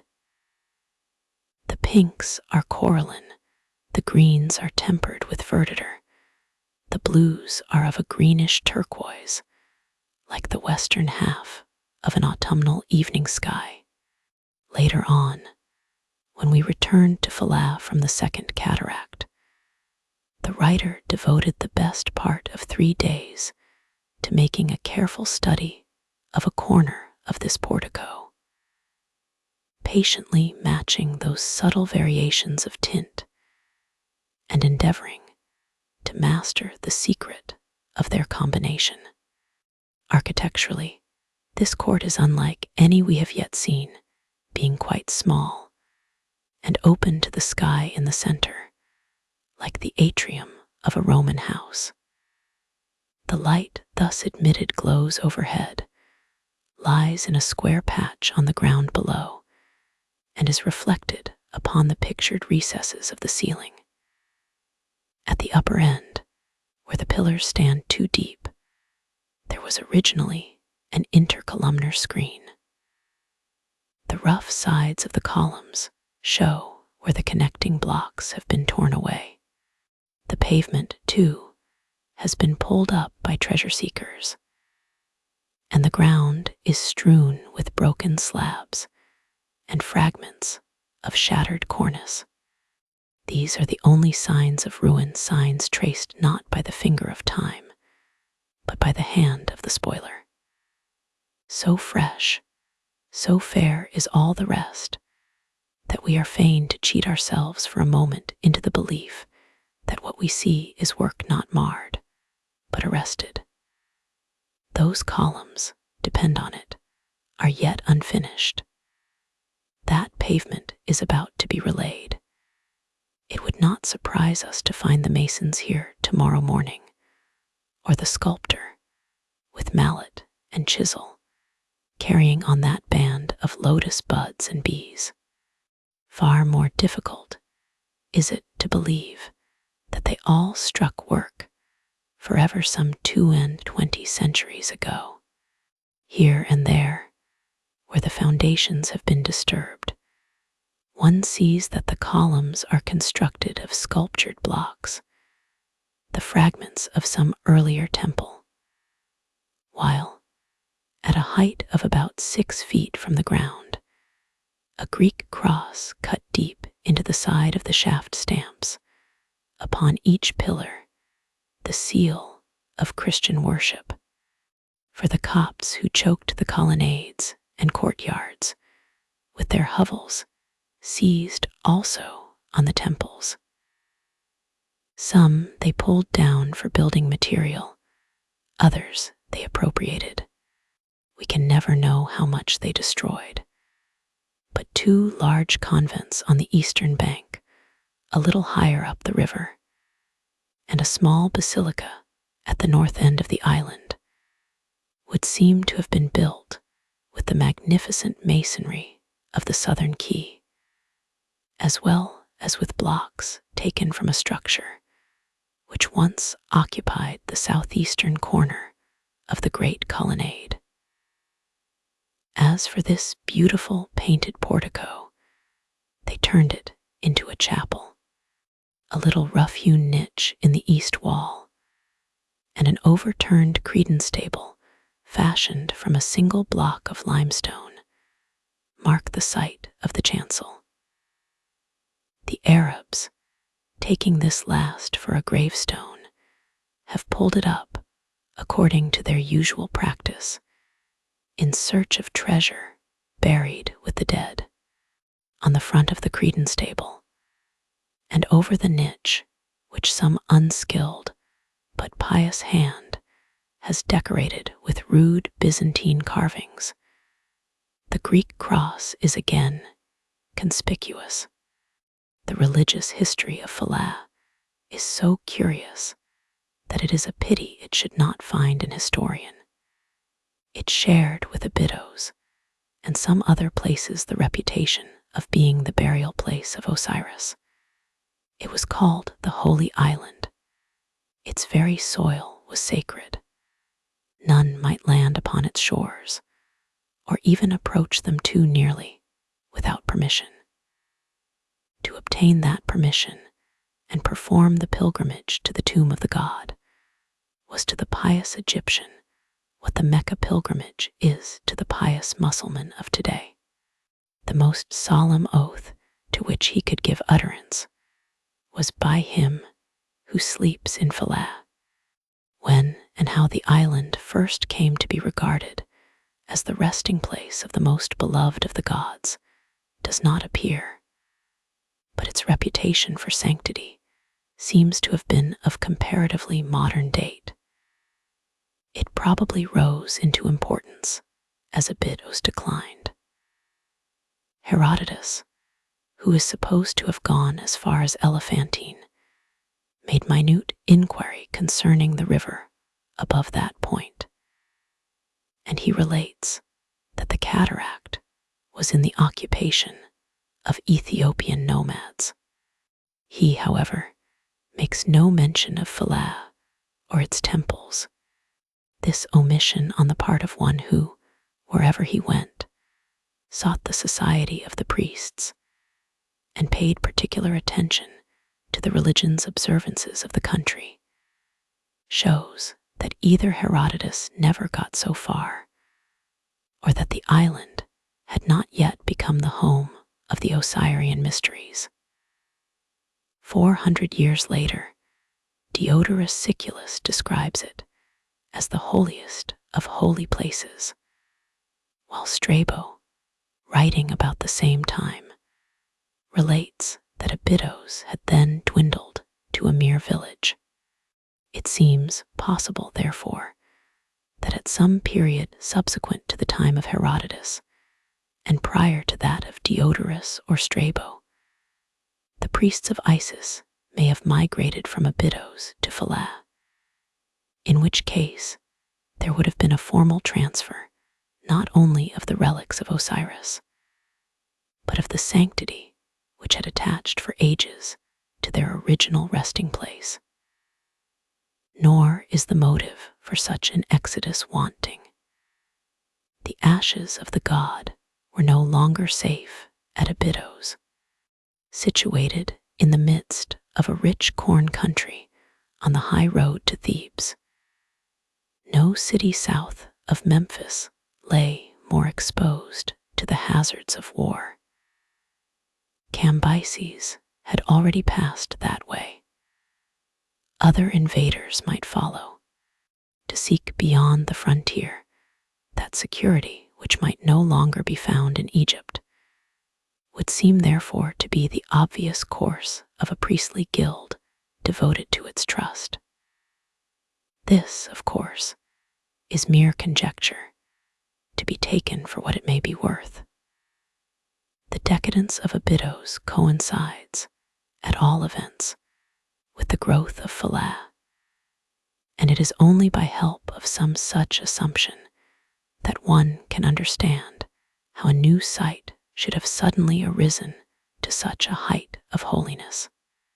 The earliest temple here, of which only a small propylon remains, would seem to have been built by the last of the native pharaohs, Nectanebo II, BC 361. But the high and palmy days of Philae belong to the period of Greek and Roman rule. It was in the time of the Ptolemies that the Holy Island became the seat of the sacred college and the stronghold of a powerful hierarchy. Visitors from all parts of Egypt, travelers from distant lands, court functionaries from Alexandria charged with royal gifts, came annually in crowds to offer their vows at the tomb of the god. They have cut their names by hundreds all over the principal temple, just like tourists of today. Some of these antique autographs are written upon and across those of preceding visitors, while others, palimpsests upon stone, so to say, having been scratched on the yet unsculptured surface of doorway and pylon, are seen to be older than the hieroglyphic texts which were afterward carved over them. These inscriptions cover a period of several centuries, during which time successive Ptolemies and Caesars continued to endow the island. Rich in lands, in temples, in the localization of a great national myth, the sacred college was yet strong enough in AD 379 to oppose a practical insistence to the edict of Theodosius. At a word from Constantinople, the whole land of Egypt was forcibly Christianized. Priests were forbidden under pain of death to perform the sacred rites. Hundreds of temples were plundered. 40,000 statues of divinities were destroyed at one fell swoop. Meanwhile, the Brotherhood of Philae, entrenched behind the cataract and the desert, survived the degradation of their order and the ruin of their immemorial faith. It is not known with certainty for how long they continued to transmit their hereditary privileges. But two of the above-mentioned votive inscriptions show that so late as AD 453, the priestly families were still in occupation of the island, and still celebrating the mysteries of Osiris and Isis. There even seems reason for believing that the ancient worship continued to hold its own till the end of the 6th century, at which time, according to an inscription at Calabshe, of which I shall have more to say hereafter, Silko, king of all the Ethiopians, himself apparently a Christian, twice invaded Lower Nubia, where God, he says, gave him the victory, and the vanquished swore to him, by their idols, to observe the terms of peace.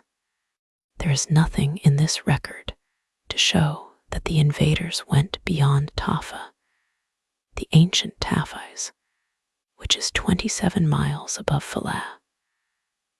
But it seems reasonable to conclude that so long as the old gods yet reigned in any part of Nubia, the island sacred to Osiris would maintain its traditional sanctity. At length, however, there must have come a day when for the last time the tomb of the god was crowned with flowers, and the lamentations of Isis were recited on the threshold of the sanctuary. And there must have come another day when the cross was carried in triumph up those painted colonnades, and the first Christian Mass was chanted in the precincts of the heathen. One would like to know how these changes were brought about, whether the old faith died out for want of worshippers, or was expelled with clamor and violence. But upon this point, history is vague, and the graffiti of the time are silent. We only know for certain that the old went out and the new came in, and that where the resurrected Osiris was wont to be worshipped according to the most sacred mysteries of the Egyptian ritual, the resurrected Christ was now adored after the simple fashion of the primitive Coptic church, and now the holy island, near which it was believed no fish had power to swim or bird to fly, and upon whose soil no pilgrim might set foot without permission, became all at once the common property of a populous community. Courts, colonnades, even terraced roofs were overrun with little crude brick dwellings. A small basilica was built at the lower end of the island. The portico of the great temple was converted into a chapel and dedicated to St. Stephen. This good work, says a Greek inscription traced there by some monkish hand of the period, was done by the well-beloved of God, the Abbot Bishop Theodore. Of this same Theodore, whom another inscription styles the very Holy Father, we know nothing but his name. The walls hereabout are full of these fugitive records. The cross has conquered and will ever conquer, writes one anonymous scribe. Others have left simple signatures, as for instance, I, Joseph, in one place, and I, Theodosius of Nubia, in another. Here and there an added word or two give a more human interest to the autograph. So, in the pathetic scrawl of one who writes himself Johans, a slave, we seem to read the story of a life in a single line.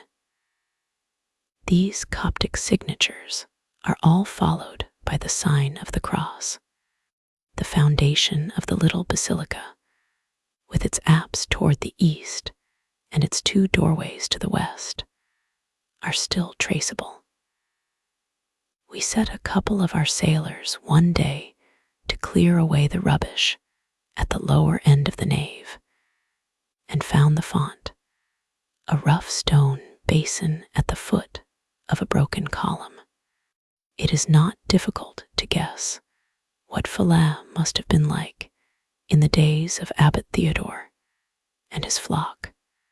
The little basilica, we may be sure, had a cluster of mud domes upon the roof, and I fancy, somehow, that the abbot and his monks installed themselves in that row of cells on the east side of the great colonnade, where the priests of Isis dwelled before them. As for the village, it must have been just like Luxor, swarming with dusky life, noisy with the babble of children, the cackling of poultry, and the barking of dogs, sending up thin pillars of blue smoke at noon, echoing to the measured chimes of the prayer bell at morn and even, and sleeping at night as soundly as if no ghost-like, mutilated gods were looking on mournfully in the moonlight. The gods are avenged now. The creed which dethroned them is dethroned.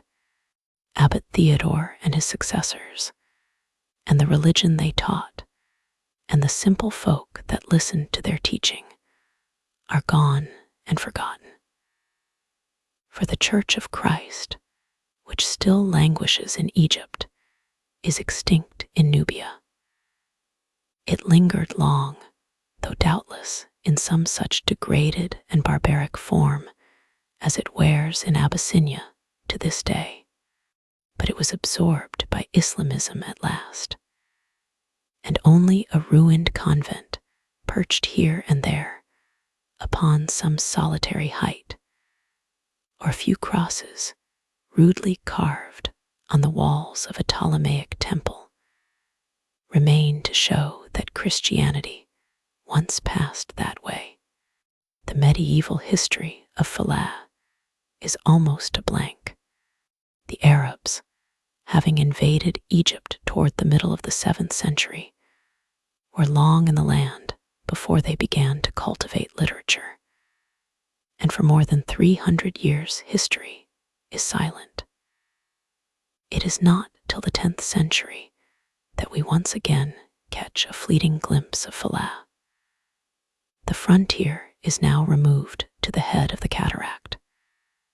The Holy Island has ceased to be Christian, ceased to be Nubian, contains a mosque and garrison, and is the last fortified outpost of the Moslems. It still retains, and apparently will continue to retain for some centuries longer, its ancient Egyptian name. That is to say, P being as usual converted into B. The pilak of the hieroglyphic inscriptions becomes in Arabic balak, which is much more like the original than the Philae of the Greeks. The native Christians, meanwhile, would seem to have relapsed into a state of semi-barbarism.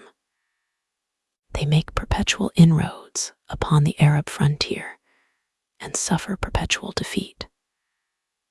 Battles are fought, tribute is exacted, treaties are made and broken. Toward the close of the 13th century, their king being slain and their churches plundered, they lose 1/4 of their territory, including all that part which borders upon Assuan. Those who remain Christians are also condemned to pay an annual capitation tax, in addition to the usual tribute of dates, cotton, slaves, and camels. After this, we may conclude that they accepted Islamism from the Arabs, as they had accepted Osiris from the Egyptians and Christ from the Romans. As Christians, at all events, we hear of them no more, for Christianity in Nubia perished root and branch, and not a Copt, it is said, may now be found above the frontier. Philae was still inhabited in AD 1799, when a detachment of Desaix's army under General Billiard took possession of the island and left an inscription on the soffit of the doorway of the great pylon to commemorate the passage of the cataract. Denon, describing the scene with his usual vivacity, relates how the natives first defied and then fled from the French, flinging themselves into the river, drowning such of their children as were too young to swim and escaping into the desert. They appear at this time to have been mere savages, the women ugly and sullen, the men naked, agile and quarrelsome, and armed not only with swords and spears, but with matchlock guns, with which they used to keep up a brisk and well-directed fire.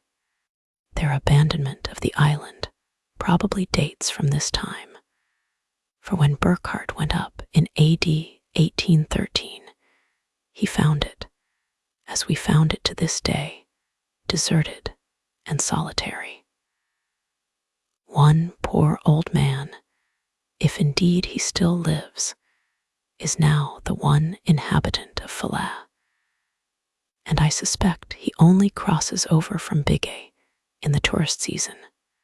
He calls himself, with or without authority, the guardian of the island, sleeps in a nest of rags and straw in a sheltered corner behind the great temple, and is so wonderfully wizened and bent and knotted up that nothing of him seems quite alive except his eyes.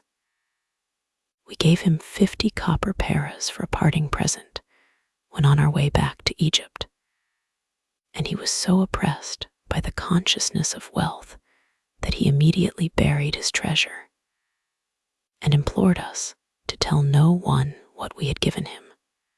With the French siege and the flight of the native population closes the last chapter of the local history of Philae. The Holy Island has done henceforth with wars of creeds or kings. It disappears from the domain of history and enters the domain of science. To have contributed to the discovery of the hieroglyphic alphabet is a high distinction, and in no sketch of Philae, however slight, should the obelisk that furnished Champollion with the name of Cleopatra be allowed to pass unnoticed. This monument, second only to the Rosetta Stone in point of philological interest, was carried off by Mr. W. Banks, the discoverer of the first tablet of Abydos, and is now in Dorsetshire. Its empty socket and its fellow obelisk, mutilated and solitary, remain in situ at the southern extremity of the island. And now, for we have lingered over long in the portico, it is time we glanced at the interior of the temple. So we go in at the central door, beyond which opens some 9 or 10 halls and side chambers leading, as usual, to the sanctuary. Here all is dark, earthly, oppressive. In rooms unlighted by the faintest gleam from without, we find smoke-blackened walls covered with elaborate bas-reliefs. Mysterious passages, pitch dark, thread the thickness of the walls and communicate by means of trap-like openings with vaults below. In the sanctuary lies an overthrown altar, while in the corner behind it stands the very niche in which Strabo must have seen that poor, sacred hawk of Ethiopia, which he describes as sick and nearly dead. But in this temple dedicated not only to Isis, but to the memory of Osiris and the worship of Horus their son, there is one chamber which we may be quite sure was shown neither to Strabo nor Diodorus, nor to any stranger of alien faith, be his repute or station what it might. A chamber holy above all others, holier even than the sanctuary, the chamber sacred to Osiris. We, however, unrestricted, unforbidden, are free to go where we list. And our books tell us that this mysterious chamber is somewhere overhead. So, emerging once again into the daylight, we go up a well-worn staircase leading out upon the roof. This roof is an intricate up and down place, and the room is not easy to find. It lies at the bottom of a little flight of steps, a small stone cell some 12 feet square, lighted only from the doorway. The walls are covered with sculptures representing the shrines, the mummification, and the resurrection of Osiris. These shrines, containing some part of his body, are variously fashioned. His head, for instance, rests on a nilometer. His arm, surmounted by a head, is sculptured on a stela, in shape resembling a high-shouldered bottle, surmounted by one of the headdresses peculiar to the god. His legs and feet lie in a pylon-shaped mausoleum. Upon another shrine stands the mitre-shaped crown, which he wears as judge of the lower world. Isis and Nephthys keep guard over each shrine. In a lower frieze, we see the mummy of the god laid upon a bier, with the 4 so-called canopic jars ranged underneath. A little farther on he lies in state, surrounded by lotus buds on tall stems, figuratively of growth or returning life. Finally, he is depicted lying on a couch, his limbs reunited, his head, left hand, and left foot upraised, as in the act of returning to consciousness. Nephthys, in the guise of a winged genius, fans him with the breath of life. Isis, with outstretched arms, stands at his feet and seems to be calling him back to her embraces. The scene represents, in fact, that supreme moment when Isis pours forth her passionate invocations, and Osiris is resuscitated by virtue of the songs of the divine sisters. Ill-modeled and ill-cut as they are, there is a clownish naturalness about these little sculptures, which lifts them above the conventional dead level of ordinary Ptolemaic work. The figures tell their tale intelligibly. Osiris seems really struggling to rise, and the action of Isis expresses clearly enough the intention of the artist. Although a few heads have been mutilated and the surface of the stone is somewhat degraded, the subjects are by no means in a bad state of preservation. In the accompanying sketches, nothing has been done to improve the defective drawing or repair the broken outlines of the originals. Osiris in one has lost his foot, and in another his face. The hands of Isis are as shapeless as those of a Bran doll, and the naivete of the treatment verges throughout upon caricature. But the interest attaching to them is altogether apart from the way in which they are executed. And now, returning to the roof, it is pleasant to breathe the fresher air that comes with sunset, to see the island, in shape like an ancient Egyptian shield, lying mapped out beneath one's feet. From here, we look back upon the way we have come, and forward to the way we are going. Northward lies the cataract, a network of islets with flashes of river between. Southward, The broad current comes on in one smooth, glassy sheet, unbroken by a single rapid. How eagerly we turn our eyes that way, for yonder lie Abu Simbel and all the mysterious lands beyond the cataracts. But we cannot see far, for the river curves away grandly to the right and vanishes behind a range of granite hills. A similar chain hems in the opposite bank, while high above the palm groves, fringing the edge of the shore, stand two ruined convents on two rocky prominences, like a couple of castles on the Rhine.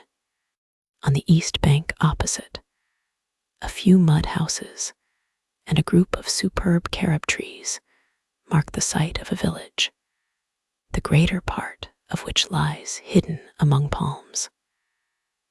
Behind this village opens a vast sand valley, like an arm of the sea from which the waters have retreated. The old channel along which we rode the other day went plowing that way straight across from Philae.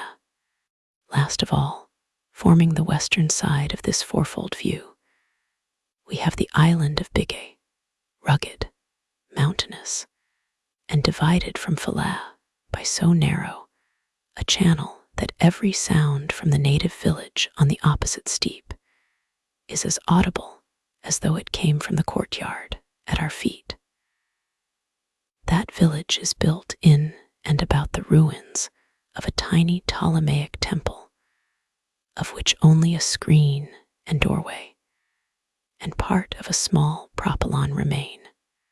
We can see a woman pounding coffee on the threshold of one of the huts, and some children scrambling about the rocks in pursuit of a wandering turkey. Catching sight of us up here on the roof of the temple, they come whooping and scampering down to the waterside, and with shrill cries importune us for bakshish. Unless the stream is wider, then it looks one might almost pitch a piaster into their outstretched hands. Mr. Hay, it is said, discovered a secret passage of solid masonry tunneled under the river from island to island. The entrance on this side was from a shaft in the temple of Isis.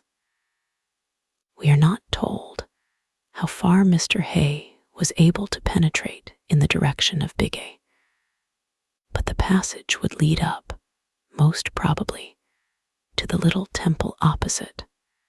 Perhaps the most entirely curious and unaccustomed features in all this scene are the mountains. They are like none that any of us have seen in our diverse wanderings. Other mountains are homogeneous and thrust themselves up from below in masses suggestive of primitive disruption and upheaval. These seem to lie upon the surface foundationless, rock loosely piled on rock, boulder on boulder, like stupendous cairns, the work of demigods and giants. Here and there, on shelf or summit, a huge rounded mass, many tons in weight, hangs poised capriciously. Most of these blocks, I am persuaded, would log if put to the test. But for a specimen, stone commend me to yonder amazing monolith down by the water's edge opposite, near the carob trees and the ferry. Though but a single block of orange-red granite, it looks like three, and the Arabs, seeing it in some fancied resemblance to an armchair, call it Pharaoh's throne. Rounded and polished by primeval floods, and emblazoned with royal cartouches of extraordinary size, it seems to have attracted the attention of pilgrims in all ages. Kings, conquerors, priests, travelers have covered it with records of victories, of religious festivals, of prayers and offerings and acts of adoration. Some of these are older by 1,000 years and more than the temples on the island opposite. Such, roughly summed up, are the fourfold surroundings of Philae: the cataract, the river, the desert, the environing mountains. The holy island, beautiful, lifeless, a thing of the far past, with all its wealth of sculpture, painting, history, poetry, tradition, sleeps, or seems to sleep, in the midst. It is one of the world's famous landscapes, and it deserves its fame. Every sketcher sketches it, every traveler describes it, yet it is just one of those places of which the objective and subjective features are so equally balanced that it bears putting neither into words nor colors. The sketcher must perforce leave out the atmosphere of association which informs his subject, and the writer's description is at best no better than a catalogue raisonné.